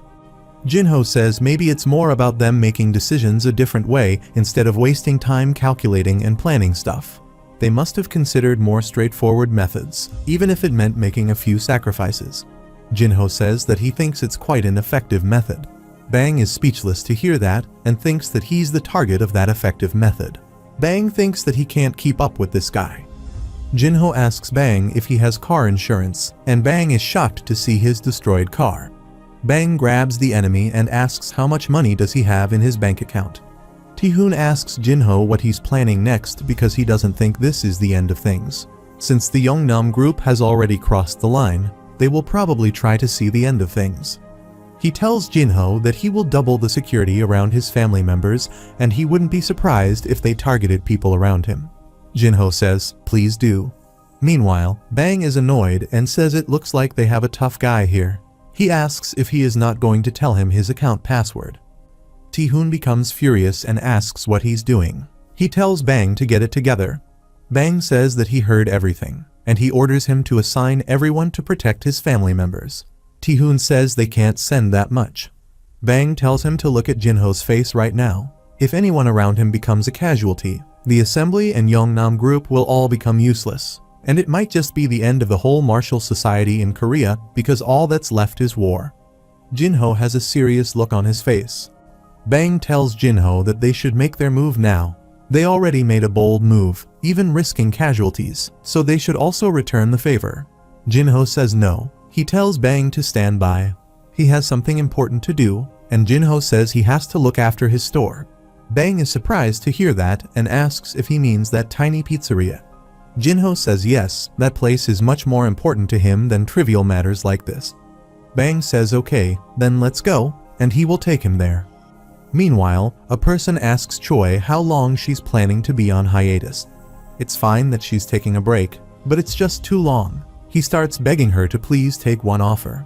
Another one says if she keeps doing nothing, then she will be in trouble because Gang C is skyrocketing right now.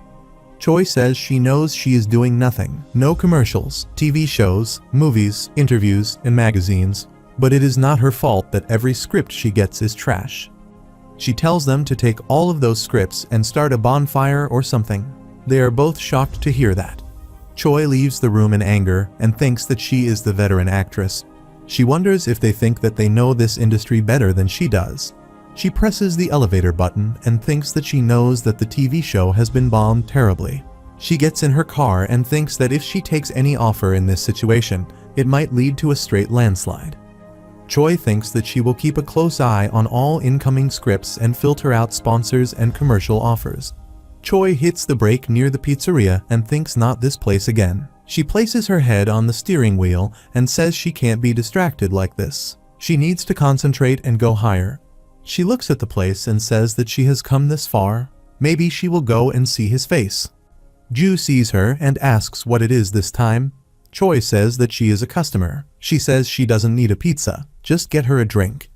Ju tells Jinho that the customer ordered one drink and one chef. Jinho breaks the glass in his hand, and he's scared to face Choi again. Jinho places her drink on the table. Choi grabs the drink and tells him that she's not here today to talk about being a celebrity. She gave up on that long ago. Jinho gets excited to hear that. He asks her why she's here. Choi replies that she's here to hang out and also takes a look at a handsome face while she's at it. Jinho says he appreciates how she helped Yoon Young, but he thought their deal ended when he spent time with her that day. Choi says the deal did end that day, but the guy who said he would call back later ended up ignoring her completely, so she came here. Choi asks if this place is open tomorrow, and Jinho says they are closed tomorrow. Choi starts smiling and then hangs out with her, but Jinho says no. Choi gets up in anger and asks why not. Jinho says he has something important to do.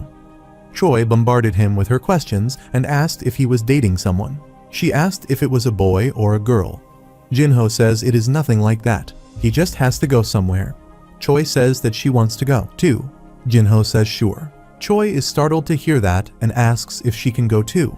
Jinho says sure, they can go together. The more, the merrier. Jinho gives her the address and time. After some time, they arrive at the place. Choi says that she is reading a sign from an orphanage here. Maybe the stress has gotten to her. Jinho tells her that it's an orphanage. He tells her to come inside. They have a lot to do. Choi is shocked to see a pile of dirty clothes. She asks what about the washing machine. Jinho says there is one, but it is not enough to take care of all of this. Choi asks for one single unit in this entire place with all those children. The staff says the other volunteers had a scheduling problem, so they can't come today. She tells Choi to take off as much as she can.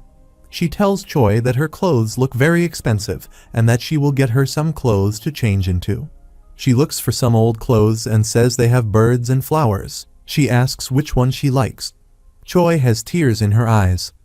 After some time, Jinho is carrying some boxes. A child asks how he can do that, and those look very heavy. Jinho says it is not a problem at all. Someone tells Jinho to come get some lunch first, and she asks what about Choi. Jinho says he didn't see her for a while. Choi arrives there drenched in sweat and water. Choi is furious. She pulls drawstrings on his hood and calls him a mindless idiot. Choi tells Jinho to look at the situation if he has a damn brain and act appropriately. They said that even the volunteers weren't enough to take care of the laundry, so even the children were doing it themselves, and he just sat there and watched that happen. Choi has fire in her eyes. She asks if he thinks playing around with the kids will take care of the situation and if he thinks just riding a shiny, expensive car is enough. Choi says that he has no idea how to spend his money properly. She asks if he is going to take his entire fortune to his grave. The children are scared to see her anger, so Choi tells Jinho to start the car quickly. Choi and Jinho arrive at the superstore. Choi asks for a washing machine and a big one. The sales guy tells her to consider the performance first. She asks if he didn't hear her and yells at him to show them the largest one. He apologizes and shows her the machine. Choi says good, she likes it. She will take 5 of these. The sales guy starts smiling and says that is a wise decision. Jinho thinks this looks familiar, and Choi tells the sales guy to show her big and powerful vacuum cleaners.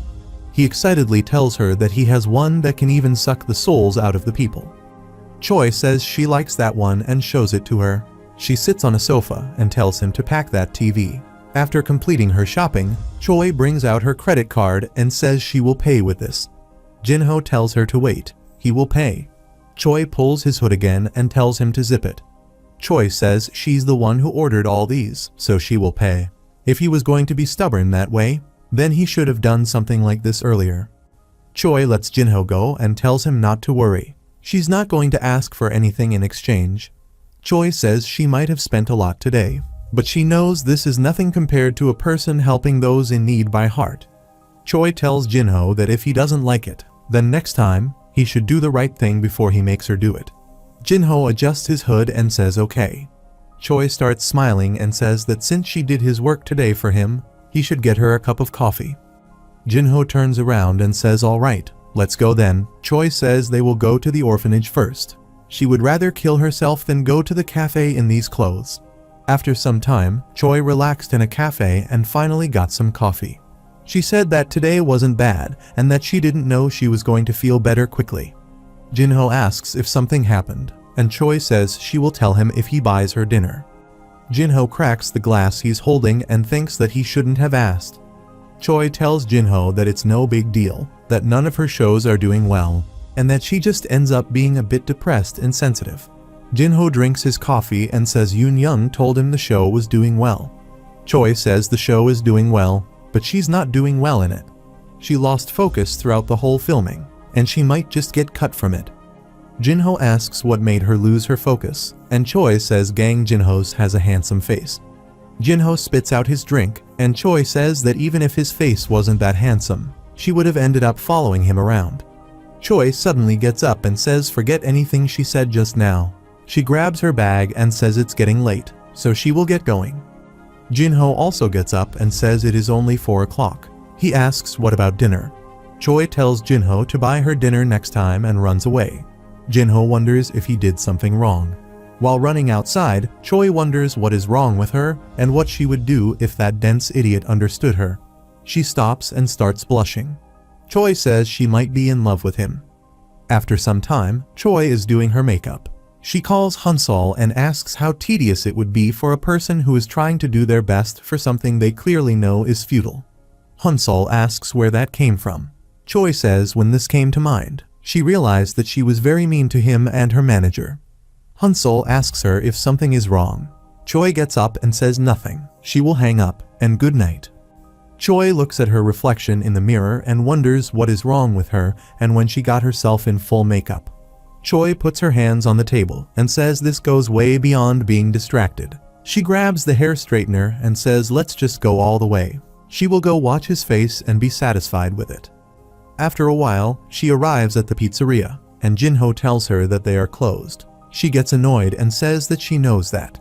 Choi says she came nearby, and her car happened to break down. Jinho asks if he should call her a taxi. Choi says this is when one says that he will give her a ride. Jinho says he can give her a ride, but it would be better if she saw it for herself. Jinho brings out a bicycle, and Choi is surprised to see that. Jinho tells her that he will give her a ride if she's fine with it. Choi thinks that she never expected this. Jinho says she probably doesn't want a bike ride, and Choi shouts that she will take it.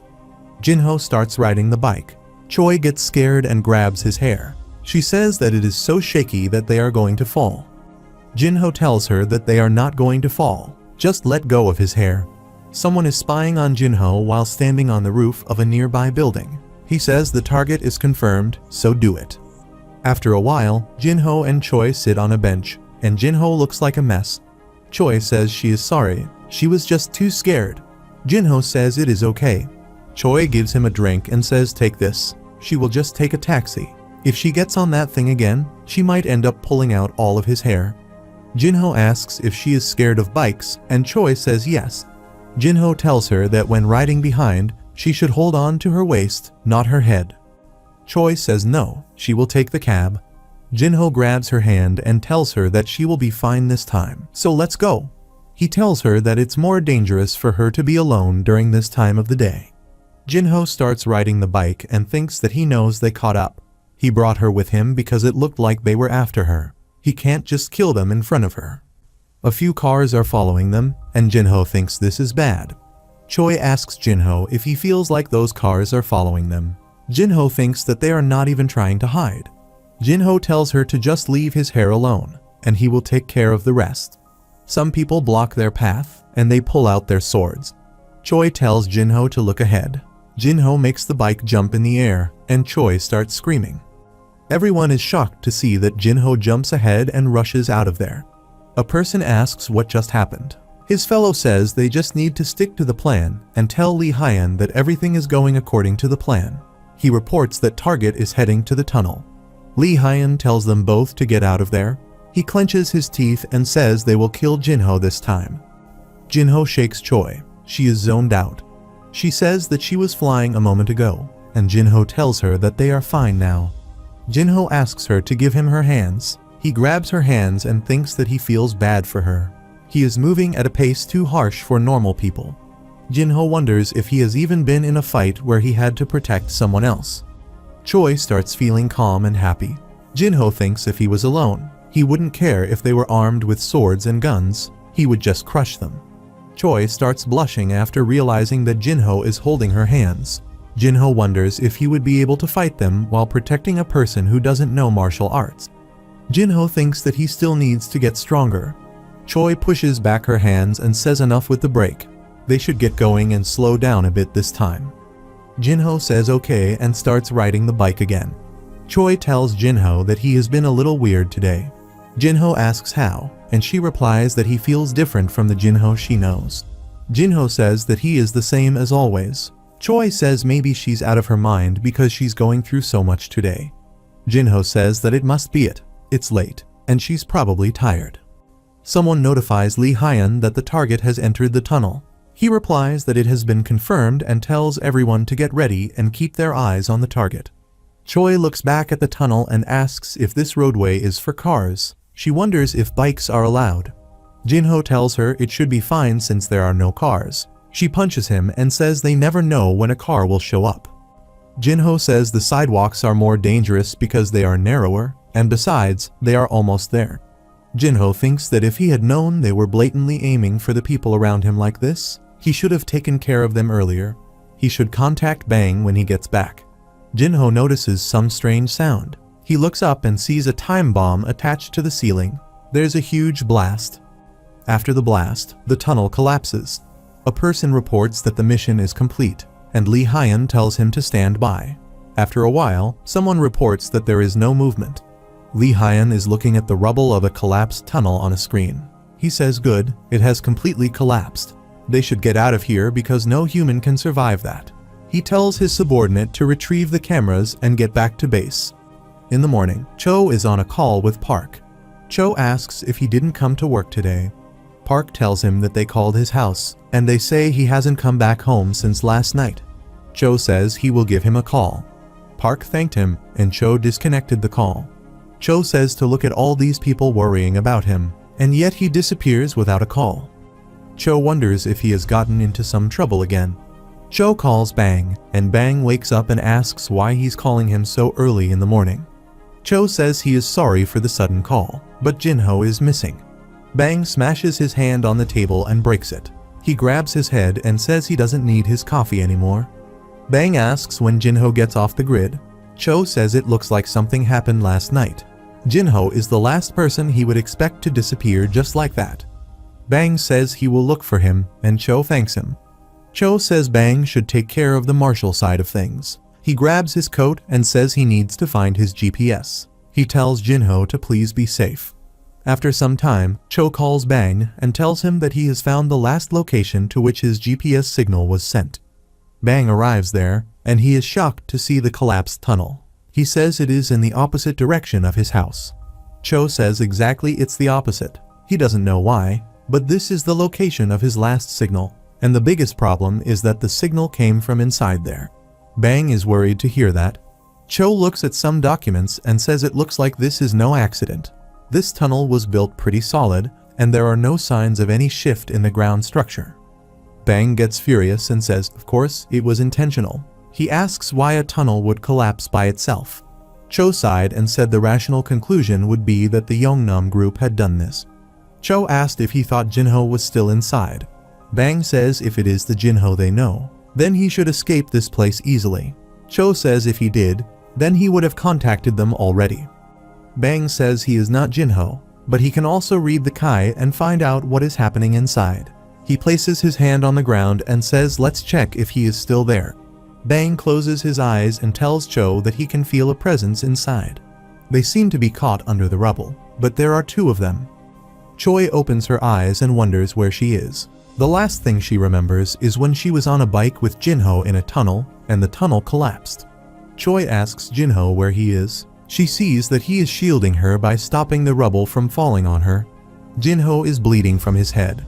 Choi asks if he is hurt, and she says it is too dark here and she can't see him. Jinho says he is okay, it is just a scratch. Choi asks if he is not dizzy or anything, and Jinho says that he is okay. Jinho thinks that he has lost consciousness for a moment, and this is bad. Jinho remembered the moment the tunnel collapsed. He used his Kai to barely make some space. But his arm is broken, and he can't move because his legs are caught under the rubble. Jinho thinks that he let his guard down. He was so arrogant that he thought that he could take care of the Yongnam group anytime and put Choi Yonha in danger. Choi asks him if he is truly okay because she feels like he is bleeding. Jinho says he is fine. Don't worry about him and rest a little. They don't have any food or water, so they will have to do their best to retain their stamina. Choi asks Jinho if they can survive this. Jinho says yes, they will, just trust him. Choi says that she does. Jinho tells Choi to rest a little. She closes her eyes and says okay. Jinho thinks that he will do anything it takes to get out of here alive. Cho marks the location on the map and says Jinho's estimated location is here, and the estimated time to reach that point is at least 10 days. Hwang Yung, who grabs his head, smashes his hand on the table in anger, and says there is no way they are going to survive there for 10 days without food or water. Hwang asks if there's at least a way to get them water. Cho adjusts his glasses and says they have already considered that, but they say that if they flow water to the point, then there's a chance that unstable ground will collapse. Hwang says so, and it means they are out of options. Cho replies, that seems to be the case, sir, and he informs him that specialists are already on the matter and will take appropriate measures the moment they come up with something. Hwang says that he has full authority.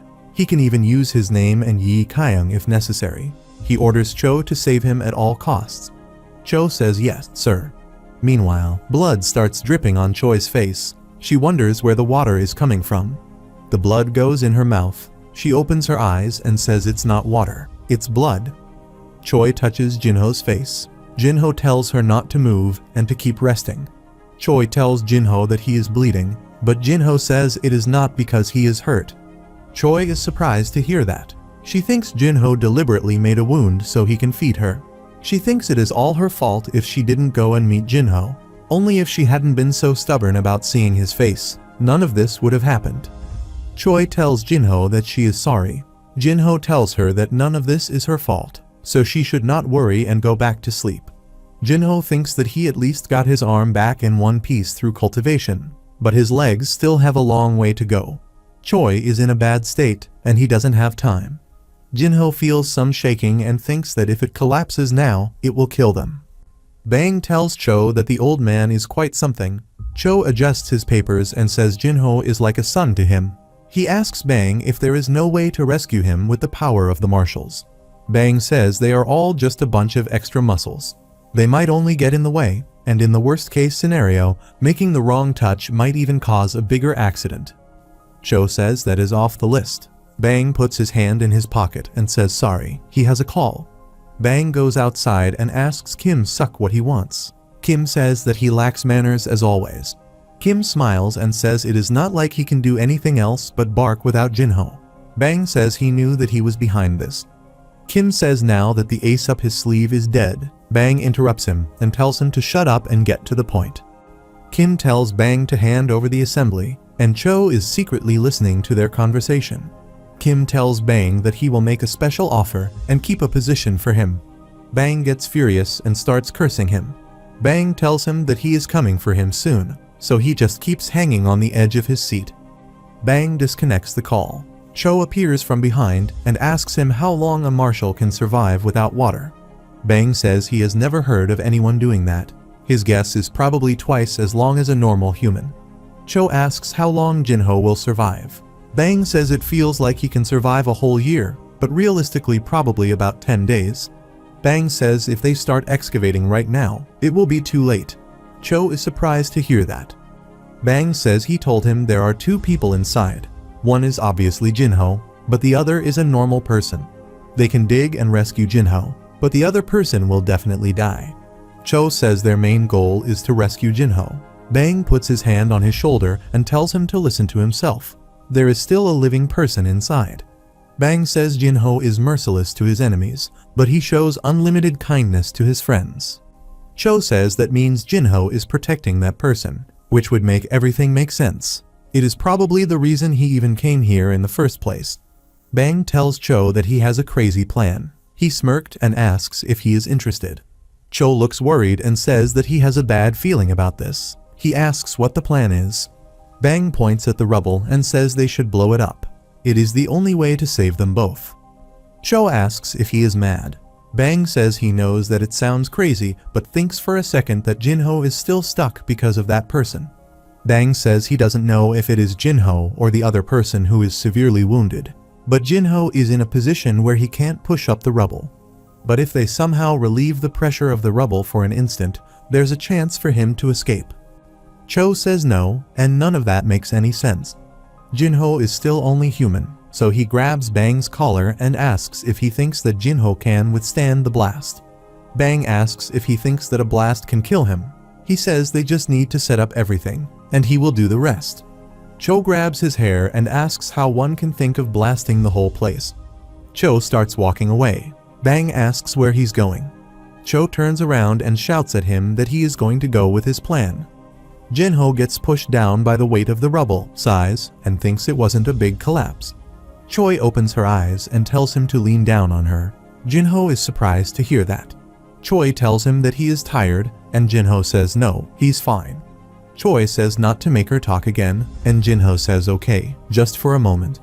Jinho lays on her and thinks that she's already at her limit.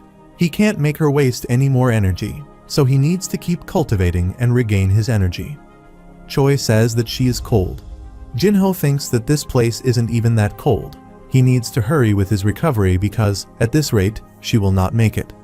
Meanwhile, Bang asks Cho if everything is ready, and Cho says almost everything is ready. Bang tells him to take a look at this. They found something.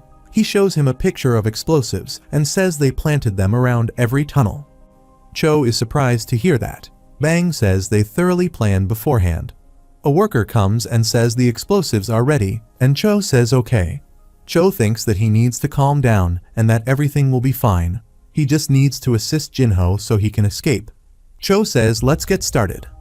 Jinho closes his eyes and thinks that there's someone outside and a marshal among normal people. Jinho wonders if that is Bang and Secretary Cho, and it looks like they are planning to get him out.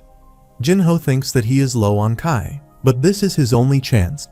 Jinho places his hand on the rubble and feels heat and vibration. He wonders if it is a bomb.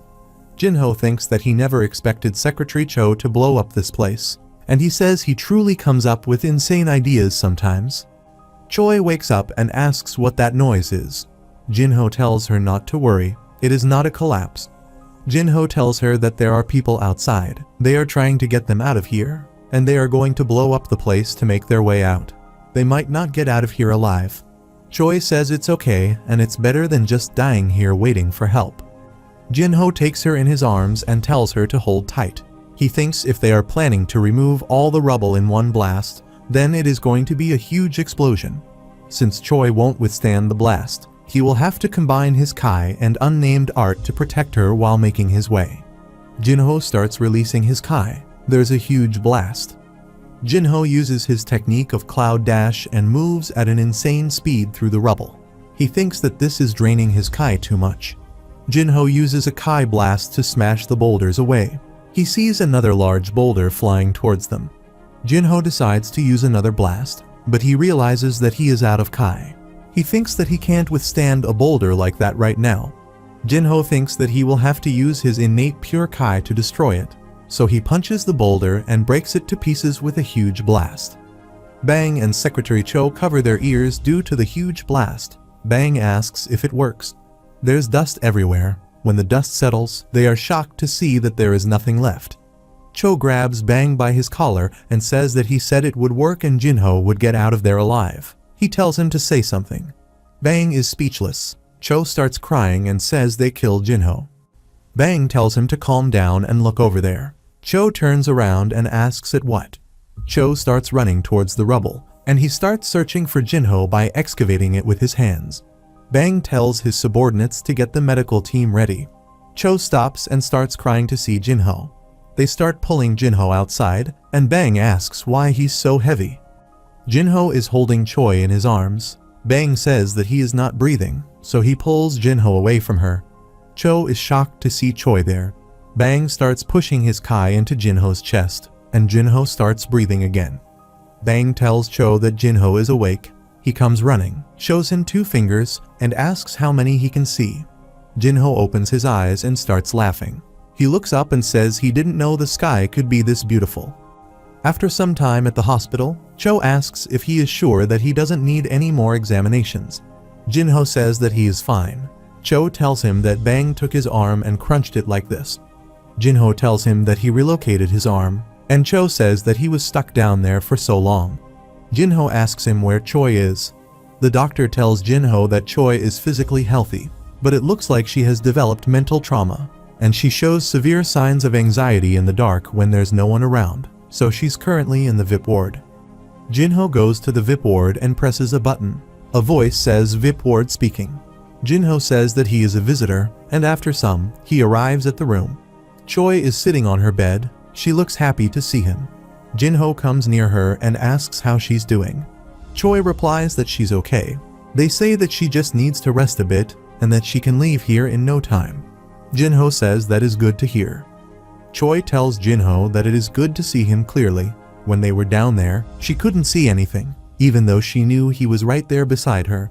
But now that she sees him like this, he looks hotter than she remembers. Jinho bows his head and apologizes for getting her involved in this.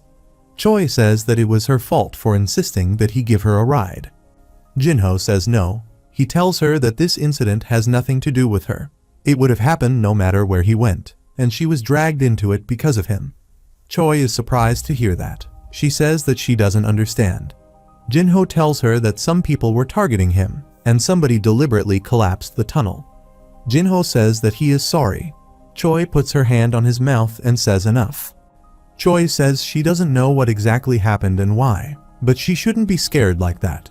Choi tells Jinho that she doesn't care if things like that happen because she is next to him, and she's not planning to stay away from him. Jinho says he never asked her to stay away from him. He's just saying it might be a bit dangerous. Choi puts her finger on his lips and says that it is for her to decide. Choi tells Jinho that he said it was his fault, so he should pay this debt. Jinho sighed and said yes. Choi asks if he can visit her during the night, and Jinho is surprised to hear that. Jinho gets nervous and asks if she means during the night. Choi says yes, she can't ask the nurse to stay with her all night because she can't fall asleep, and she doesn't want to call her parents and make them worried. And being awake is so boring. They don't even have anything good to watch on TV during the night. Jinho says okay, and Choi gets happy to hear that. Jinho tells her that there is something he needs to take care of first so he can come 2 days later. Choi gets annoyed to hear that and says that she will be discharged from there by then. Jinho says that there's nothing he can do, so he gets up and says he will be going now. Choi pouts and tells him to get out of there. After he's gone, Choi starts trembling. She tells herself to calm down and ease her mind so he doesn't fault himself. On top of that, she still needs to live on as an actress. She can't lose herself to this. She needs to look normal. Jinho is standing outside the door listening to her. He gets furious, starts walking, and calls Cho. He says that he would like to ask him a favor. On the other hand, Kim asks if there is any contact from Bang, and Lee Hyun replies that there is no. Kim asks if he truly thinks that Jinho can survive that. He calls him an idiot and says that is why the assembly is weak. Lee Hyun says at least Bang kept his pride as a marshal, and compared to that, they used guns and bombs. He asks if he is sure that they are marshals and not some terrorists. Lee Hyun says that he is ashamed to call himself a marshal at this point. Kim points his finger at him and says that they are living in the 21st century, enough with the old ideas. He says that martial arts are simply another method to get the job done. Kim tells him that he should be thankful that he still finds him useful. When he's also just a method for an objective, he tells him to get the hell out.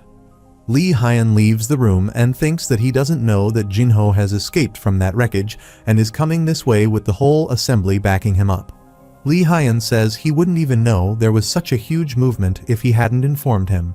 So much for being the man who once used to rule half of Korea. Lee Hyun takes a sip of coffee in his office and thinks that he is looking forward to seeing how Jinho is going to attack this place. Suddenly, there's a huge blast. Lee Hyun smirks and says that he is crazy. He comes right to the front door, and he finally gets to see how powerful that man is. Jinho arrives carrying 2 swords and says that he will let them know 2 things.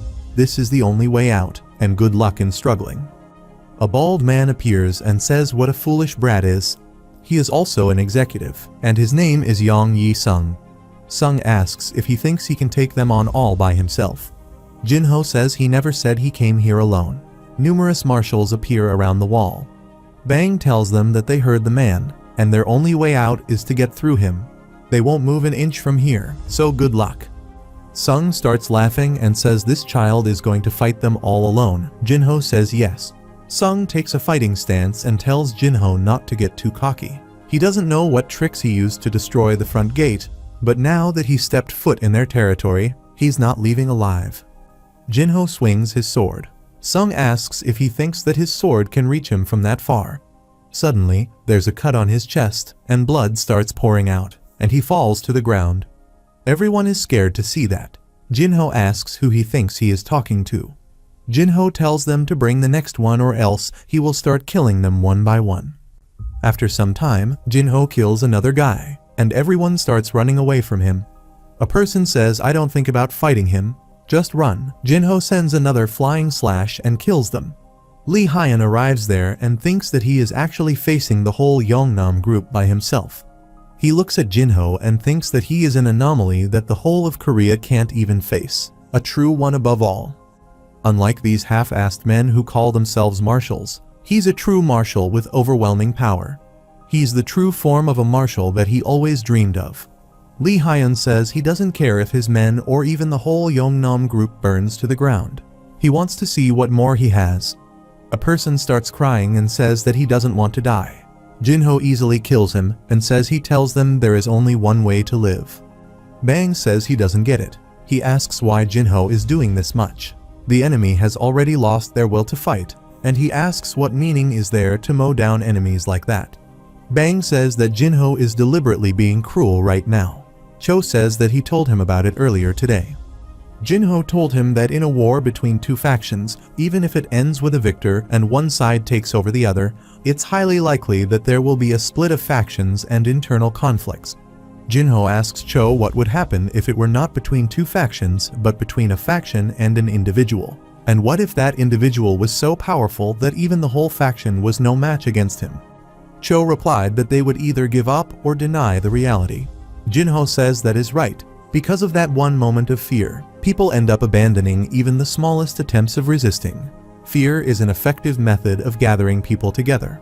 That's why Blue Demon failed to persuade the people of the demonic cult and had to bring in outside forces to attack him. It's because they were afraid of him. Bang asks if he is saying that his actions right now are to set up an example and make people give up on resisting. Cho replies yes. Bang sighed and said that he understood to a degree, but it was such a brute force method. Cho says that he agrees, but one thing is for sure, it's better than sacrificing people in the assembly. After defeating numerous people single-handedly, Jinho asks if that is all, then he will assume that everyone standing here has succumbed.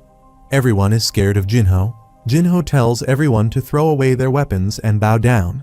If anyone holds their heads up, then he will kill them, too. Jinho says that he will count to 3. On the count of 1, everyone starts bowing down in front of him after dropping their weapons. Bang and Cho watch in disbelief, and Cho says that it is over. Jinho tells Bang that he will leave the rest to him. Jinho asks a person where Kim is. He replies that the leader should be in his office. Jinho starts searching for him inside the building and thinks that it is awfully quiet. He thinks that this can't possibly be everything he prepared to fight him. Jinho looks up and notices Daimonic Kai. Someone starts attacking him out of nowhere. Jinho jumps back to avoid the attack, but the attack follows him. Jinho grabs it with his bare hands and says these are steel needles. Jinho starts smiling and says let's end this. A couple of people are attacking Jinho with steel needles, and Jinho easily diverts all of their attacks. A needle barely grazed his face. Jinho starts smiling and says the scratch he made on him, he gives him credit for that. Jinho attacks using his sword and cuts the person. Blood starts pouring out of his body. Kim is trembling in his chair and thinks that he raised those guards himself. He starts cowering in fear and thinks that this building is dark and the hallway is narrow. There's a low chance for him to win, but he can't believe they are being pushed back. Kim grabs his head and wonders where it all went wrong. He wonders if this is happening because Lee Hyun betrayed him. Kim wonders if it was wrong to get a hand from the martial union from the beginning. He sees the door opening in front of him. Jinho arrives at his office while grabbing his subordinate by the throat. Jinho says it's pathetic that the boss was hiding there. Jinho asks if he has any last words. Kim says that he doesn't need them. Instead, he would like to ask him one thing. Kim asks how this could happen. They are the best group of martial arts in Korea, but how can he defeat them alone? It would have been more understandable if he attacked them with the assembly. Jinho asks if he still does not get it. Kim gets angry and asks if he thinks this is understandable. Jinho says he doesn't think that the Yongnam group is that great. He has no idea why he's so proud of it. Jinho says the reason is simple. He's stronger than he is. Jinho starts releasing his Kai and says that he shouldn't have messed with him. Kim gets scared to see that. Jinho grabs his face and says ever since he started to mess with him, this was going to be his fate. Jinho looks like a monster and says that he will not let him die easily. Lee Hyun is hiding and thinks that it is too quiet. He looks at the dead body and says even Kim's guards are taken down. He hears a scream and thinks that he can tell what's going on by just hearing the sound of it. He wonders if this is a chance to see his power at the closest sight. He starts walking towards the room and thinks that Jinho will surely kill him, but if he can see his power, then he will be honored to be dead. At the same time Jinho gets out of the room, Lee Hyun says they have finally met. Jinho asks who he is. Lee Hyun asks if he doesn't know who he is. Jinho asks if he is a member of the assembly. He says no and starts trembling with fear. He tells Jinho his name and everything that happened. Jinho stands beside a window and asks if it was him who locked him up in the tunnel and kidnapped Yoon Young. Lee Hyun says yes. Jinho asks why he's here. Lee Hyun says that he thought he would be looking for him and that he also wanted to meet him personally. Jinho asks why he wants to meet him. Lee Hyun says he wants to see for himself how powerful he is, or maybe more than he expects. Jinho tells him that he is not good with words. He grabs his sword and asks if he wants him to kill him. Lee Hyun says no thanks. He grabs his neck and says he just thought even if he ran away, he would still find him and kill him like he killed Kim. Jinho smiles and asks who said he killed Kim. Lee Hyun is shocked to hear that he asks if Kim is still alive. Jinho says yes because death is too easy for him. He just takes out his eyes. Lee Hyun tells Jinho that he is too cruel. Jinho says that he doesn't care what he thinks of him. Jinho asks if he is an advisor, and he replies yes. Jinho says that it won't be bad to give him a chance. Lee Hyun says he doesn't understand. Jinho tells him to get the Yongnam group together and make them his because he's not good at establishing and managing a group. Lee Hyun says that he has Bang and the assembly. Jinho says that Bang has talent, but he can't merge two different groups into one. He asks Jinho what would happen if he betrayed him. Jinho says it will not bother him because he's not worth something. To him, he's not even worth killing, but if he does this job perfectly, then he will at least try to remember his name. Lee Hyun smirks and says fine, he will make him remember his name. After some time, Hwang and Cho have a conversation. Cho reports to him that Bang is in charge of the cleanup, and Lee Hyun is in charge of the marshals of the Yongnam group. Bang was uncomfortable with it, but since Jinho placed the order, he's going to watch for now. Hwang starts watering his plant and tells Cho to pay more attention to Jinho from now on because he has become a representative of Korea's martial arts. Whether he is wanted or not, there will be more people starting to watch him. Hwang says that he's sure some of them might not have good attention. He says that Jinho is a brat and should just gently inherit Yi Kyung. Hwang instructs Cho to take care of Jinho well. Cho replies that he will keep that in mind, sir. Hwang says he is sure that his family was worried about him since he was gone for a week. He asks if he took care of that. Cho adjusts his glasses and says, of course, sir. He made a perfect plan for that. At Jinho's home, he obediently sits on the ground, getting chastised by his mother. She says the one who has already been checked out from work doesn't answer the phone, doesn't check messages, and also doesn't check the messenger. Then, he comes home and says that he went on a trip. A kid who never made trouble in his whole life made her worried for that long, and he came back home calmly telling lies. Yoon Young also glared at Jinho.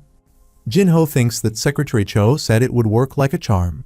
His mother tells Jinho that it doesn't make any sense that he couldn't contact them for a week. He could have easily borrowed a cell phone or used a public phone to call them. She has fire in her eyes and asks if he is going somewhere like the Amazon jungle or where he doesn't know any language.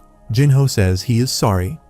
Yoon says that is ridiculous. She asks why he didn't just say that he got in an accident and went to the hospital. That would make more sense. Jinho's father tells everyone to calm down. He asks Jinho if he did something shameful, and Jinho says never. His father says that it is fine. He heard that he has something to do, so he may leave now. Jinho is surprised to hear that. His mother protests, but her husband sits on the couch and says that is enough. Jinho's father says he didn't do anything shameful, so they should trust him because they are family. If this happens again, he's sure Jinho will take responsibility for that. Jinho looks at his father with love. Hwang asks Cho if he has any friends, and he asks if he thinks that excuse will work for anyone with common sense. Hwang shows Cho his phone and says Jinho sent him this message, which says that he will visit him soon. He tells Cho that he had better watch out at night. After some time, Jinho visits Choi at the hospital. He asks if her discharge date has been delayed. Choi says that she feels fine, but the doctor said she should stay a little more. She starts drinking water from her bottle, and Jinho tells her that she looks prettier without makeup. Choi spits out the water, her face turns red, and she asks what he's talking about. Jinho says he only said what he was thinking. He asks if she has a fever because her face is red. Choi says no. She starts pushing him out of the room and says that he can go now.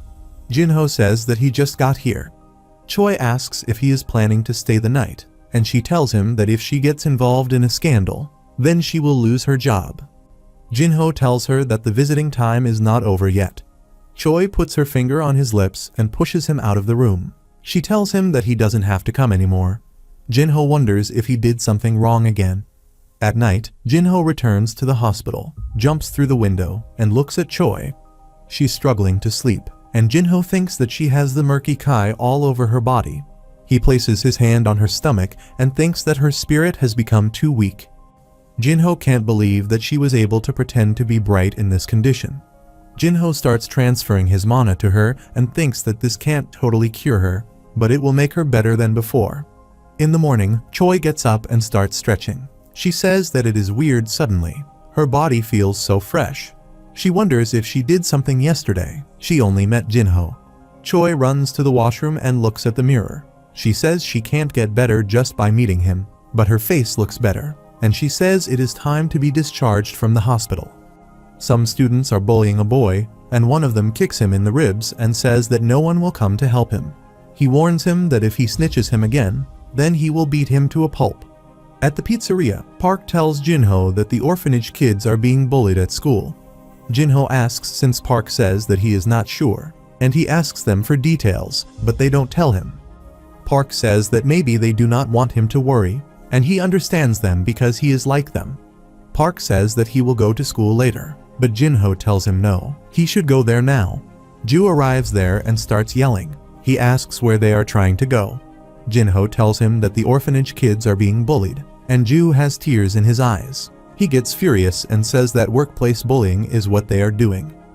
Ju says that they are so ignorant and asks if they have any idea how many tasks he had to take on while they were gone for days. He tells them that before saving the kids, they should save him first. Park tells him to calm down. Ju points his finger at him and says he has started to take a break ever since he said that he was going to make a comeback as a pro gamer or something. Since he was missing, he was extremely busy, so he couldn't tell him to calm down. As for the owner, he understands that he can take a day off every once in a while, but he was also gone for a week. And then he threw them under the bus to lie to his family about going on a trip. Ju becomes furious and says it is not even enough for them to show the kids that they are adults who work hard to live. Park says that since it's like this, he has been thinking about it for a long time, and he thinks that he should become the owner of this store. Ju is confused to hear that Jinho says that he agrees even though he doesn't have any sense of design. But from the menu, sales, and business, there's nothing that didn't go through his hands, so he should become the owner. Jinho and Park are about to leave. Jinho tells him that he will call Secretary Cho about handing over the store, and Park tells Ju that he is awesome. Ju brings a stick from inside and asks where they are going, and if they think that the store is that easy to run. After a while, Secretary Cho comes there to transfer the store in his name. Ju thinks that if there's a second life, he will never get involved with Jinho again. Jinho and Park arrive at the orphanage, and they see that the backpack and books are torn apart. Park looks at their clothes and says that even their clothes are messed up. Jinho asks the kids when it all started, and one of them tells him that it has been quite a while. Jinho says just visiting school won't work. He asks Park if the school ever solved troubles back when they were at school. Park says no, but they can't punish the bullies themselves. Jinho says that is why they should go and find out the reason first. Park says even if they get caught, it's easy for them to cover it up. Jinho starts smiling and says that he has an idea.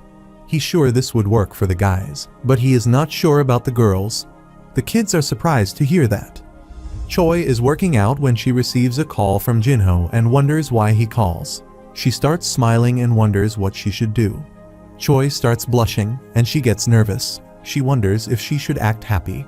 The phone stops ringing and there is one missed call from Jinho. Choi gets disappointed and calls Jinho.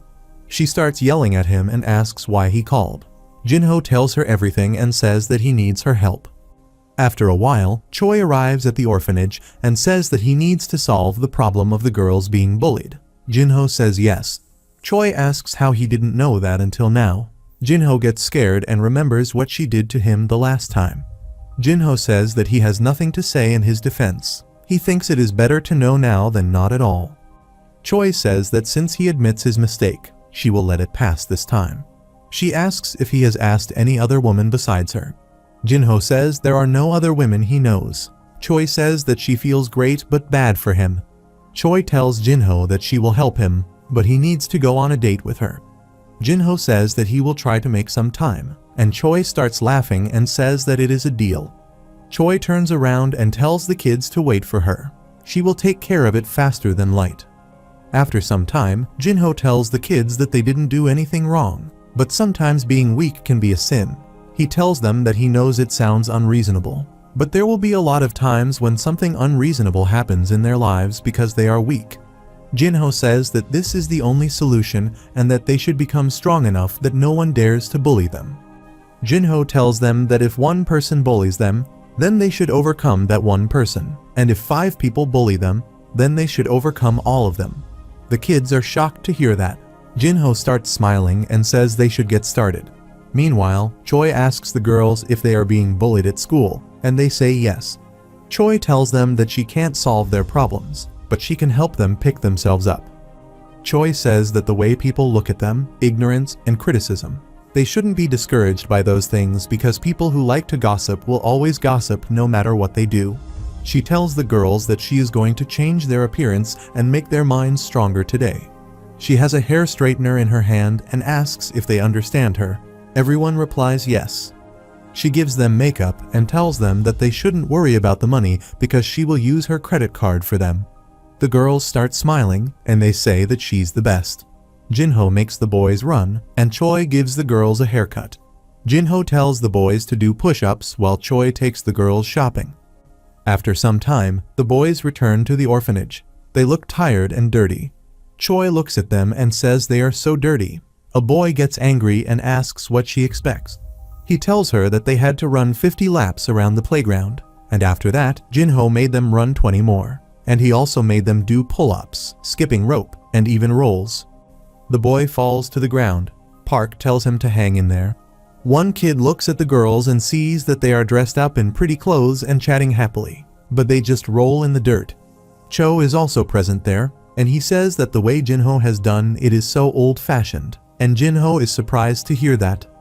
Cho tells him that nowadays, kids look at reality. They check the house's economic power by which brand they wear. Jinho tells him they also need strength. Cho says that he understands, but it is still old-fashioned. Choi sighed and said that nowadays, kids consider the details, and among those details to consider, the strength part is all the way down. Jinho is shocked to hear that and says there is no way that would work. Cho tells Jinho that nowadays, kids with strength immediately become outcasts, and Choi is surprised that Jinho doesn't know this. Cho says that he thinks the only people who are popular because of their strength are athletes. Of course, exercising is good, and one can stay healthy and protect oneself. but not with his method. His words pierced Jinho, and he asked what about strength. Cho says that he is not suggesting that they give up on exercise, but that they should change the person who teaches them how to exercise. Jinho is devastated to hear that. Cho tells Jinho and Choi that he needs their help. Choi asks what she needs to do. Cho says that when an actor is going up on stage, he has to wear makeup, and he tells her to put makeup on Jinho. Choi asks how much, and Cho says as much as her pride allows her to. Choi starts laughing in an evil manner. After some time, they walk outside. Jinho asks if this will work. Choi says there is no doubt that it will work, and she tells him not to forget the lines and not act badly. Jinho drops the girl to school in his fancy car and tells her to call him when she is done. She replies okay. All the students are shocked to see that Jinho is wearing sunglasses and says that he will come pick her up. The girl goes inside the school and thinks that they are all looking at her. She feels embarrassed as she holds her bag tightly. The previous night at Sungsum Orphanage, Choi asks Cho what happens when she finishes with Jinho's makeup. Cho says that both of them will show up at school looking pretty and handsome, and they will pretend that they are very close with the orphanage kids in front of other students. Jinho asks how that will help them. Cho tells him that who one hangs out with is one of the conditions to evaluate a person. For example, let's make an assumption that his friend is best friends with the president. He asks how would Jinho think about him after learning that. Jinho says that it is surprising, amazing, and somewhat mismatched. Cho starts smiling. He raises his hands in the air and says that is exactly what they are going to use. He tells Jinho and Choi to show their greatness and handsomeness and to be the personal connection between the Sungsum kids. The next morning, Choi arrives at the school carrying a lunchbox, and she tells Jin Sung that he has left his lunchbox. All the students are surprised to see her there. Jin Sung starts freaking out and thinks that she is out of her mind. Choi hands him the lunchbox and says that she made it herself, so eat it. She grabs a student's hand and asks if he is Jin Sung's friend. The student starts blushing and says yes. Jin Sung thinks that he is not his friend. Choi holds his hands and tells the student to please take care of him for her, and he tells her that he will. Choi starts leaving. She waves at Jin Sung and tells him not to go anywhere after school and come home right away. They will eat together. Jin Sung thinks that there is nowhere else he can go after school. A student asks Jin Sung if he is close with Choi, and he replies that she is closer to the guy who visits the orphanage often, so he only sees her face once in a while. Jin Sung closes his eyes and thinks that they will beat him up. But the student starts crying and says that he is jealous of him and that he wants to live at the orphanage, too. Jin Sung tells them that is a bit extreme. He doesn't have parents, but they do. The student tells him to please give him a bite. Jin Sung hands him the lunchbox and says that they can share. He takes the lunchbox and starts running. While the other students start charging after him, the student tells them that Sir Jin Sung gave him this, so they should leave him alone. Choi looks back at the school and says that she hopes this effect lasts. Cho tells her not to worry because he has also prepared insurance. Cho had a meeting with the principal of the school. The principal asked if Yi Kaung wanted to do business with their school as partners. Cho takes a sip of the tea and says this school is one of the candidates. To prevent troubles from arising, they are planning to verify each candidate thoroughly. Cho tells him that one orphanage kid that the chairman supports financially goes to this school, and the principal is surprised to hear that. Cho warns him if that kid tells a different story about this school, then who knows what will happen. He smirks while adjusting his glasses and asks if he understands. The principal asks for the student's name, and Cho gets up and says that he is just here to inform him ahead of time. They have a lot of candidates, so he leaves the office happily. After school, Jin Sung returns to the orphanage and says he didn't know if this plan would work out since it didn't make any sense. The girls tell him that it happened to all of them. She tells them as soon as she sat down, everyone came to her, and she thought it was all over. But they were all asking her about Jinho, and they even asked if they could come to the orphanage for volunteer activity. Jin Sung asks why they get bullied if it is that easy. The girl says either they fell for money or beauty. They shouldn't care. She liked today better than yesterday. She knows Jinho and Choi overacted, but it is also true that it worked out, so stop whining and go wash his hands. Choi slams the door open and says it is freezing. She asks why the heater isn't on, and the kids tell her that it is only in the baby's room. Choi says that she will teach Jinho a lesson when he comes back. Jin Sung asks whose idea it is to bring the lunchbox. Choi starts smiling and says that it is her idea. Jin Sung says it was so old. Choi starts yelling at him and says that she filmed 3,000 movies, and he is trying to tell her that she has no experience. Jin Sung says that he is sorry. Meanwhile, Jinho comes out of his car, and Cho thanks him for doing that. Jinho says it was for the kids, so it was okay. Jinho asks what his plan is for their exercise. Cho says that he thought he had forgotten about that, but it is okay. He specially invited someone who is talented and can be trusted. Jinho asks who it is, and Cho says that since it's late, he will come tomorrow and that he can meet him then. In the morning, the kids are running.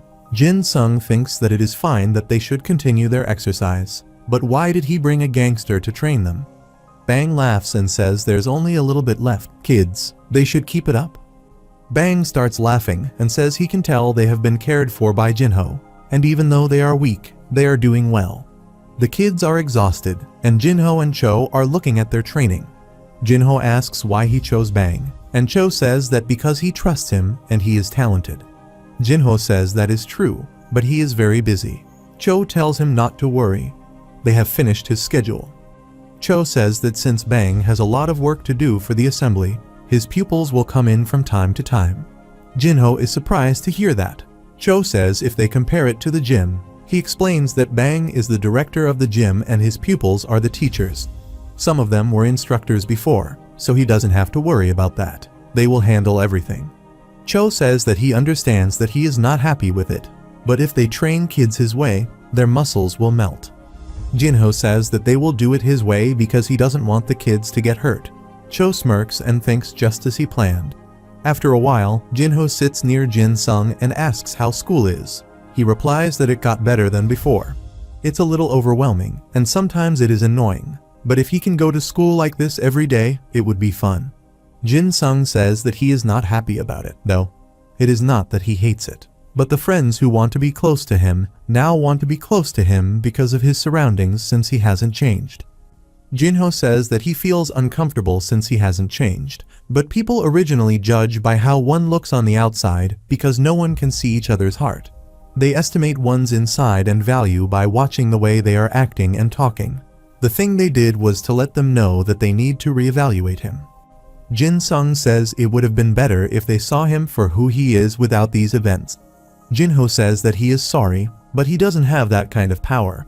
Jin Sung gets up and says that it is okay. He's glad that he stood up for them and helped them start this change in others, so they will also try to get stronger because they can't always rely on him. Jinho is surprised to hear that. He starts smiling and thinks that when he was back in Jongyuan, there was a time when he used to think like the kids in the orphanage. Jinho remembers that he ended his own life after he lost his family and legs in an accident in his first life. He was reborn in Jongyuan as a kid all of a sudden. He was not able to understand a single word, and his body was uncomfortable, and he started to live a new life. A woman finds him, and she asks why he's wandering around like that. She tells him that if he walks around like that, he will get sick. Jinho looks back, and he wonders if she is angry at him because he can't understand what she is saying. Jinho thinks that he should run away, but the woman stops chasing him and says that he is going to get sick if he's like that.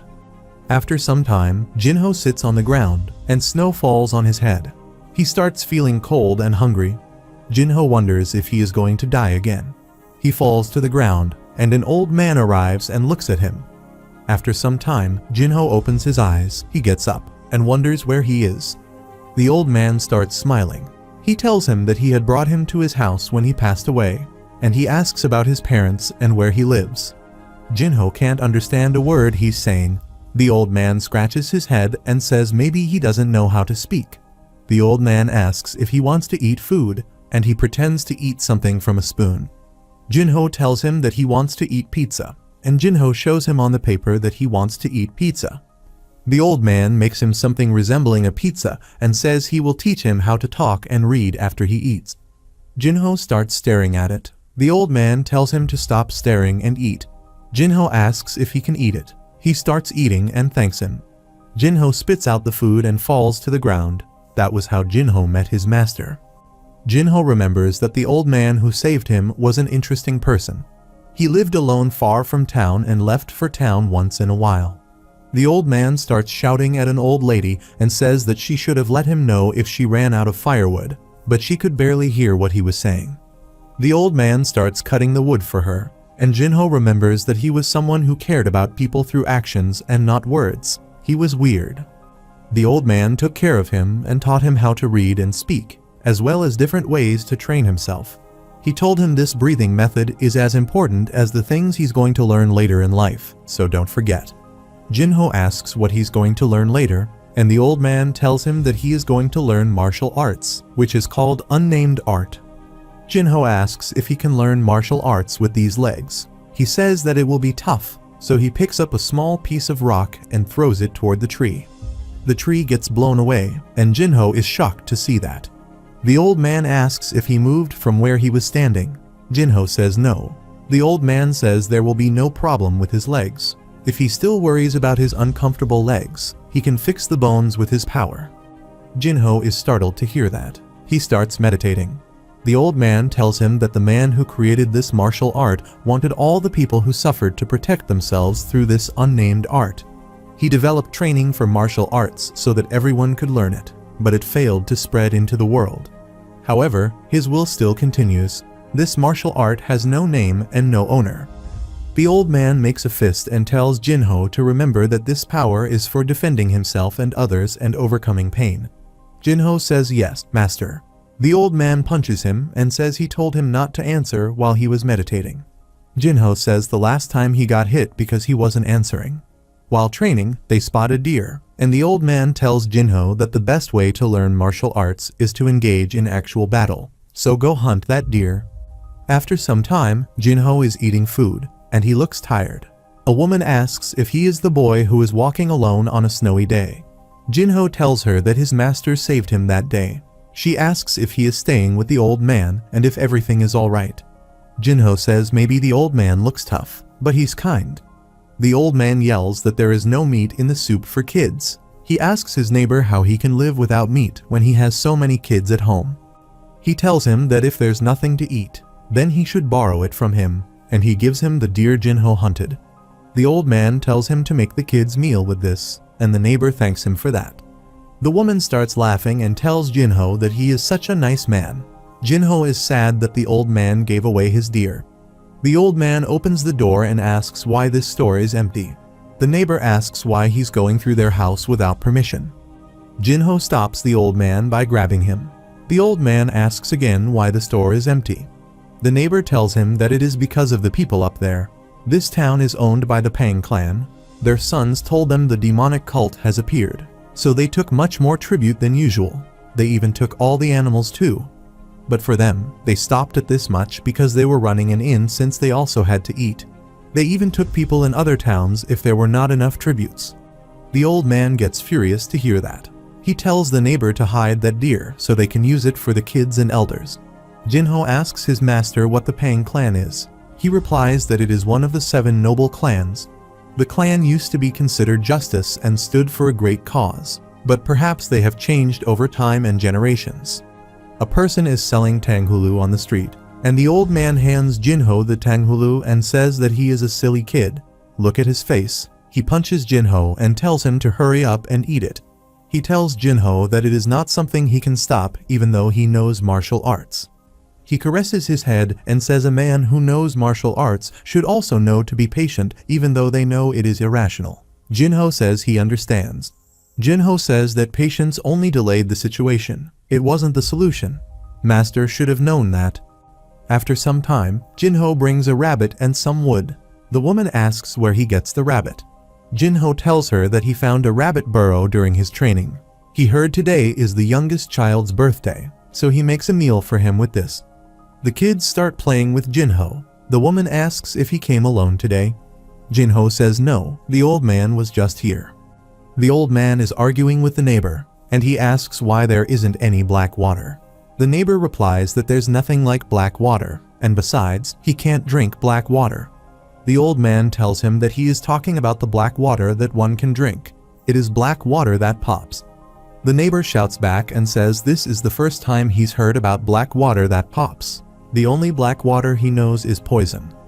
Jinho tells the woman that he told him about the sweet flavored water that he drank before. Jinho asks if the Pang clan of Hebei is still the same, and she replies that a few people from their town have already been taken. At the same time, some members of the Pang clan arrive there.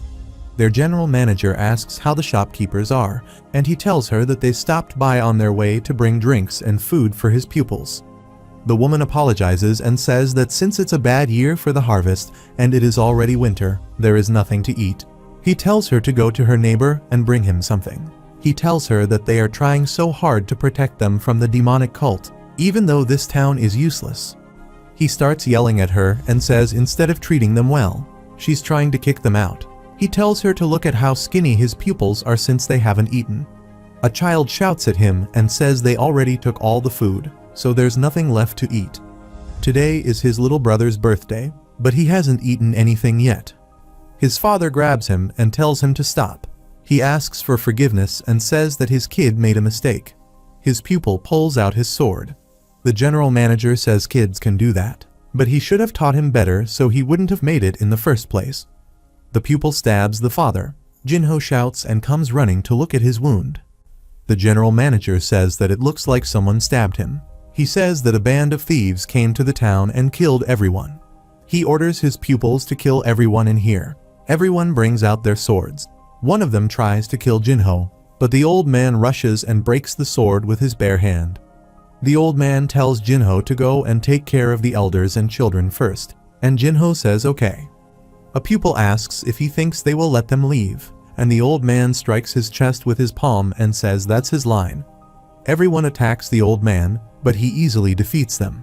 The general manager is scared to see that. He takes a kid hostage and tells him to get on his knees if he doesn't want the kid to die. The kid has tears in his eyes. The old man tells him that it is okay. Meanwhile, Jinho carries the old lady and the woman to a safe place and says he will go back to his master. The woman grabs his hand and says if he goes there, then he might die. Jinho says it is all right, he will come back with him. Jinho starts running back, and he wishes that his master is okay. Jinho arrives at the inn and sees that his master is severely wounded. He asks if he is all right, and the old man asks where the people are. Jinho says that everyone escaped to the mountains, and his master says that it is fine. He smiles and tells Jinho to become strong, but only to protect himself and others. The general manager gets up and swings his sword at Jinho, but the sword breaks. Jinho gets up, and he is filled with rage. A few years later, Jinho thinks that ever since the old man is gone, the whole town has quieted down. Even though he was a little noisy, he was a very good man. Jinho thinks that when the Pang clan was destroyed, he should have been there to see it too. An injured person is running and says that he needs to hurry and call for backup. Jinho attacks and strikes him down from behind. Jinho thinks that he is running to the residence of the unorthodox side. He wonders if these orthodox rascals decide to work together with the unorthodox side. Jinho thinks that he needs more power to deal with both sides. He notices someone hiding behind the tree and asks who it is. A mysterious person wearing a robe appears from behind the tree and says that he has sharp senses. As expected, he holds great power. So it is true that he destroyed 2 of the 7 noble clans of the Orthodox way. Jinho tells him to come to the point before he kills him, too. He tells Jinho to join the demonic cult because he can't take care of the assembly of the Orthodox and unorthodox side. He tells Jinho that he will be able to seek greater power in the demonic cult. If he's interested, then he will wait for him at the great mountain of the 100,000. After some time, Jinho arrives at the mountain, which is covered in snow. Jinho notices a blue cloak and asks why it is there. He grabs the cloak and pulls it out. A person appears from the snow, and he thanks Jinho for saving him. He tells Jinho that his name is Guawal. He is wandering around after he loses his parents, so he decides to become strong and live by himself.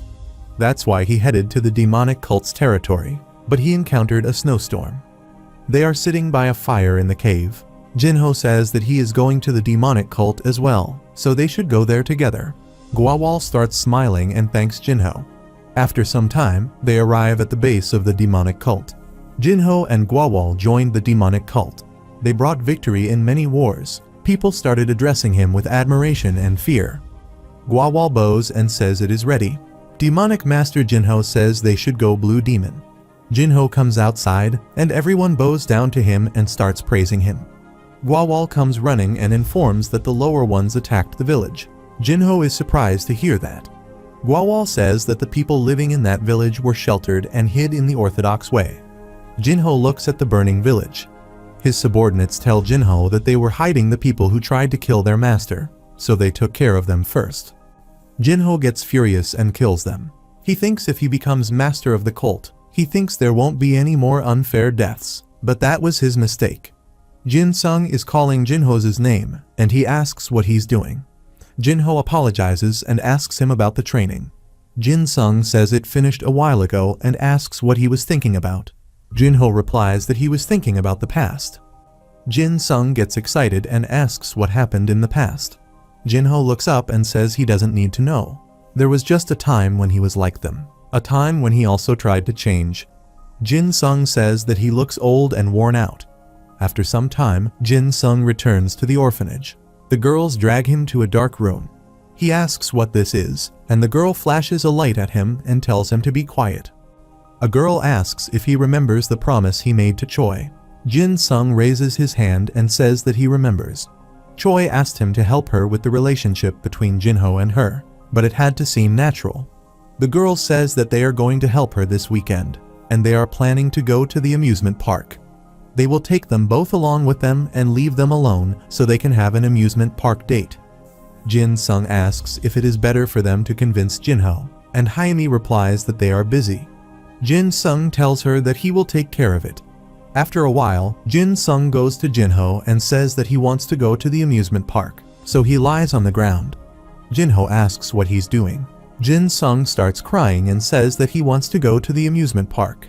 Since they don't have parents, they can't go, and he starts saying that repeatedly. Jinho gets annoyed to see that. At the Chinese Martial Union, King Hong meditates, and a person comes and bows down to him. Hong asks Chiker Chang what it is. Chang is wearing a black mask. He informs him that they have internal and external troubles. Hong gets angry and asks if they aren't just low fellows. He asks why he has to consider how they feel. Chang informs him that it is not just Japan that is causing trouble. They also have a serious internal problem. It is not accurate information, but he has heard that the demonic martial artists of Zhongyuan have been gathering since a guy named Jinho appeared, and they found a pivotal figure to rally behind. Even though they regard the demonic martial artists as low and pathetic people, they can't ignore their potential. Hong orders Chang not to miss a single report on their movements, and he replies yes, King Hong. Hong starts walking down the stairs and thinks that there will be turbulent times ahead. Meanwhile, Jinho looks exhausted. Park looks at him and says that he looks bad. Jinho grabs his face and says he can still hear Jin Sung's voice in his head. It is so annoying, but he has a point. Jinho wonders if he should ask Secretary Cho to rent an amusement park for a day. Park says no, and if he does that, then he will not be able to experience the amusement park like normal people. Park says he thinks kids want to be in the crowd, and they want to feel the pain in their legs while they are waiting in line. They can't experience the atmosphere if he clears out the whole amusement park. Jinho says that he is right, he will not rent it. Park starts smiling and says that it is a good idea, but he hasn't been there either. Jinho tells him they should go together since there are so many kids to take care of. If there are more people to take care of them, then it is a win-win situation. The girls are listening to their conversation while standing behind Jinho. Park looks at them and wonders what they are doing. They try to tell Park about their plan, but Park suddenly understands and says that he is sorry but that he's busy. Park says that he needs to help the orphanage while he is going to take care of the kids. He tells Jinho to take care of them and leaves the room. He claps Jaime on his way out, and a girl gives him a thumbs up. A few days later, Jinho takes the kids to the amusement park. A kid is sitting on his shoulders, and Jinho tells the kid not to pull on his hair. Some kids push Jinho toward the dinosaur, while others push him in the opposite direction. Jinho tells them to choose one direction. A girl hugs Jinho and tells him that she wants to eat cotton candy. Haimi gestures to Jin Sung to go and bring Choi. He goes around the corner and tells her to come. Choi starts blushing and asks what would happen if they get caught. In England, there is a round table conference going on. A person asks if there's anyone who has a question or anything to talk about. A man wearing a white mask raises his hand and says recently, in the east part of Asia, he heard that the situation in Korea seems unusual. His name is Wiggins. Another one asks why he wants to know about such a small nation movement. Wiggins says a returnee appeared in that small nation, and he absorbed a group supported by King Hong. Everyone is surprised to hear that, and a person asks if he is talking about the Great Chinese Mountains. Wiggins also says it looks like he took care of the ninjas from Japan by himself. The Round Table headmaster says that he survived after annoying King Hong. He says they will support the opinion of the Knight Wiggins, and he orders to send the informer as an expert. A blonde girl arrives at the airport. She's looking at Jinho's profile on her iPad. She's the Round Table dispatched informer, Elena. Elena looks at Jinho and says that he is very good looking for a normal college student. She hopes that he's worth the trouble of coming all the way out there. Meanwhile, Jinho is surprised to see Choi at the amusement park. Choi looks at Jinho and tells him that Haimi said she wanted to go to the amusement park, so she came here to play with her. She came here to help him because he needs more adults. She tells Jinho not to worry and to leave it up to her. She tells the kids to let's go take a ride. After a while, Choi starts screaming while taking the ride. She shouts to let her get off. She says that whoever made this will kill them. Jinho thinks that she's the problem, not the kids. After the ride is over, Choi sits on a bench. It feels like her soul left her body. The kids tell her to get herself together, and Jinho tells the kids that they should go and play first. Choi suddenly gets energetic and says no, she can't become a burden on such a good day. She grabs the kid and says that she is not dead. She's going to ride with them. Jinho smacks his face and says not again. Choi starts screaming again on each ride. After that, she rests on the bench and looks even worse than before. A kid asks if she is sure that she's okay. Choi starts smiling and says of course she is. Jin Sung sighs and says she's persistent. Haimi says they created this opportunity for them to spend some time together, but it looks like she's trying to die of a panic attack. Jinho brings her a soda can and says that she should take some rest. The kids tell them that they are going to go see the parade. Haimi says they will be back after riding the Ferris wheel. Jinho sits beside her and asks if it is her first time visiting the amusement park. Choi says yes. Jinho is in disbelief and says that she rode all the rides on her first visit. Choi says she thought it would be fine since everyone else was enjoying it. Choi starts drinking the soda and says that it was fun because she was in show business ever since she could walk. She didn't have time and friends to come to this kind of place. She tells Jinho that when she played with the kids last time, she had fun, so she wanted to play with them again. Jinho says so that's what happened. Jinho says he is sure everyone had a good time today. Choi starts smiling and says that it is a relief. She asks where the kids are. Jinho tells her Jin Sung is going to watch the parade, and Haimi is over there. Choi looks at the Ferris wheel and gets excited. Choi says that one is slow, so she's going to take a ride on that too. A bolt cracks on the Ferris wheel. Jinho notices that, and he tells Choi to gather all the students and get out of there. He instructs her to call Secretary Cho right away. The Ferris wheel starts shaking, everyone starts panicking, and they start running towards the exit. Jinho starts running towards the Ferris wheel, but an employee tells him to stay away. Rescue teams are on their way. Jinho looks at Haimi and thinks that it is going to be too late when the rescue teams arrive.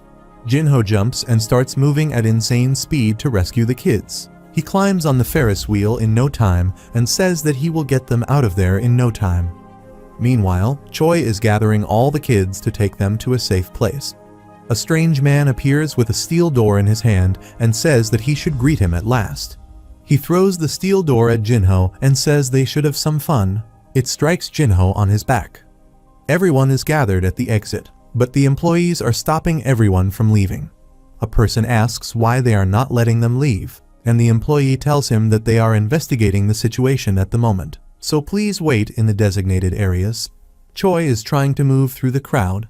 Jin Sung tells her to go ahead first and that he will catch up to her. The kids start crying, and Choi tells them that they shouldn't worry. He will be right behind them. They look back and see that the Ferris wheel is about to fall. Everyone gets scared, and they start running for their lives. A person pushes Surin, and she falls to the ground. Choi looks at her and picks her up. She grabs the person and slaps him on the face. She asks how he can call himself an adult while running over a child, saying that adults should think about saving the kids first. Choi says that he should be embarrassed of himself.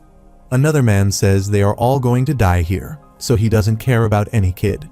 Choi tells him to shut up and says guys like him should just roll over and die. She tells everyone that she will not be moving from this spot until every last kid has left safely. She says if anyone wants to get past her, then they will have to kill her. A man says that she is right. They should have some conscience. He tells everyone to send out the kids and their moms first. The kid tells Choi they should go together. Choi says they should go first, and she will bring Jin Sung and the other kids. Choi starts running inside while reading texts from Jin Sung. He asks if Minji is there with them because he can't find her. Jinho is standing on the Ferris wheel and thinks that if this thing leans over any further, then it will get dangerous, so he needs to hurry. The kids are trembling with fear. Jinho arrives there and breaks the door open. He asks the kids if they are hurt, and they start crying. They tell him that they are not hurt. Jinho grabs them and says they are getting out of here, so hold him tight. At the same time, the Ferris wheel starts falling. Jinho jumps outside by breaking the cabin and grabs a bar on a nearby cabin while holding the kids. Jinho thinks that it will not last long. He loses his grip, and they start falling. Jinho wonders if the kids will be safe. He looks below and sees some buildings. Jinho jumps midair towards the buildings and tells the kids to hold on tight. The kids start screaming. Jinho takes the fall and protects the kids as the roof of the building is destroyed by the impact. Jinho brings them down and tells them to leave. Haney asks where he's going and if he is hurt. Jinho says he's fine and he still has something to do. He's going on a hunt. Meanwhile, Choi is on a call searching for Minji. Minji tells her she's hiding in the bathroom. Choi arrives there and asks if she can hear her. Minji comes running and hugs her. Choi says that it is all right. They will leave now. Someone opens the door. Choi looks back and sees a freak standing there smiling at them. He says they are not going anywhere. The person is wearing shorts, and a part of his nose is cut off. Choi asks who he is and says they have to get out of here, so move. The man smirks and says don't try to show off. No matter what she does, it won't change what he's going to do to them. He says there are always some weirdos around Jinho. Choi thinks that it seems weird that he knows Jinho. She wonders if he is also after Jinho. Choi asks why he is doing this. He punches the wall and breaks it. He tells her that he is doing this because he wants to harass Jinho. Choi says that Jinho is not someone who would harm other people. He asks if she even knows what kind of a monster Jinho is. He divides people into two groups, those he recognizes and those he doesn't. He tells Choi that she likes him because she is in the group of people he recognizes. He never lets his people get hurt, but he doesn't care how others die because he is an extremely selfish psychopath. That's why he wants to let him experience the pain he got from him and the scars. He tells Choi that he will rip their bodies to pieces for him to see so Jinho will know the same pain as him. Choi tells him that he is a trash-talking monkey and that she will never let him lay his hands on this kid. He becomes furious and grabs Choi by her throat and says humans are always talking instead of acting. He starts choking her. Choi starts punching his hand and tries to break free. Choi says the more she listens to him, the more she wants to vomit. Choi says that Jinho is nothing like him. He doesn't give useless reasons or make excuses like him. She says the one who is acting like a selfish psychopath is him. He tells Choi that he will make her regret what she just said. At the same time, the roof breaks and Jinho arrives there. Jinho punches his arm and says, no, he will not. He grabs his arm and says that he survived. Jinho punches him away and says that he doesn't need to hear a word from who's going to die soon. Jinho pats Choi on her head and says that she has done well. Choi starts yelling at him and says that he is such a useless person. She punches Jinho in the stomach and tells him that he is always late, and they almost get killed. Jinho says that he is sorry, and Choi says Minji is about to have a shock. Jinho apologizes again and says that they should get out of there first, and that he will follow after taking care of that thing. Choi says fine. She tells Jinho not to get hurt anymore. The freak gets up and starts smiling. He says a great person who took over Korea's martial arts world got very angry. Jinho rushes towards him and grabs his throat. Jinho says that he is not going to listen to his garbage because he is going to die miserably anyway. Jinho smirked and said that it was time for him to experience what real pain meant and that it was going to be so much fun. At the same time, Secretary Cho arrives there and tells Jinho to stop. He says that he got there as soon as he received the call. Cho tells Jinho that rescue teams and cops are on their way, and the kids and Choi are also waiting for him outside. They are all nervous and scared. If he thinks killing that trash is more important than the kids who are waiting for him, then go ahead. He will leave. Jinho punches him away and tells Cho that they should leave. Jin Sung asks if Jinho is going to be alright, and Haney tells him not to say something like that. Jinho comes running outside. Choi starts running towards him and hugs him, but she has tears in her eyes. Jinho pats her head and says that he is back. After some time, the police put the freak behind bars, and they extracted his profile. His name is Lee Seung-hui. Bang looks at the profile and says he can't believe his eyes. He heard that he was Chairman Lee Jung's disciple, but he suddenly disappeared. Bang wonders how he ended up like this and what crazy idiot taught him demonic martial arts. Taehoon says it is probably Kim Sukkel. Bang says he is not the only one in Korea who knows demonic martial arts. Bang hands over the file to Taehoon and asks what is the reason for his attacks. Taehoon replies that it seems to be because of resentment. It looks like he clashed with Jinho before disappearing. Bang says that since a number of 8 extraordinary meridians have been destroyed, his demonic martial arts will soon show backlash. Bang tells him to get all the information out of him before he loses his mind. Bang leaves, and Taehoon asks why he would go and learn demonic martial arts. He scratches his head and says he wouldn't have ended up like this if he just lived in hiding. Seung-hui wakes up and says that he wants to get revenge on Jinho. He punches Taehoon after breaking his shackles and says he was told to kill everyone he met. But there's no reason why he should listen to that rascal, so he will let him live for the sake of their past friendship. He breaks out of the cell and leaves. Meanwhile, Secretary Cho was shocked to read the comments on social media. Cho grabs his head and says he finally cleaned up Jinho's amusement park incident, but Choi has to cause a scandal next. He wonders what he should do next. Even if C said her agency had a connection with Yi Kyung, he should do something about Choi. At the cafe, Jinho brings coffee for the kids and asks what they are doing, but the kid says nothing. Jinho says they told him that they came here to do their homework, but they are not even working on it. A student interrupts him and says they are not playing. This is their homework. Jinho wonders what kind of homework kids receive these days. At the same time, Choi walks in wearing a pretty dress. Jinho gets nervous about seeing her and asks why she came without telling him first. Choi waves at the kids and says it is a cafe, and she comes to drink coffee.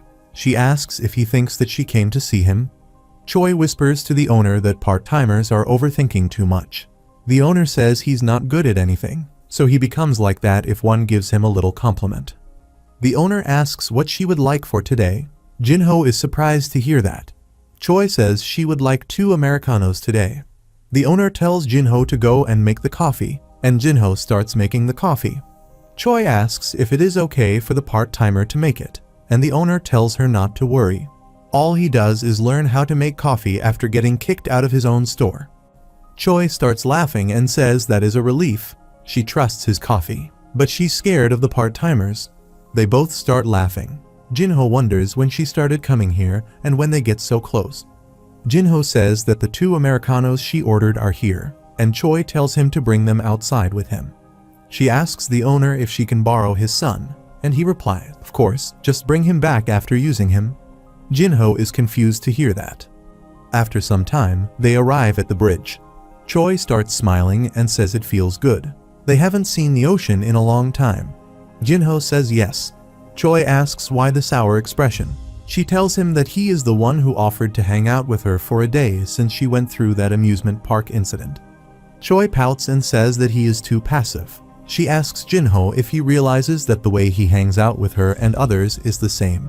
It's annoying, but she will be generous and make the first move. Choi asks how he feels after coming to see the ocean with her.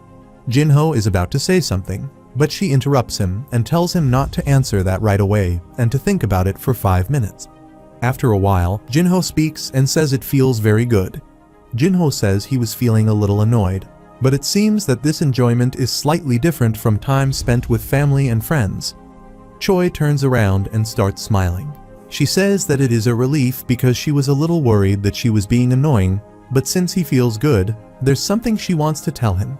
Choi says she is not the type to think about things much, which is why she's here today to tie the knot for sure. Jinho looks at her and asks Tai what knot. Choi starts blushing and tells Jinho that she likes sunsets. Jinho says he also likes them. Choi has tears in her eyes and says that is not what she means. Suddenly, someone arrives there on a heavy bike. Elena removes her helmet and tells Jinho that it is nice to meet him. Choi tells Jinho to move away for a second, but she gets furious and starts cursing Elena, asking who she is. Taehoon reports to Bang that Seonghui has escaped, and he apologizes for that. Bang grabs his head while sitting on a chair and says the Japanese situation is already driving him crazy. He asks what his location is now. At the same time, Jinho enters his office. Bang asks what brought him here so suddenly. Jinho is carrying a piece of paper in his hand and says he was involved in a situation earlier. Bang tells Taehoon to leave them alone. He says that he was expecting a visit from him, but he came earlier than expected.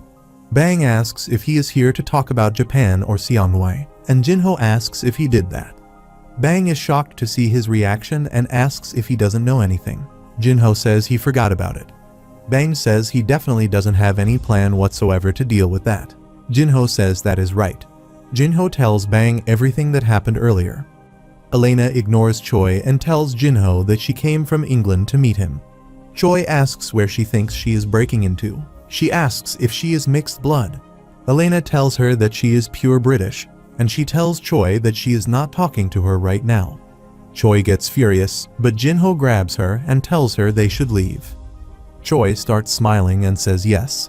Elena starts running after them and tells them to wait. Elena comes in front of Jinho and says that she came here to meet him because he has a different kai from others.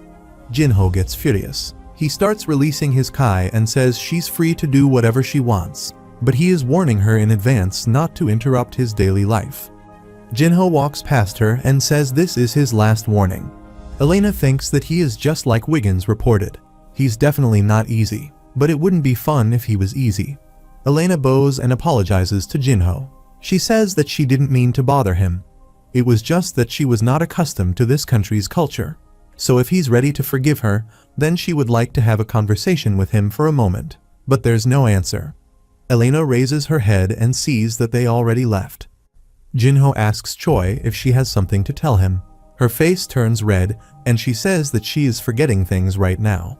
Choi starts running and says that it wasn't anything important. She waves him goodbye, and Jinho tells her to wait. Jinho grabs his head in disappointment. Bang asks if he got dumped by a girl, and he doesn't have any place to go, so he comes here. Jinho says they are not together. Bang says that because he was thinking about a British girl, he didn't notice that he was speeding and got a ticket. Bang asks if his family doesn't worry about him if he stays outside this late. Jinho tells him if he goes home, all they nag about is him going back to school. Bang spits his coffee after hearing that and asks if he is thinking about going back to school. Jinho says that he is considering it. It feels like he is up in the air. Until now, it feels like he was doing things that he had to do, but it feels like they are all gone now. Bang starts smiling and says that he should rest and make that decision later because, to him, it feels like he is mentally exhausted. Jinho is surprised to hear that Bang says that he will take care of everything until they move, so he should take a good rest and recover as soon as possible. Jinho says there was something he wanted to do anyway and that he would like to do it while he's resting. Jinho says that he thought he would ask him first, and Bang asks what he's trying to do. Jinho tells him that the Korean marshals are on a lower level than most foreign martial masters. If a conflict occurs, many of them may not survive, so he would like to teach them himself. Bang says that he would like to reject. He thinks that he has to save the guys in the assembly. Jinho gets angry and says try it. Bang starts smiling and says he can do whatever he wants. He thinks that he can only pray for their survival now. Choi's manager, Han Yun-sol, tells her to go to China because it is a good opportunity. The market is big, and if the drama becomes famous, she will earn a lot of money. Choi gets angry and asks if he has read the script. There are no lines, and all she has to do is smile. He gets up and says that he knows that, but it has been so long since she has been doing nothing. He tells her that she is hooked on the guy who was with her when she had an accident.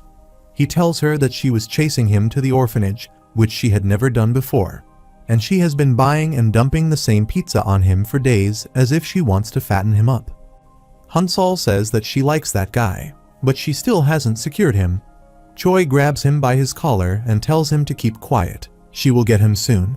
He says if he is a guy who looks only at her face or body, the game should be over already. Choi lets him go. Hansol tells her that she shouldn't chase him. She needs to make him chase her. If she keeps clinging to him, he will get annoyed and run away. He tells her that she should show him that she has abilities and also that she's talented. Choi says he is right. She should have shown him that kind of thing. Choi looks sad. She picks up the script and tells Han that she will consider this project. Elena is standing at her desk. She says that they told her Jinho has a quiet personality and doesn't like starting disputes, a passive personality that isn't subjective. There isn't a single one that is a match, and she wonders why the information Wontak collected is so different. She thinks that there's something wrong. There must be something they are missing, and she needs to thoroughly investigate again from the start. Elena is on a video call. She asks Knight Wiggins why he can't understand. Jinho is not a fuse but a bomb itself. Wiggins says this is why he was opposed to sending her. Elena says she is suggesting this not as his daughter, but as Elena and as a member of Wontak. Elena tells Wiggins that they can't touch him. Wiggins says that is enough and tells her that she is in no position to make suggestions when she's just a pawn. All she needs to do is report. He doesn't need her opinion. Elena says she understands. She tells Wiggins that Jinho first refused their proposal, and he said that he doesn't want anyone interfering in his matter. Additionally, he knew of Wontak's intentions to use him from only a few words in their conversation.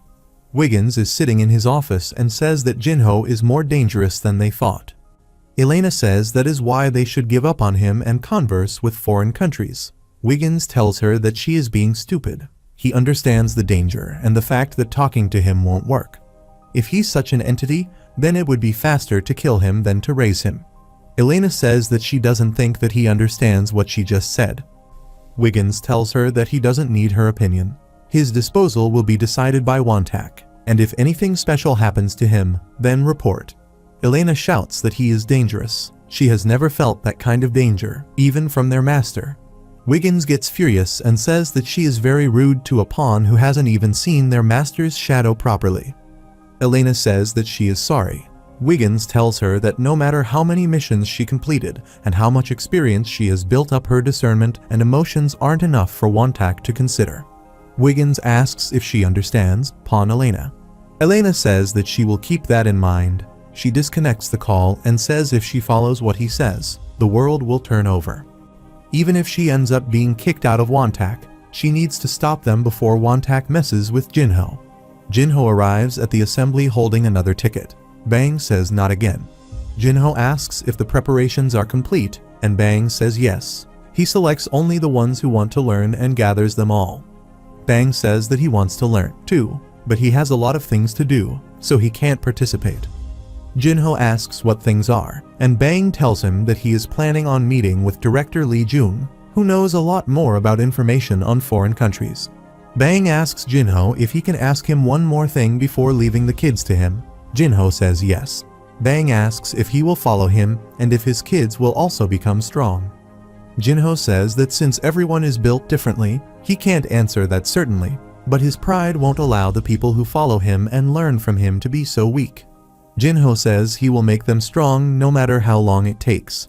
Bang says he feels more relieved to hear that, but please be a little easy on them. Jinho says he will try his best. Jinho looks at the people from the balcony and says there are a lot less than expected.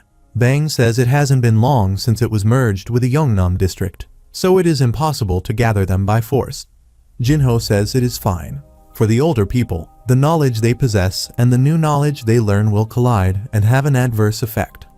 Jinho comes down and introduces himself. He thanks them all for gathering today. Jinho says he would like to start by asking them what they heard from Bang before coming here. A person says that he heard that he could become strong and learn more about martial arts. Jinho asks if they are all willing to learn from him, even if they die while learning. Everyone is scared to hear that Jinho stomps his foot on the ground and says he can make them all strong, but half of them will die. Jinho says to the remaining survivors that he will show them a new world beyond just being strong. The amount of suffering and bloodshed is how they will become strong. Jinho says he will give them until tomorrow to think about it and come back only if they are prepared. The ground is split in half with the impact of his kick. After some time, Bang starts yelling at Jinho and says no one will come like that if he is trying to threaten them instead of encouraging them. Jinho looks at the glass of water and says there's no need to worry. Jinho starts leaving the building, and he receives a call. Choi asks if he knows any good places in China. Jinho says that he doesn't know. The only place he has been to was the backcountry. Choi says she will be there for some time, so she needs some information about the country. Jinho says if she tells him how long she's staying there, he can send her some addresses of the places he has been to. Choi tells Jinho that she's going for half a year, and Jinho is shocked to hear that. Choi starts smiling and asks if they should meet up. After a while, they sit in a cafe. Choi tells Jinho that she received a drama offer, that it is a big project, that the pay is good, and that they have the advantage of entering the Chinese market. Jinho says he doesn't know much about these things, but half a year is quite a long time. Choi says there is another reason. She asks if he knows that he is a good man. That's why she would like to do a lot of things with him, but she's not at his level. He always takes care of the people around him without fail. Choi smiles and says she will try to get herself back on track. She asks if it is good that the bothersome person will be gone.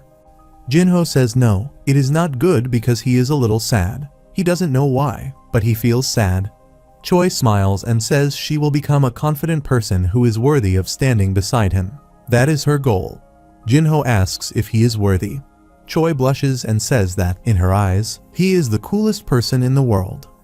At night, Choi leaves and says goodbye to Jinho. Jinho thinks that his current life is ordinary compared to his life in Miram, but he can't even protect it properly right now. Jinho wonders if Blue Demon would have given him an answer, and he suddenly hears Blue Demon's voice. Blue Demon tells Jinho that the answer has always been inside of him. Jinho is surprised to hear that. After some time, Jinho arrives at the assembly and says there are more people outside. Bang tells him that the rumor spread that he was teaching here.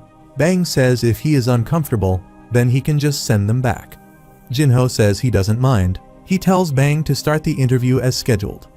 After a while, the people sitting outside were confused. They wondered why the people were not coming out.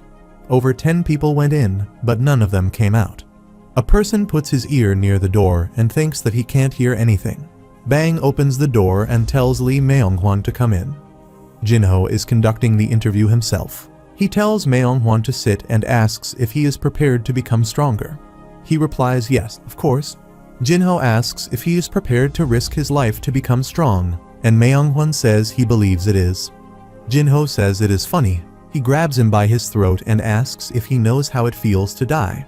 The bugs start crawling on his body. Mayoung-hwan starts screaming. Jinho says he will ask him one last time if he is prepared to die. Mayoung-hwan musters his strength and says yes, he's prepared to die. Jinho smiles and says he passes. The interview is over. Mayoung-hwan is shocked to see that Jinho is sitting in his chair. He says there were definitely bugs on him. Jinho tells him that he passed so he could exit through the door, and he asks what just happened. Bang grabs him by his collar and tells him to leave. He asks Bang if Jinho cast an illusion on him. Jinho says it is a transformation called Spellbound, not an illusion. Bang kicks Mayoung-hwan outside and says they are late for the people after him. Bang tells Jinho that person looks like he is going crazy. Jinho says he didn't cast a very strong hallucination on him, so he will be fine in no time. Bang sits down and asks if he is truly trying to teach them properly. Jinho says it is something he started, so he will do it properly. He decided to be proactive about matters that can happen in the future. Jinho says he couldn't find his goal in life, but at least he will try to change his way of living. Bang asks if he has something else on his mind. Jinho says he has to visit the airport tomorrow. The next day, Choi and Hunsol are waiting for Jinho at the airport. Hunsol gets up and tells Choi that he is here. Choi raises her sunglasses and asks if he is here because he missed her. Jinho starts smiling and says that he is worried because she will be tired since the food won't fit and the environment will be different. Jinho tells her not to work too hard. Choi smiles and says that he can come and visit her later. Jinho says he will do that, and Choi says that she should reward herself for making a big decision. Choi hugs Jinho, and he hugs her back. Choi tells him that she should leave now. She waves him goodbye and says that she will see him later. Jinho also waves at her and tells her to take care of herself. There's a round table meeting of knights going on. Wiggins suggests that the best way would be to get rid of Jinho, but according to Elena's report, he is someone they shouldn't mess with. According to her, messing with him is the worst idea. In extreme cases, it can even threaten the entire organization. Knight Rivo starts laughing and says that is nonsense. He asks Wiggins if Elena is his daughter. Wiggins is annoyed to hear that and says that is true. Rivo asks if he is saying that if they bother a nobody from a small country, this organization will collapse. Wiggins says it would be better if she was exaggerating.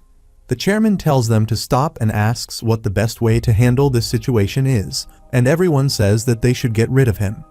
The chairman says they will get rid of him by deploying knights. A knight asks if that is necessary. Rivo says even if it is Elena's opinion, she's still a member of their organization, so they should take her observation into consideration, and he will send his knights too. The meeting ended, and everyone said that the will of the organization be with the knights. Meanwhile, Jinho is training the people he selected. A person runs to punch Jinho, but he blocks the attack and punches him away. Jinho says that martial arts are very simple. For some, it is just a way to discipline themselves. They claim that beating up others is just a subsidiary. Jinho knocks multiple guys to the ground and asks what they think about that. Everyone is lying on the ground. Jinho says that is nonsense. If they want to discipline themselves, they can just go believe in a religion, or maybe it would be better to isolate themselves in the mountains and introspect. Jinho steps on a person and says practicing skills to kill people is not child's play. A person rushes to punch Jinho, but he easily blocks the attack and says, in the end, martial arts were developed to kill or subdue people. He punches the person and says other things like discipline or whatever are useless and unnecessary.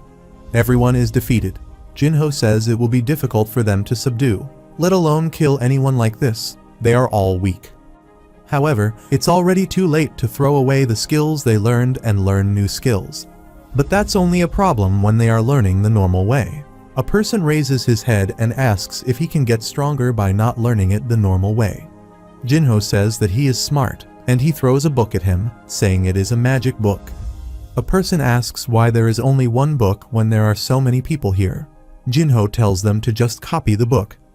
One person opens the book and says it is all in Hanja. Another one asks if they have someone who can translate it. Jinho is shocked to hear that. After some time, they show the book to Lee Hyun. He takes a look at it and says he thinks it is possible.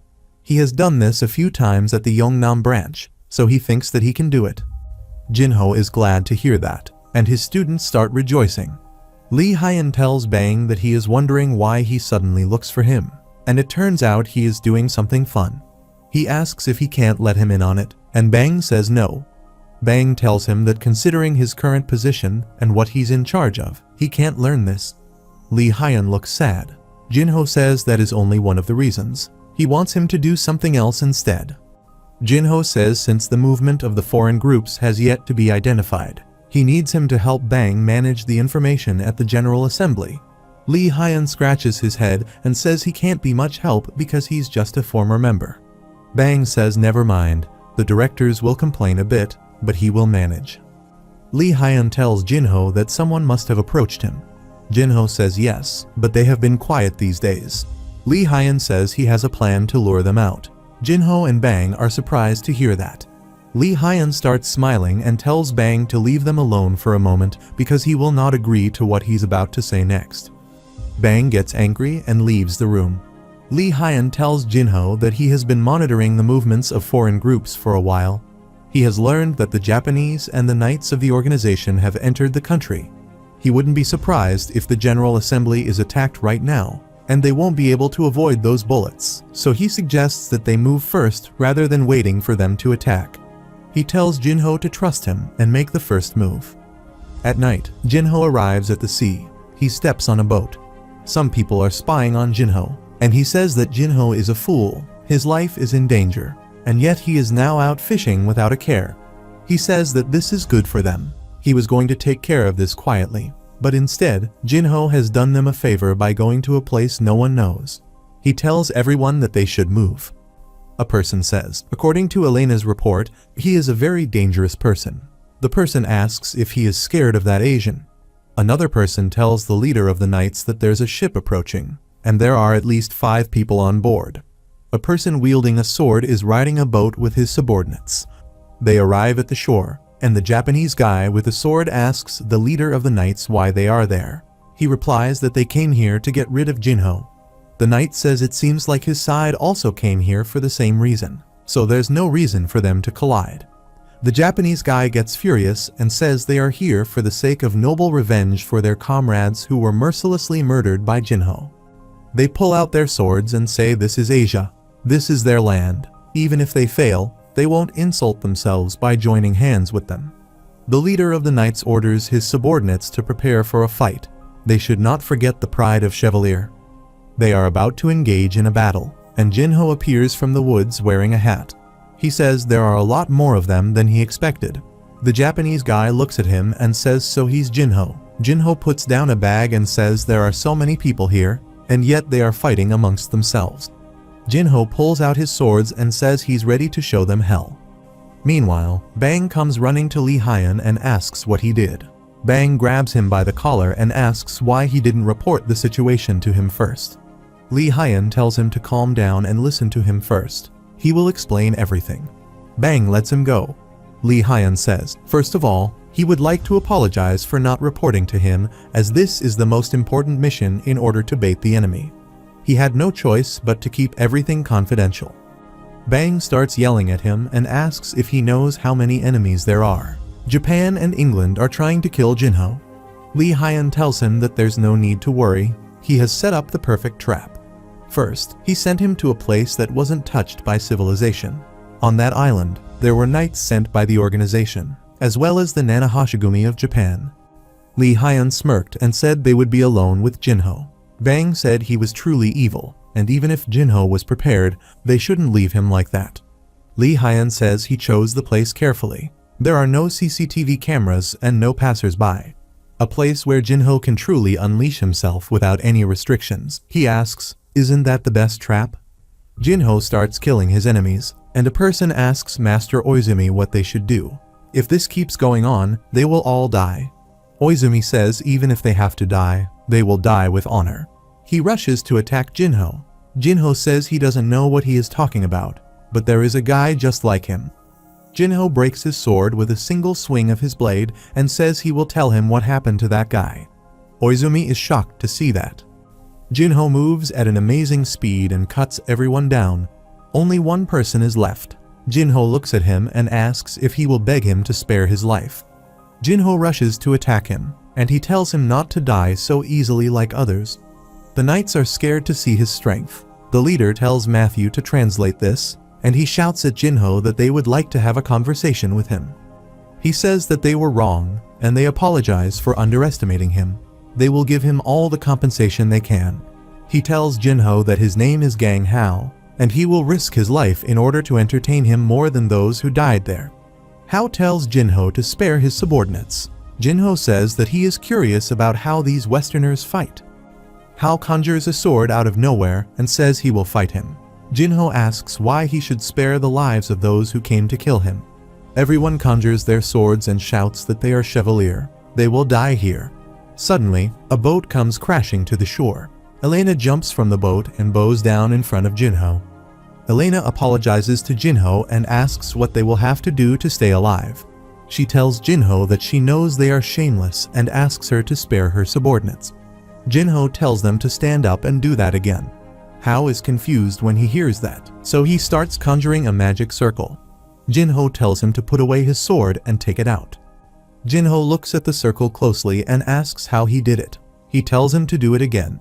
Elena and Hao are surprised to hear that a person asks Elena if he will spare their lives with this.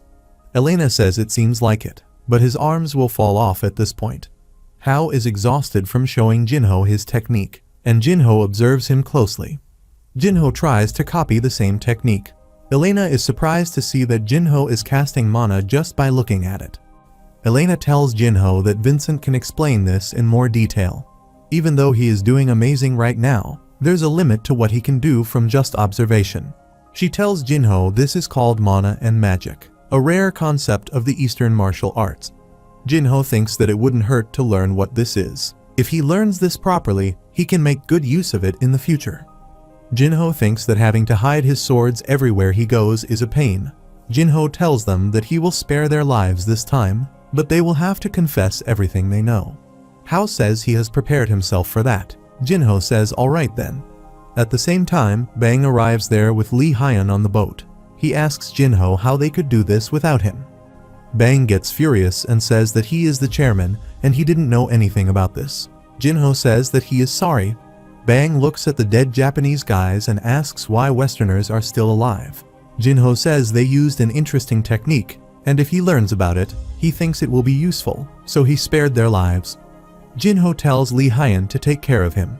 He smirks and says leave it to him. Jinho tells Elena that she will have to report everything that happened here so that her side can take measures. She asks if there is anything else. Jinho asks what kind of interesting conditions these guys will offer in exchange for their lives and tells them that he is looking forward to it. King Hong is sitting on his throne and says they seem to have underestimated Jinho. He unified Korea and overcame the Japanese. Moreover, he is building up his own power, and now even those Western morons are in his hands. Hong asks Chang if he's saying that demons are on the move, and he replies yes. Hong asks what the probability is that those demons are related to Jinho, and he replies that the probability is low because their base is in China while he's from Korea. Hong gets furious and says that he is a fool. He says that Jinho is a strong demon. A strong person like Jinho appears, and other demons start appearing out of hiding. He asks how he can say they are not related. Hong grabs his head and says it doesn't matter if he is the descendant of the sect. Throughout history, there has only been one way to make peace with demons. But when they have to take that measure, he will become extremely arrogant. Hong thinks that Jinho will betray him in the end. Hong says he can't drag this any longer. He must get rid of Jinho, even if it means having to make some sacrifices. Jinho tells Chang to call Bader. He is afraid to hear that name. Bader has silver hair, and he looks strong and huge. A person wearing the suit receives him at the airport and says that he will be taking care of him during his stay in Korea, and his name is Daejing. Bader is only wearing pants, and Daejing asks how his trip was. Bader tells him that the seat was cramped and the meal portion was extremely small. He apologizes for the inconvenience. Bader says it is all right and he understands. Daejing asks if he may ask him about the reason for his visit. Bader says he came here to keep his promise to an old friend. In the past, he lost a battle with his old friend, Red King, and he promised to grant him any favor that he asked for. Bader says today is that day, and the reason he came to Korea was to get rid of Jinho from this land. Bader sits in the car and asks if his name is Jang Daejing. Daejing smiles and says yes, Mr. Bader. Bader asks if he would like to know the kind of person Jinho is. Daejing says that it is hard for him to say because they don't have the ability to judge someone's skill. They can only make a relative comparison. Even if they would like to compare him with someone, there's no one to compare him with. Bader asks if Jinho is someone to watch out for. Daejing says he doesn't know how strong Jinho is compared to him, but if someone other than him had come, they would definitely not feel assured. He tells Bader that the Red King even sent him only after half a year since Jinho had become such a terrifying presence. Bader smiles and says he will return from this place with a great memory. Bader tells Daejing to tell him about this country. He replies that there's no need to worry about that, and he tells Bader to wear these. Meanwhile, at the round table meeting, Knight Wiggins says according to Elena's report, there were no casualties, but it seems like their people are being detained in a place called the Korean Martial Arts Congress. Rivo gets angry and asks if he is saying that Chevalier surrendered without even fighting the enemy. The chairman tells everyone to stop and says that their biggest mistake was ignoring Elena's report. As a master, he needs to respect the opinion of each member of the organization, and yet he ignored it and still proceeded with the plan. Everyone, including him, should reflect on this. He asks what Jinho wants. Wiggins says that it would be better to listen to Elena since she has come into direct contact with Jinho. Elena says if they had fought Jinho, they would have suffered great losses, as well as their relationship with Korea. Elena tells the general manager, Vincent, that Jinho left them with an opportunity to improve their relationship. He told them to prepare something that would satisfy Jinho. Revo gets up in anger and says there's still another way. They can give up on the rescue and attempt another assassination. Wiggins tells Revo that those people are his knights. Revo smirked and said that was why he had proposed it. Revo says if their presence damages the organization, then they should die an honorable death. After the meeting is over, Elena and Wiggins grab their heads. Elena asks how this could happen. She says Revo said those things because of his reputation, but why did the whole organization agree with that nonsense? Elena tells her father that she will go to Korea again, but Wiggins says no, that he will personally go there. Wiggins says that this is an issue related to people's lives, so there's no time to waste. If the organization doesn't move, then he will move himself. Wiggins tells Elena to buy him a plane ticket to Korea. Meanwhile, Jinho and Lee Hyun are asking the knight Hao if there is any discomfort. Hao says no, he is just bored, and he asks if they can feed him bread and jam as his meal. Lee Hyun says they can do that starting tomorrow. He asks Jinho why they are doing this again. Jinho says he forgot, and Hao is confused to hear that. Jinho says it has been a while since that woman left, but she still hasn't contacted them. He asks if their motherland is abandoning them. Hao says that could be a possibility. Jinho says he will give them another option. If they cooperate with them, then all of them will be released.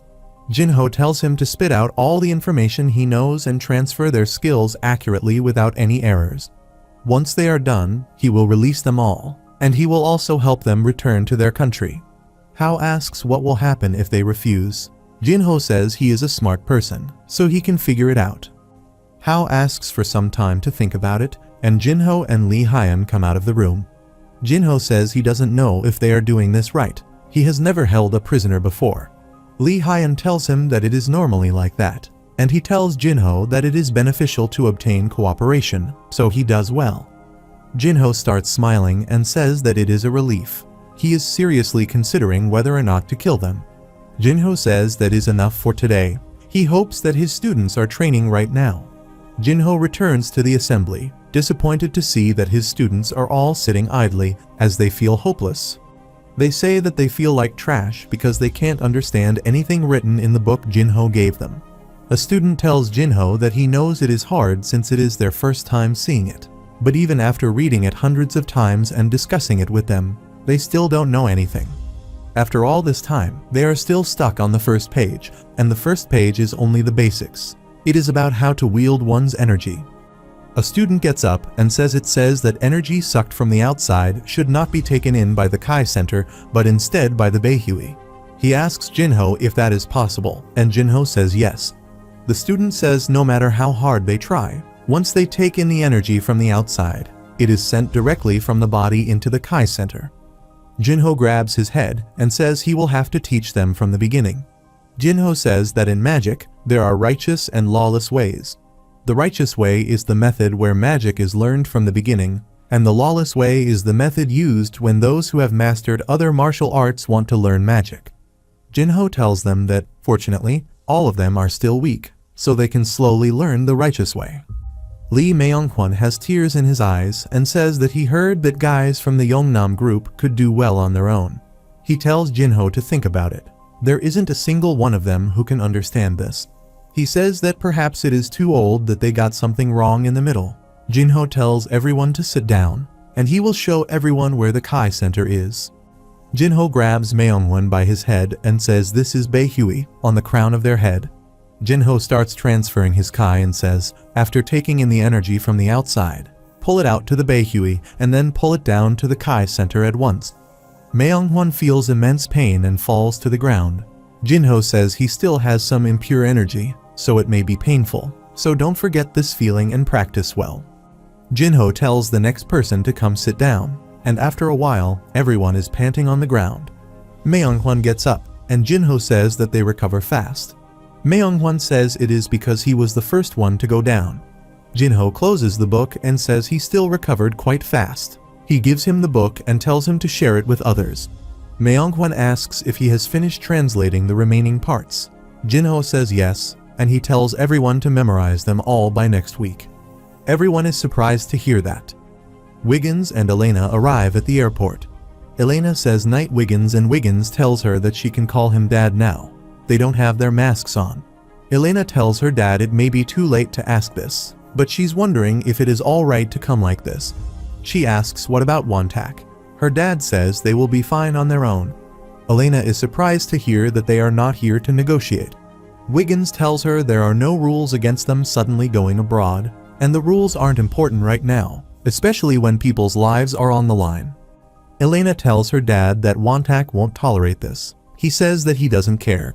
Wiggins says that he entered the Wontak in order to walk down the right path, but he believes that they are not doing the right thing right now. Elena is surprised to hear that.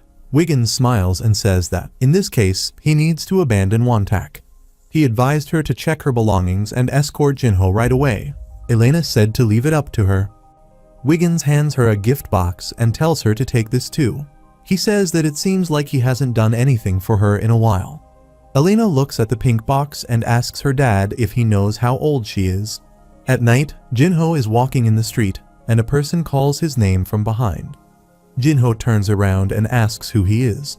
He replies that his name is Daejing, and he came here to relay his master's message. Jinho is surprised to hear that Daejing says his master is the one who will put an end to his miserable life.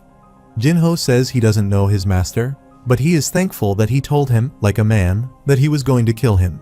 Jinho is about to attack him, and Daejing shouts that he will tell him a place and time where both of them will not be disturbed. Jinho asks if he is making a deal with him. Daejing falls to the ground and starts trembling, but he says that he wouldn't dare. Daejing bows down to Jinho and says that he should have mercy on him. Jinho tells him to give him the time and place and get lost. Daejing takes his leave. Jinho notices some presents and asks if they are here to kill him as well. Elena appears there with her dad and says that there is a misunderstanding. They are here to have a conversation with him. Wiggins introduces himself and says that he is from Wontak, and they apologize if their actions bothered him. They hid themselves because they were told not to interfere with his daily life, but it seems like their actions caused some misunderstanding. Jinho says to be quick about it, and Wiggins says that he will come straight to the point since it's already late. He tells Jinho that as a knight of Wontak, he came here to ask for the Chevalier to be released. Jinho asks why he's asking him, and Wiggins says that because he is in charge, although he doesn't hold an actual title in the organization, he has a major influence on their behavior. Wiggins says that he is aware that their visit puts him in an uncomfortable situation. Wiggins bows and says because they are his colleagues, he couldn't waste any more time. Jinho says he would like to point out something. He asks if he is the spokesperson for Wontak. Wiggins gets startled and asks why he's asking that. Jinho says the Wontak organization would have officially contacted the opposite organization to make arrangements instead of meeting him in person. Jinho says that something is missing, and Wiggins says that he is right. He came here to save them out of his own will. He didn't mean to deceive him. Jinho says since he's here, it seems like he would be able to get his hands on what he wants quickly. Jinho says they hid behind some kind of magic earlier. He tells Wiggins that he wants him, so they should exchange. If he stays at the assembly, then he will let all of Chevalier go. Wiggins gets shocked to hear that. Meanwhile, Daejing tells Bader that Jinho has accepted his offer, and Bader asks if something happened because he doesn't look so good. Daejing says something minor occurred, and Bader says Jinho must have threatened his life. Daejing asks what the odds are of him winning against Jinho, and Bader tells him to get one thing straight. There's nothing more stupid than judging the odds of winning in a match, because there are lots of variables when it comes to winning. Bader clenches his fist and says, of course, he is a great opponent to the point where it boils his blood. Even in Central Plains, it was not easy to find an opponent like him. Bader starts releasing his energy and says Jinho is someone worth fighting with all his might, but he's the warrior of the Great Prairie. Meanwhile, Jinho and Li Haiyan are having a conversation. Li Haiyan asks if Bader challenged him and why he's saying it like he's just meeting a neighbor. Jinho asks if it is that big of a deal. Li Haiyan tells Jinho that he is the only martial artist who faces the Red King, and in China, he's known as the new strongman from Mongolia. Li Haiyan warns Jinho that the moment he loses against Bader, the Red King will devour Korea. When that happens, the assembly will collapse in the blink of an eye. But he knows that Jinho won't listen to him at all. Jinho says that he knows him so well. Li Haiyan smacks his face and tells Jinho to please take one person with him. Jinho asks why. Li Haiyan tells him that the Red King has divided the Chinese martial arts society into 3, and Bader is a strong man with skills comparable to that of the Red King. Plus, he has a contract to fulfill with the Red King. He's like the Red King, but just a different person.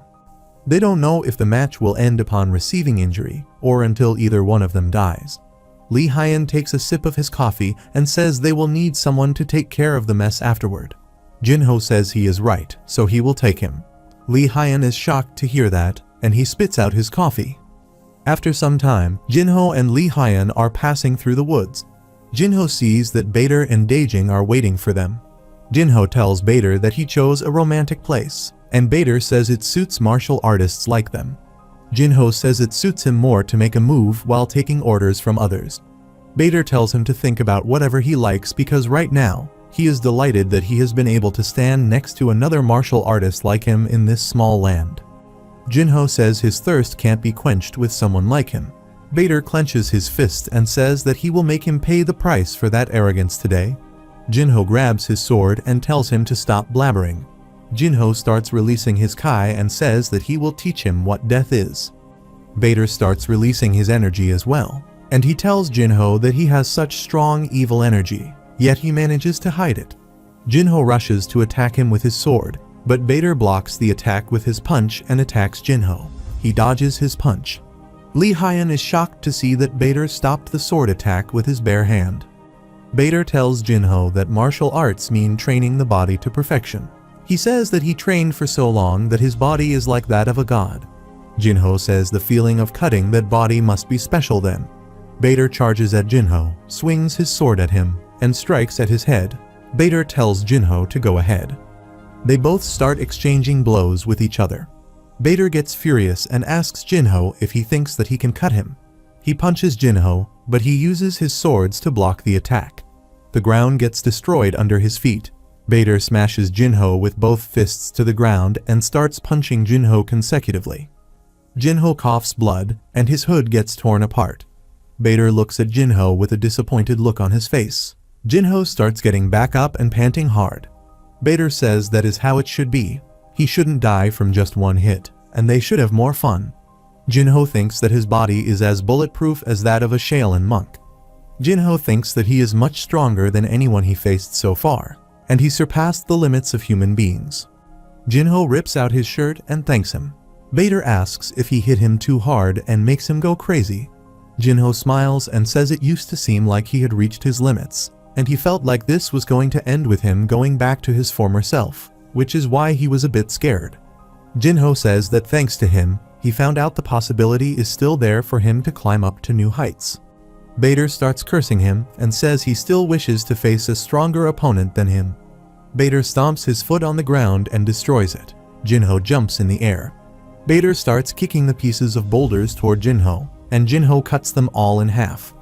Bader jumps towards Jinho to attack him, but Jinho blocks the attack with the swing of his sword. Jinho swings his sword again and cuts Bader in his chest. Bader is surprised to see his blood. Jinho starts smiling and says that it looks like his god has abandoned him. Bader shouts at him, but Jinho slashes at him. Bader wonders if he should avoid it. He says that he can't throw away his pride like that. He lets out a huge roar and asks if Jinho thinks that he will dodge as he wishes. The strike lands in front of Bader and hits the ground, and a huge skull appears. Bader thinks that swordsmanship is impossible. He thinks this is not just swordsmanship, but evil itself. Bader punches through Jinho's attack and rushes to end him with a single strike. There's a huge blast, and there's dust everywhere. Li Haiyan wonders who won. He sees someone standing in the dust. The dust settles down, and Bader is down on his knees. Bader coughs blood and tells Jinho that it is his loss. Bader tells Jinho that he is the second person to make him kneel. Jinho asks if the first one is the Red King. Bader says that he is right. He is strong, and even if he fights him again, he can't even dream of winning. Bader says he thought he had completed his martial arts. He asks Jinho how did he lost to him. Jinho says that he is a fool. There's no such thing as completely mastering martial arts.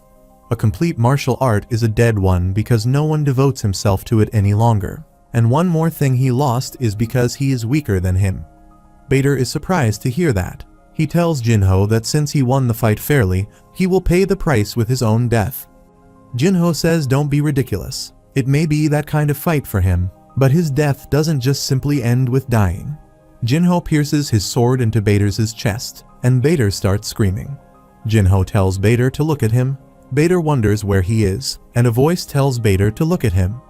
A mysterious dark aura starts engulfing Bader as he falls unconscious. Daejing starts running towards him. He grabs Bader and tells him to open his eyes. Lee Hyun says it is finally over. He asks Jinho if he is going to spare his life. Jinho asks if he should kill him. Lee Hyun says, looking at his personality, Bader will definitely fight him again as soon as he wakes up. Jinho starts smiling and says he will not be able to fight with him again. Jinho asks Daejing if they hold any power in Korea, and he replies that they do.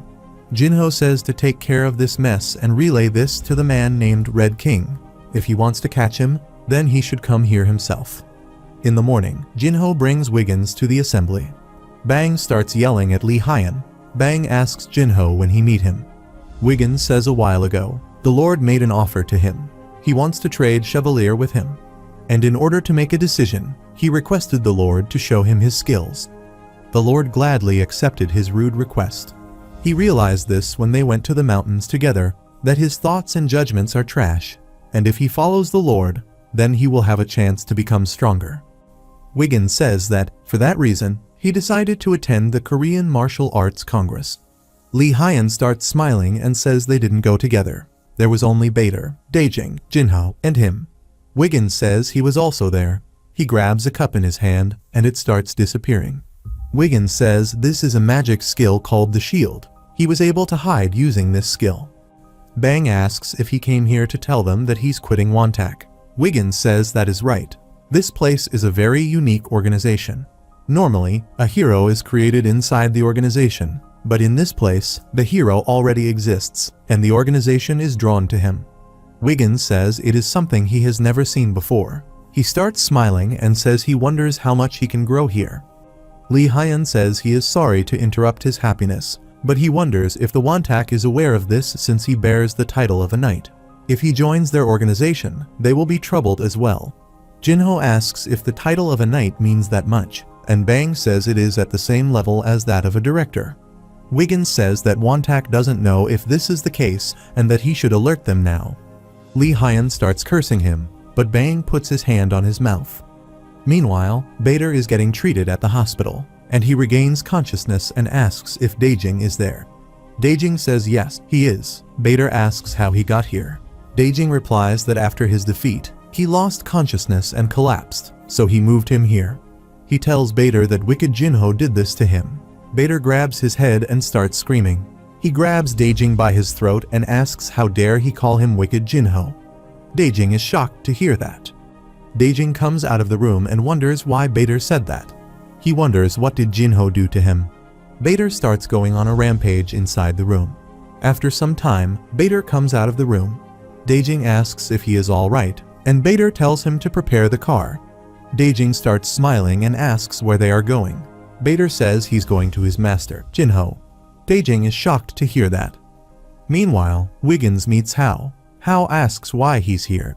Wiggins says too many things have happened for him to explain. He will tell him the truth, so sit down.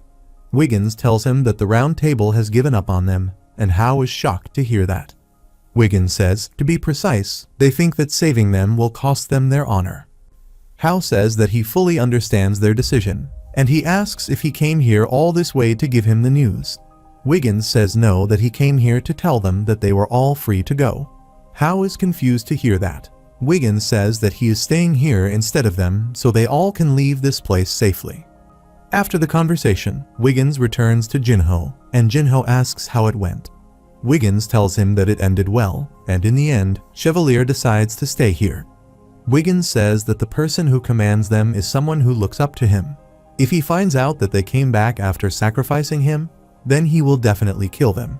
So until the situation dies down, they want to stay here and help him out since it would be difficult to pass on their techniques all by himself. Wiggins tells Jinho that it is good news for them both, and Jinho says that he will have to select those who will learn Western martial arts. Bang tells Jinho he would like to delay that for a bit. Considering the situation of the General Assembly, it is true that this is an urgent matter, but he's afraid they might lose their traditional values and identity. Jinho says that he doesn't think like that. Bang tells Jinho they are the Korean Martial Arts Congress, and they take pride in inheriting and developing Korean martial arts. If they bring in Western martial arts, then the tradition they have kept all this time will disappear. Jinho says he understands, and since Wiggins will also need some time to prepare, they should sit back and wait for a bit. Lee Hyun looks outside the window and sees that Bader is standing there holding a person in his arms. Lee Hyun wonders how he got to Congress. Jinho says that he came at the right time. Jinho goes down to meet Bader. Lee Hyun asks if they will fight again. Wiggins tells him to stop and says that something is strange. Bader shouts that he has come to see his master and bows in front of Jinho.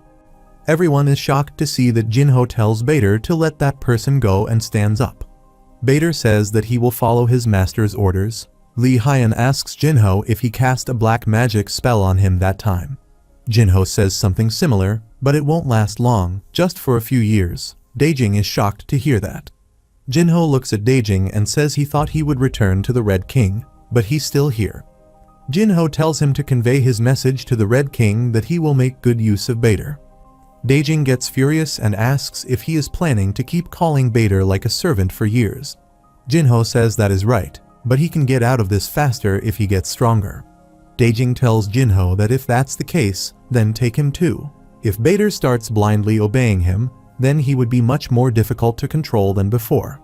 However, he has been serving Master Bader for some time, so it will not be difficult for him. Please leave that role to him. Jinho says that it will not do any good for either of them. Daejing says that he doesn't mind. In return, when he feels like he has made enough use of them, then please let Bader go and treat him in a humane way. Jinho says he will accept that. He asks Lee Hyun if they have an employment contract, and he replies he will do as he wishes. After some time, Bader is riding with Daejing in his car. Bader tells him that he should go back to China. He doesn't have to stay with him. Daejing thanked him for his concern, but he stood by what he said to Jinho. Bader asks what he should do now, but he can only talk to him rationally for a while because his mind has come back for a short time. Bader says that he doesn't know when he will change again.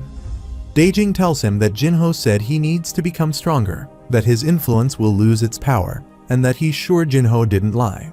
Bader says that makes sense and that he will try it. After some time, everyone is gathered in a meeting room. Lee Hyun is giving them a presentation. He says the first point is about Bader and Wiggins' position.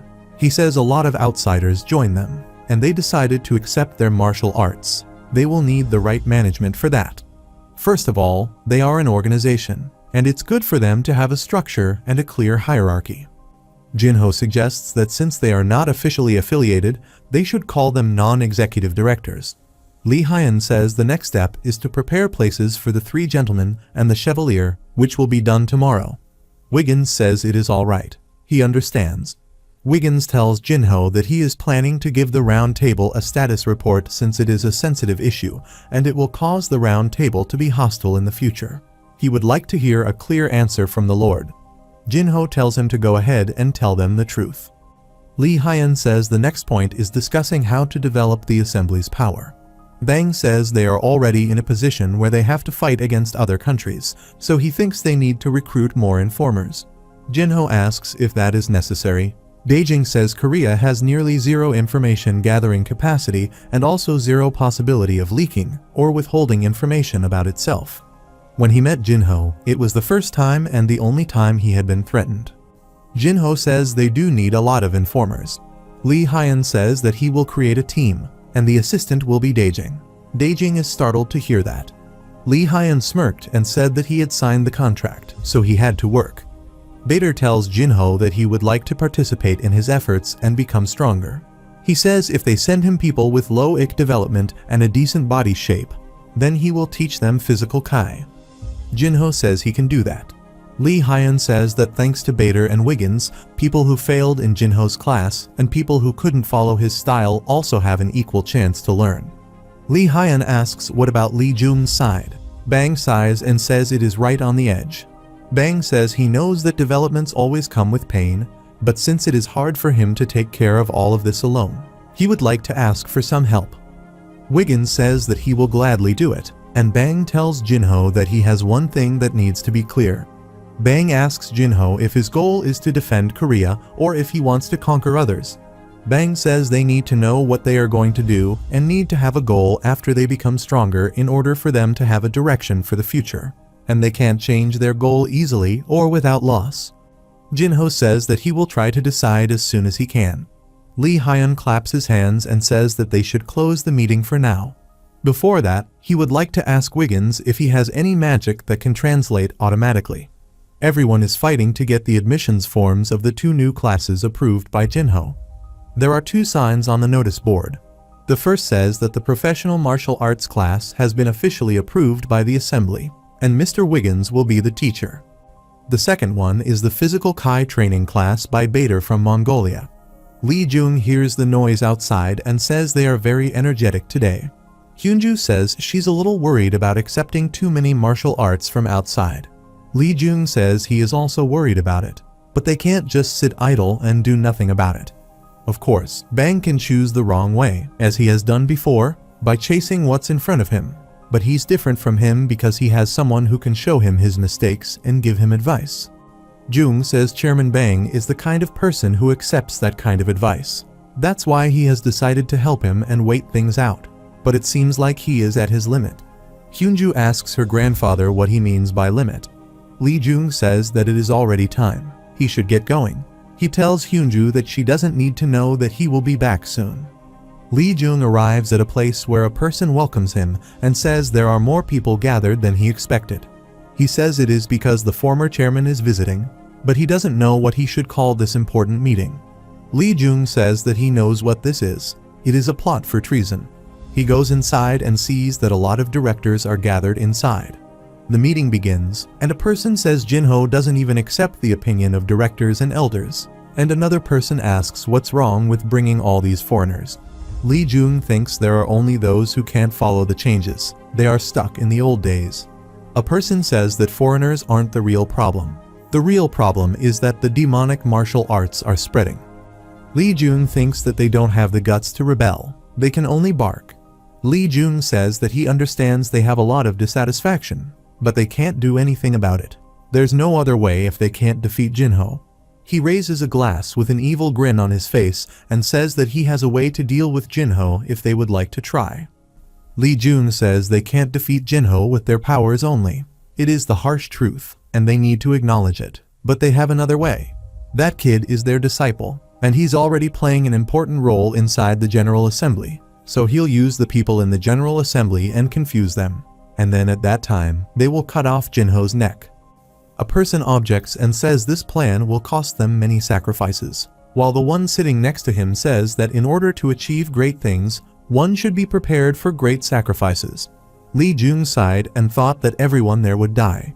A person says that in order for them to succeed, they also need to eliminate Bang and his forces. He tells everyone that Bang was the first one to treat them like old people and underestimate them. Lee Jung was startled to hear that, and everyone else agreed to that.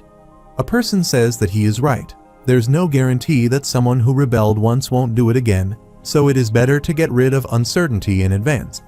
Director Joe smiles as everyone tells Lee Jung to do as Joe says. Lee Jung says that they will do exactly like that. Jinho is looking after the training of his students. He asks how it is going. A student tells him that everyone is doing well. Not too long ago, they were complaining about their ribs and arms being broken. Jinho says it is not as bad as he thought, and the student is shocked to hear that. Many students are sparring with each other, and Jinho thinks that they are cute compared to the Central Plains. Jinho tells them to spar diligently, just like he told them before. Jinho says they need to drain their vitality as much as possible for them to learn magic. Jinho says they are learning faster than expected, so he's thinking about having them hands-on experience soon. The student gets excited and asks when that will be. Jinho smiles and says he will not keep them waiting for long. Everyone gathers around Jinho and asks when that will be approximately. Jinho says that since it seems like their practice is going well, he should confirm how much stronger they got. After some time, Lee Hyun walks in and sees that everyone is lying on the ground. He asks Jinho if they are all right. Jinho says yes, he was just warming them up. And Lee Hyun says that it is fine because he needs to use them today. He tells Jinho that the directors have been preparing for a revolt, and Lee Jung is the source of this intel. They are done with the preparations, and they just need to proceed. He tells Jinho that the board of directors just finished their third meeting, and right now, they are following Lee Jung's lead. Lee Jung gave them an opportunity to attack the directors and stop the revolt. Lee Hyun tells Jinho that they just need to break them, and that Mr. Wiggins and Chevalier, Bader, and Daejing, and lately Jinho and his disciples will move separately. Jinho says he understands, so they should proceed. It starts raining at night, so the directors are gathered together in a room. One of them says it is not right to be drenched in so much excitement. Another one tells him to sit down and relax. Director Lee Jung said if they are too stiff, then they will fail. The person wearing the green robe says that Lee Jung has never been like this before. No matter how much he thinks about it, it doesn't feel right. At the same time, Bader opens the door and says this place definitely has a small door. The director looks up and asks who he is. Bader breaks the door and throws it away. He tells everyone that it is nice to meet them. His name is Bader. Everyone is scared to hear that. Bader grabs a person by his face with a single hand and says that his purpose for coming here is to do some cleaning. Bader throws the person away, and he smashes all the way to the other side of the room. Bader tells them that they are all trash. He says that he respects warriors, so they need to prove themselves as warriors. Everyone is scared to hear that. Bader has an evil grin on his face. He tells them that if they fail, then they will die. One of the directors asks how dare he threaten them in Korea. Bader punches one in his chest and another in his face. Then he smashes one's skull. Bader asks if they even did a minimum amount of training. He tells them that the elders of Central Plain overwhelmed the youngsters. Compared to them, they are all just lazy cowards. Bader starts releasing his Kai and says that all those ignorant people do not deserve to be called martial artists. He unleashes a strong attack and destroys the entire place to the ground. The one wearing the green robe says that if he is destined to die, then it will be on his terms, and he prepares himself to fight Bader. Bader says at least one of them should be like this. The director punches Bader, but he easily stops the attack. The director breaks his arm while punching Bader. Bader is about to punch him. The director thinks that he is going to die, but Bader stops his punch and says that he has passed. Bader says that he acknowledges him as a warrior, and Daejing congratulates the director because Bader acknowledged him. Daejing tells Bader that these guys have no luck because he is their opponent. Bader says no, that the unlucky ones are those who will meet that sneaky person.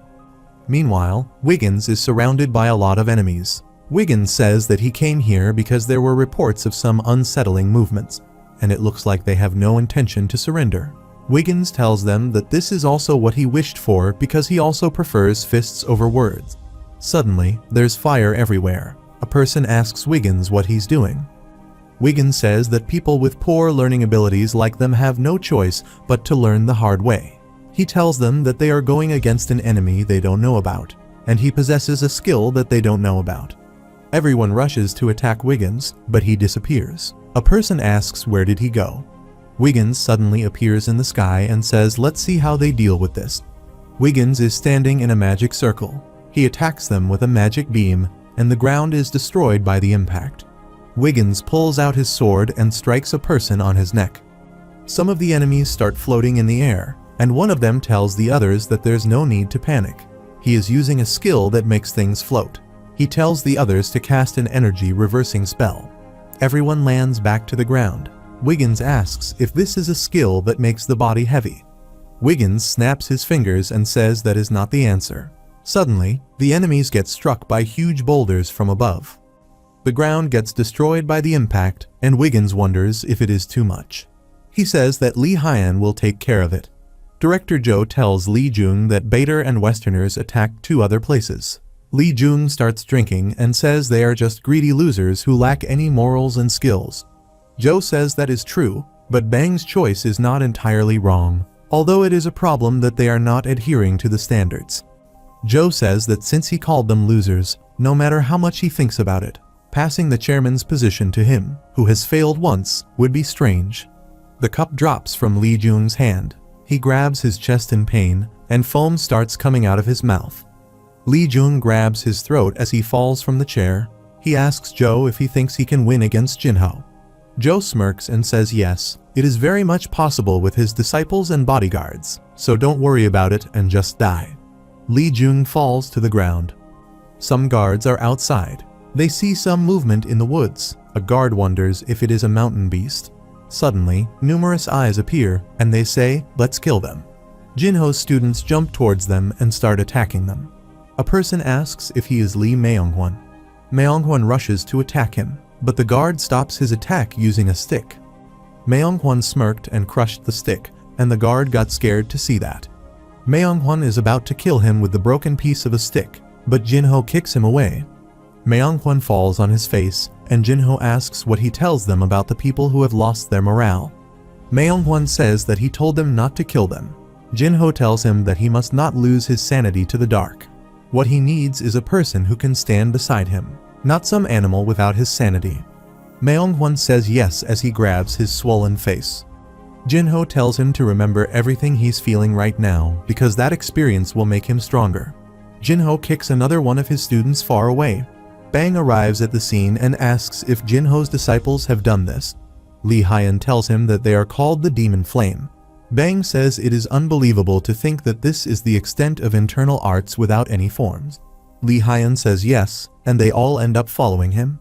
Bang says that Jinho is raising something scary.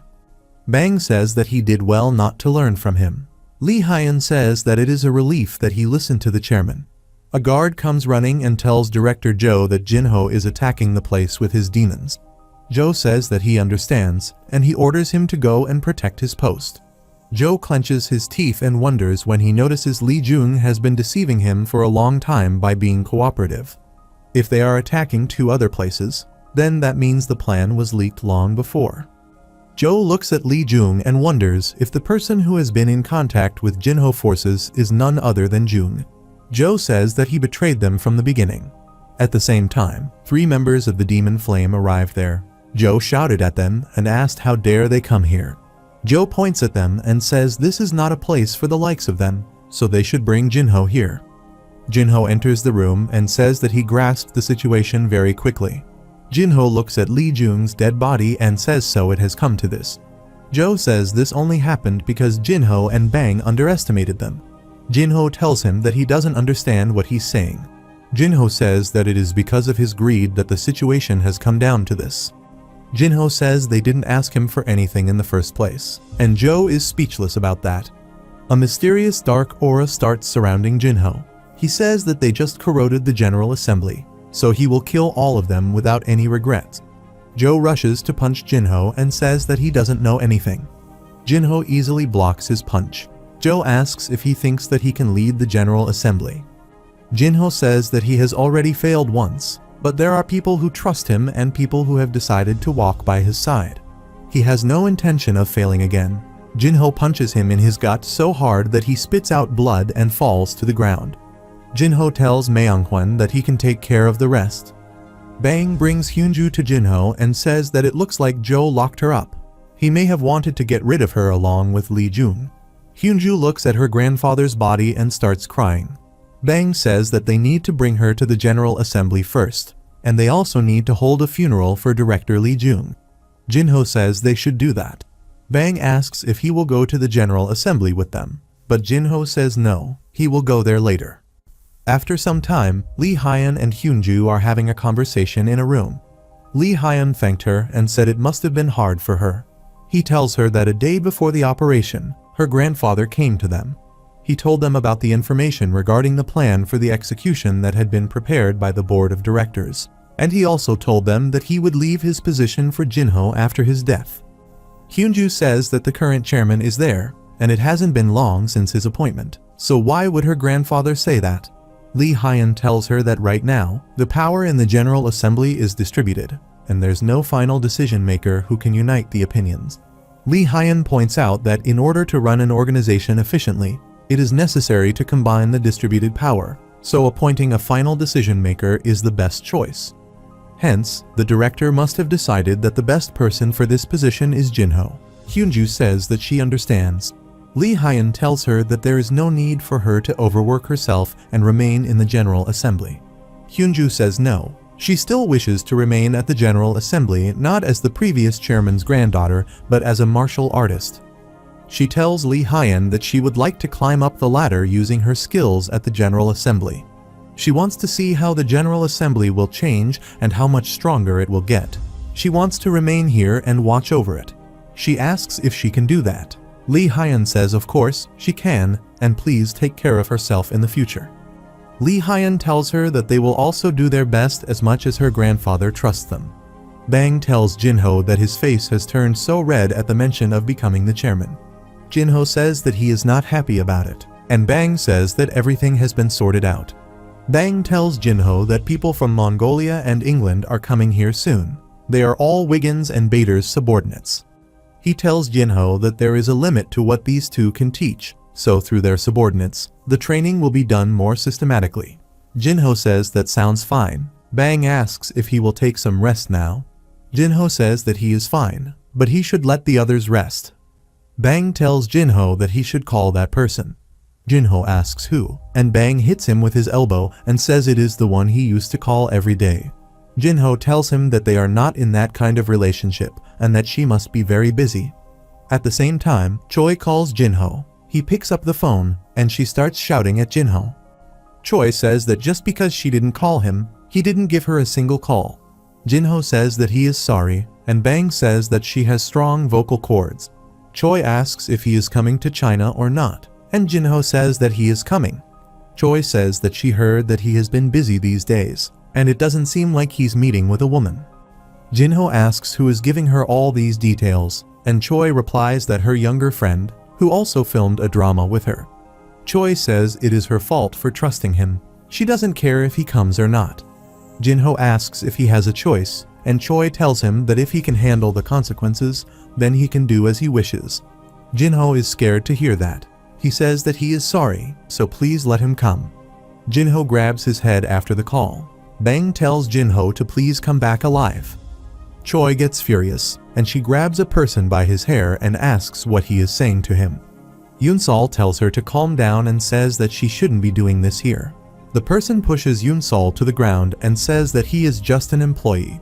Choi picks Yunsol up and says that he is not an employee. He's her brother. She tells him that if he is going to treat him that way, then he can just go to hell.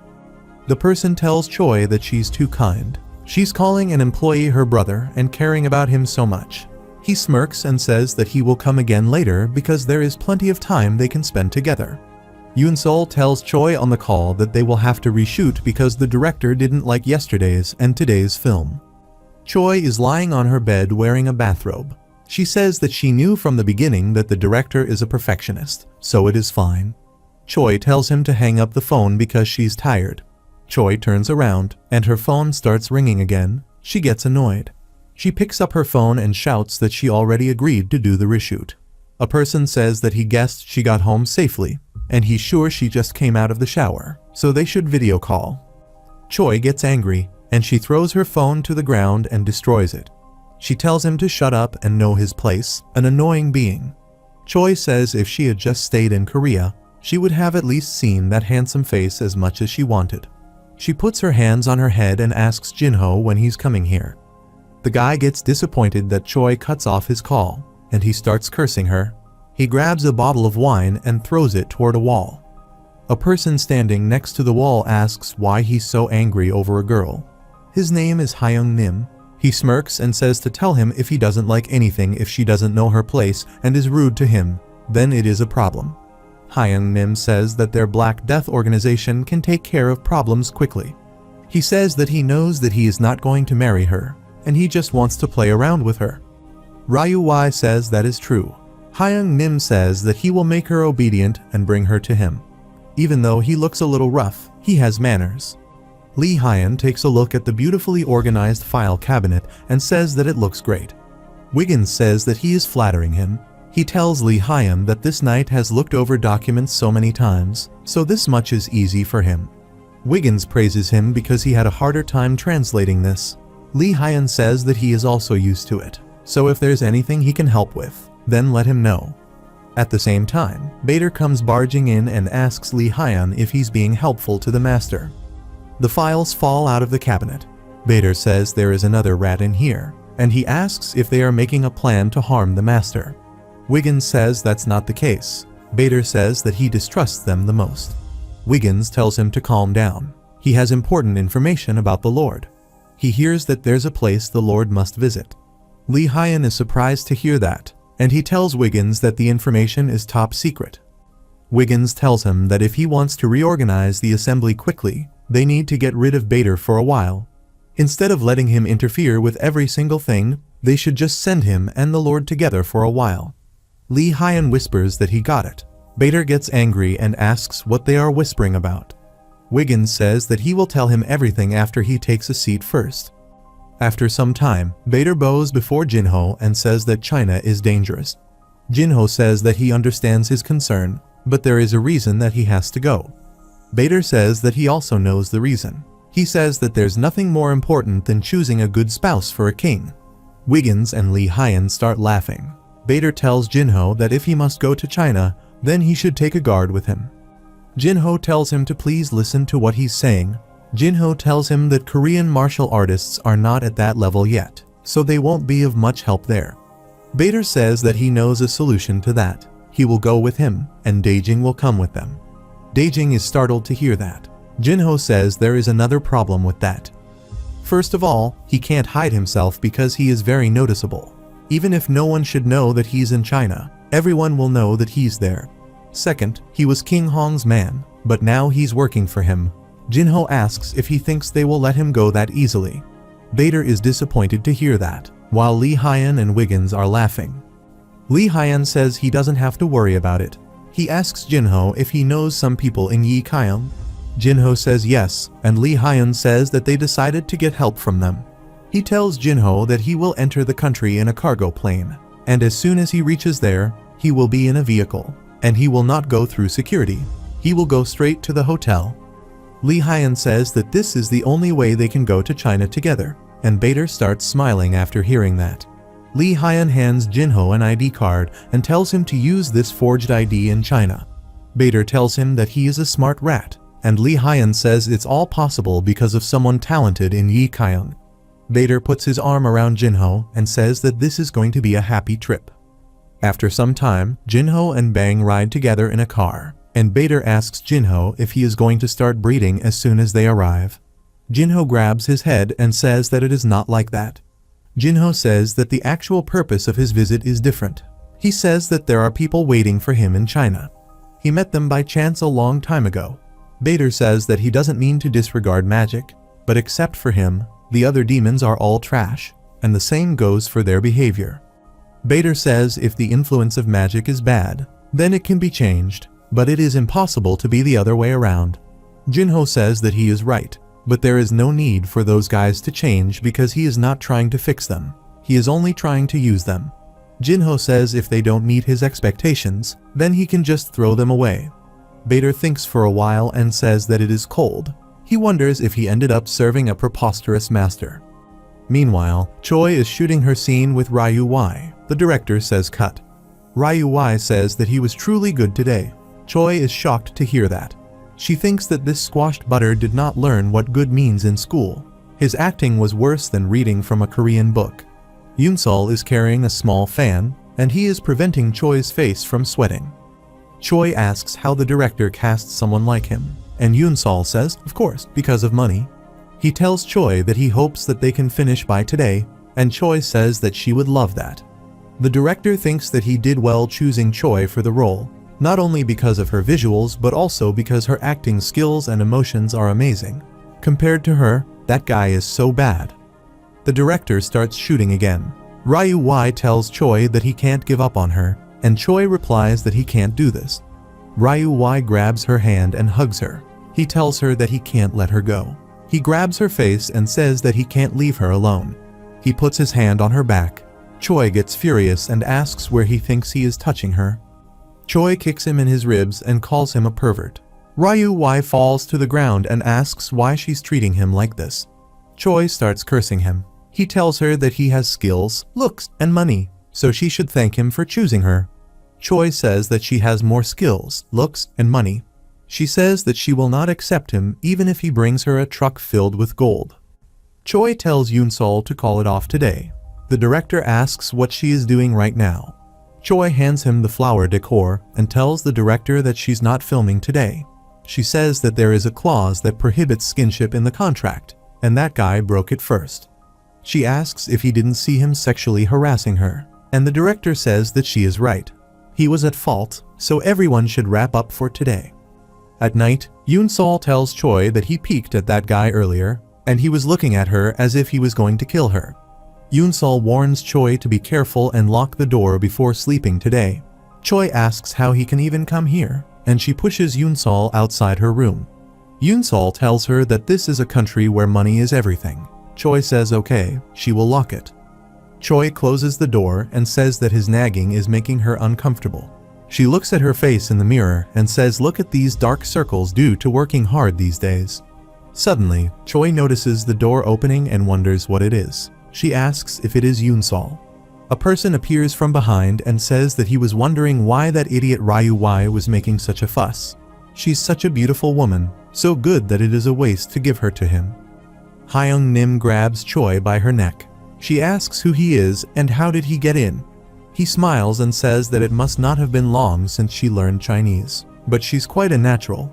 He says that she is very calm in this type of situation, and the more he sees her, the more he likes her. He grins and says that this is a country where money is everything, so she should know what is going to happen to her now. Choi says if he wants money, then she can give it to him right now. He replies that he is sorry, but he doesn't have any plans on letting her go, no matter how much money she gives him. He says that he received money from that fool as well, but he's not working for him. He tells her that no one is going to help her anyway, so there is no point in struggling. Choi asks what he did to Yoon-sol. He replies maybe he killed him. Choi is shocked to hear that. She starts kicking him and says that she will kill him. He throws her on the ground and kicks her in the stomach. He tells her to keep quiet. Hyun Nim calls someone and says the preparations are complete, so please wait at the place he told him.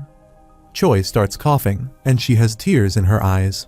Hyun Nim tells her to save her energy because she will suffer all night. He is about to grab her, but suddenly, there's a loud noise. Jinho breaks the door and barges in. He gets furious and asks Hyun Nim how he wants to die. Jinho starts walking towards him, and he releases his dark Kai. Hyun Nim wonders what this threatening feeling is. Choi starts crying after seeing Jinho, and she asks if he couldn't have appeared before this happened. Jinho apologizes and says that he will be careful next time. He asks if she is okay. Choi asks if she looks okay to him, and Jinho says no. Choi points at Hyun Nim and tells Jinho to deal with him first. Jinho says that he will get rid of him right away.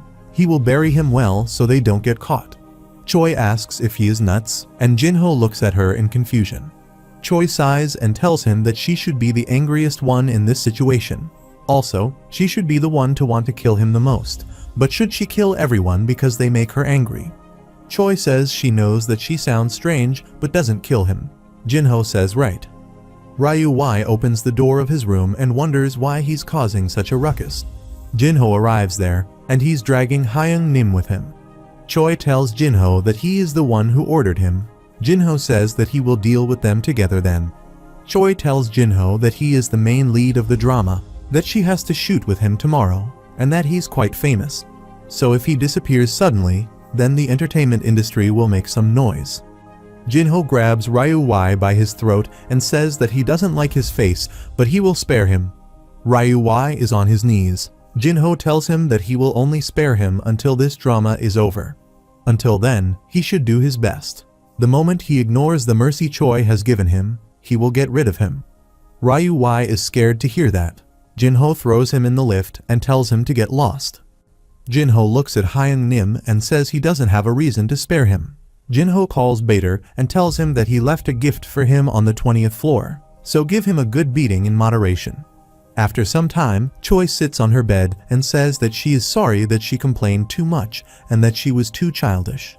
She thanks Jinho for saving her and says that she was so scared that she would be sold off somewhere. Jinho sits beside her. Choi says that she thinks that she is always being childish to him. Jinho says that he never thought she was being childish, so she doesn't have to say that. Choi asks if she can be childish for today and asks him to do her a favor. Jinho says, of course. Choi starts blushing, and she tells Jinho to stay here for the night. Jinho is shocked to hear that. Choi gets up and says that she will wash up first. She looks at Jinho and asks what he is imagining all by himself. Choi says she is going to wash herself because she hasn't removed her makeup. Jinho tells her to wait, and Choi gets angry and asks what it is now. Jinho tells her that they should change their room first. After some time, Choi gets out of the shower and says that she feels fresh. She tells Jinho that he should go and wash up, too. He must be tired from traveling here and there. Jinho says that is right, he should. Choi says that he is getting so nervous that it is not like they are sleeping in one bed. They are going to sleep separately in one room. Choi is shocked to see a master bed with rose petals on the bedsheet. After some time, Jinho and Choi are lying in bed, and Choi is wide awake. She wonders what she should do. She asks him to sleep together because she is scared, but she fails to pick the right room. Choi looks at Jinho and thinks that this is driving her crazy. Jinho looks at her, gets near her, and says that she should take tomorrow off from the shoot. Choi tells Jinho to go to sleep, but she gets annoyed and starts hitting him with a pillow. Jinho says that he is sorry. He thinks that he doesn't know what he did wrong again. Choi is furiously glaring at him. Jinho thinks that he certainly knows how it feels to have death appear in front of him. After a while, Jinho looks at Choi and thinks that she is finally asleep. If he had not taken off that heat to make her sleep, he would have been suffering from that ferocious energy all night. Jinho looks at her and thinks that not only because of today, but she must have been having a hard time living in China. Just like last time, the only thing that he could do for her was to help her feel more comfortable. Jinho places his hand on her stomach and starts transferring his energy to her. He thinks if he becomes a little bit stronger and tries to regain his strength more diligently, where he could regain all the power from his days as the Red Demonic Master, then he would have been able to handle everything Choi went through in a better way. Jinho thinks that it is not too late. He needs to focus on what's going to happen in the future. Just as Bang said, he needs strength, intelligence, and security to protect the people around him. In the morning, Choi hears her phone ringing. She opens her door and asks Yoon-sol what it is. Yoon-sol asks her what happened last night and how her room turned out like that. Choi grabs him and says that a lot of things happened. She asks if he is hurt anywhere. Yoon-sol says that he didn't see anyone and he's not hurt anywhere. Yoon-sol asks if she is alright because there's no way she would worry about him, though he asks why her face is red. Choi says that nothing happened, and the door became like that because she didn't close it properly. Yoon-sol is surprised to hear that. Choi grabs him by his collar and asks why he is convinced, but he tells her that he is not convinced at all. At the same time, Jinho comes out of the shower, and he's wearing only a towel. Choi and Yoon-sol are shocked to see that. Yoon-sol asks what they did last night. Choi pokes her fingers in his eyes and tells him to forget about it. On the floor below, Bader tells Daejing that they are so noisy up there. Daejing says that he wonders what they are doing, and Bader says they must be breeding right now. Hyun Nim is lying on the ground. Daejing asks what this person does to make Jinho angry. Bader says that Choi plays a big role in Masters' life. Daejing says that she is a famous actress in Korea, so she must have a lot of meaning for him. Bader says, for whatever reason, he is now certain of what his master is trying to do. Daejing asks what it is, and Bader replies that he is trying to cut down everything from where this guy belongs. It seems like he learned martial arts. Even though his level is low, things will get bigger than he thought. Daejing asks Bader, once they start digging up his background, how far they will find themselves connected. He tells Bader if they keep digging, then they may find the Red King or King Chang. Daejing grabs his head and says they will be in big trouble if that happens. He says if it is going to explode anyway, then it will be better to find a way to minimize the explosion. Bader consoles him and says they should not worry about that. Daejing says he is right. First, they need to get all the information out of him. Bader cracks his knuckles and tells Hyung Nim with an evil grin on his face that if the information he has doesn't satisfy his master, then he will be in big trouble. Ryu Y starts trembling with fear as he is in the middle of shooting his scene. The director gets furious and says cut. He asks Ryu Y if he calls that acting, and Ryu Y says that he is sorry. The director tells him that a 10-year-old would do a better job, and he asks if he wants the role or not. The director warns him that he will give him only 5 minutes, so he reads the script again and puts those lines straight in his head. The assistants take the director away. He says that there's a limit to how much he can endure. Jinho asks if he is drunk and why he's like that today. Choi asks what he did yesterday and says that he's like that. Jinho says that he just told him to do well on his job. Ryu Y is reading the script with full attention. Jinho asks if he is bad at acting. Choi says yes, but she does not understand. He's so bad that she can't even look at him with both eyes. She says if he keeps on acting like that, then they might have to film the whole day. Jinho tells Choi that he is going to the restroom for a bit, and she tells Jinho that he can go there. Ryu Y is busy learning his script. Jinho comes near him and says that he told him to do well. Ryu Y gets scared. He starts running toward the director and asks what he should do here. So this scene comes out perfect. The director asks what he's talking about all of a sudden. Ryu Y says that he will die for real, but he doesn't want to die, so please fix his acting. Choi wonders if today's filming is off the table. In the evening, Jinho and Choi are standing next to a car. Choi tells Jinho that she brought him to the set today, but he ended up suffering and standing all day. Choi starts smiling and thanks Jinho again for yesterday. Jinho asks if they are not finished talking about yesterday's incident. Choi says not just that but thanks for everything. She bothered him from the first time they met, and now that she thinks about it, she was very annoying and mean. Choi tells him that in the future, she will only ask him to solve the matters that only he can solve. Jinho says that he wasn't bothered, though, because he just wanted to be with her. Jinho smiles and says even if it is a little uncomfortable, he's happy when they are together. Choi says that she is doing this because she wants to. She pushes Jinho against the car. Jinho starts blushing, and Choi kisses him. After some time, Yoonsol drives the car and looks in the rearview mirror. Yoonsol tells Jinho that he has lipstick on his lips. Jinho quickly puts his hand on his mouth. Yoonsol says that his guess is right, but Choi gets angry and asks how he dares to fool Jinho. Yoonsol says he was just teasing them a bit. He tells Choi that Ryu Y filmed half of his scenes today, and the majority of her scenes will be done tomorrow. Choi says, of course, she's way better than him. At the same time, something starts flying towards the car, breaking the car screen. Yoonsol quickly stops the car and asks Jinho and Choi if they are okay. He's scared to see a sword pierced in the seat next to him. Jinho protects Choi by holding her in his arms. He tells them both to stay here. A man wearing a black suit is sitting in his office, and his assistant reports to him that Hyung Nim is missing. Ryu Y is fine, but he's completely ignoring their calls. The guy who visits Ryu Y said that he was acting like he was possessed or something. The man in the suit grabs his head and throws an ashtray towards his assistant. The ashtray hits him on the head, and he starts bleeding. The man tells him that he doesn't care about some trash, but Ryu Y is an important money source for the Black Demon Association. He orders him to find out what happened and take care of the man responsible for making things worse for them. His assistant says that he understands. Jinho comes out of the car. Yoonsol says a sword just flew towards them, and they should run away.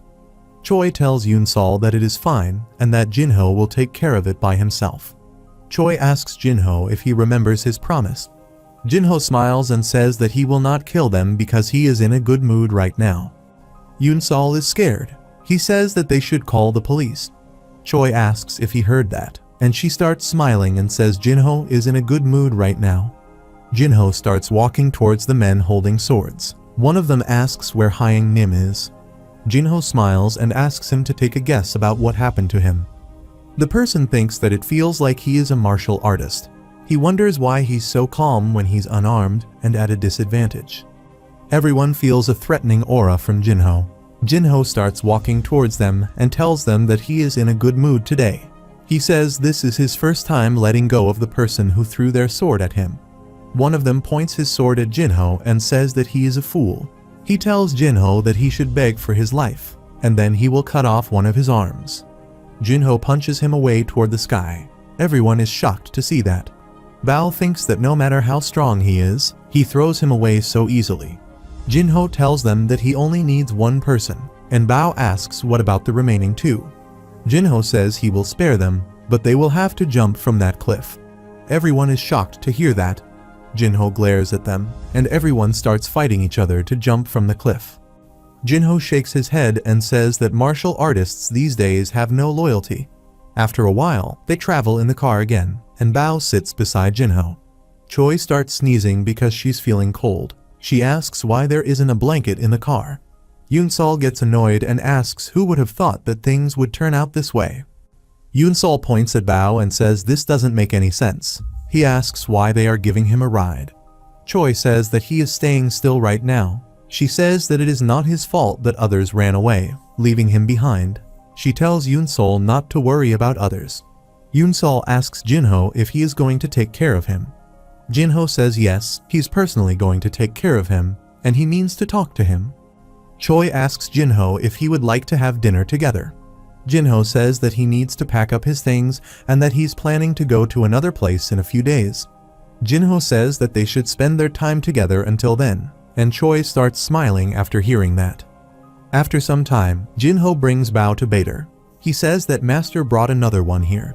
Bao is scared to see Bader. Jinho asks Bader where the other guy is, and Bader says that he put him in the bathroom. Jinho opens the door and tells Bao to meet his acquaintance. Bao is shocked to see Hyung Nim there. He asks what they did to him. Jinho grabs him by his face and says that he will take his time to tell him all about it. After a while, Jinho comes out of the washroom and says that he has dug out all the information they need. Jinho tells Bader that guys from the Black Demon Association are gathering up, so in 2 days, they will lure them in and deal with them. Bader says that they are giving them too much time. Jinho says that he has a date with Choi tomorrow. Bader says yes, breeding is also very important. Jinho gets annoyed and tells him to stop with that. Bader starts eating his snacks and says that Choi will need a guard. Daejing says if they bring another guard from Korea, then it will be dangerous. Bader tells Jinho that he can vouch for a guy. He's the warrior of the meadows. They are free-spirited, but they know their honor. Bader says those people follow him, so if he calls them, they will put their lives on the line to protect her, and in return, he will need to reward them. Jinho says, of course, he will give them his gratitude. Bader is disappointed to hear that, and he tells Jinho to give them money. He tells Jinho that his honor means nothing in this era. Jinho gets furious, and Bader tells Daejing to save him from the master. After some time, Jinho is having dinner with Choi. He tells her that his schedule has been set and he's leaving tomorrow. Choi is surprised to hear that and says that it is a shame they can't do anything about it. She asks if he will come visit her again. Jinho says he will try his best to visit her again. Choi says that he doesn't have to. They will see each other in Korea. Choi tells Jinho that he hung out with her, kept his promise, and fended off dangerous things. He did so many things for her. Choi says that she feels like rewarding him somehow, and she asks if she should pay for it with her body. Jinho spits out coffee from his nose, and Choi tells him that he is too fun to tease. She gives him a tissue and tells him to call her when he gets there. On her acting set, Choi tells Yoon-sol everything and says that she sent him away, but now she's feeling uncomfortable and annoyed. Yoon-sol says this is because she hasn't started their relationship yet. Choi says that they kissed, but Yoon-sol says she didn't say that they are dating. Choi is shocked to hear that and asks what they should do now. Yoon-sol says if she hasn't made it official and the situation becomes uncertain in the future, it is good to make things clear whatever happens. Choi gets up and tells Yoon-sol that they are leaving and their destination is Jinho. Meanwhile, Jinho and Bader wake together. Daejing waits for them near the car, and he tells Jinho that he has loaded their luggage. Jinho thanks him. Bader turns his head and asks his master if he knows the person who's coming to see him off. Yoon-sol is driving the car, and Choi is standing in her seat and tells Jinho that she will kill him. Yoon-sol grabs her dress and tells her to sit down. Bader tells Jinho that he should find someone more sane. Jinho tells him to shut his mouth and says that he will be back in a bit. Jinho asks Choi if she wasn't filming today. Choi smiles and says that she cancelled it because she wanted to see him. Bader, Daejing, and Yoon-sol are hiding behind a tree, and they are listening to their conversation. Choi tells Jinho that she will ask him something straightforward. Jinho says this is assault. Choi puts her finger on his lips and tells him to be quiet. Choi tells Jinho that she likes him, so she would like to date him seriously. Choi says she put her pride on the line and tried to create a romantic atmosphere, too. But the more she thinks about it, the more the answer doesn't come out. She says those situations only work out in dramas and movies. In reality, she can be simple and clumsy about it. Choi asks if she can hear his answer when she returns to Korea. Jinho says alright. Choi tells Jinho that she hasn't heard his answer yet, so if he turns his eyes to another bitch, then she will kill him. Jinho gets scared and says he understands. Choi tells Jinho that she will see him next time. She runs back to Yoon-sol and starts crying. Yoon-sol tells her to stop crying. She did her best, and it is all up to Jinho now. Choi says that she wanted to do it more gently, but she ended up telling him that she would kill him. Yoon-sol tells her that she did her best. Now, she is just thinking about returning to Korea. When she returns, she can show him her cool side so that he will more likely accept her. Jinho and Bader are riding in the car with Daejing. Daejing asks what they should do with Bao and Hyang Nim. Bader says that they need to check the situation and get rid of them. Jinho is speechless, and Bader tells Daejing that they should go and eat something first. When Master is like this, there's no other answer than going to that place. Suddenly, some cars start chasing after them. After a while, they are sitting in the restaurant. Bader starts eating and says that it is good, but that the place is a bit small. Daejing says that he is sure everywhere else will be the same. Bader tells Jinho to eat something because they have to drive for more than 20 hours. Daejing says that he thinks it is about time for the Black Death organization to show up. Bader puts down his chopsticks and says they are already here. Daejing looks through the window and sees that there are plenty of people outside. He says they took the bait. Bader tells Jinho that it is time. He tells Daejing to go and hide under the table. Some people open the car outside and ask Bao if he's alright. Bao asks if they have only brought this many people, and he tells them to bring more backup. He tells Bao that everyone in Sichuan came here. Bao tells everyone to run away right now, and suddenly, there's a huge blast. Everyone runs inside to see what's going on. They are shocked to see that Bader is smashing people inside the restaurant. A person asks why Bader is here after betraying King Hong. Daejing is hiding under the table. He says they lack information, and he can't believe they are running an organization. Bader is going on a rampage. A person shouts at everyone to run. Jinho grabs a person by his throat and kills him. There's blood everywhere on the ground. Daejing says he will never get used to this, no matter how many times he has seen it. After some time, Bader tells Daejing that they are finished, so after they finish eating, they will leave. Daejing asks if anyone can eat in this kind of situation. Bader throws the food in his mouth, and Daejing says it looks like he can. Jinho is trying to call Jang Min.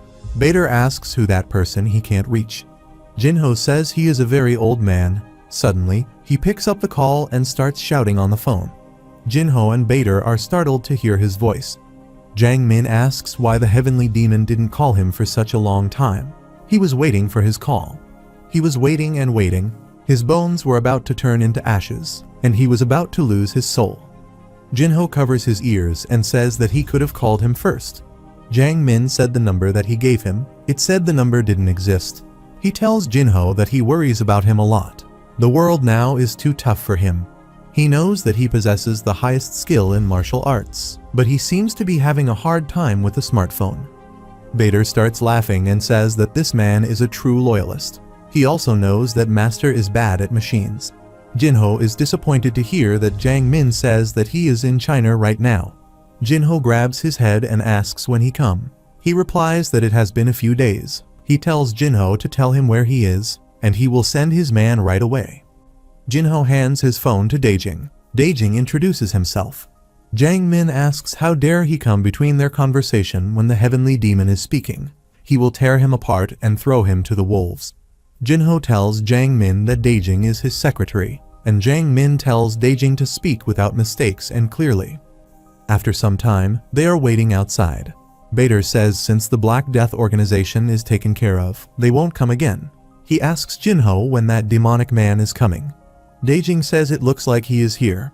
A person arrives there with dark energy emitting from him. Bader asks Jinho if he is the man, and Jinho says he is not the one he knew. He glares at Bader and Jinho. He comes near Jinho, quickly bows down to him, and says all demons shall worship and submit to the heavenly demon. He gets excited and tells the heavenly demon to speak please. Jinho says he is making him feel embarrassed, and they will talk on the way. He starts smiling and tells everyone to sit in the car and that he will take them right away. Meanwhile, a person informs the man in the black suit that everyone died while trying to catch those three. He is shocked to hear that. He gets angry and says that they should request support from the headquarters right away. Meanwhile, Bader asks Jinho if they are going to meet that old man, and Jinho says yes. Bader asks if that person is strong, and Jinho says that he is one of the best demons he has seen so far. Bader says if Master acknowledges him, then he must be an amazing old man. Jinho says he is an old monster since he lived for 180 years. Bader wonders if he is a fossil. Bader tells the young man to drive faster because he wants to meet that old man now. He gets angry and tells Bader even if he's under the command of the demonic lord, there is no reason why he should listen to his order. Jinho tells him to go a bit faster. He accelerates the car at once. Bader tells Jinho that his loyalty is incredible. He asks if all demons are loyal to him and how that works. Jinho says restraining the mind can't invoke respect that comes sincerely. One can tell right away from their actions and words, but demons are different. Jinho tells Bader that demons can't resist demons higher than them. Instead of those who are difficult to take on, to those who are stronger than themselves or who have mastered higher magic arts, they instinctively submit to them. Bader says that is interesting. He asks if their loyalty is separated from their own free will. Jinho says it is far from loyalty. It is closer to submission. Bader says even if they follow Jinho, they are not that skilled. Jinho says that he is right. Modern demons are weak, but they will not stay that way for long because they will make them stronger. Then, everyone will know the revival of the modern demonic cult. After some time, the car breaks down. The young man bows down and tells Jinho that he committed a great sin, so please kill him. Jinho tells him to stop it. He starts crying and says that he has inconvenienced the demonic lord with his misjudgment. Daijing looks at the car and says they need to call someone to fix this, but it will take them until tomorrow to get here. Jinho says they should sleep in the open for a day. Daijing says there is still something romantic about this situation, such as a clear sky and a lot of stars. Bader tells him that he will not say that if he lives for 1 month in Mongolia. Daijing asks why. Bader says it is cold with too many bugs and horse shit stinks. Bader tells him if he lives in the meadow, then he won't be able to shower as he likes, and then the smell will be disgusting. Daijing tells Bader to give him back his romance. Jinho starts smiling. Bader asks what he's thinking about, and he tells Jinho to tell them about the old days. Jinho says it was hard living with people who barely showered twice a day. On top of that, everything was dusty roads there, so it was dusty and messy. Daijing covers his ears and says that he doesn't want to hear about it. Bader asks Jinho if modern humans have improved compared to the humans in the past. Jinho ponders for a while and says they have changed a lot, but only one thing hasn't changed. Even in the past, there were people who couldn't understand their enemies and threw themselves at them recklessly. Bader starts smiling and says that is something they can't deny. Jinho and Bader come out of the car, and Daijing asks where they are going. Jinho tells them both to wait here, and Bader says they are here. Suddenly, some vehicles start driving towards them. Daijing shouts at them to get out of the way unless they want to die. Bader laughs and punches a vehicle. A truck crashes into their van, and the van gets destroyed. Daijing and the boy get out of the van. They look in front of them, and they see that a car is coming straight at them. Daijing starts screaming. At the same time, Bader comes in between and punches the car away. Bader tells Daijing to stop crying over this kind of thing. Daijing yells at him and says that he is not a monster like him and Jinho. Bader says he talked back to the master that easily, so how can he be scared of just a trailer? Bader tells Daejing that master has already taken care of the rest. Jinho breaks apart all the vehicles. Another vehicle arrives there. A person in the black suit comes out of the vehicle and asks his fellow how he did do something that Murian might feel uncomfortable with. He refuses and says that they never did that kind of thing. Daejing says they are not from the Three Kings. They seem way below Murian, and it seems the rest of the Black Death organization came. Bader starts smiling and says that they don't even have to look to kill them. Jinho says that he agrees. He asks them how they would like to die. The man asks if he thinks they can win against this many people. At the same time, another vehicle stops near Jinho. An old man comes out of the vehicle with some people and tells the demonic master that they have arrived. His name is Sir Liu Zioyu. The man in the black suit starts laughing and asks if they are the backup. An old man who is about to die soon, and shoddies who look like they just started to learn martial arts. Sir Liu asks Jinho to let them take care of those evil men, and he tells Jinho to use them as soil to reenact the glorious and bright demonic cult again. Jinho wonders if they are the demonic cult. As time has changed, so have their thoughts, and also, they are different from his past. After he came back to modern times, the demonic cult had been destroyed, and when he heard about the demonic cult's existence being cut off, he was okay because time changes, but they look worse than those losers who seem sick and tired of life. Sir Liu asks the demonic leader what is wrong, and Jinho tells him to shut up.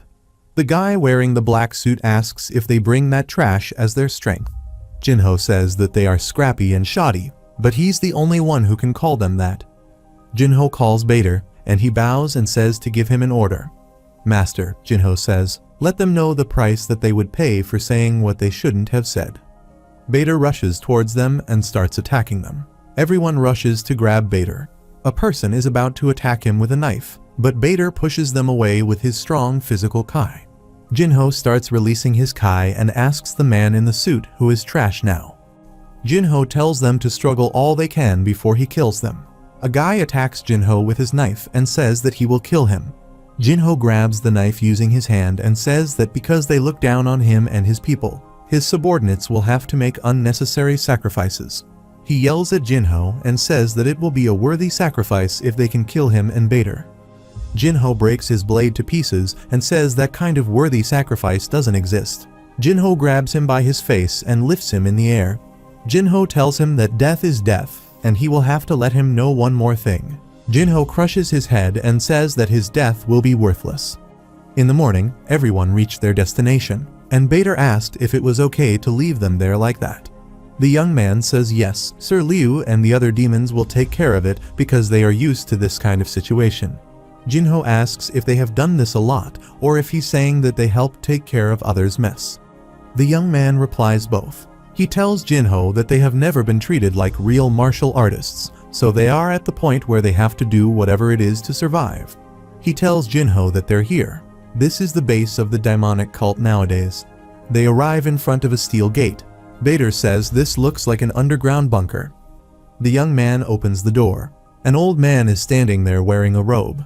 He says that the demonic master and the owner of 10,000 demons is finally here. He tells the demonic master that his servants are worshipping him. Everyone else is bowing down to Jinho. He starts walking towards his throne, and he finally sits on the throne. He tells everyone that his name is Jinho, and he's the Red Demonic Master. After some time, they are sitting at the table. Jinho says there are more people than he thought, and he tells a person that he would like to ask about other things. Jiang Min says that he will answer everything. He is wearing a white suit. Jinho asks what is up with that look. Jiang Min says this is his true form. Jinho says that he would like to know about the believer's current situation. Jiang Min gives Jinho a presentation and says the kids are learning these two martial arts, the killing with flame and shaking the sky, and nothing above the god of fight. He tells Jinho that all of the high-level demonic martial arts were lost even before he was born. Therefore, all they could do was gather pieces of the demonic martial arts, which is how those two martial arts were made. Jinho asks if he knows the script, and Jiang Min shows Jinho the script. Jinho says that this is just the skill of flame and fire, and this has changed. Jinho remembers that the skill of flame and fire was safe, as well as the basic life of martial arts. Jinho thinks that after he died and after the blue demon died, he wondered what happened to the demonic cult. Jinho asks Jiang Min what about him because he definitely used blue flame kai, but he didn't learn to kill with flame. Jiang Min says that he didn't because he had already received the demonic kai directly through his body, so he knew the script in modern days, but he hadn't learned it. He tells Jinho that he also couldn't pass down his demonic martial arts to others. Jinho asks if he is sure that the demonic master in that legend is the red demonic master that he will resurrect. Jiang Min says yes. When the days of crying in the dark are over, the dawn breaks, and when the east sky turns red, the demonic master will descend again. This is the legend that has been passed down to them. Jiang Min starts smiling and says that because it is the 21st century, no one truly believes it anymore. Jinho says the situation is not very good. Bader asks if they still don't watch the demonic cult and martial arts. Jiang Min says that is because the demonic master is too great. He asks if he hasn't heard about the red demonic master in the orthodox side's history. Daejing says there's a story about that which has been passed down. There was a strong demon that all of the orthodox side's high-level masters had to fight against. Bader says that it is true that master is strong and other demons are weak, but that kind of old story always exaggerates things. Jiang Min gets furious and asks how dare he. He tells Bader that the demonic master didn't get all of his power, and if he finds his red demonic power, he will not even need him by his side. They glare at each other. Jinho says that's enough. He has already decided what to do next. Jinho tells Jiang Min that he needs someone who looks more normal than him. After some time, Jinho, Bader, and Daejing are walking behind the young man from before. Jinho tells him that it seems like he knows the world of martial arts well in modern days, including the demonic cult. Jinho says he thought he might give him the best answer, so he called him here. He starts smiling and has tears in his eyes. He tells Jinho that it is an honor that he thought about him. Jinho asks what he thinks the demonic cult needs the most, and he replies that the first thing they need is their own land of sanctuary.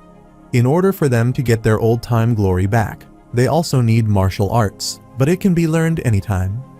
However, the distinctiveness of demonic martial arts is a bit difficult. When they train their demonic martial arts, it always involves an outburst of the demonic kai, and because of that, even if they hide or train their demonic martial arts, they get caught easily by other sects. He starts smiling and says even if they get lucky and get caught after training, he thinks their chance of winning against them with their ability is close to zero. And this is the most realistic story, as he told him before. They have to do whatever they can in order for them to make money, because if they don't, then their life will break down. Jinho says it is a food and house problem, and he thanks him for his good answer. Daejing says what he wants is impossible in the land of three kings unless they just leave for another country. Everyone is surprised to hear that Jinho starts smiling and says that the answer is that they should go to Korea. Bader says it is a good choice. Korea is outside of the Three Kings' leverage, and there won't be any territorial behavior or pressure because there are already demons in Korea. Daejing asks if he is truly going to take them there, and he tells Jinho that there are too many of them. Jinho starts calling Li Hyan. He asks what he needs, and Jinho tells him that he needs to take some people from China. Li Hyan says that it is not that hard. Li Hyan asks how many there are. Jinho starts smiling and says there are about 10,000. Li Hyan was startled to hear that and asked where he was going to put 10,000 people. Jinho tells him to do his best for him and hangs up the phone. Jinho says that it is done. Meanwhile, Chang reports to King Hong that Jinho is in China, and Hong asks if he is sure. He replies that the person who reported it said that he is a strong demon who can even use Bader as his servant. Hong says he is truly an unpredictable man. He asks where Jinho is right now. Chang says that they are working on it. Hong says to report it to him at once. When they find him, he replies that they will bring his head to King Hong. Hong says that he doesn't understand. Not only does he defeat Bader, but he's using him as his servant, which means they can't take care of him. Hong walks past him and says to report it to him as soon as they find out Jinho's location. Hong starts smiling and says that he will go and fight him alone. Jinho informs everyone that they are going to Korea, and the cult members are surprised to hear that. Jinho says, First, he'll be receiving applications for immigration for 2 days, and they will be given an opportunity to go to Korea. One of them asks if these many people can go. Jinho tells everyone that they are planning to prepare a ship near the Chinese territorial waters from Korea, so they may get on that ship and they can swim there. The young man raises his hand and asks if he is telling them to swim from China to Korea. Jinho says yes. Jinho tells them that he heard the Korean side tested it on martial artists with similar levels, so they don't have to worry about drowning. Jinho tells them that the demonic cult that will emigrate is going to be largely different from the present. He's not a savior who took them in and saved them. He tells them to become stronger and prove their worth. Jinho says he will not force them to follow him, whether they leave for Korea or remain in China, whether they become stronger through training or are satisfied with their current selves. He tells them to think and decide for themselves. A person asks if they have to leave their family behind, and Jinho says no, they can bring all of them along. Jinho says they are short on time, so only those who learned martial arts will depart first. He will look into the formal entry procedures as soon as possible. A man asks how they will live. They can't speak Korean at all, so they won't be able to work anywhere. Jinho says that he will give them work while they learn Korean, and he will double their salary. Everyone is surprised to hear that Jang Min asks Jinho what he means by double. Jinho says he has a lot of money. Everyone bows and thanks Jinho for his kindness. They say that they will follow him for the rest of their lives. Daejing starts laughing. Jinho asks why he's laughing, and Bader says, as expected, that money is the most effective way to quell doubts. Daejing says that is right. The savior of this capitalist society would be no other than money. After some time, Lee Hyun talks to Jinho on the phone, and Jinho tells him that preparations are complete. Lee Hyun tells him to keep this one thing in mind. They have to move while thinking that Red King is right in front of them, so they have to move quickly. Jinho says he understood. He tells him that they will share their location from time to time. Jinho is surprised to see something. He disconnects the call and asks Bader and Jang Min what's wrong with them. They both look beat up. Bader asks if it isn't how men should originally look. Jang Min tells Jinho that this man just couldn't admit his defeat. Jang Min shouts at Bader and tells him to be thankful that his bones are still intact. He says that he is too talkative for someone who looks like a panda. Bader says he looks more like a panda than him. Jinho is annoyed and tells them to stop. He asks why they fought. Jang Min tells Jinho that Bader said that the one assigned as the demonic lord's entourage was from the righteous sect. Jang Min asks how he could agree to that, and Bader tells him that he can't ignore all other martial artists. Jinho sighed and said it was a fight for ranks. He told them that there was something more important than their ranks, and he told them to fight while considering time and place. Jinho warns them if they brag about their power one more time, he will personally show them where they stand. Jang Min apologizes to the demonic lord, and Bader says they understand the master. Jinho asks what is the current situation. Jang Min says he has gathered all the applicants. Jinho asks if he can find the nearest dock. Jang Min replies that the elders are thinking about Yancheng. The island is small, and the distance to Korea is the shortest. But the downside is that the land route is the longest. Jinho says never mind the land route. The problem is the sea route, so they should go with that. Jang Min tells Jinho that in order to move 10,000 people, they need at least 100 cars. Bader says that the situation is urgent, so he and Daejing should just use what he and Daejing have prepared this time because the Red King isn't going to wait for them. Bader laughs and says this is the most fun and urgent transfer operation in history. The young man asks if they are riding in these containers. Bader tells him there is still plenty of space, so he should get in. He replies that it is full of people. Bader tells him that the demonic master said it is okay to use them as luggage as long as he moves them right away. He is shocked to hear that. Bader orders him to get in the truck, and Jinho says that they are departing now. He doesn't care what is at their destination, and they are definitely going to Korea.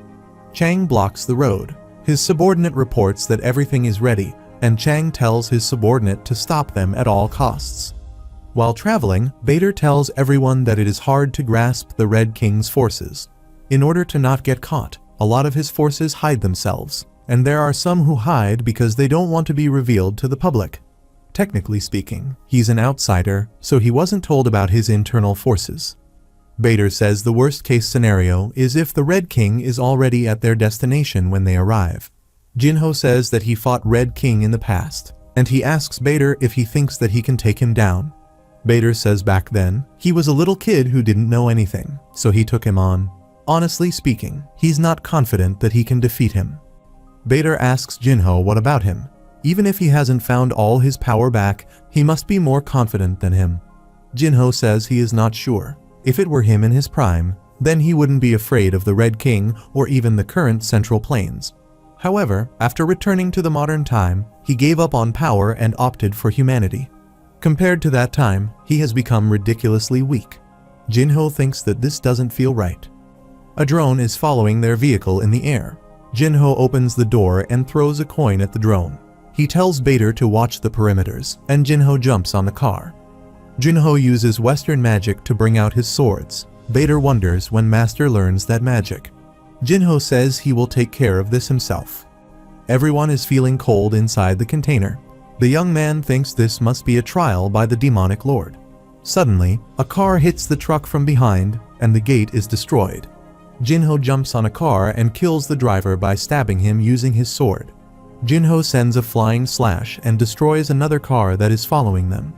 Jinho destroys the ground behind them so no vehicle can catch up to them. He cuts the container's roof and tells everyone to move on to the next car because it is dangerous there. Bader tells Jinho that it looks like they know their destination. Jinho asks if he is saying that the information was leaked. Daejing says that shouldn't be the case. They must have controlled every route to the sea and confirmed it using the drone earlier. Bader says that is possible. He asks what they should do now. Jiang Min tells Jinho that they can turn around. Jinho says no, and he tells them to order the elders to gather the big vehicles at the front. The road is blocked completely, and the masked man says they will arrive soon. Chang tells him to gather all the scattered personnel and prepare the Sweet Blood troop. A person tells Chang that they are coming, but something strange is that those guys are not decreasing their speed. Jinho and Bader are standing on top of the car. Chang is worried to hear that. Jinho smiles and says hit it. The trucks hit the blocked path, and the blocked path is destroyed. There is wreckage everywhere. Chang falls to the ground and says that these demons are crazy and they have mad loyalty for them to throw away their lives like that. Jinho looks around and says it looks like King Hong is not here. Chang says that he thinks too highly of himself. Chang asks if he thinks that it is worth it for King Hong to come and meet him personally. Jinho sees that he is surrounded by masked individuals and says that even though he talks like that, he brings quite a backup. Jinho thinks what Bader said earlier wasn't wrong. He looks at the masked men and thinks that their level is a bit higher than that of elite martial artists. Jinho tells Chang that he seems close to King Hong. He asks if Hong told him to bring this much to stop him. Jinho orders Bader to attack. Bader says that, as Master wishes, he stomps on the ground, and the ground is destroyed. The vehicle flies in the air. Bader grabs a vehicle and throws it towards the enemy. There is a huge blast, and there's fire everywhere. Bader tells everyone to run away and not waste time, which the master bought for them. Everyone starts running away. Jiang Min punches the masked man and tells everyone to run away without looking back. Chang tells everyone to focus on killing Jinho. If they get rid of him, it will be their victory. Everyone rushes to attack Jinho. Jinho cuts everyone down and says if anyone tries to stop them, then he will kill them all. Jinho starts releasing a strong demonic Kai. The enemy starts panicking. Chang tells everyone to stop panicking and says that these are just magic tricks. Jinho starts cutting people down. He takes a look around and sees that Chang has escaped into the forest. Jinho starts charging towards the forest. Bader and Daejing are also running through the forest, and everyone else is following them. Daejing says they are almost there to their destination. Suddenly, someone appears in front and attacks them with a huge blast. Jiang Min clenches his teeth and asks how he came here. King Hong stands in front of them. King Hong tells Bader that he trusts him, and there's a dark aura around Bader's neck. Hong asks if his spirit was claimed by that demon king. Chang also arrives there with some masked men. They bow down after seeing King Hong. Chang tells Hong that these sinners came to see him, and Hong says he needs to step in himself. Chang apologizes for his lack of conviction, which has angered him. Hong shouts at them to be gone and says that he has no interest in lowly things. He asks where Jinho is. Jinho arrives there and says he's the Red King. Jinho thinks that he has a strong aura. If he wastes more time here, then his plans will fail. Jinho closes his eyes and says that he is a strong enemy, but this is not the time to enjoy this fight. Jinho asks the Red King if he is going to interfere, and Hong replies yes, that he has come to kill all the demons. Hong says he can't just stand by and watch him bring out the darkness that lies deep within him, so he will kill him and his demons here. Hong says it is something his ancestors and his master would have done. He tells Jinho that cutting his throat will bring peace to this world. Hong tells Jinho that he is a strong man who has what he doesn't. Hong says that even if he's a demon, his strength and power will definitely be of use. He tells Jinho there can be another way. If he joins him, he will protect all of his forces and the peninsula that he has acquired. He tells Jinho to grab his hand. Jinho slaps away his hand and tells him to stop talking nonsense. Jinho cuts him on his face and tells him to bring it on. Hong gets furious and starts screaming. Hong tells him that he will make him regret his decision. Hong starts attacking Jinho using his untouchable Kai. Jinho blocks his attacks and thinks that there was no one who used this much untouchable Kai in the past. Jinho smirked and told Bader to clear the way. Bader picks up a person and starts running away. He tells everyone to stand behind him if they want to live. Jinho and Hong start exchanging blows, which has a huge impact on the surroundings. Bader starts getting injured while trying to protect everyone from the impact of their fight. The ground is entirely destroyed. Hong rushes to punch Jinho, but Jinho fights back with a smile on his face. There's a huge blast as a result of them exchanging blows. Jiang Min is worried about Jinho. Bader tells him that Master isn't someone who can be defeated easily.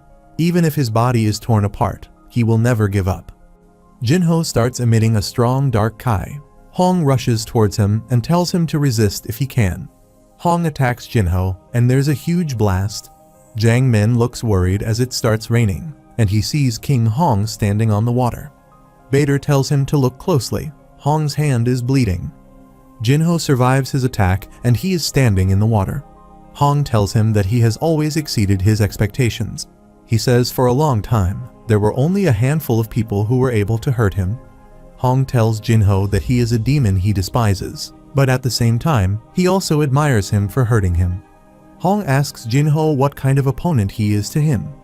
Jinho thinks that Red King is strong, but he is not that strong. He has surpassed his current level, but right now, martial artists are being threatened by his level. If it were during his Red Demonic Master days, the Red King's head would have fallen off earlier on. Jinho thinks that he knows this day will come someday. The day when the martial arts in his head and the martial arts he possesses in his body create a gap. Jinho thinks that he is confused about whether he should congratulate the Red King as the stronger one in the past, or if he should be scared of the Red King's power as the weaker one in the present. Jinho rushes to attack Hong, but he grabs Jinho by his throat and pins him down. Jinho tries to stab him using his sword, but he dodges the attack. Hong asks Jinho if he is trying to throw away his honor as a swordsman. Hong punches Jinho, and he falls down again. Jinho gets back up. Hong becomes furious, and he starts emitting light from his eyes. He tells Jinho that he is acting so undignified. Jinho rushes to pierce his sword in Hong, but he grabs the sword with his bare hand and attacks Jinho with an energy blast. There's a huge splash of water while everyone is trying to cross the river. Hong tells Jinho that he is persistent. Jinho is not moving at all, and he lies on water. Hong says that he will end him so that he can no longer live as a martial artist. Hong is about to grab Jinho, but he gets pushed back by dark energy. He wonders what this evil energy is. He thinks that it is similar to Jinho's energy, but it is much darker and eviler than before. Hong is surprised to see that Jinho gets back up on his feet. He asks why he feels two kinds of energy from him. Jinho smirks and glares at the Red King. Hong asks Jinho who he is. Jinho starts laughing, and he has black and red eyes. Jinho asks if he doesn't know who he is, and Jinho says that he is an idiot. Hong uses an energy blast again to attack Jinho, but Jinho easily diverts the attack and says that he is weak. Jinho unleashes a strong attack, and Hong is blown away by his attack. He falls to the ground, and Jinho instantly gets closer to him and asks if he is a king. Jinho says that he will let him know kindly the qualifications he should have to be called a king. Hong shouts and asks who he is. Jinho says that he is asking him an obvious question. He is the real Jinho. The moron who he beat up a minute ago calls him the Red Demonic Master. Demonic Master says since he took over the body, he should chat for a moment. He says that he has lived as Jinho for a while. However, now an idiot who has been living for only 20 years calls himself Jinho, and he's calling him something additional in his body and treats him like an illusion. And he pretends that he's the real Jinho who lives this life. He says that he is a weak and incompetent idiot, and it is all because of him that he could stay alive.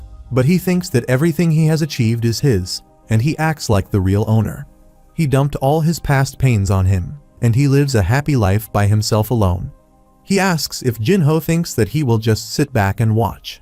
He says that he will break everything that belongs to him and cover the whole world with demons so he can crush down his happiness miserably. He asks Hong to tell him what he looks like. Hong gets back up and says whatever he is. Now he knows for sure what he should do. Hong says that he will certainly stop him. Demonic Master says that he talks well and rushes to attack him. Their attacks collide, and Hong thinks that he needs to end this evil right here. Hong punches Jinho with all his might but stops right before hitting him. His arm gets slashed with dark energy, and he falls to the ground. The Demonic Master says that his ability and level are worthless, but his will is great, so he will give him the mercy to die in peace. Hong tells him to go to hell. The Demonic Master swings his sword to cut Hong's head but suddenly stops. Jinho drops the sword and grabs his hand. The Demonic Master tells Jinho that he is taking care of Hong for him because he doesn't have the ability or talent to save himself. Jinho grabs his face and says he is Jinho, not him. Hong is shocked to see that. The Red Demonic Master starts laughing, and he tells Jinho to do whatever he wants. In the end, he will be eaten by him, and he will lose everything. After some time, Jinho opened his eyes and returned to normal. Hong asks Jinho why he came back. Jinho starts smiling and says that if he can't live his life like him, then that's scarier than death. Hong tells him that he doesn't care about the reason. He tells Jinho that he is going to die here. Hong is about to kill Jinho with his blast, but suddenly, Wiggins jumps in front of him and says that he can't let him do that. There's a flash of lightning, and Wiggins disappears with Jinho. He takes Jinho back to the ship, but Jinho loses consciousness. Jinho students arrive behind Hong. A student asks Myung-hwan if he looks angry. He replies that the chairman told them that he would make them experience hell, and it's not bad to experience it. Hong looks furious because he lets Jinho escape, and he turns his attention to the students. A student tells everyone to get ready. He is coming. Myung-hwan says don't forget them, chairman. Lee Hyun tells everyone to get the doctor. He shouts why isn't he here yet? Wiggins tells him to calm down as he is holding his arm. Lee Hyun says his arm is gone. Wiggins says one arm is a cheap cost for him. Up, so he will call them later. Jinho hangs up the phone and says he doesn't know anything about this kind of deal. Lee Hyun claps and says he knew Mr. Chairman would do a great job. Driving the opponent crazy is the basis of negotiation. Jinho wonders if that was an insult. After some time, Jinho and Lee Hyun are sitting with Chang. Chang is sitting behind a sealed glass window. Lee Hyun says they will get straight to the point. He asks what they are going to give them. Chang replied that he could offer them a truce and non-intervention for each other for at least a year. Lee Hyun says they scratched them as much as they wanted, and now they want something big. Chang says that, in return, they will keep everyone alive. Hong has bandages all over his body, and he's meditating. He asks Chang if they are asking for properties, and Chang says yes. Hong says to give it to them. Chang asks how he can be that merciful. Hong tells him that they will become stronger if they try to stop them. Then they'll only destroy that wall with stronger power and move on. And the more trials and tribulations they go through, they will only become tougher. Hong says it is not necessarily the best way to prevent them from becoming stronger. The proper countermeasure is for them to be stronger. He tells Chang to put his head up because he is his brain. If the head gets lower, then the body naturally follows. Hong says if he is feeling embarrassed and having a hard time now, then don't forget this humiliation and pay them back. Chang tells Jinho and Li Haiyan that they will send thousands of people, including his disciples, that they left behind. Jinho and Li Haiyan are surprised to hear that. After some time, Chang sits in his office, and he says that they can avoid friction with the assembly for a while. All they need to do is watch King Chang. He says that those guys stink, and they cut to the point where King Hong couldn't move anymore. He thinks that King Chang has started to attack them, but it has only been small-scale attacks so far. They probably thought that since they lost their military strength, then they might not be able to handle King Hook since King Hook is looking for a chance. However, he can't leave those rascals alone, so he asks his subordinate to send him in. A person enters the room and asks if he is ready to make a deal. Chang says don't get the wrong idea. He asks if he thinks that he can make a deal with them when he is nothing more than a messenger. He tells him that they will give them their support from here on, so make sure to get rid of Jinho. Meanwhile, Wiggins tells Lee that they have lost a little bit, but they have got what they want. Li Haiyan says he didn't expect Jinho to tell them everything they wanted as soon as he knew that demons were alive. Li Haiyan is looking at Wiggins. Wiggins smiles and says it looks like he still has something on his mind. He asks Li Haiyan to tell him he might be able to help him with it. Li Haiyan says it is just a simple thought. Mr. Wiggins and Bader are helping the chairman with their strength, but he doesn't have any strength. He can only be helpful to him as the assembly brain. But sometimes it is a problem that he is too cautious, and sometimes he causes trouble because he's impatient. He asked how he could fix this kind of thing so he could be helpful to the chairman. Wiggins says it is a complicated but simple problem. For a man with weak strength to reach this far, he has to become cautious and impatient. Wiggins says it is hard to change his habit at once, so he needs to fix it from the root. Li Haiyan asks what he means by root, and Wiggins tells him to become stronger. Wiggins asks if he would like to become his disciple. Bader and Jinho are walking outside. Bader tells Jinho that he has been taking it easy, and as a result, he has gotten lazy. His age isn't small, but the enemies in front of him are much stronger. When he felt King Hong's power again, he realized that if he stayed like this, then he would never win against him his whole life. Jinho tells him to get straight to the point. Bader says that he wants to learn the demonic Kai, and he asks Jinho if he will become stronger after that. Jinho says of course he will. Bader starts smiling and says he will attend the next calls. Jinho says alright, he will be back later. Meanwhile, a knight reports to the chairman of the round table that a lot of demons moved from China, and Knight Wiggins was also there. Because of this, King Hong's force decreased a lot, and he also got a severe wound, so they agreed with the assembly for a tentative ceasefire. The chairman asked about the damage on the Korean side, and he replied that it was minimal. The chairman tells his subordinate that he may leave now. He wonders if Wiggins knew everything already since he gave up his knight position, and he also gave up his position as the future master.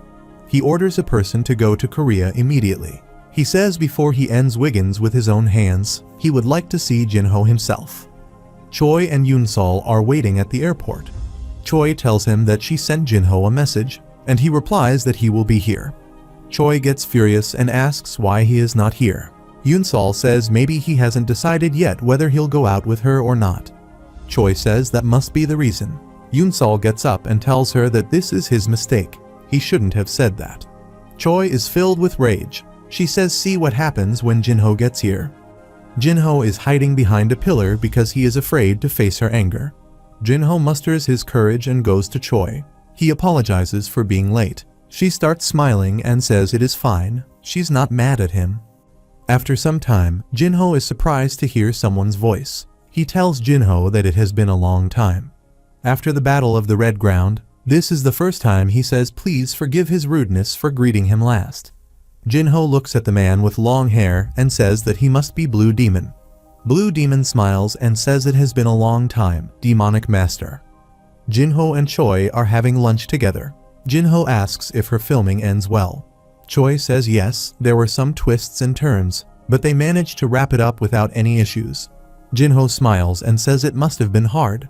Choi says it is hard for her to leave home, and they say one becomes a patriot after staying abroad. She thought she would die because she didn't like the food there. Choi takes a bite and says she misses it so much. Jinho says he had no idea that she liked kimchi stew so much. Choi cleans her mouth and says she had to hold back her favoritism because of the paparazzi. Otherwise, the headline would be that Choi was caught eating kimchi stew with seaweed powder added to it. But now she doesn't have to worry about that. She can now eat her favorite soup as much as she wants, and she also wants to meet Jinho with her head high. Choi asks Jinho to tell her what their relationship is, and Jinho tells her that he has also added some red pepper and seaweed pepper to it. Choi starts laughing after hearing that. In the evening, Elena knocks at the door and says that it is her. Wiggins tells her to come inside. Wiggins looks at his arm and says the prosthetic arm he told her about is now complete.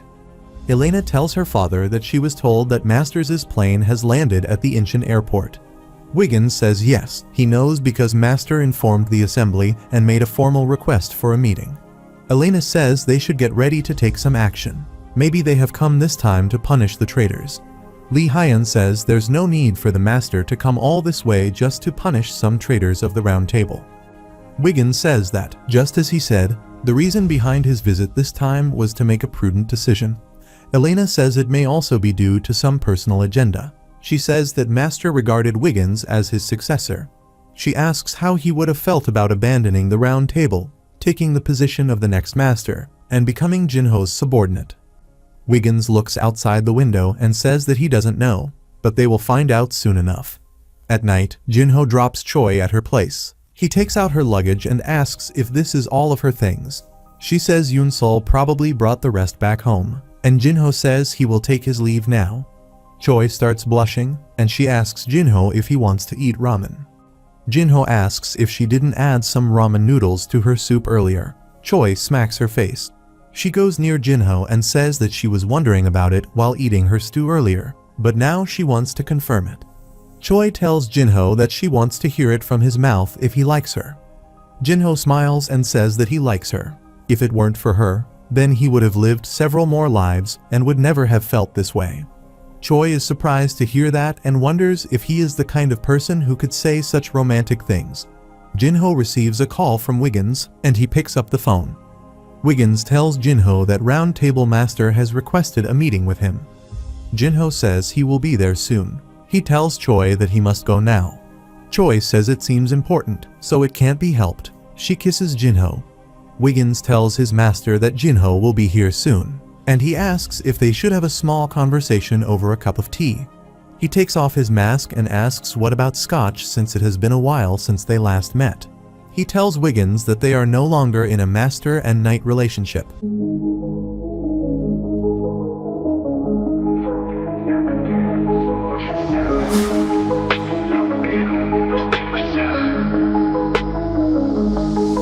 Я иду к цели, избавляю ход на моих часах. Бесконечный взлет, забираю все, что хочу в этот раз. Вижу свет, он ведет меня прямо в класс. Скорость, драйв, это мой элемент. Словно вихрь оставляю след. Каждый день это новый рекорд. Я на вершине, слышу мой аккорд. I got it, I want it, I got it. Мой путь это только вверх. I got it, я знаю, что надо. Я здесь, чтобы взять успех. Время летит, но я на волне. Каждый миг моя сцена в огне. Мечты сбываются, я это знаю. Все, что хочу, я забираю. Не важно, что говорят, я знаю свой путь. Моя страсть — это мой абсолют. Круче всех, кто мог бы представить, я иду вперед, и никто не остановит. Моя сила в моей уверенности. Каждый день я на пределе прочности. В этом мире нет для меня границ. Я взлетаю снова, слышишь это? I got it, I want it, I got it. Мой путь — это только вверх. I got it, я знаю, что надо. Я здесь, чтобы взять успех. Я взлетаю, и нет пути назад. I got it. Все, что хочу, я взял. I got it, I got it, I got it.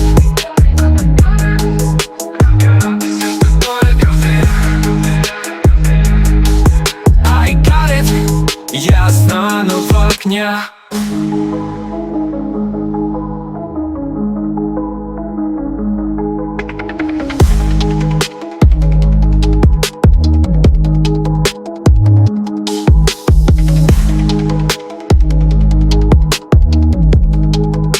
Как это только вверх.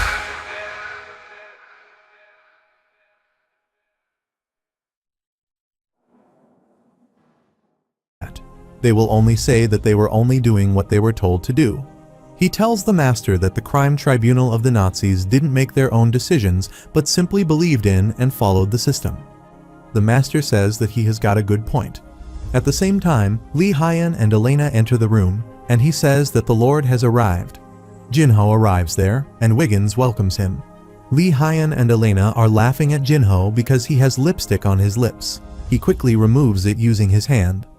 Jinho sits down and says he's the master, and Lee Hyun gives Jinho a drink. Jinho tells the master that the fact that he requested his audience means that he has something to say. Jinho tells him to speak because he is listening, and the master says that he is here to verify if he should kill him or not. Wiggins is surprised to hear that Jinho starts smiling and says even after meeting him in person, he wants to kill him. The master says that he is thinking about it, and Jinho says it is interesting. The master asks if he thinks that East Asia is in turmoil because of his presence, and he asks Jinho what he desires. Jinho smirks and says peace. He tells Jinho that he seized the General Assembly and he fought with the forces from the neighboring countries. He asks if it is because the 3 Asian countries are baring their fangs at each other. He says that he is still talking about peace.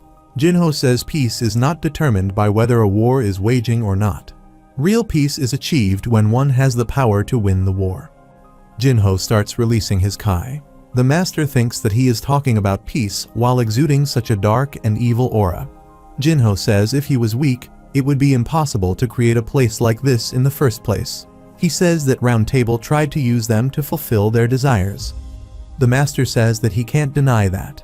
He says that the assembly has its own opinion, and he acknowledges that it is still in operation.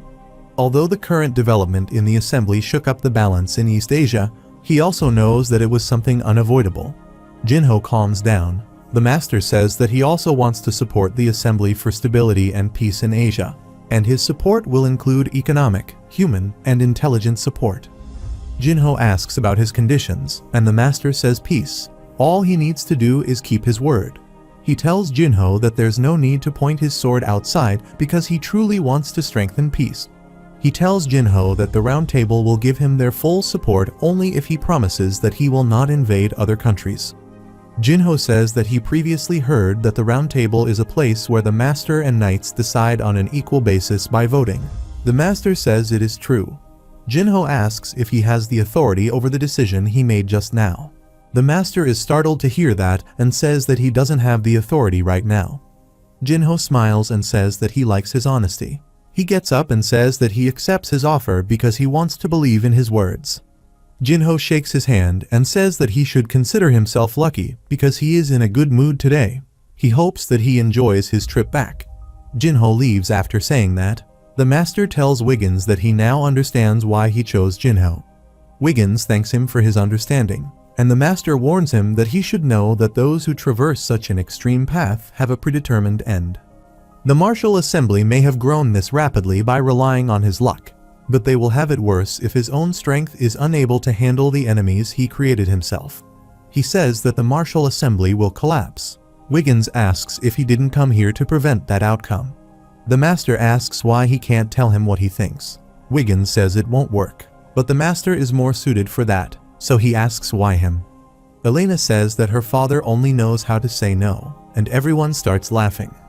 After some time, Jinho arrives at the cafe, and he is surprised to see that his father is still there. He tells Jinho to come in. Secretary Cho is also sitting there with his parents. Jinho says it has been a while. Cho asks if it is time for him to return to school. He tells Jinho that he also printed the application form. Cho remembers that he informed the old man that he enrolled Jinho in the University of Finance and Economics in order to make him Yi Kaien's successor. He gets angry and says that he entered the military right after school and still hasn't come back to continue his studies. Cho says it seems like he has less time to focus on other things after becoming the head of the Martial Assembly. The old man says if things continue this way, he will completely lose Jinho to the Martial Assembly. He orders Cho to have him graduate quick so that they can get him to join their finance department. Jinho says that he still has 1 year to spare. Cho starts sweating, and he thinks that he has given his parents plenty of reasoning. Jinho's father says that he accepted his request before when he said that he wanted to enlist himself. but now he thinks that he has to graduate quickly if he has to do it anyway. Jinho says he will resume his studies, and Cho is overjoyed to hear that. At the University of Finance and Economics, Jinho arrives there carrying a bag and says it has been a while. Han Se-yeon recognizes Jinho, and Jinho is surprised to see her there. She tells Jinho that it has been a while. After a while, they are sitting at a table. Se-yeon says he's coming back to school this time. She heard that he had opened a restaurant. Jinho told her to visit anytime, and he would bake her a pizza. Se-yeon looks sad. She tells Jinho that she is going to England as a transfer student. She only came to get all the necessary documents. Se-yeon tells Jinho that when they were in high school, she thought they would study at the same university, but he went to the military right after school, and now she's going to England, and he's coming to this university. It seems they have no connection. Se-yeon gets up and tells Jinho to do well at university. Jinho shakes her hand and tells her to stay healthy in England. Se-yeon starts smiling and tells Jinho to bake her a pizza before she leaves for England. Jinho smiles and says sure. Meanwhile, Choi says that she is feeling uneasy. Yoon-sol is driving her car and asks why is that. Choi says that Jinho said today is his first day at the university after school. She asks what if girls try to flirt with Jinho in there. Yoon-sol asks if the world's most popular celebrity is jealous of some college girls. Choi says that Jinho is truly tactless, and Yoon-sol says she shouldn't worry about him right now. It has been a while since her last audition, so they should show everyone how bright she can be. Choi says that he is right. Meanwhile, the interviewer is busy asking questions with another actress. The director asks if Choi has arrived, and his assistant says they are almost here. The assistant says she would have gone crazy if she had come on time and had to wait because of an actress younger than her. The director tells him to finish the interview before Choi arrives, and he whispers the message to the interviewer. He starts smiling and says that they should wrap up this interview. The actress starts smiling and thanks him for inviting her. The interviewer told her that he would send her a copy of the interview, that she should review it, and that she should let them know if there were any issues. She takes her leave. The director says it would be nice if all the actresses were like her. The actress goes to the washroom and starts cursing the interviewer. She starts applying her lipstick. She puts her lipstick on the mirror and says that he was so annoying he kept looking at his watch the entire time. She gets furious and says that she will make him regret it later. At the same time, Choi enters the washroom. She recognizes her and bows her head. Choi asks if she acts. She starts smiling and tells Choi that she is here for a cover photo with her. Choi starts washing her hands and says it was hers. Choi points at the lipstick stain on the mirror and asks if she did this. She gets scared to hear that. Choi asks if she practiced a kissing scene with the wall, and she asks if she would like to practice another kissing scene in the toilet. She tells Choi that she will wipe it clean, and she cleans the stain and says that she is better off stuck in China. She gets angry and says that she's just an old-timer. She calms down and starts smiling again. She goes out of the washroom and sees that Choi is waiting for her outside. Choi glared at her and asked if she was an old-timer, but she said it was not like that. Choi gets furious and she prepares to beat her up. A knight tells Master that all the knights are ready at the round table. He puts on his mask and says they should go. At the round table meeting, his assistant informs everyone that Master is coming. He sits on his chair and says that he would like to apologize to all knights before the meeting. Even though it was something within his jurisdiction, going to Korea on his own was excessive. Revo asks the reason behind his sudden visit to Korea. He replies that he went to meet Wiggins and Jinho. Revo yells that Wiggins is a traitor.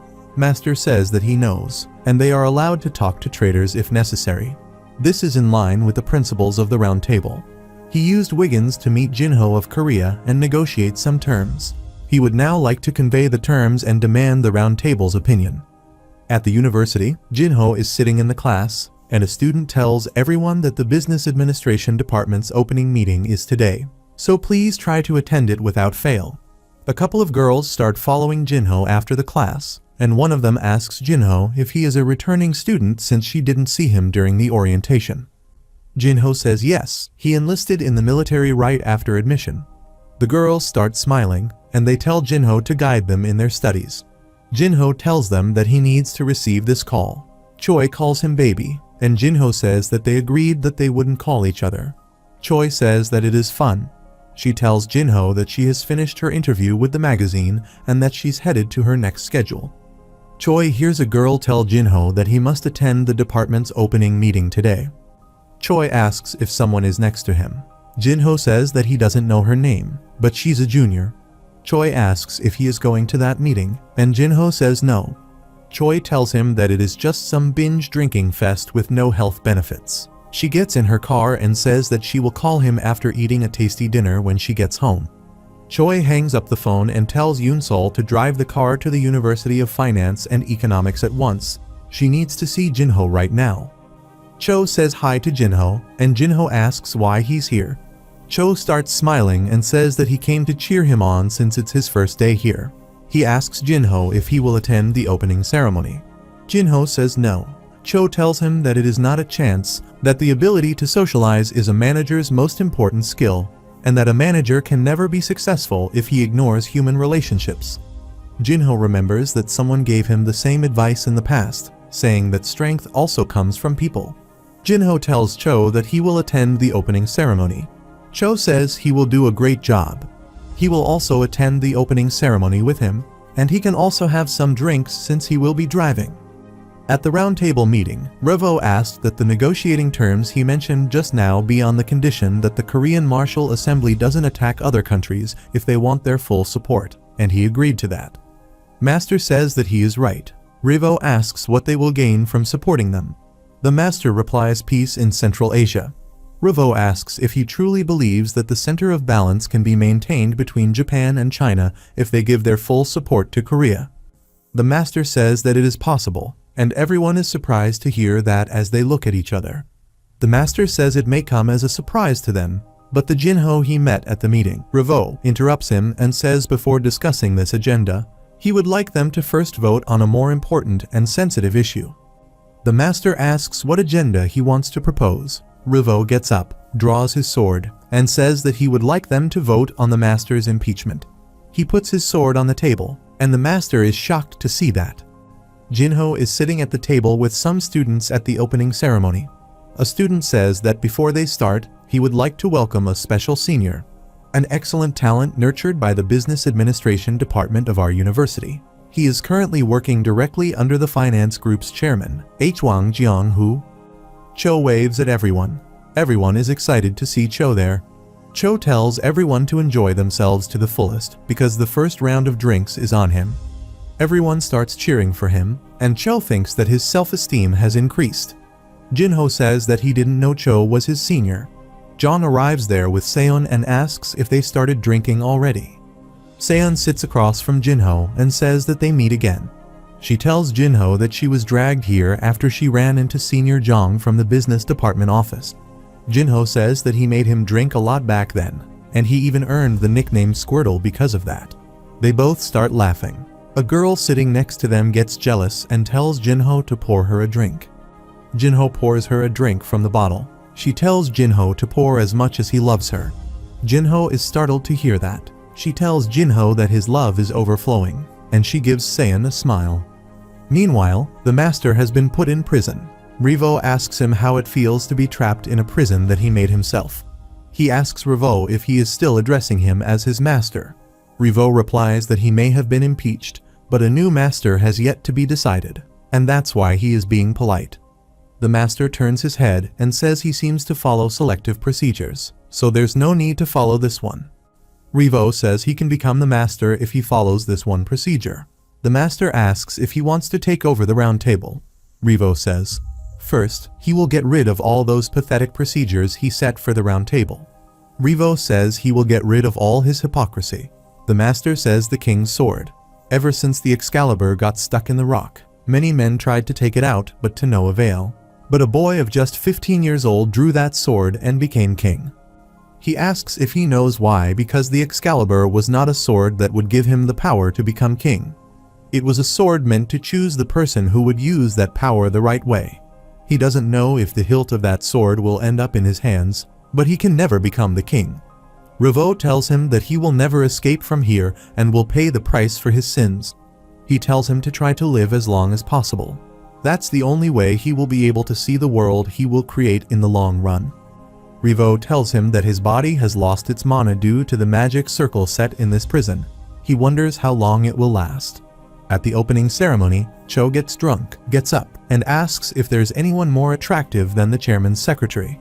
Jinho looks at him and says that he said he would be the one driving. Jinho asks Seon when she will leave for England. She replies that she will be leaving tomorrow. Jinho says she should leave early, and then he looks at her and sees that she's drunk. Jinho tells her that he will drop her in his car since he is not drunk. She's surprised to hear that. Jinho tells her to wait here. He will bring the car. Jong takes his chance and puts his arm around Seon. He tells her not to focus on things other than her studies once she goes to England. He tells her that things like dating a foreign man will not work at all. He smirked and said that Korean women were only suitable for Korean men. Jinho arrives there with his car. Everyone gets excited to see his car. Jinho tells Seon that they should go, and she sits in his car. The other girl asks Jinho for a ride. He says sorry, this is a two-seater and leaves, but Jong is furious to see that. The next day at the class, the professor is teaching the class about charismatic leadership. He says that German sociologist Max Weber defined charisma as a special personality, or a trait of a person that grants him superhuman or extraordinary powers. That's the definition. Instead of going with traditional or officially granted power, to explain the influence a leader exerts over his followers due to his extraordinary powers, the term charisma was used. The professor tells everyone that it is a term that refers to talent bestowed by God, hence the saying that anyone can be a charismatic leader. The professor says one first requires extraordinary powers, as well as the charm and trust of all the organization members. He asks what are the traits of a charismatic leader. A student says authoritative. The professor says that is right because charismatic leaders act as strong role models. A girl raises her hand and says she desires to show off her powers. The professor says yes, he must have a strong desire to exert his influence. Jinho thinks that it sounds like his life story. He receives a message from Jong to come to the playground. After some time, everyone is doing push-ups. Jong wonders why Jinho didn't show up. He orders a student to call Jinho, and he calls Jinho and tells Jong that his phone is busy. Jong gets furious and asks why he didn't come when his senior texted the group. Jinho is busy on a call with Wiggins. He informs him that the master was impeached and is now confined in the dungeon. Jinho says it is just as he predicted. Wiggins tells Jinho that his spy told him that night Revo was the one who proposed the impeachment bill, and 2/3 of the round table voted in agreement. Wiggins tells Jinho that it would take some time for Revo to become the next master, and the absence of the master forces the round table members to be banned from mobilizing any of their forces. Wiggins tells Jinho that this gap in their defense right now is the best opportunity to dominate the round table. Jinho asks if he is the same person who sent knights to kill him, and Wiggins says he is right. Jinho arrives, where Jong is making the students do push-ups. Jong tells Jinho to hang up his phone and come here immediately. Jinho starts smiling and tells Wiggins to discuss it at the next general meeting.